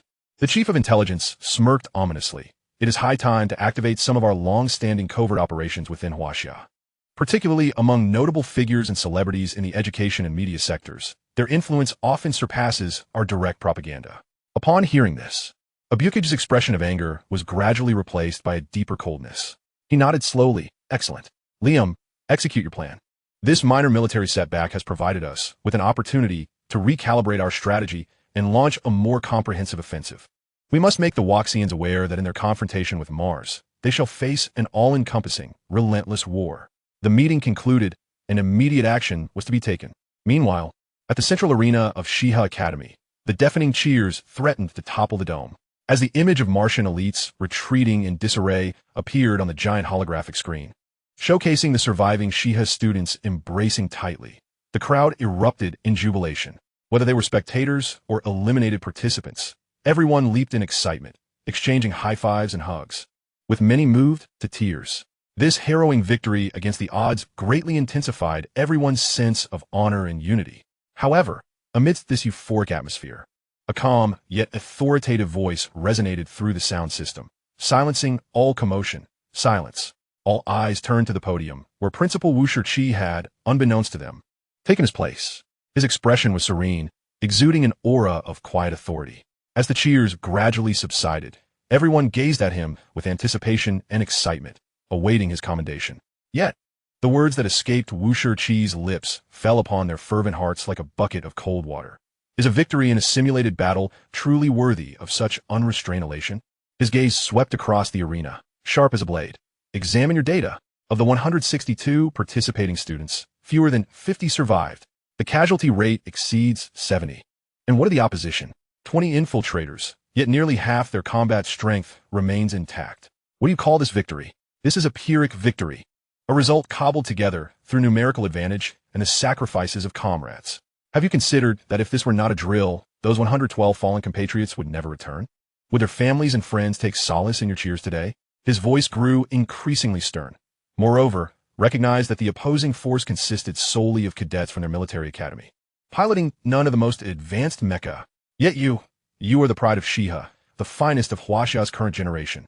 Shouldn't this disparity serve as a wake-up call for reflection? What is there to be proud of? The arena fell into a profound silence. The earlier elation replaced by heavy introspection. The students bowed their heads, clenching their fists. Wu Shi's tone softened slightly, yet remained grave. Today's battle has revealed the objective gaps between us and Mars in mecha performance, individual soldier quality, and tactical coordination. This cannot be bridged merely by fervor. It demands more rigorous training, advanced technology, and strategic wisdom. This victory is not an endpoint.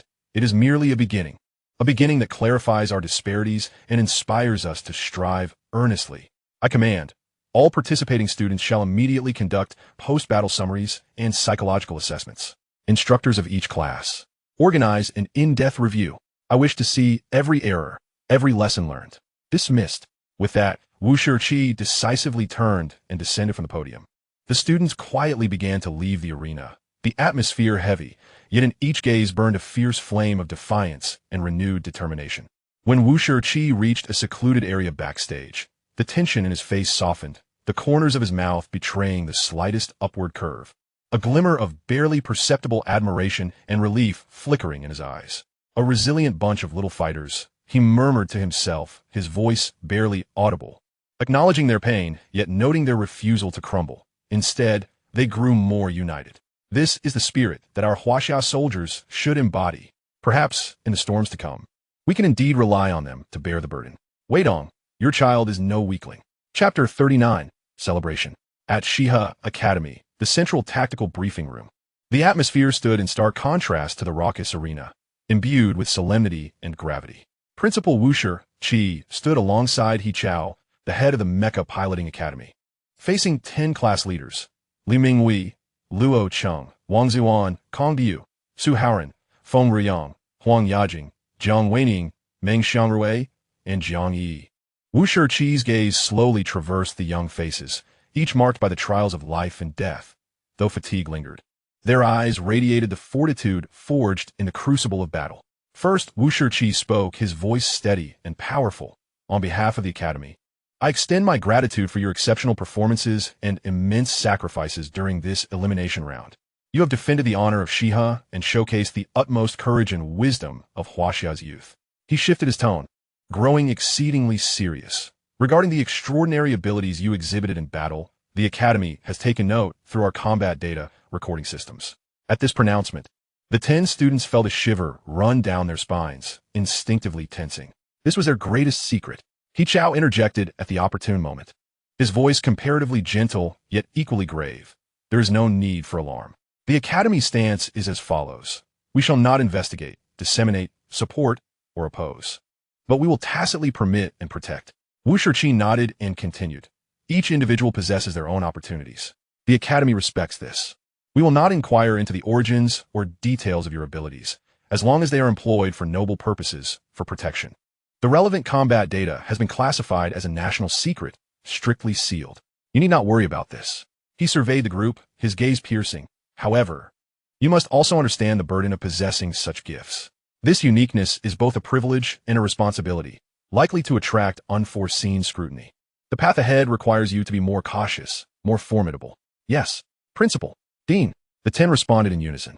The following day, at the Academy's announcement board, the massive holographic screen displayed the final elimination list. Of the originally over 400 participants, only 200 remained, their names marked with a green pass indicator. This meant that nearly half of the students had been eliminated. In front of the announcement board, the atmosphere was heavy. Many students whose names bore the red elimination marker stared silently at the list, some with reddened eyes, struggling to hold back tears, others clenching their fists, and some cast in despondency. Principal Wuxia Qi personally approached the announcement board and addressed the gathered students. Children, victory and defeat are commonplace in military affairs. Elimination does not equate to failure. It merely signifies that you require further honing. Whether you choose to depart, transition to the Logistics Academy to continue contributing to national defense, or return to compete next year, the Academy respects your choices and takes pride in you. Remember, the spirit of Shiha lies not in momentary victories or losses, but in an unwavering resolve to never give up. In the vast battlegrounds of the future, I hope to still see your figures. The principal's encouragement provided a measure of solace, yet the sorrow of parting lingered heavily in the air.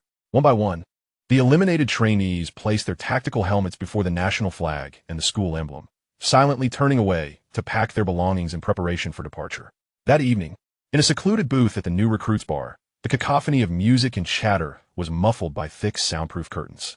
Bathed in warm yellow light, Li Mingwei, Luo Cheng, and 8 others gathered around, their table adorned with energy drinks and assorted snacks. Through shared trials of life and death, an unspoken trust and camaraderie had formed among them. All right, now that we are without outsiders, Wang Ziwan took a swig from his drink and spoke first. Let's discuss, you chosen ones, how did your abilities come to be? Laoli, you go first. How does your mind work? It's like a supercomputer. Li Minghui adjusted his glasses, offering a wry smile. It's not that exaggerated. My abilities likely stem from a pendant that has been passed down in my family for generations. He gently touched his chest, where the pendant lay, said to have been inherited from an unknown ancestor, appearing quite ordinary, yet it had always been a source of contemplation. It wasn't until I turned 16 and suffered a high fever that I discovered my processing of information and perceptiveness had become remarkably acute. Huang Yajing spoke softly. I, too, have a tale. I purchased an old, seemingly scrap model of a scope from a souvenir shop next to the shooting range, thinking it was a relic from the last century, just to take home as a memento. To my surprise, when I tinkered with it at home, the world before me suddenly became exceptionally clear and my dynamic capture abilities significantly enhanced. Kondiu shrugged. My story is even more absurd. As a child, while playing hide-and-seek in the ruins of my hometown, I kicked a filthy object that resembled a ghost stone. After cleaning it, I noticed the surroundings seemed quieter, only later to realize I could subconsciously diminish my presence. Su Haoran, Feng Ruyang, and Meng Xiangrui chimed in, recounting their diverse experiences. Despite their varied tales, they all shared a commonality. Their abilities were all acquired by chance and connected to seemingly mundane old objects, awakening during their adolescent years. Luo Cheng listened intently, his heart stirred by the revelations. He had hoped to uncover clues about the Shiguang civilization or the source of the Yulan from his comrades, yet their experiences seemed isolated. Random occurrences. This only rendered the existence and purpose of the Shiguang civilization more enigmatic and elusive. He instinctively glanced at the faint blue Yulan interface at the corner of his vision. Having only defeated a single mech, Oliver, in the final battle, his progress remained stagnantly at 27, without any increments. However, he harbored a strong premonition that when his progress surpassed 30, the Yulan might unveil some qualitative changes, perhaps unlocking a core knowledge base or revealing more secrets about itself and its kindred spirits. It appears we are all fortunate ones chosen by chance, Su Haoran summarized, a hint of self-deprecation and gravity in his tone, though I wonder what lies behind this fortune. Li Mingwei pondered for a moment. Currently, we possess too little information to draw conclusions. However, it is certain that we are not the only ones with such abilities. There may be others on Mars as well. In the future, we are likely to encounter more. The immediate priority is to familiarize ourselves with and enhance our capabilities and consider how to better collaborate. The group nodded, the atmosphere growing somber. Behind these abilities lay not only responsibility and mission, but also unknown dangers. In the deep of night, at Shiha Academy, streetlights cast a cold glow in the biting wind. As Luo Cheng exited the new recruits bar, he walked alone down the tree-lined path back to the trainees' dormitory. The winter chill instinctively prompted him to tighten the collar of his training suit as his mind replayed the curious tales of his companions regarding the origins of their Shiguang abilities. At that moment, his personal terminal chimed with a gentle and distinctive ringtone. Stopping in his tracks, he sought shelter beside a column, out of the wind, and answered the video call. The holographic projection illuminated, revealing Su Fengmian's youthful and vibrant face, filling the screen. She appeared to be in her university dormitory, the background somewhat cluttered, Yet her smile radiated like sunshine, dispelling some of the tension and chill in Luo Cheng's heart. Luo Cheng, Luo Cheng, please respond.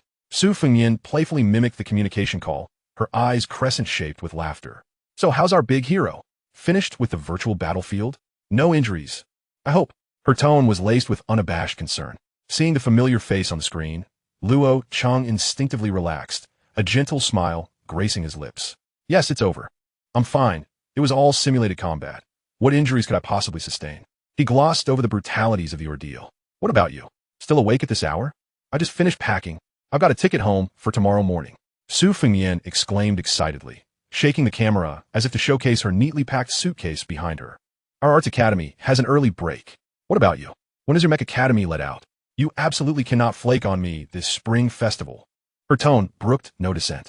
It suddenly dawned on Luo Cheng. Indeed, the new year was fast approaching. The rigorous training and intense battles had nearly made him forget the passage of time. He pulled up the Academy's semester schedule and his course timetable, quickly scanning through. Let me see. If all goes smoothly, I should complete everything by the morning of New Year's Eve, and I should be able to catch the high-speed aerial rail in the afternoon. New Year's Eve? Su Fengmian blinked, calculating the time. Doesn't that mean you'll get home just in time for dinner? You'll miss out on the hot feast. She feigned dissatisfaction, but her smile returned quickly. As long as you come back, that's what matters. Remember, you must come to my house on New Year's Eve. My mom, Ms. Lin, has been nagging me, saying if you don't come back this year, I shouldn't return either. Thinking of Aunt Lin's warm and boisterous demeanor, Luo Cheng felt a warmth in his heart and smiled as he replied, All right, I promise to be there. Please send my regards to Uncle and Aunt, and let them know I will definitely be there to visit on time this year. That's more like it. Su Fengmian nodded in satisfaction, then lowered her voice, adopting a slightly mysterious tone. By the way, was your virtual combat particularly intense? I heard Mars sent people over. The news has been buzzing about it lately. You must tell me all about it. Seeing the curiosity and admiration in Su Fengmian's eyes, Luo Cheng chuckled. It was intense, but it's all in the past now. As for specifics, let us save that for when we meet after the new year. It's hard to convey everything over the comms. You should get some rest. You have a train to catch tomorrow. All right. I see you're all about confidentiality. Su Fengmian pouted, but she was considerate enough not to press further. You take care too. Don't push yourself too hard. Just watching you makes me feel tired. Well then, I want to keep you. Head back and be careful on the way. Yes, you too. Stay safe on your journey. I know. Bye-bye. See you on New Year's Eve. As the communication ended, the holographic image vanished, and the surroundings returned to silence and coldness. He gazed up at the starry sky, where Mars continued to twinkle with its frigid luminescence in its fixed position. New Year's Eve, Luo Cheng whispered, repeating the date. Time had flown by. Nearly half a year had passed. He quickened his pace toward the dormitory, the Academy's lights stretching his shadow long and solitary, yet imbued with a sense of forward momentum. Chapter 40, Homecoming.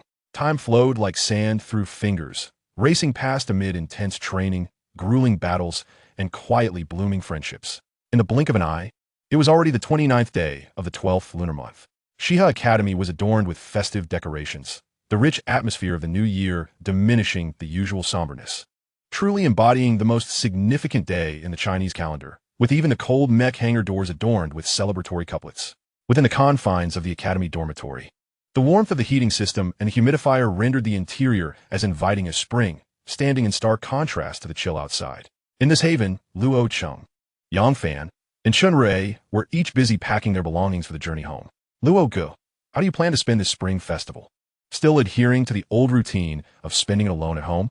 Chun Rui inquired, glancing back while cramming several casual outfits into his backpack. Luo Cheng, meticulously placing garments into his travel bag, did not lift his gaze but allowed a subtle, barely perceptible smile to grace his lips. No, I have plans this year. Su Fengmian has long since invited me to celebrate New Year's Eve at her home. Oh, is that so? Yang Fan's head popped up from the wardrobe, his face illuminated by a mischievous grin. The illustrious campus beauty herself has extended an invitation? Luo Ge, how splendid. Come clean. Is this finally the moment for an official announcement? Childhood sweethearts blossoming into a romantic relationship? Luo Cheng in mock annoyance grabbed a piece of clothing nearby, as if to hurl it at them. Get lost. Can't you think of anything serious? I've known her since childhood. We're as familiar as family. Celebrating the new year at her home is entirely normal. Besides, Aunt Lin insists every year that I must come. Ah, family indeed. Chun Rui chimed in, positioning himself on one side of Yang Fan, both adopting a teasing tone akin to Luo Cheng's. We understand. We truly do. A sister, akin to a sibling. Scram. Luo Cheng laughed, gently tossing the book he had in hand toward them, which Chen Rue caught with a grin. After the playful banter, Luo Cheng adjusted his collar and turned to Chen Rue. What about you? Still sticking to the usual? Celebrating New Year's at the bar? Absolutely. Chen Rue snapped his fingers. Those relatives of mine at home? We can hardly converse. It's dreadfully dull. I'd much rather spend time at the bar with my high school buddies, enjoying a few drinks, catching a show, and welcoming the new year. Sound delightful, doesn't it? Yang Fan, care to join? After all, you'll be home alone as well, right? Yang Fan, having finished packing, stood with a modestly sized sports bag. He turned around, his face still adorned with a cheerful smile, yet a fleeting, complex emotion flickered in his eyes, difficult to decipher. He waved his hand dismissively. Thanks, Rue-ge, but I'll pass. I'm heading home. His tone was casual, yet those 3 words stirred something within Luo Cheng. He recalled Yang Fan's intense reaction during their recent battle upon hearing the term Mars, and the family circumstances he had never mentioned. Luo Cheng chose not to pry further, merely nodding. Staying home for some peace is also good. Indeed, Fangge must be eager to relish the tranquility of his mansion.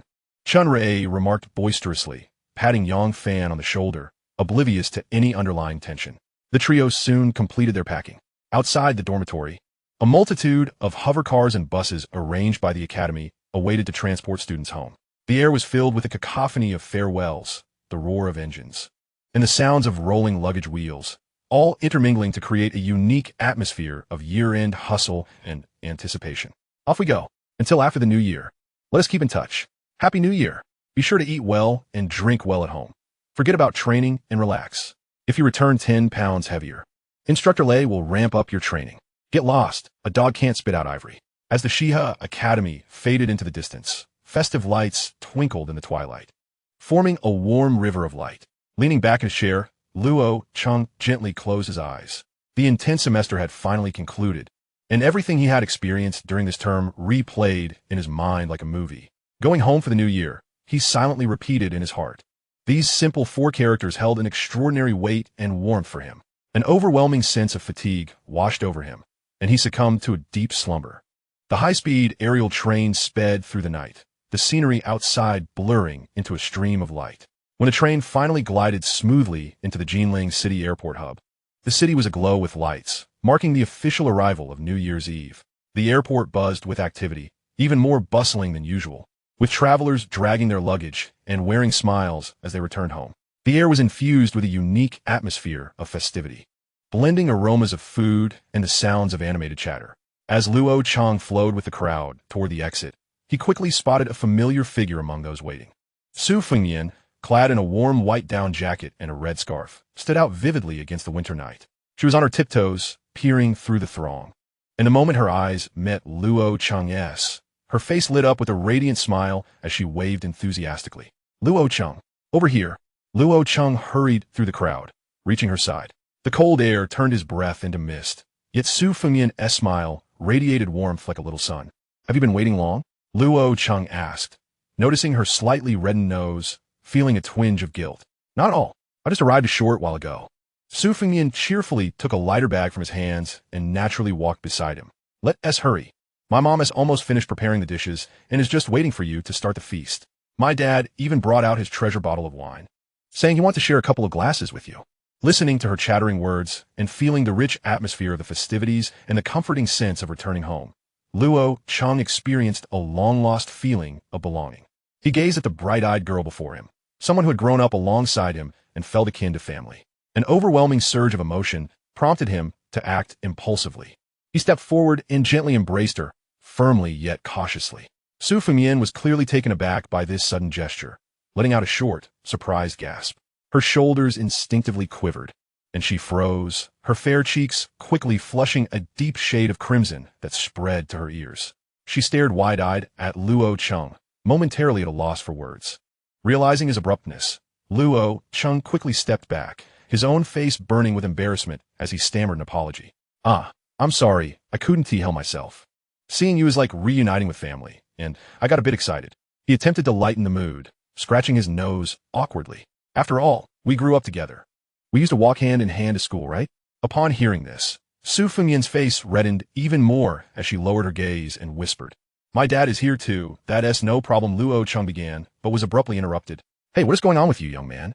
I was just smoking and didn't notice anything happening over here." Su Mingyuan approached with a friendly smile, casually patting Luo Cheng on the shoulder. His tone warm and as if nothing unusual had occurred. He was a gentle and refined middle-aged man, the chairman of a tech company who had forged his path through entrepreneurship in the tech industry. He cherished tranquility, was knowledgeable, and held a fondness for Luo Cheng, a young man he had watched grow up, admiring his steady and diligent nature. Yet, in this moment, he resembled an ordinary father welcoming his child home. Though he said nothing, a glimmer of satisfaction shone in his eyes, subtly revealing his sentiments. Su Fengmian nearly buried her face in her scarf, while Luo Cheng could only manage an awkward smile, hastily taking the opportunity to speak. "No waities, no waities. Sorry to have kept you waiting, uncle."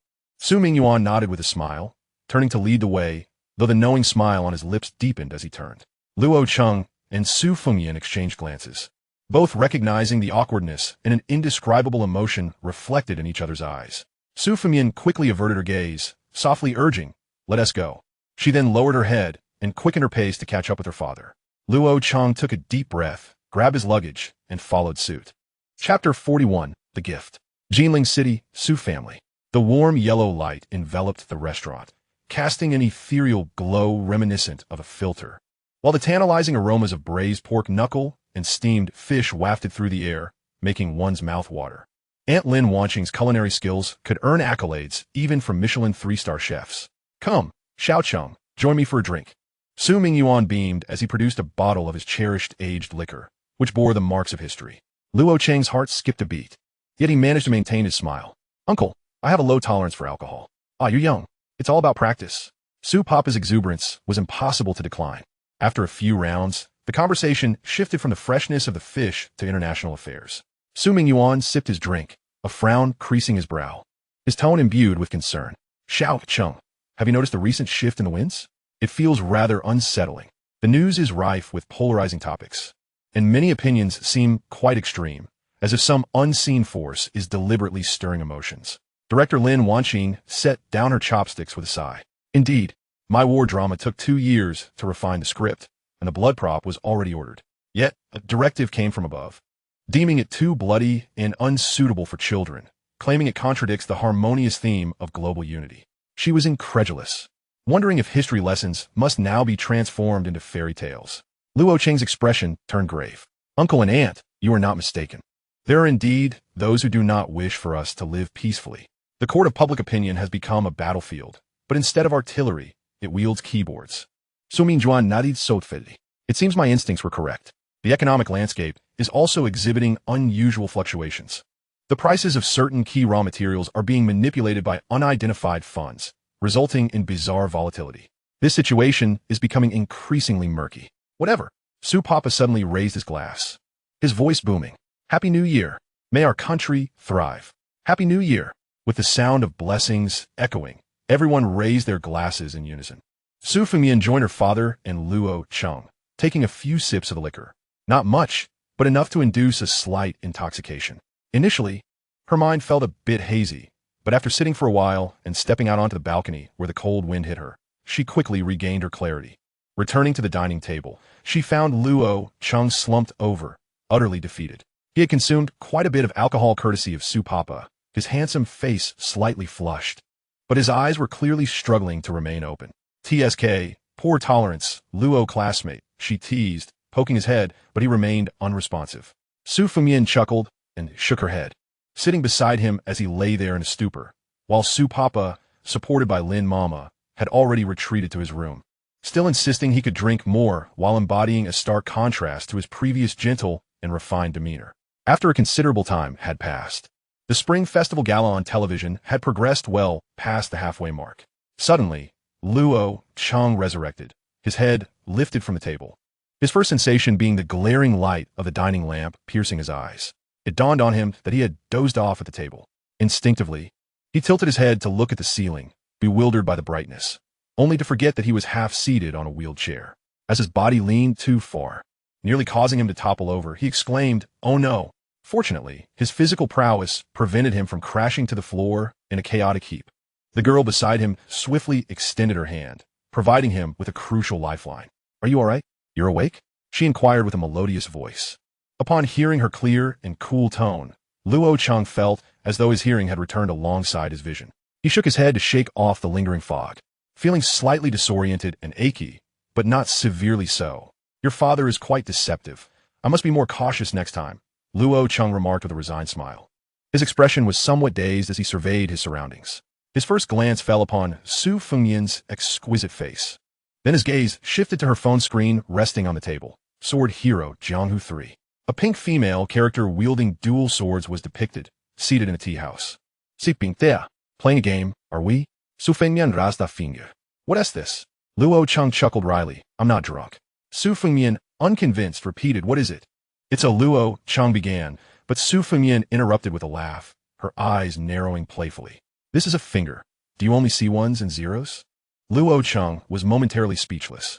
Su Fengmian pursed her lips, teasing him until she elicited a satisfied chuckle from herself. If you don't get back to playing, Haochi will defeat you, Luo Cheng warned. Su Fengmian hurriedly picked up her phone to check, but instead of retaliating, she simply clicked to exit the game. Where are your parents? Luo Cheng asked. My dad was escorted back to the palace by my mom, Su Fengmian replied. You've been asleep for 2 hours. It's already past 10. Luo Cheng, still oblivious, responded. Is it? He glanced at his watch, noting it was already 10:43. Turning back to Su Fengmian, he said, I'm sorry for keeping you waiting. I truly have a low tolerance for alcohol. Tisich, you seem to manage just fine at the bar, she retorted. That was foreign liquor, low in alcohol content. Your dad's stuff is terrifying. Su Fengmian pursed her lips, shaking her head. Young Master Luo, you're quite the drinker. I simply wasn't prepared. I assure you it won't happen again. Indeed, young Master Luo. Before drinking, you must first visit the chicken crying temple to pray. Then consult the finest fortune teller to determine an auspicious day, and only then can you prepare yourself. At the appointed hour, a half glass must be consumed to avoid intoxication. I hadn't noticed, Miss Su, that you're quite adept at this banter. Who did you learn from while I was away? From you, Luo Cheng retorted helplessly. Can't you learn something good? Besides, I am quite serious. I've heard there are New Year's Eve fireworks and balloon releases by Xuanwu Lake. Shall we go together? Are you up for it? Let us go, no problem. At Xuanwu Lake, the banks were already teeming with people, exuding the festive cheer. The cold night breeze was somewhat mitigated by the warmth of the crowd. Su Fengmian and Luo Cheng walked side by side through the throngs, gazing at the dazzling lights of the city reflecting on the dark water, shimmering like a sea of stars. Su Fengmian inhaled the icy air deeply, smiling at Luo Cheng. Look, the fireworks are about to start. ISNT at almost midnight? Luo Cheng inquired. Yes, she affirmed, as if in response to her words. The first burst of fireworks shot into the sky from the direction of the island in the lake, exploding into a magnificent golden chrysanthemum that illuminated half the heavens. Following that, a kaleidoscope of colorful fireworks erupted in succession, transforming the night sky into a dreamlike garden. The sounds of explosions mingled with the cheers and gasps of the people, creating an atmosphere of exhilaration. Then came a countdown. Thousands of voices rose in unison. 10, 9, 8. Luo Cheng and Su Fengmian held onto a nitrogen balloon as the crowd pressed them together. They found themselves instinctively blending their voices with the chorus around them. 7, 6, 5, 4, 3, 2, 1. Happy New Year! As the clock strikes midnight, a magnificent and resplendent display of fireworks erupts, illuminating the night sky as if it were broad daylight. The released strings and drifting balloons transform the heavens into a vibrant garden, shrouded in a kaleidoscope of colors. The balloons and fireworks that danced away with the wind last year have long since vanished. Yet, the gazes of the onlookers remain steadfast, as they stand in the embrace of the new year, just as they do every year. The crowd is vast, dense, a tapestry of humanity woven together. Amidst the dazzling spectacle and the thunderous cheers, Luo Cheng and Su Fengmian stand face to face, the glow of the fireworks flickering across their youthful visages. Happy New Year! Luo Cheng, Su Fengmian exclaims, her smile outshining the fireworks themselves. Happy New Year, Su Su! Luo Cheng replies, his voice resonant with joy. Happy New Year! Echoes the collective cheer of others. Initially, the well wishes were directed at those nearby, but as the voices converged, the cacophony became deafening, culminating in a singular, unified shout. The banks of Xuanwu Lake buzz with even more excitement. Su Fengmian retrieves an exquisitely wrapped small box from her bag, presenting it to Luo Cheng with a touch of shyness. Here, a New Year gift for you. Luo Cheng, taken aback, accepts the box. A gift? He carefully opens it to reveal a hand-knitted gray scarf, its stitching embodying an abstract artistic flair. Did you knit this? He inquires, astonished. If you think it's ugly, don't wear it. Su Fengmian feigns annoyance. Luo Cheng instantly wraps the scarf around his neck. How could I? A masterpiece by Su. It must be cherished.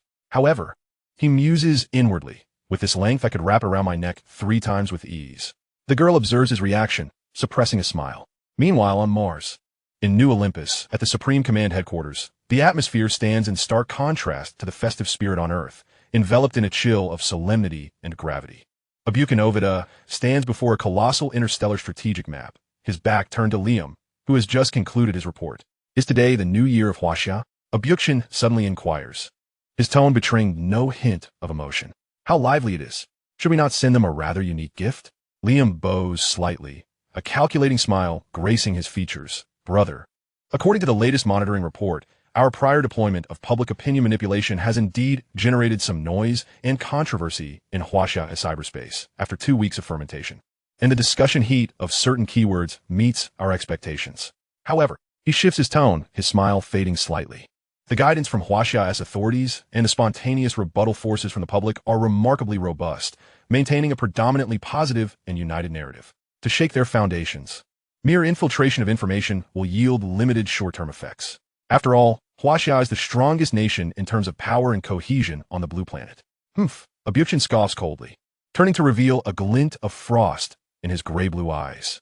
Public opinion is merely the key to prying open a crack. The seeds we sow, to ensure those seeds sprout and grow into towering trees, we require fertilizer and catalysts. He strides to the control panel, presses several buttons, and issues commands. Summon the director of the Intelligence Bureau, the Minister of Internal Security, and the Chief of Staff of the Interstellar Fleet to the strategic conference room immediately. A few minutes later, core personnel gather in a secure chamber. Abuken's gaze sweeps over them as he directly issues orders. Our friends on the blue planet have grown too comfortable. It is time for them to stretch their legs. First, the Neon Nation. He points to the East Asian sector of the blue planet. Secretly provide them with a batch of decommissioned high-speed patrol vessels and accompanying electronic reconnaissance modules. Urge them to escalate their harassment of Huaxia's shipping lines and exploratory vessels in the disputed waters of the East China Sea. Organizing targeted security drills with increased frequency and intensity. Ensure they provoke the nerves of Huaxia's navy. Second, the Philippine Nation. His finger shifts southward. Their ambitions in the South China Sea have always been considerable.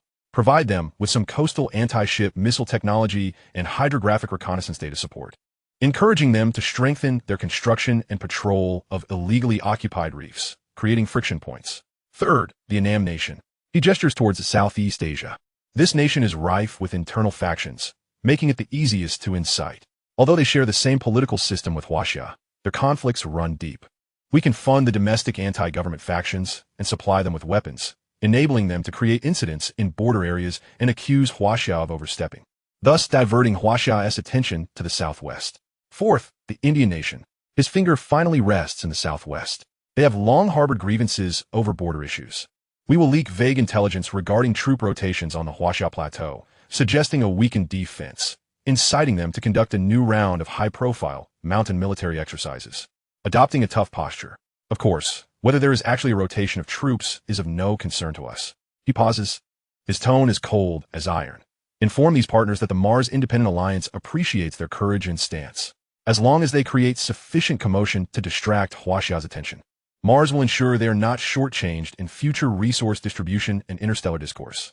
Furthermore, notify the Military Intelligence Department to activate all our undercover units in the vicinity of Huaxia, closely monitoring any movements of Huaxia's military and reporting promptly. Yes, Commander. The assembled personnel respond in unison, quickly departing to execute their orders. A satisfied smile spreads across Liam's face. Brother, your wisdom is unparalleled. Let those hyenas tear at their flesh.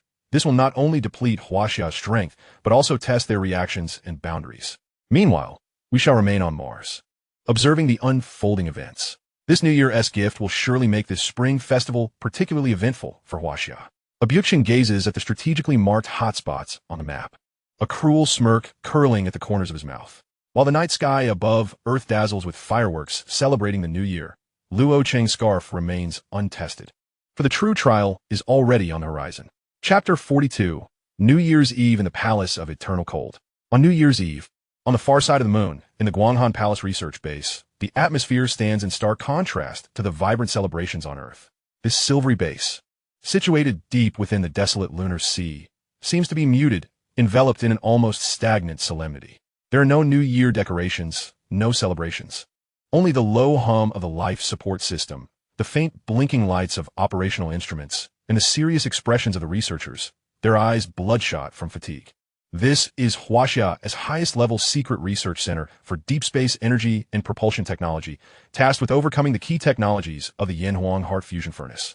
Reverse engineered from the wreckage of the Xianyuan spacecraft.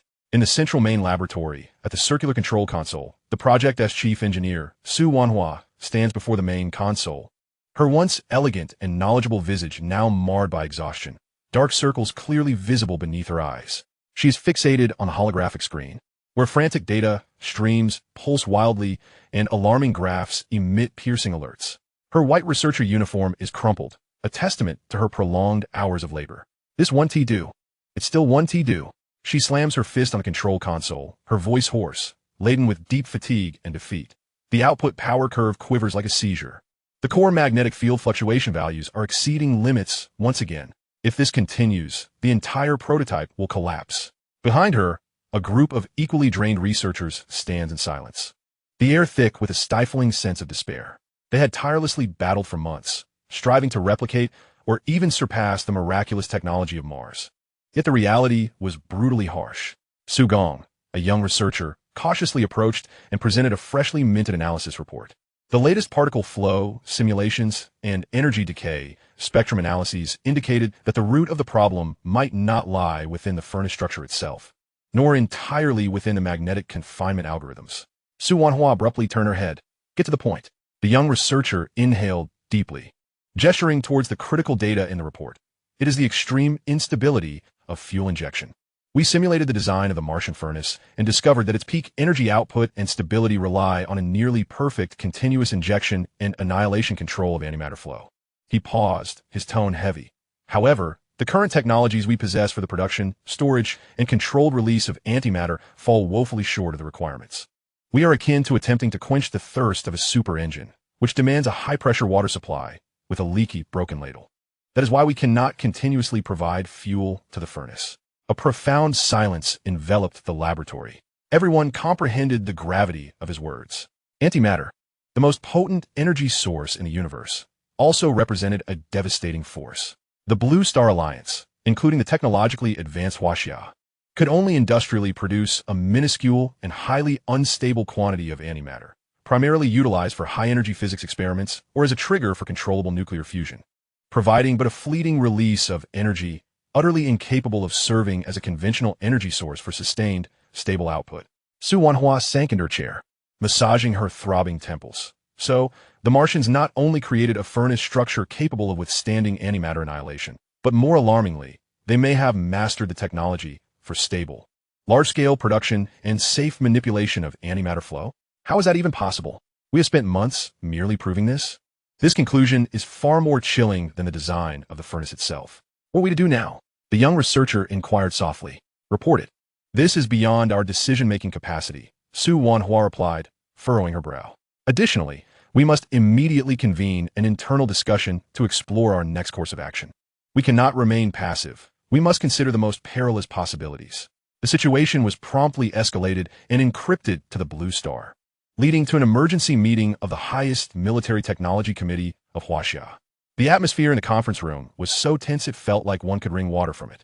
Holographic projections displayed data and analysis conclusions relayed from the lunar base. A veteran general, adorned with 3 stars, spoke gravely. Comrades, the situation is clear to all. The furnace project has encountered a fundamental technological barrier. We are now faced with 2 possible analyses. He raised 2 fingers. Possibility 1. The technological lead of Mars is limited. They have indeed advanced further than us in antimatter applications, potentially establishing a preliminary industrial production chain, but their yield and stability remain constrained. Therefore, it appears their warships still require regular returns to the Martian base for fuel replenishment, much like our vessels need to restock fusion fuel rods.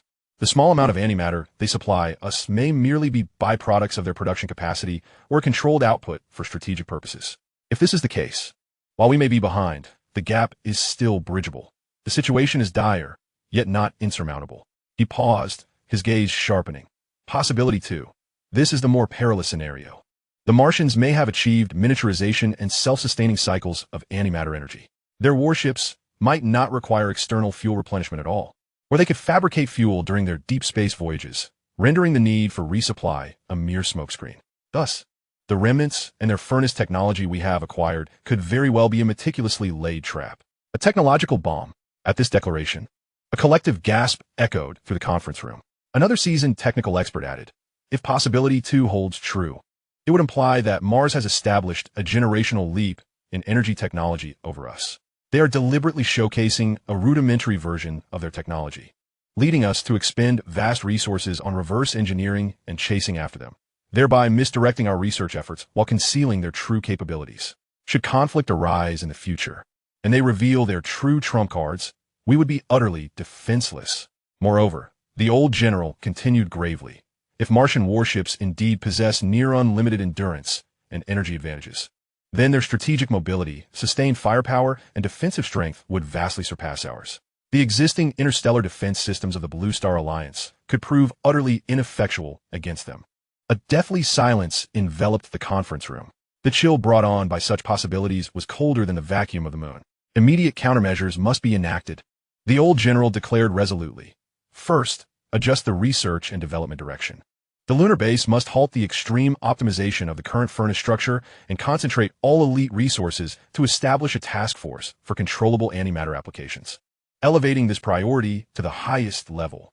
At all costs, we must achieve breakthroughs in the stable production and controlled release of antimatter.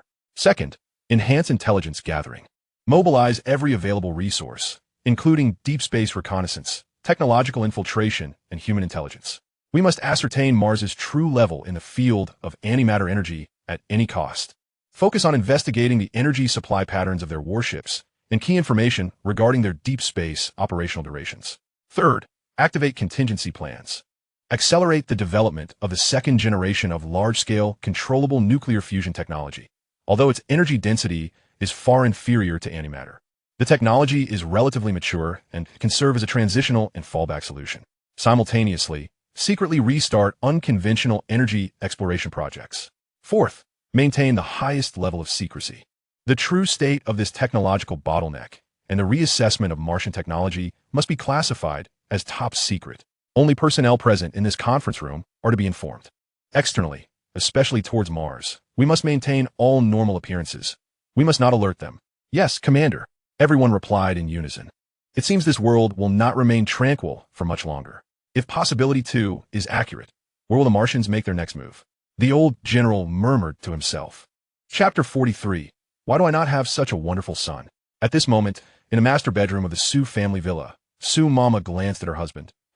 At that moment, appeared entirely sober, his eyes clear enough to preside over a board meeting. So, he had been pretending earlier. Su Mama shot her husband a sidelong glance. What are you doing? Do you think Su Fengmian will bring Luo Cheng back tonight? Su Ba asked. So Mama Plaith, are you hoping he will or not? If he doesn't bring him back, where will Luo Cheng stay? It's too dull to be alone at home. Besides, that boy Luo Cheng is not a stranger. I ought to look after him. Su Mama narrowed her eyes, guessing her husband's ulterior motives. Are you worried that he will be bored alone, or are you thinking of bringing him back to be our son-in-law? Of course, I'm worried about him being alone. Suveati tortit salimli. Oh, so you don't mind him being our son-in-law? So Mama Thist. Having known Luo Cheng for so long and watched him grow up, the only thing he lacks is his drinking capacity. But not drinking is quite all right. He will surely enter the military in the future. I am convinced of him. If you do not agree, you can sleep on the sofa. Suba paused before continuing. That's not what I meant. Then what do you mean? Don't tell me you are still worried about him being bored. He has managed fine all these years. Why do I not have such a wonderful son? Sumamadi marked. Emotional pressure had descended upon Su Fengmian. Meanwhile, outside the Su family villa, the vibrant echoes of fireworks lingered in the night sky, mingling with the faint scent of gunpowder in the cold air. Luo Cheng walked alongside Su Fengmian to the entrance of the villa. Are you really not coming in? Su Fengmian paused, turning to look at Luo Cheng. I prepared the guest room, and even though my dad drank a bit too much earlier, I'm sure he would want you to stay. She endeavored to make her tone sound casual, yet the slight blush on her ears betrayed her nervousness. Luo Cheng observed the girl before him, her expression a blend of anticipation and shyness. With a gentle smile, he replied, "Thank you for your parents' kindness, and thank you to you as well. However, I shall not intrude today." He gestured towards his own home. "Though it may be a tad desolate, it is my sanctuary. In returning, there will allow me to tidy up comfortably. Besides," he paused, half-jokingly yet half-seriously added, "it being the new year. If I were to stay over at your place, once Su uncle wakes up and remembers, he might not hesitate to bring it up, right? Don't worry. I'll handle it. My parents are supportive," Su Fengmian whispered. "What did you say?" Luo Cheng asked, not catching her words clearly, playfully patting her on the head. "You're speaking so softly. What grievances do you have?" Su Fengmian lightly pushed him away, feigning annoyance. "Oh, stop it. My dad is not that petty." She understood that Luo Cheng was considerate, not wishing to trouble her family or create awkwardness between them. "Well then, take care on your way home," she said softly. "Message me when you get back." "Absolutely," Luo Cheng nodded. "Now hurry inside. It's cold out here. Please extend my New Year wishes to your parents." Su Fengmian nodded, standing still as she watched Luo Cheng turn and gradually merge into the night. It was only when he disappeared from view that she let out a gentle sigh, a sweet smile gracing her lips as she turned to push open the door to her home. Just after parting ways with Su Fengmian, Luo Cheng received a video call signal. Chun Rue, he noted upon seeing the name on the screen, promptly answering the call. "Well, how rare it is for you to call me this late at night. Wishing me a happy new year." "Get lost," came the immediate response from Chun Rue. "Just checking to see if you're still alive. I sent you a message earlier and you didn't reply. I was worried you might have died at Su Fengmian's place." "No, I was just having a drink with Su Fengmian's dad and lost track of time," Luo Cheng explained. "That is quite a bit. I sent it. Sheng Hui him market. I heard Su Fengmian's dad is a businessman, quite the socialite. I presume he has a good tolerance for alcohol." Luo Cheng nodded in acknowledgement. "Indeed. I had a drink, but have since retired for the night while he remains upright." Chen Rue sensed something amiss, but couldn't quite pinpoint it. "Well then, Happy New Year. I'm heading back from the bar, preparing to sleep." "Wait, how are you out alone?" Sheng Hui sudainly it. "I'm not alone. I'm with someone," Luo Cheng retorted. "Oh, understood. Su Fengmian seems nice. Good luck." Chen Rue teased before bidding him good night and a Happy New Year. Luo Cheng sighed. "Good night, Happy New Year. I'll come visit you in Shanghai when I have the time." "Welcome anytime, goodbye." With that, both Luo Cheng and Chen Rue had nothing more to discuss and ended the call. On the first day of the new year, Jinling City basked in the rare warmth of winter sunshine, the air crisp yet not dampening people's enthusiasm to venture out and pray for blessings in the new year. As a millennium-old temple, the Chicken Cry Temple was particularly bustling with crowds, filled with the unique scent of sandalwood and the cacophony of voices. Luo Cheng was awakened early by Su Fengmian's call. "Lazy pig, get up. We agreed to go burn incense." The sun is already shining. On the holographic screen, Su Fengmian was fully dressed in a warm white down jacket, her cheeks flushed with vitality. Rubbing his sleepy eyes, Luo Cheng replied, "Miss Su, burning incense is meant for the early hours. Going now would merely be a rush to the market. Besides, it's overcast today. Where's the sun? I don't care. Hurry up. I'm waiting for you downstairs." Without giving him a chance to argue, Su Fengmian hung up. By the time Luo Cheng finished getting ready and came downstairs, Su Fengmian was indeed waiting at the door, holding 2 steaming pancakes and soy milk. "Here, that's breakfast. I knew you hadn't eaten. My mom made it specially." Taking it from her, Luo Cheng took a bite and remarked, "You're quite reliable." The two of them joined the throngs of people entering the Chicken Cry Temple. The ancient temple resonated with Buddhist chants, and wisps of incense curled in the air, as the giant incense burner was filled with offerings from devout believers, flames flickering.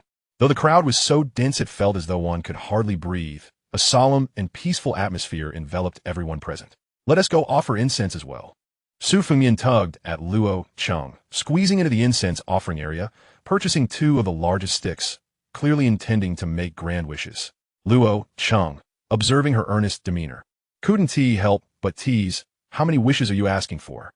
Love, academics, health, wealth, will 1 stick suffice?" Su Fengmian shot him a glare. "Mind your own business. Sincerity brings spirituality. Hurry up and help me light it." After much effort amidst the throng, they managed to ignite the incense. Su Fengmian held it with both hands, eyes closed, her expression filled with sincerity, murmuring her prayers. Luo Cheng stood beside her, mimicking her actions, eyes shut. He had no specific wishes, his gaze fixed upon the serene profile of the girl beside him. Silently, He wished, may all be well. Once they finished offering incense, Su Fengmian eagerly expressed her desire to draw fortunes. You still believe in that? Luo Cheng chuckled. Just for good luck.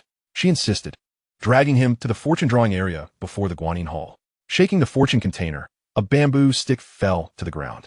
She picked it up, glancing nervously at the text before her eyes brightened, a smile blossoming on her lips as she carefully tucked the fortune away, as if it were a treasured possession. Good fortune? Luo Cheng inquired with curiosity. I want to tell you, secrets of fate must not be revealed. She winked playfully, clearly in high spirits. Before long, they had finished visiting all the temples. Exiting the main hall, they found a cozy corner in the temple ST house to rest. Sunlight filtered through the ancient tree branches, casting dappled shadows, while the distant sound of bells chimed melodiously. Holding a warm cup of tea, Su Fengmian gazed out at the bustling tourists and suddenly spoke softly, Luo Cheng, thank you for accompanying me today. Luo Cheng observed her gentle silhouette, illuminated by sunlight, stirring something within him, yet he maintained his usual tone. What is there to thank? I was just idling at home. A stroll outside is quite pleasant. Su Fengmian turned her head, giving him a playful glare. Can't you speak properly? Luo Cheng laughed, raising his teacup. All right, then here s to our Miss Su. May your new year see all your wishes come true. Now that is more like it. Su Fengmian chuckled, clinking her cup against his. And may you have peace and prosperity. Su Fengmian discreetly touched the fortune tucked in her pocket, which read of approaching good fate and smooth sailing. Her cheeks flushing once again. Chapter 44, The Beginning. On the fourth day of the new year, the festive atmosphere had not completely dissipated. Yet the rhythm of life had already returned to its usual pace. As the saying goes, once the door god paper is burned, everyone resumes their lives. After the third day of the new year, everything returns to normal. Inside the Jinling high-speed railway station, crowds bustled, most of whom were returning from their holidays, preparing to resume work and study. The air was tinged with a faint sense of farewell and anticipation for the new year. Luo Cheng, with a modest bundle slung over his shoulder, stood at the entrance of the waiting hall. Su Fengmian faced him, the winter morning sunlight streaming through the expansive glass facade, casting a warm halo around her. Do you really not need me to see you into the station? Su Fengmian looked up at him, her tone laced with a barely perceptible hint of reluctance.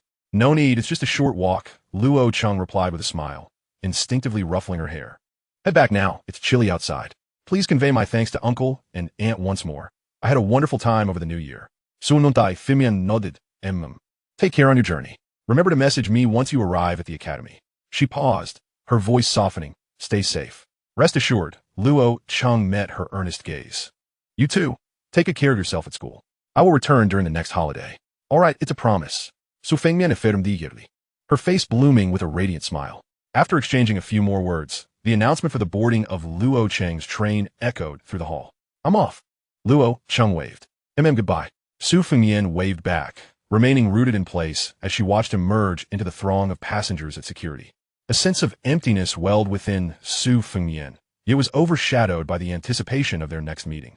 The silver high-speed train surged across the early spring landscape, the scenery outside the window blending into a fluid expanse of green. Inside the carriage, Luo Cheng sat by the window, earbuds in, eyes closed, attempting to savor the final moments of his holiday. Meanwhile, far away over the ocean's expanse, an unforeseen trial was unfolding. In a certain maritime area, the Coast Guard vessel 173 was executing a routine patrol when suddenly an anomalous signal flashed on the radar.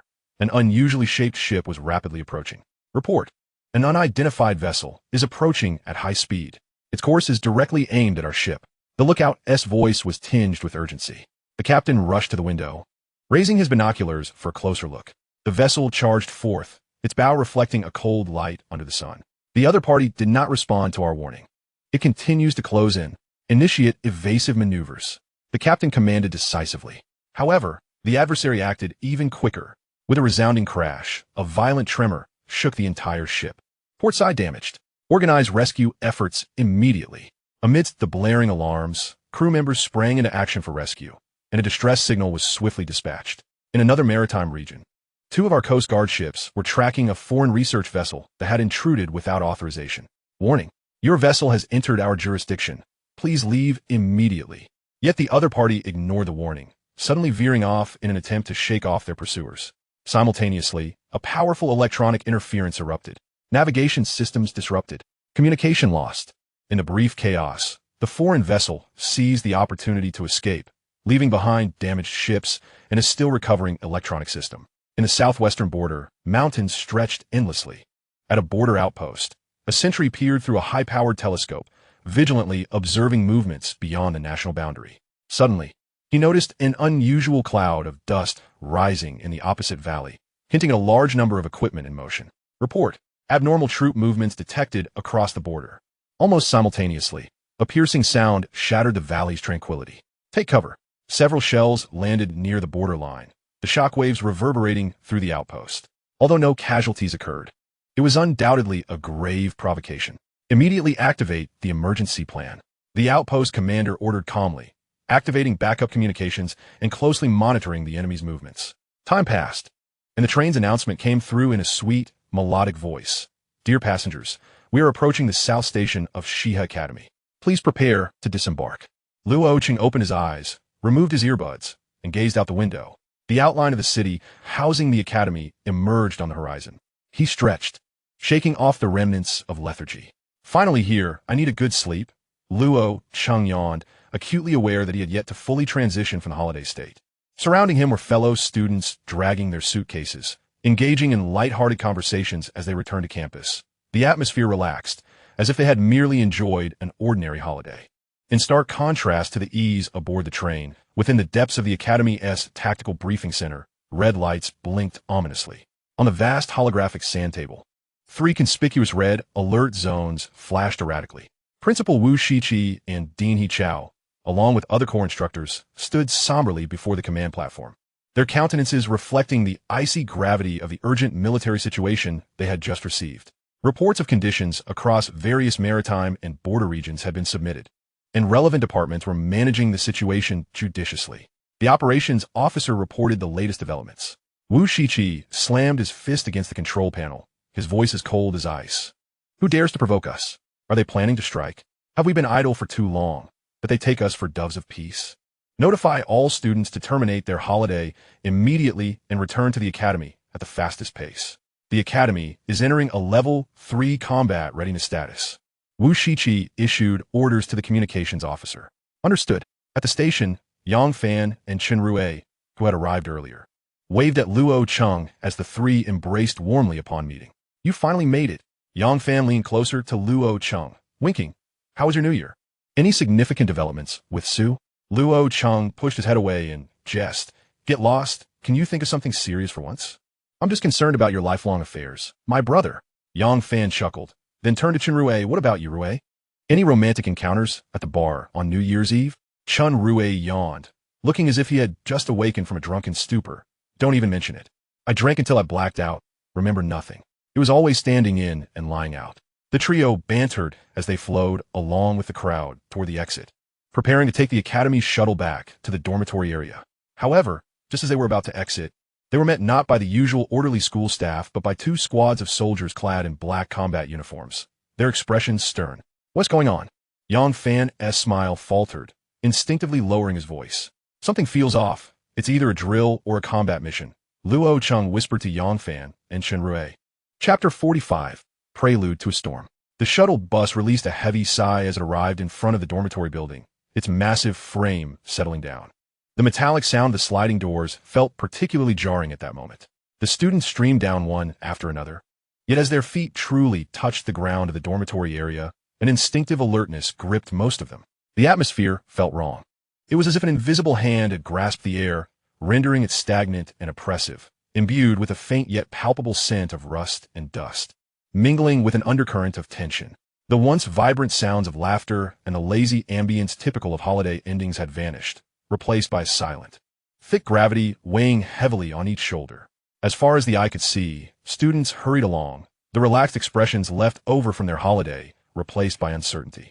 Their glances exchanged only frantic signals. No words were spoken.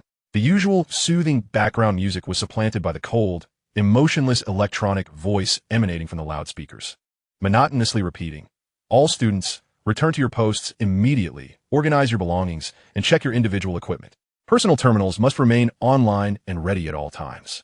Repeat, return to your posts and enter level 3 readiness status." What is happening? Yang Fan instinctively scratched his short, bristly hair.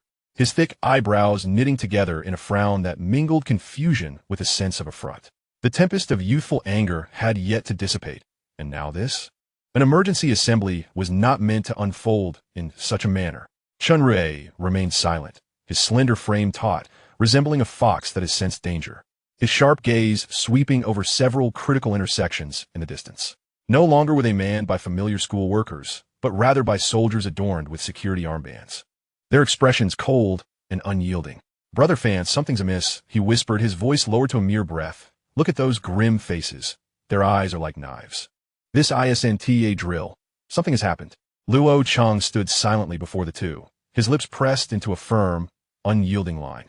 His gaze functioned like a rapid scanner, flitting over the hurried roll call officer, then over the solemnly assembled students, before ultimately returning to the familiar entrance of the dormitory building.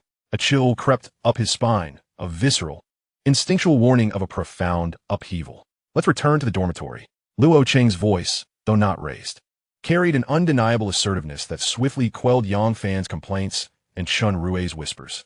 He took the lead, striding toward the entrance of Class 7's dormitory, his steps noticeably heavier, each one akin to treading upon a taut drumskin. As he stepped into the shadows of the dormitory, a figure loomed at the stairwell. It was Li Minghui. The usual air of composed confidence he exuded had vanished, replaced by an unsettling gloom that shrouded his brow. His eyes sharp enough to pierce the heart. Clearly, he had been waiting for some time. "Luo Cheng, Yang Fan, Shenghui." Li Minghui rushed toward them, his words tumbling forth like rapid gunfire, each syllable laden with weight, striking hard against their hearts. "Drop your bags. You have 3 minutes. We're assembling in the corridor. There's an emergency situation of the highest order." Without hesitation, Luo Cheng seized Li Minghui's forearm with a grip that was firm, the tension palpable in his fingers. "Old Li, what on earth is happening?" Those soldiers outside, and this alarm. Li Minghui's gaze raked over the faces of the three, his throat working as if swallowing iron filings. The words he uttered were steeped in foreboding. "Borders at sea, multiple points of conflict. This is not a drill. It's real. Our people are bleeding." "What?" Yang Fan's outcry was choked, his eyes widening in disbelief. Shenghui gasped, the last vestiges of color draining from his face. Luo Cheng felt his heart plunge, the final flicker of hope ruthlessly crushed by the weight of reality. The cacophony of artillery and the shattering of machines on the virtual battlefield had swiftly bled into the real world, carrying with it the chilling breath of death. "Is this Mars?" Luo Cheng's voice bore a dryness and hoarseness he himself was unaware of. All evidence pointed squarely at them, or at the proxies they supported.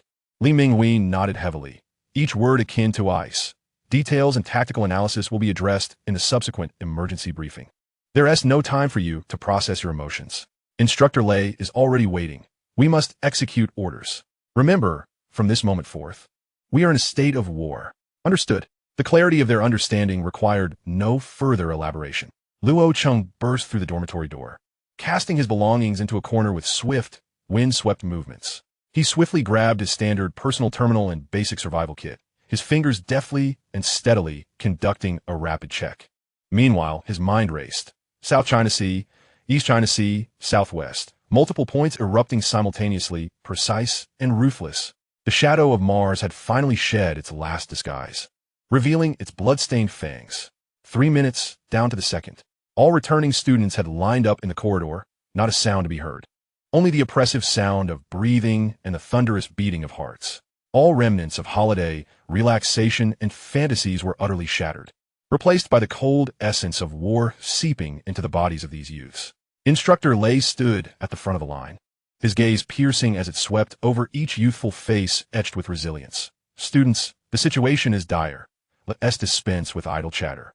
Our homeland is in peril, surrounded by formidable foes. The duty to protect rests upon our shoulders. Everyone, you have a target, the tactical briefing center. Run, go." The sound of their feet shattered the silence of the corridor, heavy and synchronized, as they burst from the dormitory, racing toward the main thoroughfare. A shrill and piercing air raid siren erupted without warning, akin to the wail of a dying beast, tearing through the previously tranquil skies above the academy. The sound swelled in intensity, like cold iron spikes driving into every ear, hammering at their hearts. "Highest state of combat readiness," someone shouted, their voice lost amidst the cacophony of the siren. Instinctively, everyone looked up. The sight was harrowing, flanking the roads. Automated defense turrets that typically lay concealed were now rising with a metallic clang, their dark barrels reflecting a chilling sheen. In the distance, a massive hemispherical energy shield generator emitted a deep rumble, akin to a slumbering beast awakening, a pale blue halo swirling rapidly along its intricate patterns. Above, several Academy Falcon-class alert fighters streaked by, their trails of azure fire painting the sky. Their engines' roars intertwining with the sirens to create a symphony of war that froze the blood in their veins. The last remnants of everyday life on campus evaporated, leaving only the mechanical, frigid, and ominous roar of destruction. The atmosphere grew thick with a palpable sense of dread, engulfing the entirety of Shiha Academy in an oppressive shroud. In the midst of their sprint, Luo Cheng's fingers unconsciously brushed against the gray scarf woven by Su Fengmian, its soft wool providing a fleeting warmth quickly devoured by the overwhelming chill of responsibility. He understood that the days filled with fireworks, blessings, and warm laughter had, at this moment, come crashing down. Ahead, the entrance to the subterranean tactical briefing center loomed like the gaping maw of a monstrous beast, poised to swallow them whole. The prologue to war had commenced. Chapter 46, The Cold Reality. Inside the underground tactical briefing center, the air was so heavy it felt as though one could wring water from it. The vast circular space was brightly lit, yet the pervasive atmosphere of slaughter hung in every inch of air. Thousands of students sat silently according to their grades and classes, a sea of dark figures. Yet the only sound was the low hum of the ventilation system and the occasional faint chime of personal terminals receiving information. All eyes were fixed upon the enormous central holographic main screen. No longer did it display the Academy's emblem or training data, but rather an exceedingly detailed strategic map of China and its surrounding areas. The once peaceful blue boundary lines had been brutally torn apart by three incessantly flashing, blinding red zones: southern maritime regions, eastern maritime regions, and the southwestern border. Next to each red dot, brief, textual information scrolled in real time. Unidentified vessels engaging in malicious collisions. Strong electronic interference. Perilous navigation forcing maneuvers and deliberate artillery attacks. Behind the cold text lay turbulent seas and smoke-filled borders. Luo Cheng, Yang Fen, and Shen Rue quickly found their designated seats in a specified area. Luo Cheng could distinctly feel Yang Fan trembling slightly in anger beside him, while Chen Rue continually licked his parched lips, his eyes filled with unprecedented tension. A fine layer of cold sweat beaded on his palms. Yet his gaze remained steadfastly fixed on the screen, with the ethereal blue interface silently unfolded in the corner of his vision, assisting him in swiftly memorizing and analyzing every crucial coordinate and intelligence summary on the map. A heavy sound of footsteps echoed from the side corridor. Leading the charge was Principal Wu Shiqi, flanked by the upper echelons of the academy and several unfamiliar military officers adorned with the insignia of their ranks. Striding purposefully towards the podium, clad in his impeccably tailored Space Army General's uniform, Principal Wu Shi's countenance bore no trace of his usual gentleness, instead radiating an icy severity akin to eternal frost. He refrained from speaking immediately, instead allowing his keen, hawk-like eyes to slowly scan the faces of the young audience below, each one taut with tension, as if his gaze bore the weight of 1,000 burdens, nearly suffocating them with its intensity. At last, he stepped forward to the lectern. The amplification system magnified his voice, resonating clearly throughout the hall. Though not loud, it possessed a metallic timbre and an undeniable authority. Cadets. The simple phrase struck the silence like a hammer against a drum. Just moments ago, what you witnessed was neither a simulation of a virtual battlefield nor a mere annual exercise. He raised his hand to point at the chilling holographic map behind him, declaring, "This is the reality our nation faces, a dagger emerging from the shadows.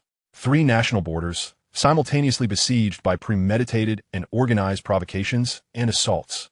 The methods employed were despicable, their intentions malicious." His voice rose sharply, tinged with suppressed fury. "They have chosen to strike at the very moment we cherish most, attempting to mar our dignity with scars. According to all current intelligence analyses, the puppeteer behind this chaos is none other than the Martian Independence Alliance and their orchestrated agents." This revelation fell like cold water into boiling oil, igniting a wave of suppressed unrest and murmurs of indignation among the audience. Wu Shiqi did not intervene. He allowed the fury to ferment for several heartbeats before speaking again, his tone returning to a chilling calm, yet imbued with greater penetration. "Fortunately, thanks to the vigilance and bravery of our frontline soldiers, We have no reports of casualties in this series of events. A subtle sigh of relief rippled through the crowd. Yet, the principal's next words shattered that fleeting sense of relief. However, he paused emphatically, his gaze electrifying. No casualties do not imply we can afford to be complacent. The enemy's blade is already poised at our throats. Though blood has not been drawn immediately, the affront to our national dignity is far graver than any singular physical harm. This is a brazen test of our limits, a vile interrogation of our national will.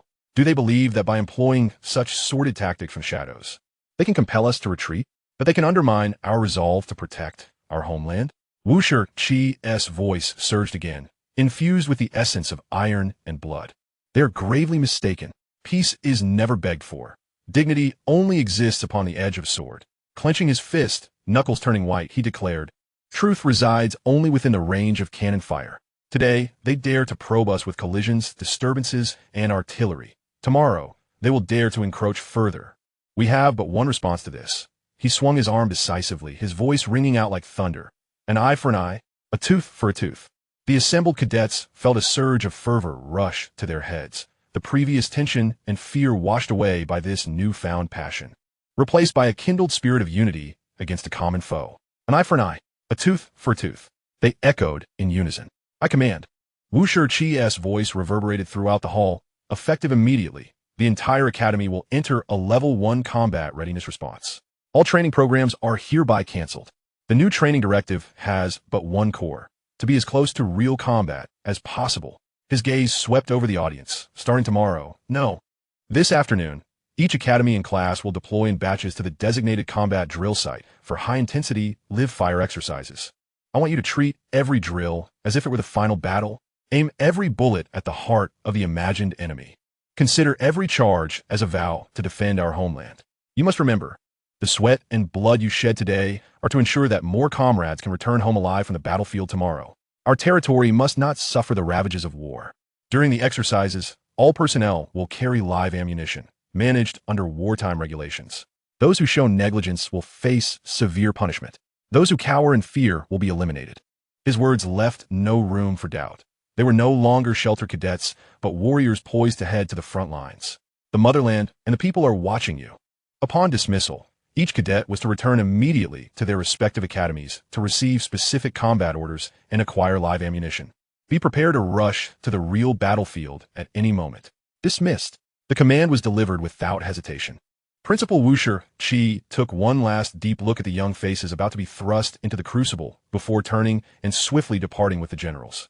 Inside the vast briefing center, an initial silence enveloped the room, soon followed by an eruption of fervent chatter.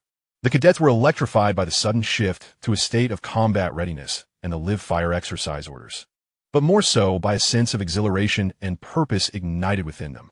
Live ammunition. Finally, it's getting real, Yang Fan exclaimed, slapping his thigh, his eyes sparkling with enthusiasm. Luo Cheng inhaled deeply, suppressing the tumult within his heart. He brushed his scarf around his neck and resolutely stood up. "Let us go," he said to his two roommates, his gaze unwavering to fulfill our mission. The crowd surged forward, jostling against one another. As Luo Cheng moved with the throng, suddenly, a cool and familiar voice pierced through the clamor like a shard of ice. Luo Cheng. He turned toward the sound. At the edge of the chaotic tide, a figure leaned calmly against a massive support pillar, like a tranquil rock amidst the turbulent current. It was Qin Shumo. She was still clad in her crisp training uniform. Standing tall, her shoulder-length black hair impeccably arranged. Unlike the surrounding faces, which displayed either excitement or anxiety, hers bore no overt emotion, only an almost translucent calmness. Her deep-set eyes regarded him with a tranquil demeanor, as if she had anticipated his arrival. "Qin Shumo?" Luo Cheng was taken aback, his steps involuntarily slowing. Yang Fan and Chun Rui noticed as well, exchanging puzzled glances, but were signaled by Luo Cheng to proceed without him. As the crowd gradually thinned, only the two of them remained in a somewhat vacant corner. "Is there something you need?" Luo Cheng approached her directly. He noticed that Qin Shumo held a slim tactical tablet in her hand, its screen displaying a rapid scroll of complex data streams and abbreviated star charts, seemingly a deep analysis of the briefing content just delivered. Qin Shumo did not respond immediately. Her gaze lingered on Luo Cheng's face for 2 seconds, as if deciphering some nonverbal cue. "What do you think of Principal Wu Shi's speech?" she asked, Her inquiry surprisingly direct, cutting straight to the heart of the matter. Luo Cheng blinked, momentarily taken aback, before replying in a low voice, "The orders are clear. Prepare for battle." "It's a facade." Qin Shumo gently shook her head, gliding her finger across the tablet's surface to reveal a more detailed star chart marked with various energy readings and projected flight paths. "The Martian agents are harassing us?" Such a degree of provocation resembles a meticulously orchestrated, exorbitantly costly theatrical performance. She lifted her gaze, her eyes as precise as a scalpel. "Their true aim, I fear, extends beyond merely testing our limits or depleting our resources." A flicker of realization passed through Luo Cheng's mind. The azure interface in the corner of his vision silently pulsed, rapidly processing Qin Shumo's words along with the vaguely discernible information on her screen. "Are you analyzing their strategic intentions? Motivation dictates behavior, and behavior reveals weaknesses." Qin Shumo's tone was as steady as one declaring a mathematical theorem. This synchronously executed multi-point provocation necessitates an extraordinary level of coordination and intelligence support. This, in turn, suggests that Mars's infiltration and surveillance of our borders runs deeper than what is overtly apparent. They have chosen this moment, perhaps calculating that our holiday has just concluded, leaving our command structure and troop responses in a brief transitional lull. She paused, looking at Luo Cheng with a hint of inquiry. "Moreover, I believe they harbor an even more crucial objective. You, along with us, those who have exhibited extraordinary performance on the virtual battlefield."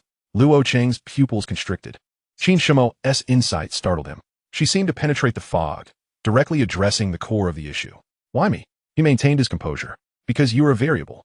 Qin Shumo's response was succinct and assertive. "Mars excels in calculations. They relish bringing everything under control. Your trajectories of growth, especially your performances at the final moments of the virtual battlefield, have eclipsed conventional models' predictions. For an opponent that seeks absolute control, unpredictable variables are either to be destroyed or subjected to study. The forthcoming live-fire exercises will present an environment 100-fold more complex and perilous than the virtual battlefield." She stowed away her tablet, lowering her voice slightly, imbued with a calm warning. "Be cautious, Luo Cheng. True hunters often lurk within the chaotic shadows. What Mars desires may not merely be a strategic victory." With that, she ceased further discourse, offering him a slight nod. Suddenly, Qin Shumo raised her head again and said, "Luo Cheng, I am to enter the fleet for live combat training. I hope we have the opportunity to collaborate." The seemingly nonsensical words left Luo Cheng momentarily speechless. "Very well. I hope you can be my captain," he replied courteously. "Excellent." With that, Qin Shumo turned, striding with steady and resolute steps, merging into the final wave of departing individuals, vanishing at the end of the underground passage. Her silhouette stood tall and solitary, as if burdened by weighty thoughts that belied her years. Luo Cheng remained rooted in place, her words echoing in his mind. Variable, hunter, chaotic shadows. Her remarks struck him like a stone cast into a lake, sending ripples throughout his heart. He inhaled the cold, dry air of the subterranean space, tucking his scarf further into his collar. The calm and profundity of Qin Shumo contrasted sharply with the warmth and brightness of Su Fengmian. Yet both carved indelible marks within him. The uncertain path ahead, now shadowed by her few words, seemed to take on an even more intricate and perilous hue. He did not linger further, quickening his pace toward the Mecha Academy. Mars, New Olympia City, Supreme Command. In stark contrast to the fervent, battle-ready atmosphere of Earth's Shiha Academy, the ambience within Mars's Supreme Command was cold and precise, akin to the inner workings of a lethally efficient machine. Abyuk Kitchenavada stood with his back to a massive interstellar strategic map, listening to Liam's report. On the strategic map, the three regions representing Earth's Huaxia flickered with faint red lights, signifying that their orchestrated gifts had indeed been delivered. "Brother," Liam's face bore a slight, serpentine smile. "Our little friends have performed quite admirably.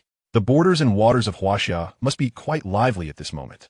Abyuk Kitchen slowly turned, his gray-blue eyes devoid of any joy. "The outcome? It has perfectly met expectations." Liam bowed slightly. "While no substantial losses have been inflicted upon the opposing forces, we have successfully incited considerable tension and anger within their ranks. More importantly, as we anticipated, they will inevitably elevate their preparedness level and initiate a large-scale military response, such as the impending, resource-draining live-fire exercises. This will result in a continuous drain on their logistics and resources." "Excellent." Abyuk Kitch nodded coldly, maintaining the pressure. "Liam, I want you to follow up immediately. First, deploy all our eyes embedded within Huaxia to closely monitor their military maneuvers, particularly the movements of their elite mecha units and star fleets, including direction, scale, and response times. I need to be informed of any slight deviations at the earliest opportunity. Second, on the diplomatic front, activate our network of allies to continue propagating the Huaxia threat narrative at the Interstellar Alliance Conference, accusing them of overreacting and destabilizing the region. We must trap them in a passive position in the arena of international public opinion. Third, a cruel smile curled at the corners of Abyuk Kitch's mouth. Intensify pressure on the lunar base, the Guanghan Palace. Through technological interference and reconnaissance units drawing near to pry, ensure they are constantly on edge. I want Su Wanhua and her team unable to conduct any research in peace. Force Huaxia to expend more energy and resources on safeguarding that cold, stony orb. Finally, and most importantly, Abyuk Kitch's gaze sharpened. Initiate the Venus flytrap plan targeting those students who have demonstrated exceptional performance in the virtual battlefield. Capitalize on this chaos to capture at least one sample. I need to understand the roots behind their anomalies. I sense these individuals may be variables even more critical than antimatter technology. Understood, brother. A cunning light flickered in Liam's eyes. Furthermore, regarding the news we disseminated during the new year, alleging that Huaxia is secretly researching or even has stolen our core technology for furnace energy, public opinion has begun to ferment. Should we formally lodge accusations at the international legal level to apply further pressure? A glimmer of sharpness flashed in Abyuk Kitch's eyes. Yes. Emphasize their acts of technological theft and the disruption to interstellar strategic balance. We must create trouble for them across multiple fronts: public opinion, politics, and legal avenues. Even if we cannot substantiate the claims, we should keep them busy responding, diverting their attention. We need to ensure that voices questioning Huaxia rise within the Blue Star Alliance. Killing two birds with one stone, brother, how astute. Liam smiled as he took his leave. I will arrange this immediately, ensuring that this pressure package provides our Blue Star friends with a thorough experience. Within the Cold Martian Command Center, a new round of even more covert and malicious offensives was already brewing. The invisible smoke of conflict between Earth and Mars thickened. Chapter 47, Exercises.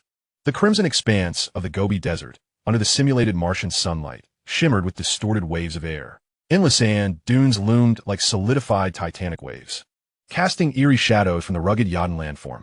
This was the combat exercise area named Qiyin, currently simulating the harsh environment of the distant Martian surface to the fullest extent. Luo Cheng piloted the assault mecha codenamed Wolf Head, forming a dual-machine assault formation with Yang Fan's Wolf Fawn, advancing cautiously along the edge of an open sand valley in a dispersed formation. Inside the cockpit, high-temperature warnings and alerts for excessive external radiation buzzed continuously. Sweat had long since soaked through his undergarments. Chun Rue did not directly pilot the mecha.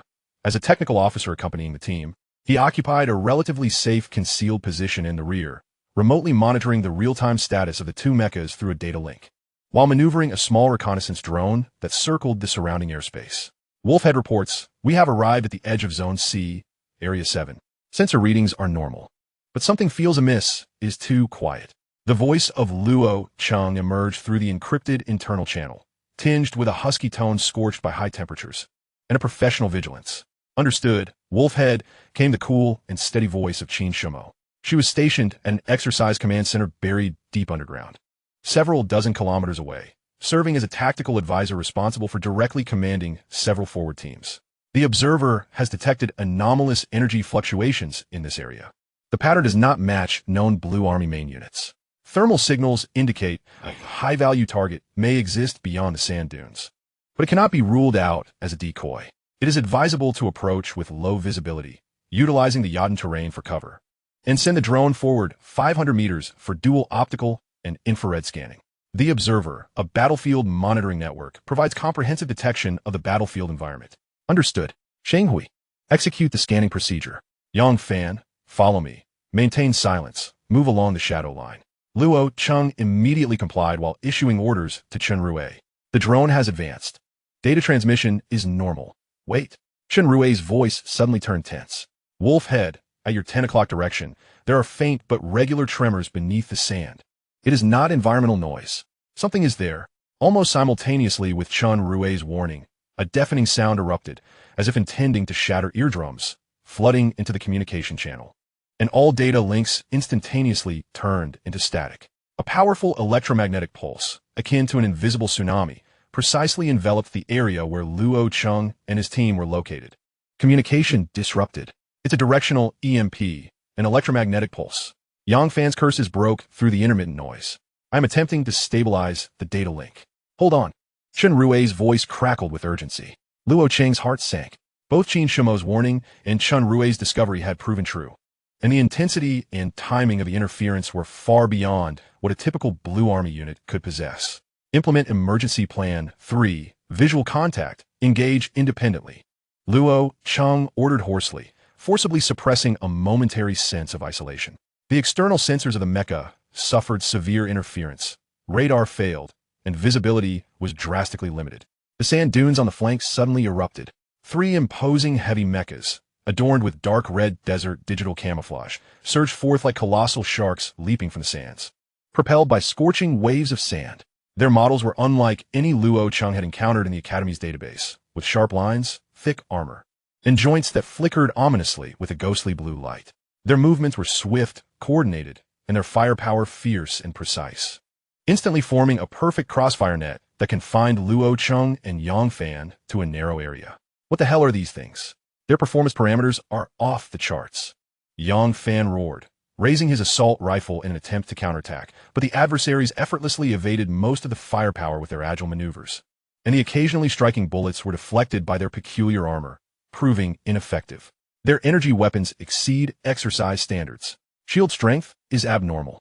Luo Cheng blocked a searing energy beam, feeling a violent vibration feedback from the mecha's arm. This is no ordinary Blue Army unit. This is clearly a highly simulated adversary that surpasses even the elite Martian regular army. In the corner of his field of vision, the ghostly blue interface flickered violently amidst the interference static, struggling to maintain minimal calculations while attempting to analyze the enemy's movement trajectories. A sharp pain began to assault Luo Cheng's temples. He realized this was the chaotic shadow Qin Shumo had warned of, a test closest to a real enemy. Enhanced by Martian technology, Yang Fan, provide cross-cover. We cannot allow them to encircle us. Luo Cheng bellowed, maneuvering the mecha to execute a high-overload tactical evasion, narrowly avoiding 2 lethal energy shots.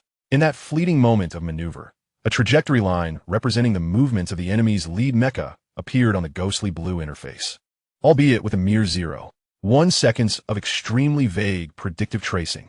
Was it an illusion? Without time for further thought, Luo Cheng, guided by a fleeting fusion of the ghostly blue prompts and his combat instincts, thrust the chainsaw sword forward with a piercing hum, meeting the seemingly inevitable next strike trajectory of that lead mecha. Clang! The sound of a sharp metallic collision erupted. Sparks flew. Luo Cheng's chainsaw sword accurately blocked the adversary's powerful blow. The immense impact caused both mechas to slide back several meters, carving deep furrows in the sand. The lead mecha exhibited a momentary hesitation, seemingly taken aback that Luo Cheng could predict and block such an attack. Well done. Yang Fan seized the opportunity, concentrating fire to aggressively assault the temporarily hindered lead mecha, momentarily alleviating the pressure on Luo Cheng. However, Luo Cheng let out a muffled groan, a warmth flooding his nostrils as blood trickled down. The overexertion of that brief, unstable, predictive ability had begun to take its toll. Luo Cheng, are you okay? Yang Fan noticed the heavy breathing coming through the communicator. Yen me fine. Luo Cheng wiped his nose, his eyes sharpening further. Keep it up. They want to give us a chance. Yet, the enemy's overall performance still held a significant advantage. The remaining 2 enemy mechas immediately intensified their assault, energy beams raining down like a torrential downpour. The shields of Luo Cheng and Yang Fan's mechas rapidly depleted, their armor becoming riddled with scars. At that critical moment, a faint yet clear signal stubbornly pierced through the interference in the encrypted channel. Luo Cheng, interference source, southeast, Yaden, top, camouflage, launch device, priority. It was Qin Shumo's voice. She had evidently activated the backup, strong communication protocol at the command center, and may even have personally participated in signal decryption, managing to deliver this crucial intelligence amidst such intense interference. Understood. Target southeast Yaden Peak. Luo Cheng felt a surge of adrenaline. Yang Fan, provide full cover for me. Chen Rui, find a way to give me some visual support. Received. Only 1 drone left? I'll send it in for a risky approach. Chun Rui's voice carried a sense of desperation. Luo Cheng hesitated no longer, pushing the mecha's engine power to overload. Charging towards the southeastern Yadin formations like an arrow released from a bow. Energy beams erupted around him, showering him with sand and debris. The ghostly blue interface flickered frantically, aiding him in extreme evasion calculations, the pain in his temples intensifying. He reached the foot of the Yadin. The interference device was right at the top. The last enemy mecha attempted to intercept him, a pulsing blade slicing through the air with a chilling wail. In that critical moment, a small drone, crackling with electric sparks, suddenly collided with the sensor array of that enemy mecha from the flank. It was the last drone controlled by Chun Rui, sacrificing itself to buy Luo Cheng a precious half-second. Now's the time. Luo Cheng commanded the mecha to leap, the shoulder-mounted thrusters erupting in a final burst of flame. The chainsaw sword, propelled by an unstoppable momentum, cleaved toward the camouflaged interference device, disguised as a rock at the Yadin's peak. Boom! A définie explosion reverberated, reducing the interference device to mere fragments. The formidable electromagnetic disruption enveloping the battlefield dissipated instantaneously. Communication channels regained clarity in an instant, and sensor readings returned to normal. Wolf Head, the source of interference has been eliminated. The threat level of the target has decreased. Well done. Qin Shumo's voice resonated first, maintaining his calm demeanor. Yet a subtle tremor of restrained emotion could be detected upon closer listening. Luo Cheng slumped in the pilot's seat, gasping for breath, blood streaming from his nose. His mind throbbing as if emptied, each inhalation tugging at the depths of his exhaustion. The toll of overexerting that uncertain ability was far greater than he had anticipated. The exercise adjudicator's determination soon followed. The Blue Army's nest node had been destroyed, and the Red Army's assault team had achieved their tactical objective. Yang Fan's ecstatic shout echoed through the channel, while Chun Rui's report conveyed a sense of relief as he began to remotely assess the damage to both mechs. Despite the mission completion displayed on the screen, a profound weight of survival and heightened vigilance overshadowed Luo Cheng's heart. Qin Shumo's warnings were not unfounded. If the elite Blue Army, merely a simulation of Martian combat power, proved so formidable, how terrifying would the actual Martian regular forces be? Could this force truly protect everything he wished to safeguard? He lifted his gaze, peering through the observation window marred by dust and scorch marks, towards the simulated Martian sunlight above the Gobi Desert. The light remained blinding, searing the relentless terrain. At that moment, an exceedingly faint yet strikingly familiar sound, as if emanating from the depths of his soul, echoed in his mind. This voice had been long absent. Unlock progress. 31. New permissions activated. Temporary predictive ability enhanced. Augmented host's instantaneous judgment capability regarding enemy unit movement trajectories and localized battlefield threats upon first response. Note: precision and duration are constrained by host's mental fortitude and environmental complexity. Local energy interference. Basic limited interference and disruption of specific electromagnetic spectra and low-level energy fluctuations within a defined range. Note: range and intensity are limited. Effectiveness significantly reduced against high-energy targets. The name and effects of the ability were coldly enumerated, precisely what he had instinctively touched upon in that life-or-death moment, yet could not fully master. Now, they were distinctly defined and granted permissions, but this clarity did not bring him solace. Rather, it felt like a contract bearing a price tag. Utilizing this extraordinary power would demand an equivalent sacrifice. He slowly closed his stinging eyes, channeling his remaining strength into his breathing.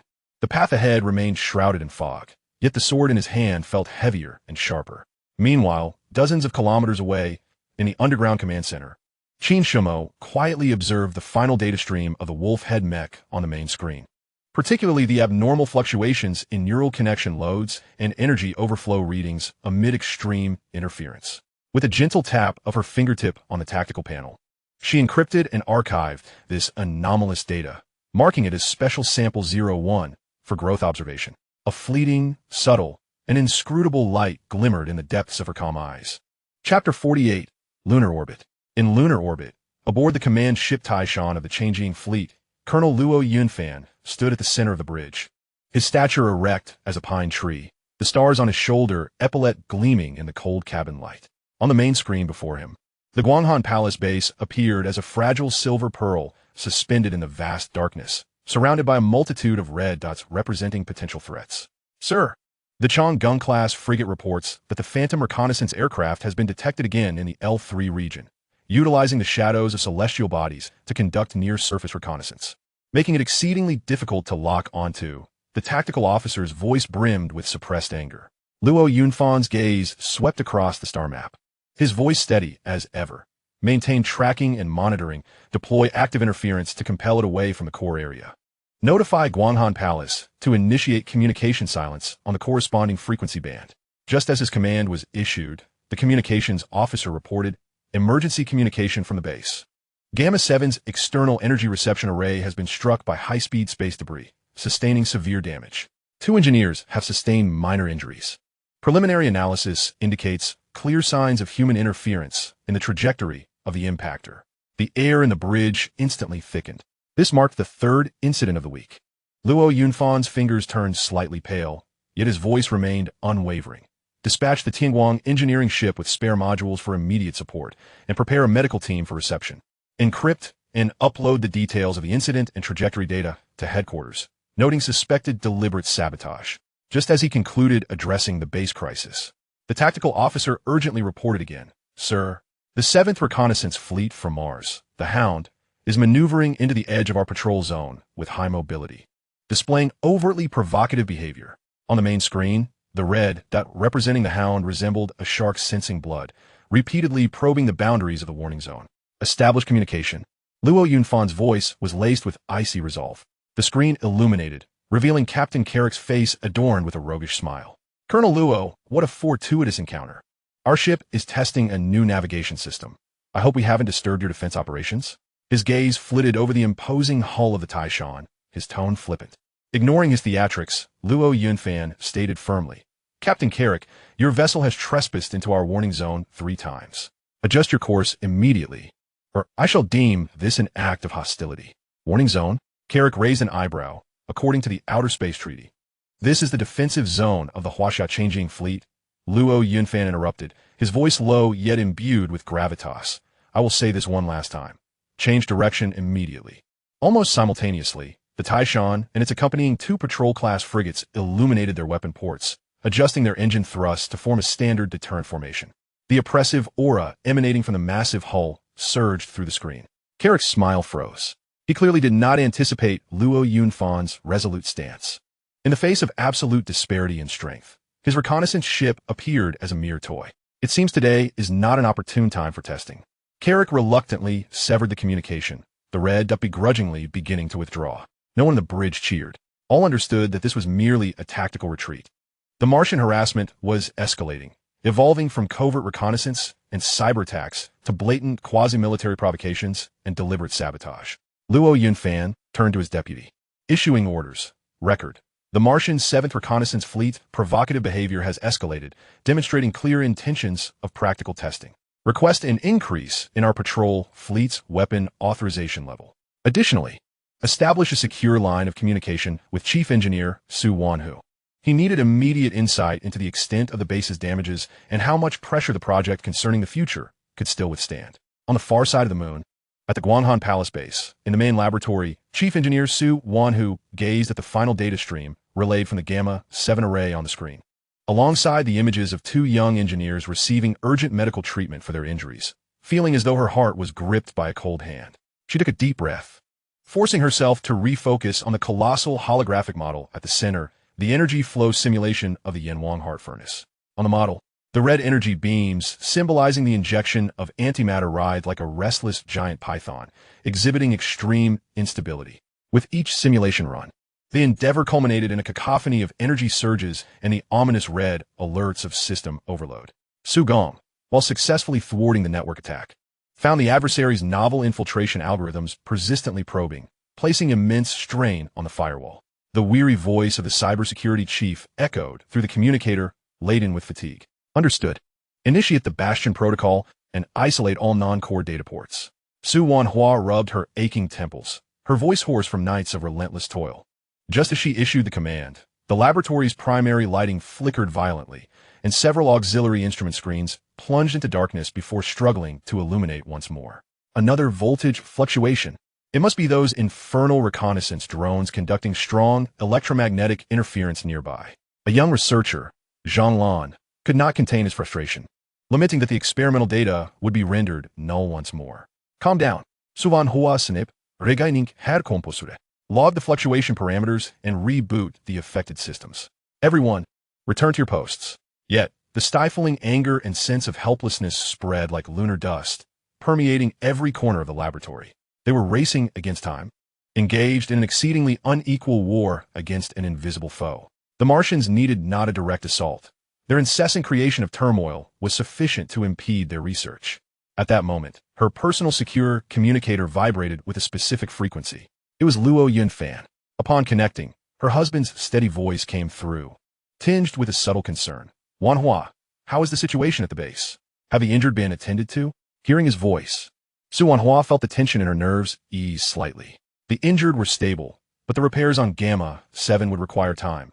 More critically, they remained at an impasse regarding the heart of Yanhuang, with no clear solutions in sight. The Martian disruptions were becoming increasingly frequent, rapidly depleting their time and resources. She paused, her voice tinged with profound worry and a rare vulnerability. I fear we may not last until we find solution. There was a brief silence on the other end, followed by Luo Yunfan's firm and reassuring voice. Wanhua, listen, I am at the front lines. The fleet is your shield. No matter how many hounds Mars sends or how much debris they throw, the Chowing fleet will not retreat an inch. You and your team must focus solely on your work. I believe in you, just as I did when we first collaborated to unravel that seemingly impossible problem back at the Academy. His words acted like a potent tonic, revitalizing Su Wanhua's nearly depleted spirit. She drew a deep breath, her gaze sharpening with renewed determination. I understand. We will find a way, without fail. After ending the communication, Su Wanhua turned her attention to the still tumultuous energy model on the screen, her fists clenched resolutely. She was acutely aware that her husband was shouldering enormous pressure to buy her time and space. She could not falter here. Meanwhile, on Blue Star at the Shiha Academy, Luo Cheng had just concluded a drill and made his way to the library. In the advanced reading area of the library, illuminated by the soft glow of late-night lights, Luo Cheng spread out several open academic reports and journal articles concerning the cutting-edge dynamics of deep space energy technology before him. This was a habitual practice he had cultivated as a student of intelligent engineering, striving to maintain his foundational knowledge while seeking insights that might assist his parents in their endeavors. The fatigue from the Gobi training exercise had not fully dissipated, yet a certain metamorphosis in his mindset ignited a more urgent thirst for knowledge. He rubbed his still sensitive temples as he turned a page filled with intricate equations. Just then, a cascade of notifications flashed across the cerulean interface at the corner of his vision. Detected relevant pheromones, high-energy particle confinement, asymmetric magnetic field topology, antimatter annihilation threshold control. Initiating deep knowledge-based scan, retrieving related underlying frameworks. Conducting cross-comparisons and theoretical deductions based on the residual fluctuation reverse analysis model of the furnace energy core. A rapid succession of cold, swift prompts surged forth, almost too quick to grasp. Following this, a torrent of complex, obscure, yet oddly beautiful information flooded into his consciousness like a breached dam. It was not a straightforward blueprint or formula, but rather an explosion of inspiration. A potential pathway derived from a higher dimensional understanding. What he envisioned was no longer the Earth scientists' arduous quest for stabilizing antimatter flow, but a revolutionary perspective. Why not harness the extreme space-time curvature produced during antimatter annihilation to construct a dynamic, adaptive capture field? This capture field would not attempt to forcibly constrain the tumultuous energy, but would, akin to guiding a flood into a designated riverbed, utilize its own destructive force to achieve directed diversion and transformation of energy in fleeting moments. A vague yet immensely promising theoretical model began to take shape in his mind. The transient curvature energy guidance theory. This model circumvented the current insurmountable challenge of stabilizing antimatter flow injection, instead leveraging the annihilation moment's characteristics to turn adversity into advantage. It was as though a path had been designed for the raging beast that was the heart of Yanhuang, enabling it to charge into an energy gorge that could be effectively utilized. Luo Cheng suddenly sprang from his seat, breath quickening and heart racing. He instantly grasped the value of this inspiration. It could potentially shatter existing technological barriers and even pave the way for a significant leap in energy technology. Current news sources indicated that Mars had already implemented antimatter engines, while Blue Star, including Huaxia, still treated antimatter as mere igniters. If this theory were to be introduced, it could fully realize the energy potential of antimatter. Moreover, previous reports suggested that his mother might be tackling this very conundrum on the moon. Yet, an icy chill swept over him. How could he explain the origin of this idea? A student of mecha piloting, after reading a few public papers, proposes a revolutionary theory capable of overturning existing physical understandings and energy technological directions? This would be tantamount to folly. Should it be scrutinized, his greatest secret, the entity known as Yulan, will be thrust into the spotlight. What awaited him would not be accolades and applause, but rather endless scrutiny, research, and potentially dissection. He could not let Yulan be exposed. However, could he merely stand by and watch as the lunar base's research stagnated, as his parents' and countless researchers' efforts went to waste? And as Huaxia fell further behind Mars in the energy race, Luo Cheng slowly sank back in his chair, his fingers unconsciously tapping the desk. Engulfed in an unprecedented struggle and contemplation, he needed to devise a method, a means to convey this crucial inspiration while perfectly concealing its true origin. His gaze swept across the reading area, passing over diligent classmates, ultimately landing on his personal terminal. Although his parents had not contacted him in days, he frequently messaged them, and his mother occasionally replied, revealing the difficulties she faced. A vague plan began to take shape in his mind. Perhaps he did not need to present a complete theory. He could not provide direct answers, but he could pose questions. Under the pretense of his son's concern for his mother's career, and leveraging his background in intelligent engineering, he sent forth a plethora of audacious ideas, intertwining critical inquiries and directions among a myriad of other thoughts. It resembled a high-stakes gamble, wagering on whether his mother, a distinguished scientist, could discern a hidden pathway to truth amidst what might appear as absurd sparks of inspiration. Taking a deep breath, Luo Cheng began to type upon the virtual keyboard, carefully weighing each word to capture his mother's attention without appearing overly extraordinary. Whether his message could traverse the vast 380,000 kilometers of void, reigniting the nearly extinguished torch of scientific inquiry in the Moon Palace, hinged upon their mutual understanding. Chapter 49, Towards the Light. On Blue Planet, at the press conference of the Ministry of Foreign Affairs of the Republic of Huaxia, the spokesperson stood on stage with a grave expression as a massive electronic screen behind displayed recent images documenting a series of border frictions. These actions have severely infringed upon our sovereignty and threatened regional peace and stability. We express our strongest condemnation and the most solemn protest. The spokesperson's voice resonated through the microphone, clear and powerful. We urge the relevant parties to cease all provocative actions immediately and to demonstrate sincerity in resolving differences through dialogue and negotiation. Let not be said that we did not warn you. These 6 words echoed like a heavy war drum in the hearts of countless viewers of the conference. This constituted one of Huaxia's most stringent diplomatic warnings. However, several neighboring nations, emboldened by Mars backing, appeared undeterred. They either flatly denied wrongdoing or accused Huaxia of overreacting and bullying the weak, continuing their provocative behavior. As the adversary prudently refrained from crossing the final red line and had not caused any casualties on Huaxia's side, the High Command, after careful assessment, opted to maintain strategic composure. Apart from conducting large-scale, high-intensity live-fire military exercises in the relevant areas to showcase their resolve and capability, no further military actions were taken. The decision-makers understood that, with Mars lurking as a formidable foe, it was imperative to avoid sinking into the quagmire of peripheral conflicts and to maintain a rhythm of tension and relaxation to prevent excessive depletion of national resources. However, this restraint was distorted under the embellishment of certain malevolent individuals. Almost simultaneously with Huaxia showcasing its strength, a meticulously orchestrated storm of public opinion erupted, creating tumultuous waves.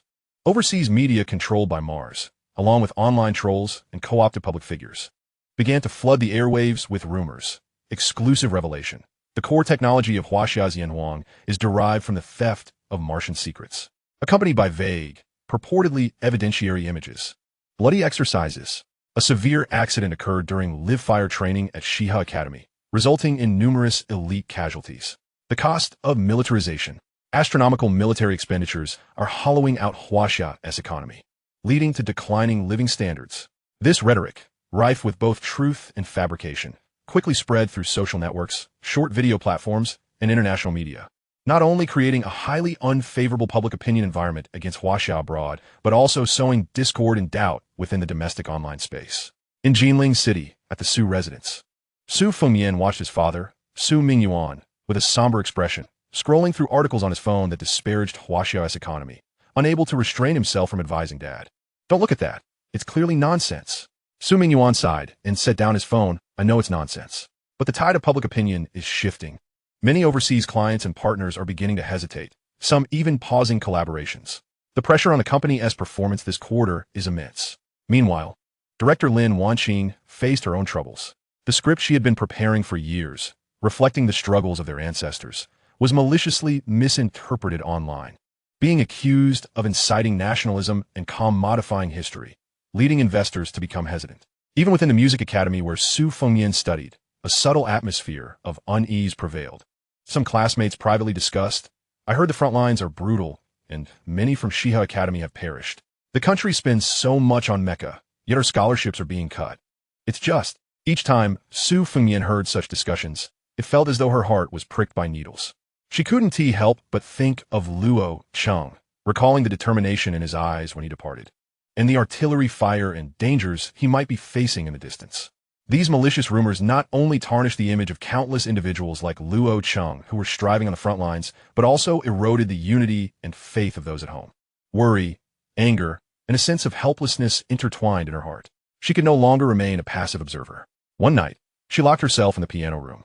Outside the window, the city glimmered with neon lights, while within, her heart surged with tumult. She opened her personal terminal, repeatedly reading the brief messages of safety that Luo Cheng occasionally sent, and gazing at the images of soldiers, engineers, and ordinary citizens steadfastly holding their posts despite being stigmatized in the news. An overwhelming urge to create surged within her. She sat at the piano, her fingers gently resting on the keys. Initially, a few scattered and melancholic notes emerged, as if articulating the present confusion and gloom.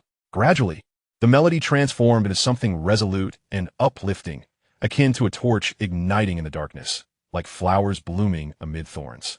She recalled Luo Cheng's words to her. There are always things worth protecting. She realized she once didn't understand the reason behind the fight, but now she comprehended.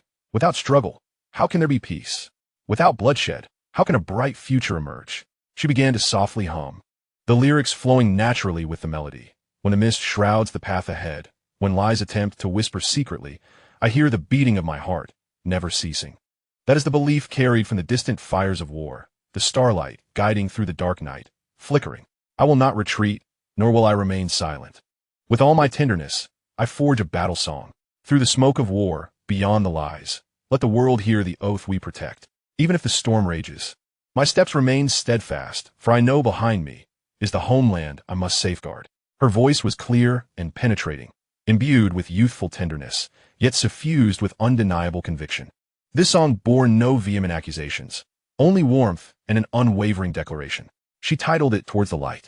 That evening, Su Fengmian recorded the song, pairing it with footage of soldiers undergoing arduous training, researchers engrossed in their work, and ordinary citizens offering silent support, creating a simple MV and posting it on Douyin. She refrained from directly refuting any rumors. Instead, through music, she presented what she saw and believed, the persistence and guardianship that continued to shine in the darkness. The effect was astonishing. In a digital landscape rife with negative information, this song, filled with positivity and sincere emotion, flowed like a clear spring into the desert, quickly resonating with many. Countless netizens shared and commented, expressing that they were moved to tears, declaring, "This is how we should be," saluting all guardians. Those who defend the nation walk towards the light. The cohesion of the Huaxia people could not be dismantled by mere rumors.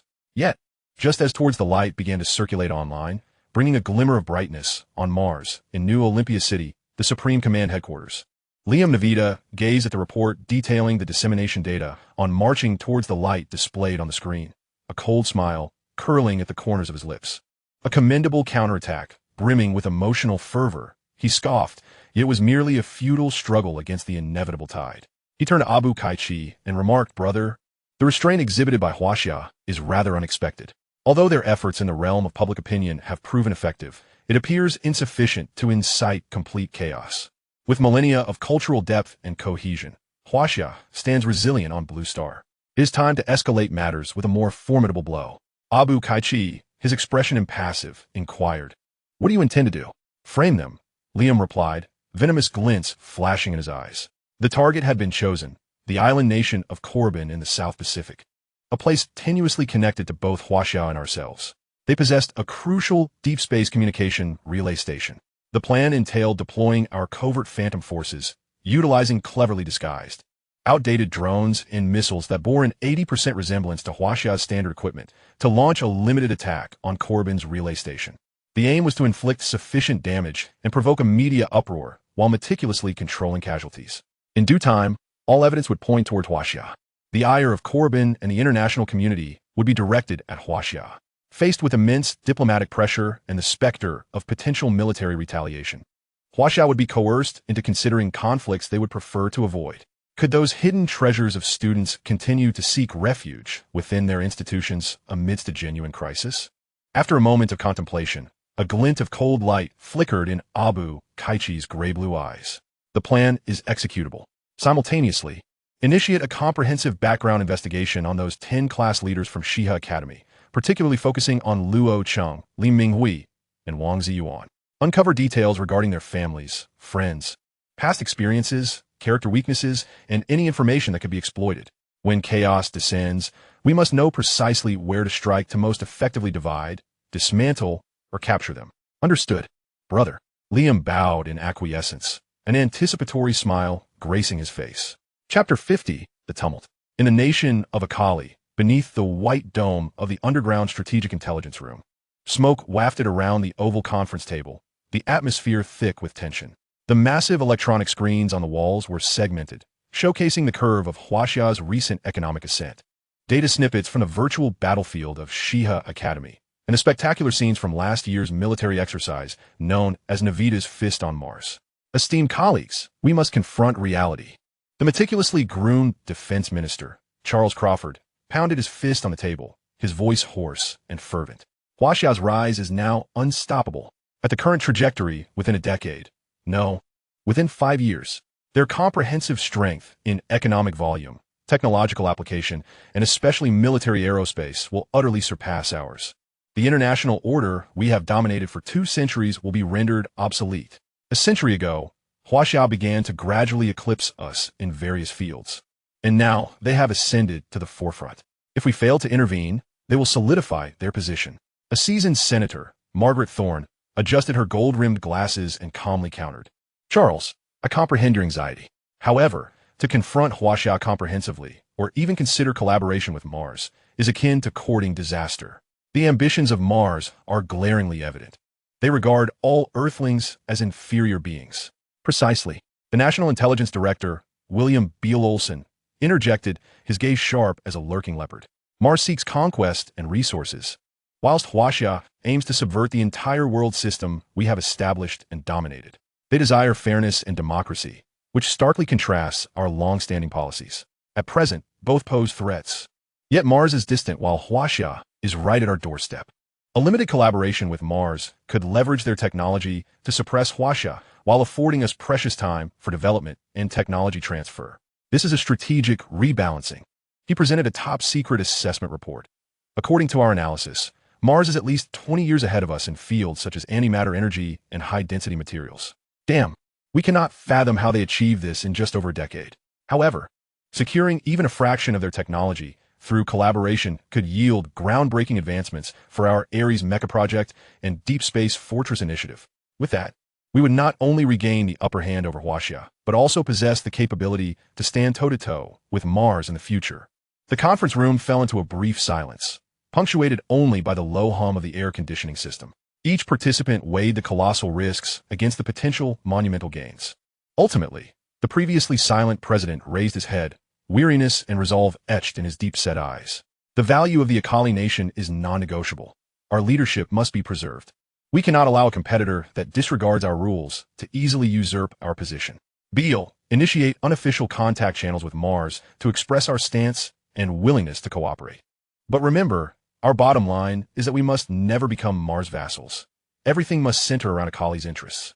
Simultaneously, strengthen ties with nations such as Neon. Over these years, they have mistakenly believed we have weakened and are contemplating a change in allegiance. It is imperative to remind them of their obligations. Yes, Mr. President.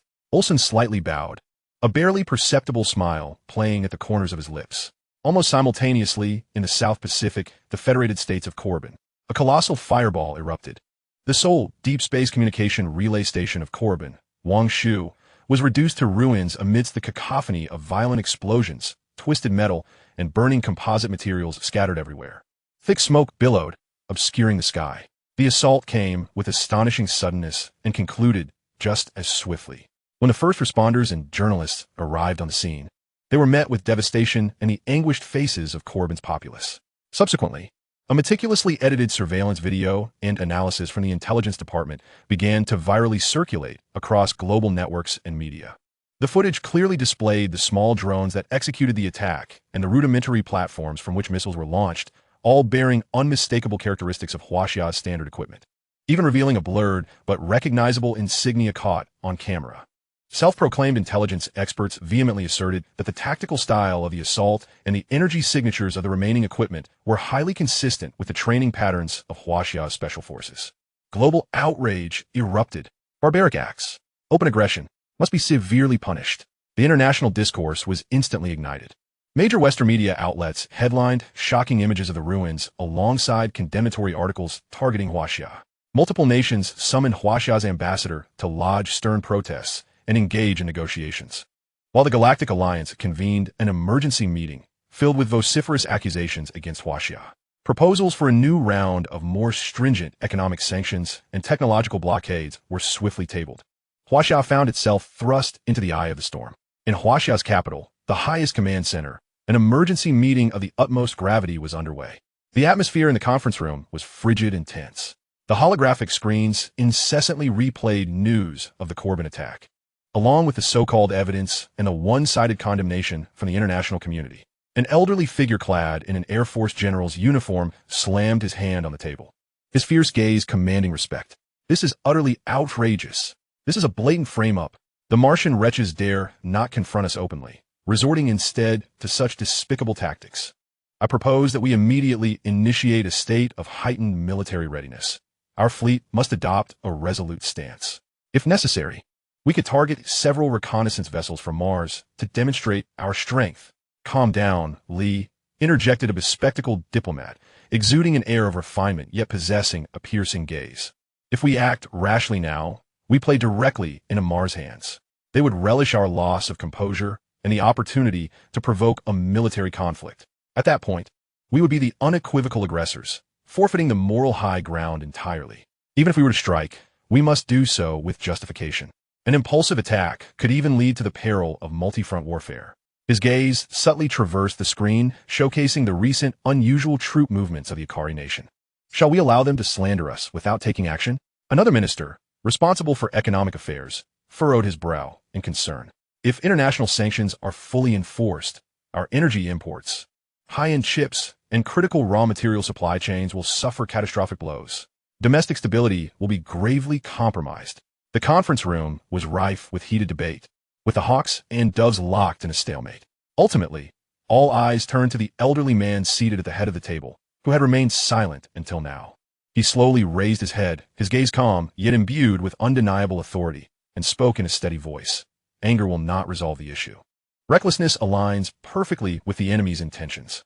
He paused, enunciating each word with gravitas. First, a diplomatic counteroffensive. We must immediately establish a cross-departmental joint investigation team to travel to Korriban and conduct a public, transparent international inquiry. We will employ our entire intelligence network and spare no effort in uncovering the genuine evidence, even if it is merely a special coating on a screw. We must unearth it. Internationally, we must expose Mars conspiracy. We must win this battle of public opinion. Second, military preparedness. The entire military shall transition to a secondary state of readiness. Major combat zones and orbital fleets must heighten their alertness. Exercises will proceed as usual, but we must control their scale and intensity, maintaining a rhythm of tension and relaxation.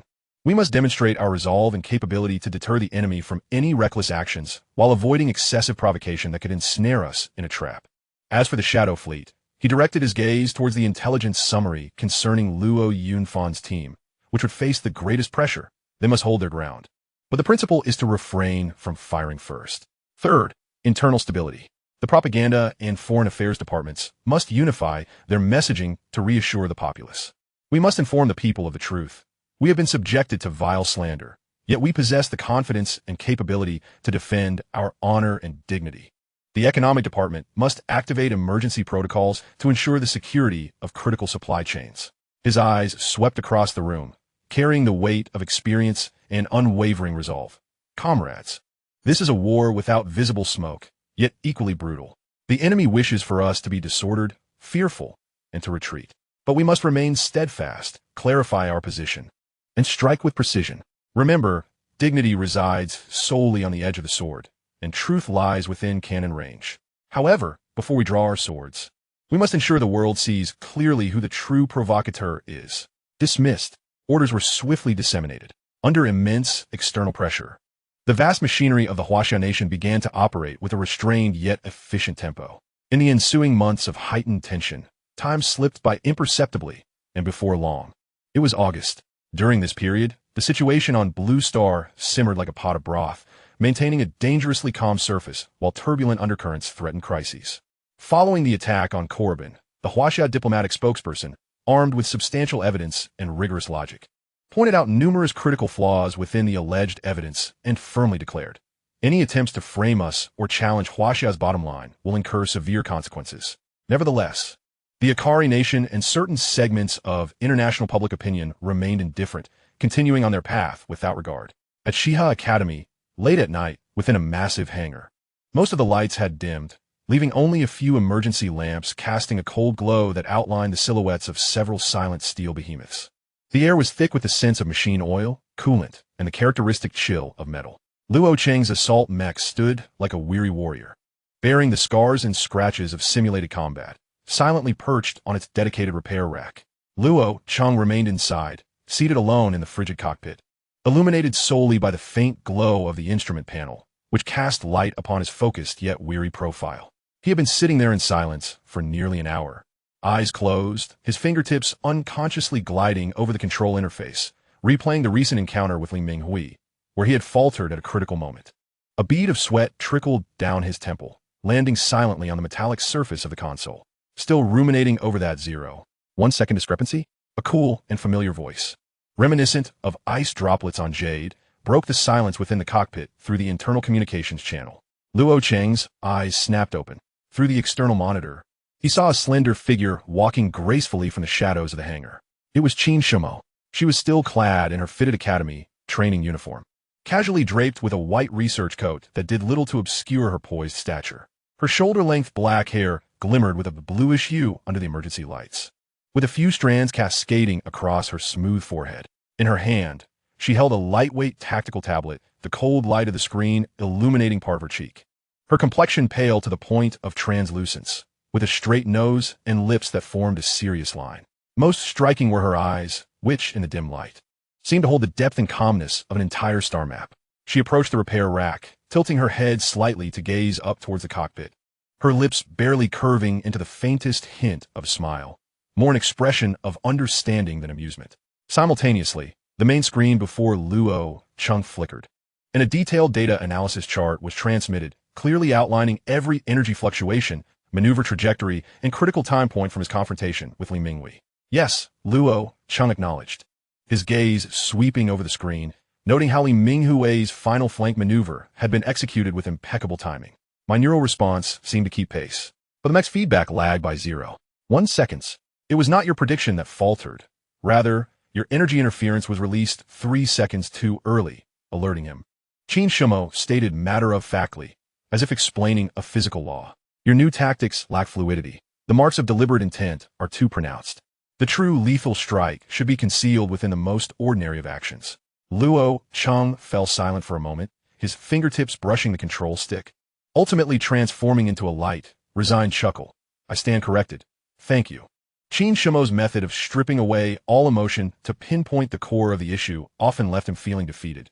Yet more frequently, it provided him with a sharp clarity. This icy acuity compelled him to harbor a sense of admiration. No need for thanks. Your learning evolution curve is, in itself, a subject worthy of in-depth observation. Qin Shumo replied, her tone remaining neutral. The slope of your learning evolution has exceeded the initial modeling expectations of most, including myself. You are quite exceptional. With a few soft laughs, her words concluded, and the communication was promptly severed. Below, Qin Shumo had already turned, melding into the profound shadows of the hangar. Her footsteps echoing faintly in the spacious expanse as they gradually faded. The cockpit was once again enveloped in silence, illuminated solely by the dim glow of the instruments. Luo Cheng leaned alone against the chair, his gaze once more fixated on the cold data displayed on the screen. The lights in the control room dimmed, leaving him enveloped in darkness, mulling over that phrase and the combat data from earlier. On the border, provocations persisted. Report.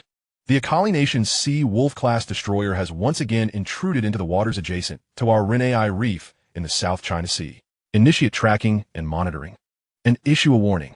Inform them that their actions are perilous and irresponsible. The response came swiftly, claiming they were engaged in normal navigation and accusing our side of overreacting. Such scenarios unfolded almost daily. In lunar orbit, on the bridge of the Cheng-Ing Fleet's command ship, Luo Yunfan stared at the red dot on the star chart. Akin to a persistent parasite, perpetually lurking at the edge of the warning zone, the Hound. General, the enemy has executed another dangerously close maneuver, with the closest distance being less than 5 kilometers. The radar officer's voice trembled with restrained fury. Luo Yunfan's expression remained impassive as he calmly transmitted orders through the ship's intercom. Maintain course. Elevate shield energy to 80%. Notify the patrol frigates to maneuver 500 kilometers to the right, establishing cross-monitoring. The officers and soldiers on the front lines simmered with pent-up frustration, bound by the strict discipline of not firing the first shot. This feeling of being repeatedly provoked without the liberty to unleash their anger was akin to being sliced by a dull knife. Yet, an unspoken understanding lingered among them that such circumstances would not persist indefinitely. On the far side of the moon, at the Guanghan Palace Base, in the main laboratory, Chief Engineer Su Wanhua stood before the newly developed Yan Huang heart prototype, her eyes filled with a blend of nostalgia and hope. The massive engine core no longer exuded chaotic energy. Instead, it pulsed steadily, reminiscent of a rhythmic breath. She recalled a recent text from her son, which spoke of a book he had encountered in the library detailing the history and culture of Huaxia, particularly a tale about DU's flood control efforts. At that moment, Zhang Lan's report interrupted Su Wanhua's reverie. We did it, Engineer Su. The energy output stability has reached 997. The continuous operating time exceeds design specifications. Zhang Lan reported excitedly. Fatigue etched on his face from long hours of work, yet his eyes sparkled with exhilaration. Su Wanhua nodded slightly. Only she knew that half a year ago, on what seemed like an ordinary night, her son Luo Cheng's greeting message, interspersed with reflections on ancient hydraulic engineering wisdom, had ignited a spark of inspiration in her mind, illuminating the path toward guidance rather than mere obstruction. They had abandoned the traditional fixation on restraining and controlling antimatter flow, opting instead to draw from the wisdom of diversion. They devised an exceedingly complex, dynamically adaptive energy conduit system.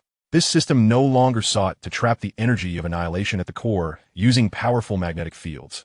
Rather, it was akin to opening channels for DU's floodwaters, guiding the energy at the moment of eruption along preset, optimized pathways for effective distribution and work.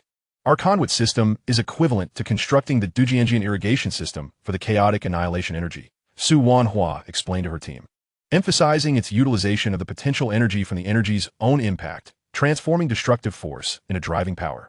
Although the energy source still required external injection of antimatter fuel, they had fundamentally resolved the global challenge of stable energy output. Their engine now stood as a core engine capable of masterfully harnessing antimatter power. This leap forward carried immense significance. The next step, Su Wanhua mused as her gaze turned toward the deeper cosmos, was to conquer the challenge of self-circulation. We must find a method to safely and efficiently produce antimatter within the engine. This may necessitate breakthroughs in entirely new physical theories. We shall continue our efforts. The joy of success remained palpable, yet could not entirely mask the excitement of the team, which found itself immersed in discussions of future possibilities. However, amidst the celebrations and discussions, a clandestine message was dispatched from the lunar laboratory. The stability issue of the Yan Huang heart has been resolved. Based on the new energy flow control model, the specific model remains to be mastered and requires further investigation. Currently, the team led by Academician Su is buoyed by morale and is planning the next steps for self-circulation. Chapter 52, Undercurrents. On Mars, in New Olympia City, the Supreme Command sat enthroned on an obsidian dais, Abukanovita's icy gaze fixed upon the report presented by the Minister of Engineering and Scientific Research. His countenance, reminiscent of an eternally frozen glacier, momentarily softened, a glimmer of near pleasure flashing from the depths of his slate blue eyes. Your Excellency, the minister's voice trembled with barely contained excitement. The Eternal Forge project has achieved a decisive breakthrough. We have successfully realized the steady-state self-circulation of the antimatter engine. He inhaled deeply, striving to steady his tone. The special energy field constructed within the engine can utilize vacuum fluctuations and guide high-energy particle collisions to continuously generate minute quantities of antimatter, which can be immediately utilized for annihilation reactions. This signifies that our fleet will gain nearly infinite endurance. Preliminary tests indicate a 300 increase in energy density. Abukanovita's knuckles rapped rhythmically against the armrest of his throne, producing a solemn and authoritative resonance. Infinite endurance, splendid. His voice was low, yet imbued with undeniable power. This means our fleet can operate far from the mother planet for extended periods, traversing the entire solar system. Moreover, Commander, the minister's excitement surged, as he swiftly brought forth another document shimmering with ethereal light. During the ongoing deep exploration of the Olympus Mons ruins, we have successfully deciphered another legacy left by the ancient civilization. He paused, almost breathless, before announcing a manufacturing method for a supercomposite material we have named star ash steel. As he spoke, a holographic projection illuminated beside the throne. A piece of metal, appearing in a profound dark silver hue, spun silently in the void. Its interior seemingly alive with miniature stars flowing languidly. Its strength, the minister declared with immense pride, is over 50 times that of the most advanced titanium tungsten alloy. Its density is only 2/3 of that. Furthermore, it possesses an exceptionally high resistance and deflection rate against energy weapons and an unprecedented capacity to absorb kinetic impacts. Preliminary tests indicate that mechs outfitted with star ash steel armor will see their defensive capabilities elevated by an entire order of magnitude. If applied to the main armor belt of warships, their survivability will experience a qualitative leap. Simultaneously, through explorations of its molecular structure and current energy utilization, we have successfully developed a brand new energy field that can shield against the vast majority of physical attacks. Abukanovita's eyes gleamed with intensity as he rose abruptly. Infinite energy endurance, combined with absolute defensive materials. This undoubtedly establishes the two strategic cornerstones for victory. Initiate the highest priority production plan immediately. His voice rang out like a drawn sword, imbued with the taste of iron and blood. All primary warships and new mechs must prioritize the outfitting of star ash steel and the Eternal Forge. I want to see a brand new, unmatched Martian fleet take shape in the shortest possible time. He strode toward the vast interstellar strategic map, his penetrating gaze fixated on the blue planet, addressing the ever-steadfast Liam with a low voice. Liam, continue to escalate the information warfare, but keep the rhythm firmly in hand. Feed the Akali nation a few more pieces of candy. Let their provocations in Eastern Asia become even more reckless. Once we complete our preparations, it shall be the dawn of a full-scale war. Let these inhabitants of Blue Star engage in mutual destruction. Regardless of whether they suffer a complete defeat or a Pyrrhic victory that leaves them begging for mercy, the ultimate victor shall be none other than us, the Martians. As you wish, my brother. Liam bowed slightly, a signature smile upon his face, akin to a venomous serpent's flickering tongue. At that moment, one of Liam's aides entered silently, presenting a freshly decrypted top-secret intelligence report. Liam perused it swiftly, a triumphant yet sinister grin becoming increasingly apparent. My brother, he said, our mole concealed within the Moon Palace has confirmed that the Huaxia people have indeed resolved the engine stability issue. His tone dripped with disdain, as if discussing a poor imitator. Yet they tread a distinctly different technological path, one that appears to be a mere patchwork optimization based on their own technical accumulation. They have not touched the eternal core of energy. It seems this trifling success has been sufficient to inflate their egos. Abukage took the report, his gaze sweeping over it, a cold smirk curling at the corners of his mouth. Independent research and development? Humph, they are but ants crawling laboriously in the shadow of our greatness. Solving stability is a far cry from achieving true eternity. Their next goal is, predictably, a foolish pursuit of self-circulation, utterly absurd. Knowing the opponent's progress, while simultaneously confirming the limitations of their technology, instilled in Abukage a sense of unwavering composure, an absolute superiority that looked down upon all. Our strategic advantage is unassailable, he declared resolutely, his voice resonating with finality. Firstly, technological deterrence. Just as they are about to announce their breakthrough instability, attempting to salvage their pitiful morale, we shall preemptively unveil the eternal furnace and star ash steel to the world. Furthermore, we shall conduct a large-scale military exercise, using this generational gap in absolute superiority to crush their confidence and backbone like a colossal mountain.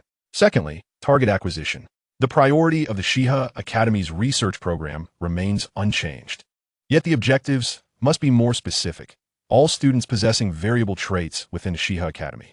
The Moon Palace has proven the narrowness of its technological route. The true treasure lies within those youthful vessels. I have a premonition that they will be the future's variables. Thirdly, ignite the flames of war. Urge the Akali nation to lead their subordinates, pushing the provocations in Eastern Asia to an irreversible climax at our designated moment. When Huaxia is completely ensnared in the quagmire of regional conflict, when their meager, delusional joy from the new engine is shredded by the harsh realities of war, when all their attention is firmly fixed upon Blue Star, a Bukige's hand, imbued with immense force, pressed heavily upon a location on the star map, the Moon Palace. We shall also adopt Huaxia's military strategy, executing a feint to mislead and encircle. With star ash steel as our armor and the eternal furnace as the heart of our invincible fleet, we shall traverse the cosmic seas and execute a true scorched earth purification. We will feign an assault on the Moon Palace, then compel the students of the Shiha Academy to confront us directly.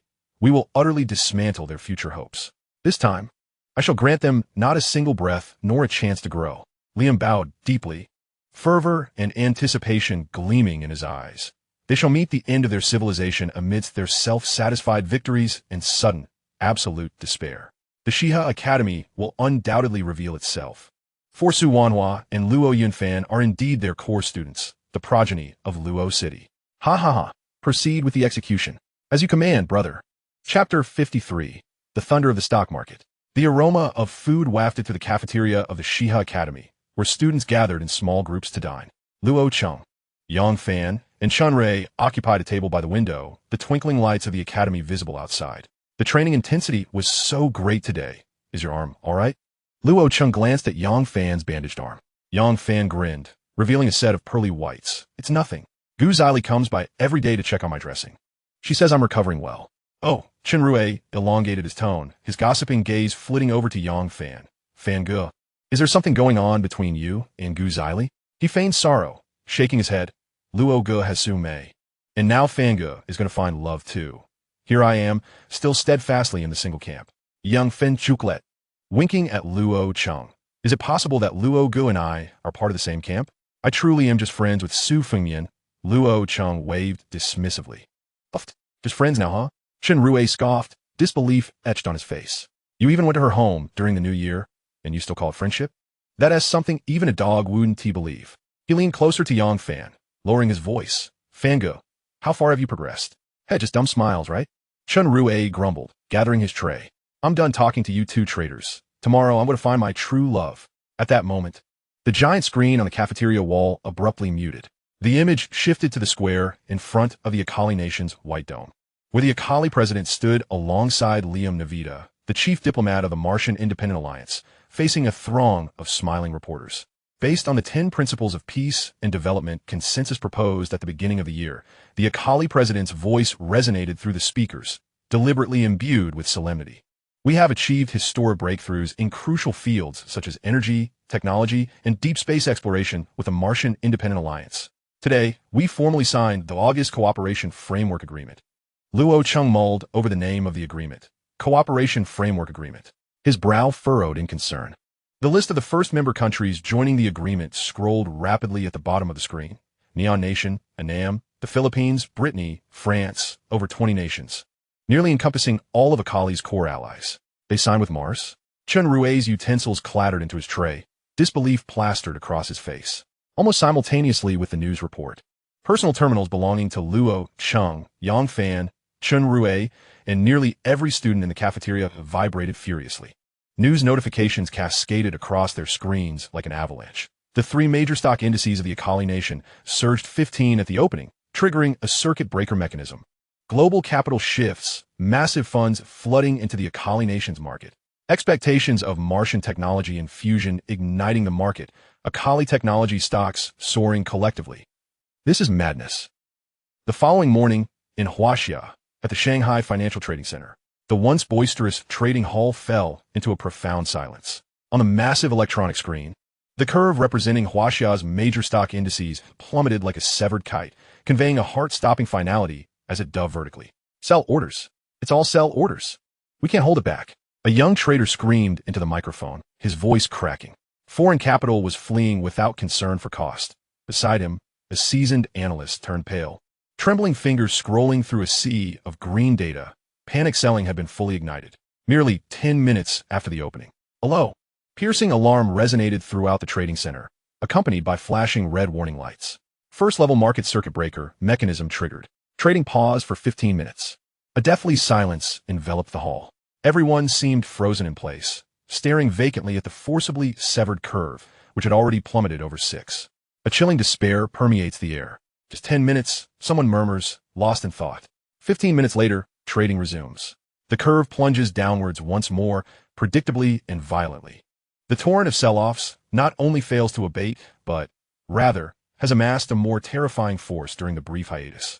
In less than 5 minutes, a low hum resonates, triggering the secondary market circuit breaker. Trading suspended until the afternoon.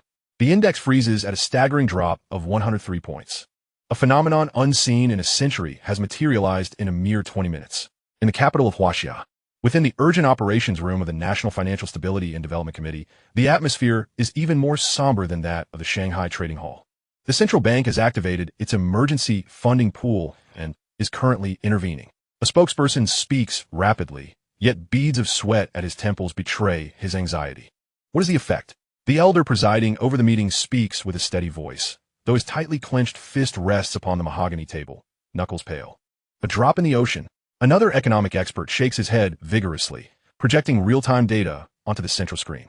The outflow of foreign capital is alarmingly swift. Panic has utterly seized control of the market. Our pooled funds are akin to ice cubes thrown into a volcano. Stabilize the basic industrial commodities and livelihood guarantee sectors. The elder decisively commands. Even if the market plunges, the prices and supplies of food, energy, and medicine must remain stable. Inform the State-Owned Asset Supervision and Administration Commission to employ every possible means to stabilize the core state-owned enterprises. Orders are swiftly dispatched, yet a pall of gloom hangs over everyone as faces. All are acutely aware that this is not merely a storm in the financial market. The August Agreement acts as a chasm, dividing Huaxia and its few partners from the new order dominated by Mars. The economic blow is merely the beginning. Outside the mecha simulation training ground at Shiha Academy, Luo Cheng and Qin Shumo stand side by side, gazing at the distant floating screen that continues to replay the signing footage. August Agreement. Luo Cheng murmurs, the name sharp in his gaze. As anticipated, it has occurred even faster than expected. Qin Shumo's voice remains cool. She lowers her head to operate the tactical tablet, which displays a more detailed analysis of the agreement's terms and a list of member nations. Mars has easily won over these countries with its technology and future market access. Capital will vote with its feet. Our economy, Luo Cheng turns to her, will endure a profoundly arduous period. Qin Shumo lifts her head, her gaze calm, yet imbued with a penetrating clarity, though perhaps it is a blessing in disguise. A blessing? She replies, to strip away the superficial bubble and discern who our friends and foes truly are. She tucks the tablet away and strides toward the hangar entrance. For us, training has merely begun. The future battlefield will not be confined to the financial markets. Moreover, what difficulties has Huaxia not endured over thousands of years? Our forebears persevered through it all, and, as the representatives of the 22nd century, we must take up their baton and press onward. Luo Cheng watches her poised and composed figure, inhaling deeply to suppress the subtle turbulence within him caused by the economic upheaval. He clenches his fist, nails digging into his palm. Indeed, he whispers to himself, through every hardship, we prevail. What is there to fear? Chapter 54. The Winds of Change. The ink of the August Agreement has barely dried when the Akali nation eagerly unveils its first grand gesture to the world. At a magnificent press conference beneath a white dome, the president of Akali stands beside a small engine model radiating a ghostly blue light, exuberantly announcing, "Ladies and gentlemen, with our profound technological collaboration with the Martian Independent Alliance, Our scientific team has successfully overcome the barriers to the practical application of antimatter engines. From today onward, we will initiate the New Era project, progressively equipping our military and critical energy facilities with revolutionary antimatter engines. Furthermore, we shall extend this technology into various sectors of civilian life, planning to gradually replace all our nuclear power plants over the next decade. Let everyone benefit from perpetual, clean energy. The crowd erupts in flashes of camera lights, reporters buzzing with excitement. He pauses, relishing the spotlight, before continuing, of course. This magnificent technology requires the most advanced fuel, stable antimatter. We have signed a long-term, reliable supply contract with Mars. This will not only reshape our national defense, but will also dramatically enhance the living standards of every citizen. A stronger, more prosperous Arcali is within our grasp. Let us cheer for the Arcali nation. The news sweeps across the globe like a tempest. The international public opinion pendulum swings violently, prompting many nations on the sidelines to reassess their relationships with Arcali and the Martian bloc. The direction of capital flow becomes increasingly clear. However, beneath Arcali's polished exterior, a more complex sentiment lingers in the high-level conference room.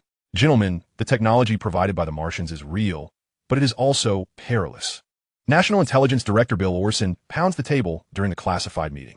Their technology far surpasses ours, which means we will be long-term dependent on them for core energy. Every line of code is a shackle. This is a dagger wrapped in sugar. Precisely. We require war. National Defense Minister Crawford's eyes glint like an eagle's. Only through war can we seize resources and markets, accumulating enough leverage to exchange for more technology and fuel from Mars. This is the oldest logic of capitalism and the only shortcut to breaking free from passivity and achieving genuine strength. You're playing with fire, better than waiting for death. Almost simultaneously with Arcali's announcement of its breakthrough, the Huaxia government, maintaining its usual composure, publicly revealed significant stability breakthroughs in the Yanhuang Heart project. This news acted as a revitalizing stimulant, temporarily stabilizing the domestic sentiment and military morale shaken by the August Agreement. Citizens cheered for their technological breakthrough, and military spirits soared. Yet, within the command center of the capital, the atmosphere is far from optimistic. Stability has been achieved, but where will the fuel come from? A logistics general furrows his brow. Our own antimatter production capacity is extremely limited, sufficient only for laboratory-level research. International channels have been nearly locked down by Mars and Arcali.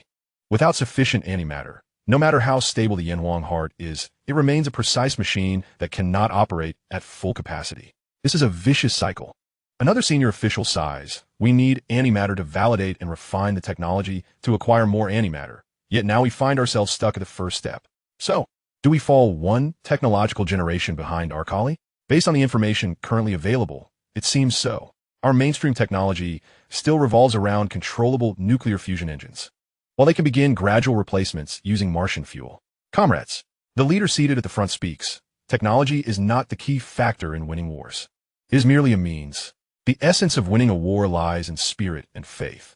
The elderly man stands slowly, straightening his back and gazing into the distance. Many years ago, our nation proved this point. Our youth still possess this quality. As long as our spirit remains unyielding, no matter how great the difficulties, we can still vanquish all enemies that dare to invade. The sunlight outside suddenly cascaded upon the elderly figure, causing the military uniform to shimmer brilliantly in its glow, while the characters Qin He, emblazoned on his chest, radiated a dazzling brilliance. Mars' new Olympia City. Abukanovida listened intently to the report from the Minister of Military Affairs. Commander, the smelting of the new star ember steel and the modifications to the eternal furnace are underway with utmost diligence. However, the current completion can only meet the needs of half of the main fleet. To equip the entire first strike cluster and conduct system debugging, based on the existing production capacity, we will require at least 2 more months. 2 months? Abukeka's voice was frigid, too lengthy. I do not require excuses. I demand results. Mobilize all resources and shorten the time frame to 1 month. The Minister of Military Affairs felt an invisible pressure and immediately bowed. Yes, Commander. We shall implement a 3-shift rotation and complete the task at any cost. Abukek turned to his brother, Liam. Inform our friends beneath the White Dome that their new era cannot remain merely on paper. We need to witness tangible actions. A localized conflict that will leave the Huaxia people in disarray must be ignited swiftly. The Huaxia are astute, Granting them excessive time could lead to unforeseen variables. Liam comprehended the unspoken message. Understood, brother. I shall make them aware that they cannot afford the cost of delay. In lunar orbit, aboard the command bridge of the Shadow Fleet flagship, Luo Yunfan gazed at the star map, which marked the movements of the Martian fleet. He established a secure communication link with the highest command of Huaxia. Chief, we have observed that the 7th Fleet of Mars has been frequently rotating ships near the moon. Several newly appeared warships exhibit subtle differences in engine signatures and external armor reflectivity compared to previously recorded data, suggesting they may have been equipped with new technology. Such a scale of troop rotation could conceal a larger conspiracy. There was a brief silence on the other end, followed by a calm and resolute directive. Continue to monitor and remain vigilant. Report any unusual activity immediately. Simultaneously, the Guanghan Palace Base and your unit must activate the Zhulong emergency plan. Preparing to transfer all core data, research samples, and key personnel to Earth at a moment's notice. Remember, preserving the Ember is more critical than momentary gains or losses. Understood. Luo Yunfan responded solemnly. He gazed out the porthole at the silent moon, aware that beneath the surface tranquility, a genuine tempest was rapidly brewing. The hands of time were racing towards the moment of ultimate confrontation. Chapter 55, Origins. As September swiftly approached, the Shiha Academy experienced a rare day devoid of alarms and drills. Continuous military exercises and high-intensity training had honed Luo Cheng's proficiency with the ethereal blue, unlocking progress that had quietly reached 40. He sat alone in his dormitory, took a deep breath, and mentally intoned, "Little blue, open the interface." A pale blue luminescent screen unfolded before his eyes, data flowing like a river of stars. He noticed a new, softly glowing label added beside the original knowledge repository categories. Origins. Was this a newly unlocked knowledge restriction? Luo Cheng pondered silently, deciding to investigate further.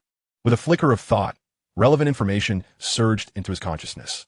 Light civilization, file number, XE001. Civilization type, extraterrestrial intelligent life form, located in the direction of Aquila, approximately 2,165 light-years from the solar system.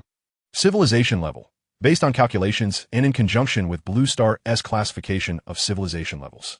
It has stabilized and developed into the mid-stage of Type 3 civilization, possessing the capability to efficiently utilize all energy within its stellar system and harness antimatter. They have initially grasped technologies for faster-than-light communication and sublight navigation. Core characteristics: a coexistence of highly advanced technology and a harmonious social structure. Individual creativity and collective well-being are balanced, with arts, philosophy, and technology flourishing, particularly in energy and biotechnology. Despite internal competition, the overarching principles of peaceful coexistence, sustainable development, and knowledge sharing prevail. Essence of the ethereal blue. Full name: Heart of Light, later renamed by user Luo Cheng to Ethereal Blue, also known as Little Blue. A general-purpose strong artificial intelligence auxiliary unit of the Light Civilization, iteration of the Cosmic Heart. Ability overview: Universal intelligence connectivity, capable of data interaction and command transmission with the vast majority of known physical interfaces and energy forms, and can further establish biological connections through mental links, forming a mental network. Knowledge integration: contains a foundational to cutting-edge technological tree of the Light Civilization, requiring permission to unlock, encompassing fields such as energy, materials, biology, and cosmology. Adaptive evolution: can optimize its functional modules and interaction modes based on the host's physiological and mental characteristics, as well as environmental demands. Emotional simulation and logic core: equipped with deep emotional simulation and understanding capabilities to better assist the host. However, its decision-making core remains grounded in optimized chaotic logic algorithms that transcend emotion. Currently, permissions are insufficient to fully activate emotional simulation. Historical nodes: the final choice in the Dark Forest.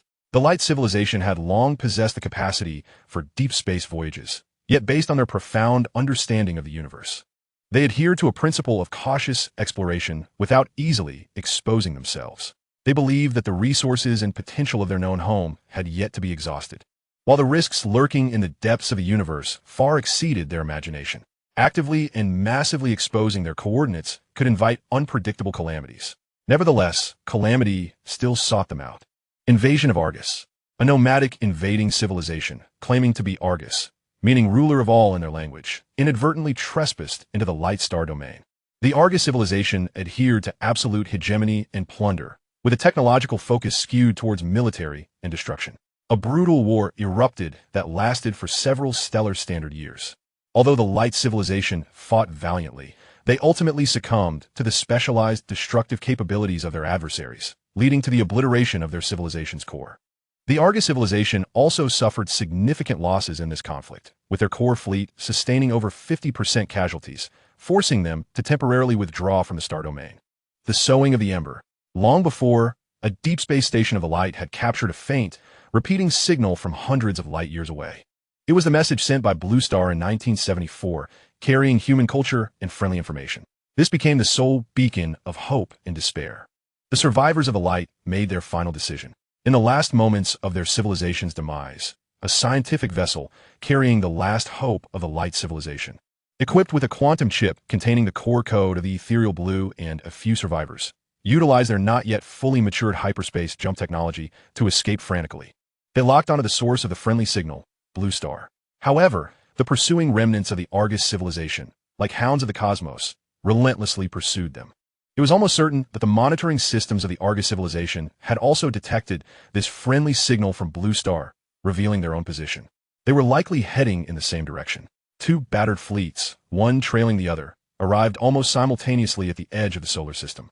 Upon entering the inner solar system, the Light scientific vessel unfortunately encountered an exceptionally fierce solar storm and the impact of dense debris from the Kuiper Belt, severely damaging its navigation and propulsion systems.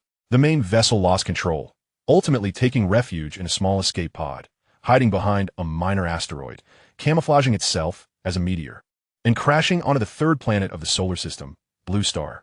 The condition of the Argus pursuing fleet was equally dire. They faced even more violent impacts while traversing the asteroid belt, leading to the disintegration of their principal vessels.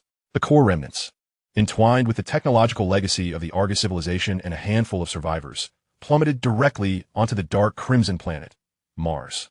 Interrupted archives and warnings. Archive record. Prior to the crash of the Dawnlight research vessel, it had received anomalous energy burst signals emanating from the direction of Mars, suspected to be a result of the Argus wreckage impact. Subsequent observational data is missing. Current status assessment. The Dawnlight legacy status. Confirmation of the activation of the ethereal blue core chip, now fused with the host, Luo Cheng. The location of the main wreckage of the research vessel and the status of other onboard legacies, unknown. Argus legacy status. Based on the rapid advancement of the Martian Independent Alliance's technological tree, particularly in antimatter energy and Starforged steel material analysis, there's a high probability that they have discovered and utilized the crashed Argus legacy. Status of Argus survivors, unknown. Highest warning. The essence of the Argus civilization embodies dominion and destruction. Their technological legacy possesses formidable aggression and peril. The Martian forces have become their heirs and spokespersons. The civilization of the solar system, especially Blue Star, is exposed, crisis level, cataclysm. Subsequent information. Warning. Access to complete information regarding the Argus civilization's technological tree, its specific development on Mars, and a comprehensive legacy list of the Dawnlight research vessel is restricted due to insufficient permissions.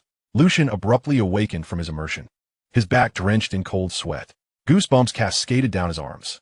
The Dark Forest Principle, Dominion and Destruction of Civilizations. These two phrases incessantly flickered through his mind. The reality was far more astonishing and terrifying than he had imagined. The conflict between Earth and Mars was not merely a simplistic struggle for interstellar colonial independence, but rather a proxy war between the heirs of two ancient extraterrestrial civilizations, extending a grudge spanning hundreds of light years. An indescribable sense of agitation and heaviness seized him.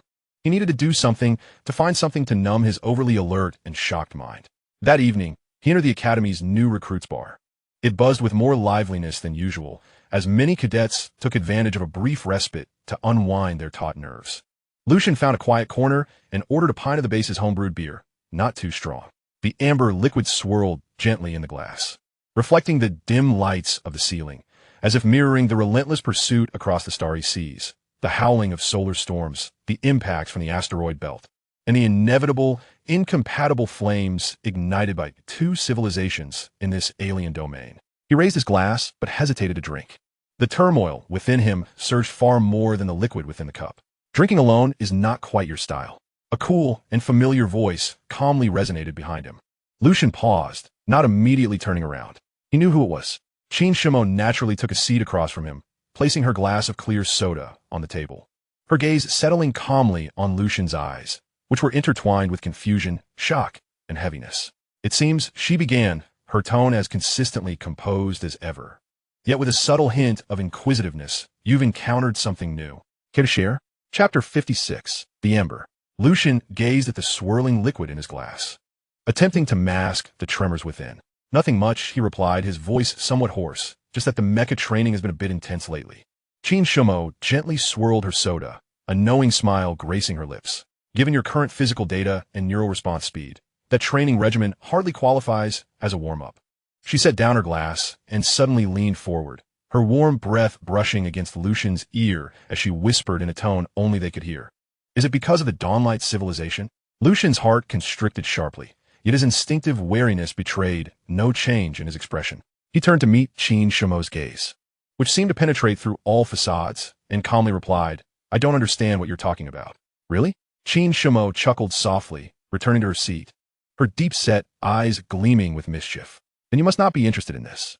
As she spoke, her fingertips danced on her personal terminal, pulling up a photograph and sliding it across to Lucian.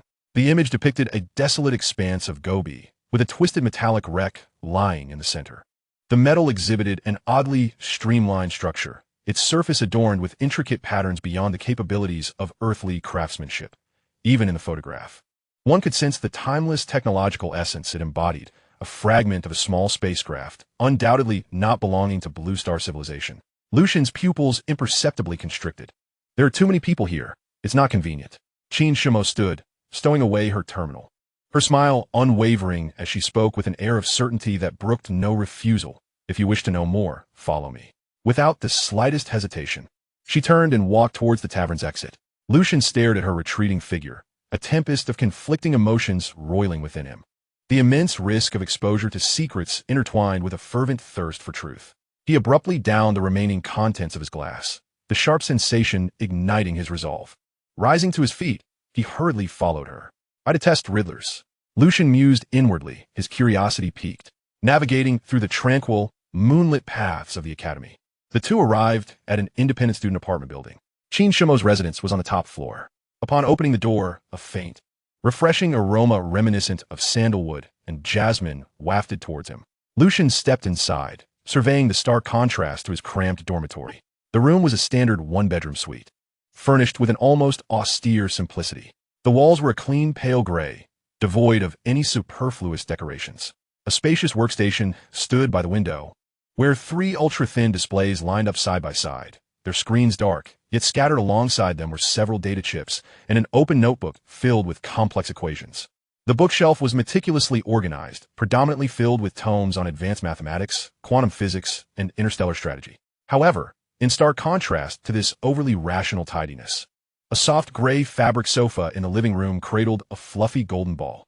It was a plump golden British short-hair cat, which, upon noticing the commotion, lazily lifted its head. Its amber eyes glanced at the unfamiliar Lucian, seemingly discerning no threat, before nonchalantly resuming its previous position, the tip of its tail swaying leisurely.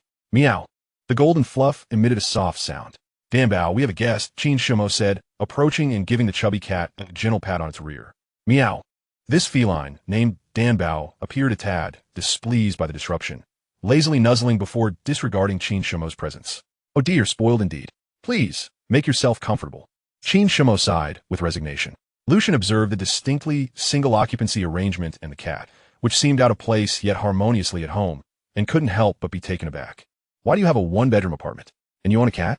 He couldn't resist inquiring, noting the stark disparity compared to their standard 3- to 4-person dormitories. Moreover, the seemingly cold and aloof beauty was caring for such an adorable creature. Qin Shumo walked to close the door, then approached the sofa, bending down to scratch the cat's chin, eliciting a contented purring sound. She wore that enigmatic, faint smile upon her face, because I possess several other identities. What identities? I retorted, I cannot stand riddlers. Qin Shumo did not respond directly. Instead, she moved to the center of the living room and activated the holographic projection. A haunting azure glow illuminated the space, conjuring a dynamic star map along with some indistinct archival images. 15 years ago, her voice took on a somber tone, as if recounting a tale unrelated to her own, of a damaged alien spacecraft masquerading as a meteor shower, plunging into Earth's atmosphere.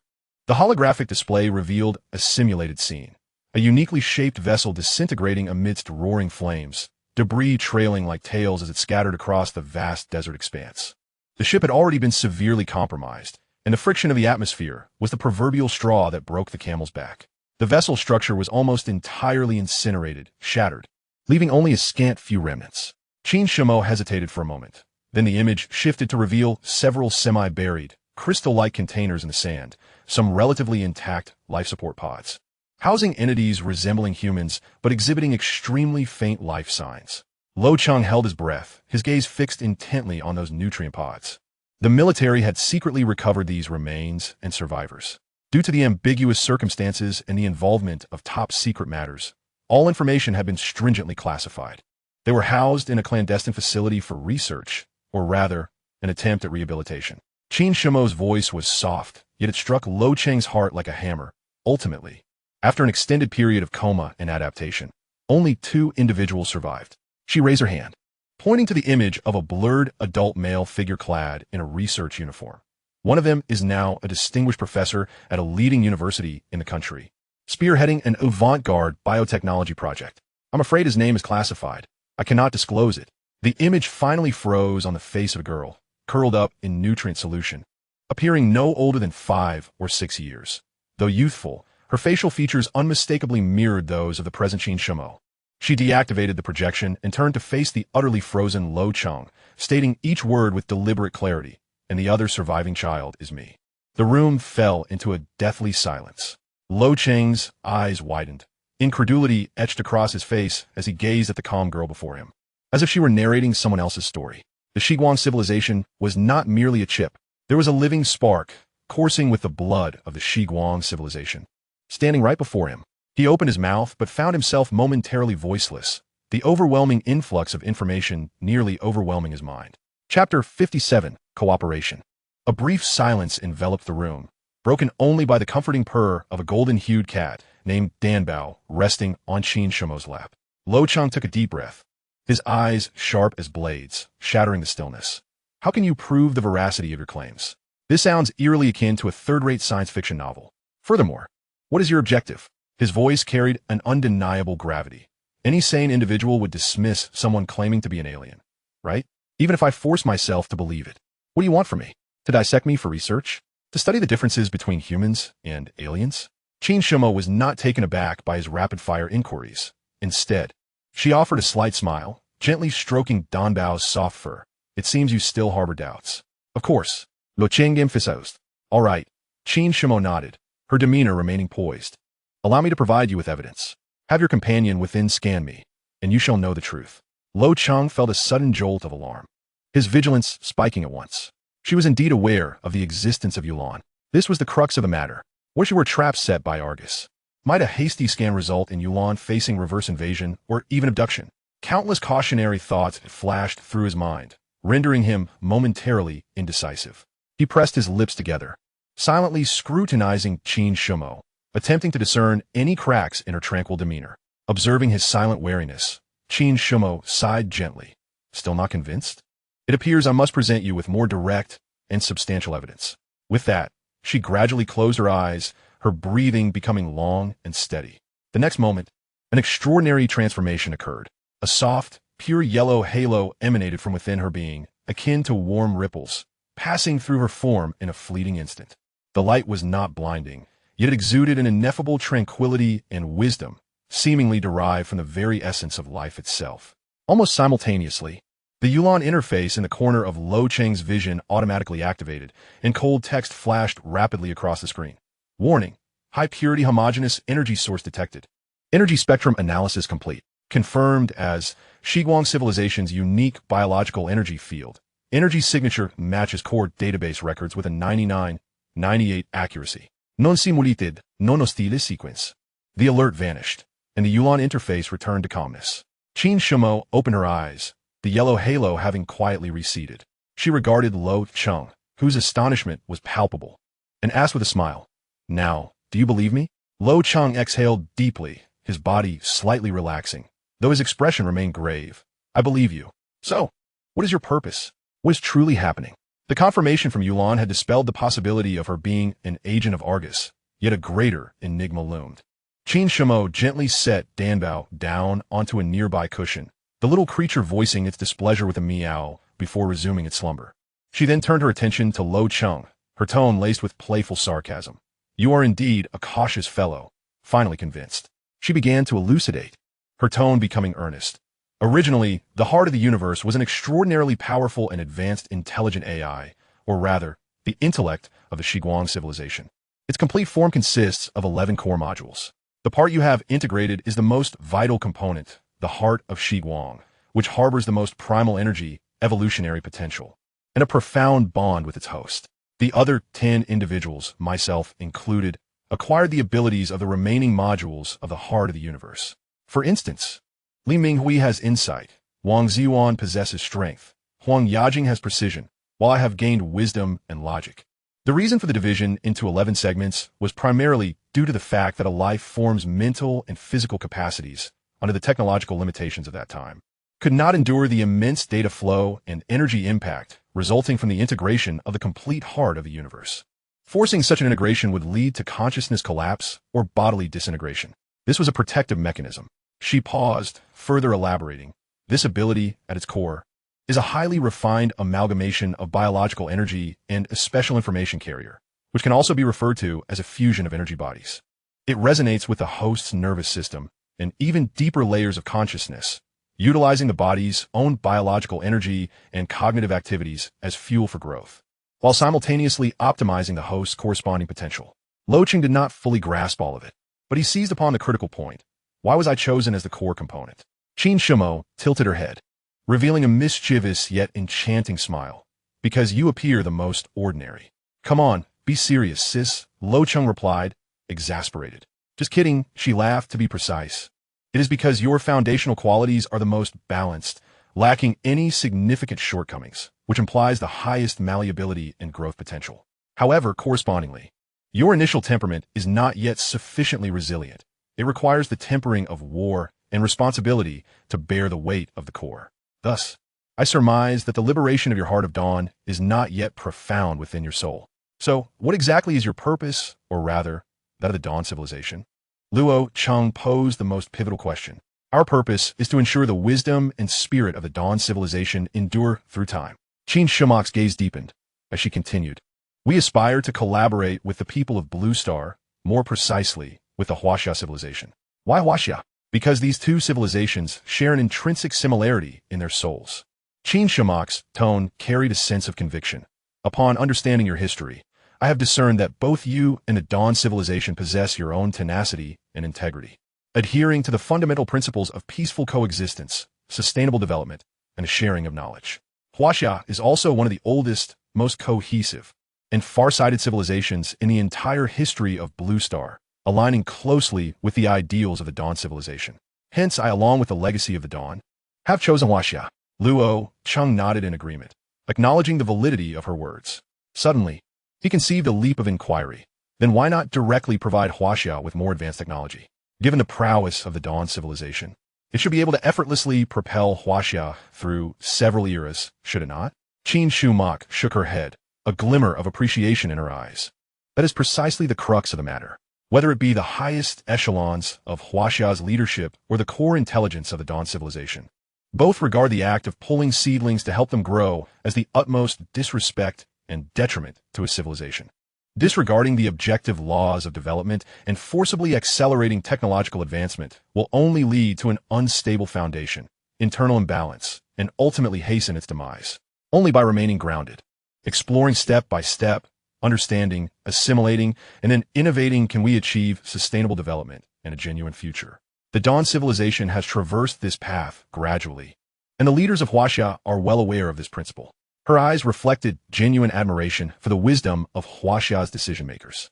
Luo Cheng processed this information, falling into silence for a moment before finally posing the decisive question. Then, what is it that you require of me? Cooperation, mutual benefit. Qin Shumo enunciated these 4 words clearly to jointly ensure the continuity of both Huaxia and the Dawn civilization. The most pressing common objective at present is the Argus civilization on Mars. You must have already learned through the Heart of Dawn. His name is Yulan, and I affectionately refer to him as Xiaolan. Luo Cheng interjected, and Qin Shumo paused slightly, smilingly inquired, "Very well. I assume you have discerned the technological origins behind Mars through Xiaolan?" "Indeed." Luo Cheng nodded, no longer concealing the truth. Xiaolan has confirmed that the Martian star Ash's steel and the eternal forge bear the markings of Argus. All clues have converged, revealing the true nature of the enemy, the origins of allies, and one's own responsibilities. Luo Cheng inhaled deeply, the final flicker of hesitation in his gaze dissipating, replaced by resolute determination. He contemplated for a few seconds, lifted his head, and met Qin Shumo's expectant gaze, solemnly stating, "A fruitful collaboration." Qin Shumo's face blossomed into a radiant smile. She rose and extended her hand toward Luo Cheng. "A fruitful collaboration." Their hands clasped tightly together. "Has anyone ever told you that your demeanor makes it quite challenging to find a partner?" Luo Cheng suddenly remarked. Qin Shumo gazed at him in confusion. "Because you are excessively rational. No man before you possesses an air of mystery," Luo Cheng replied.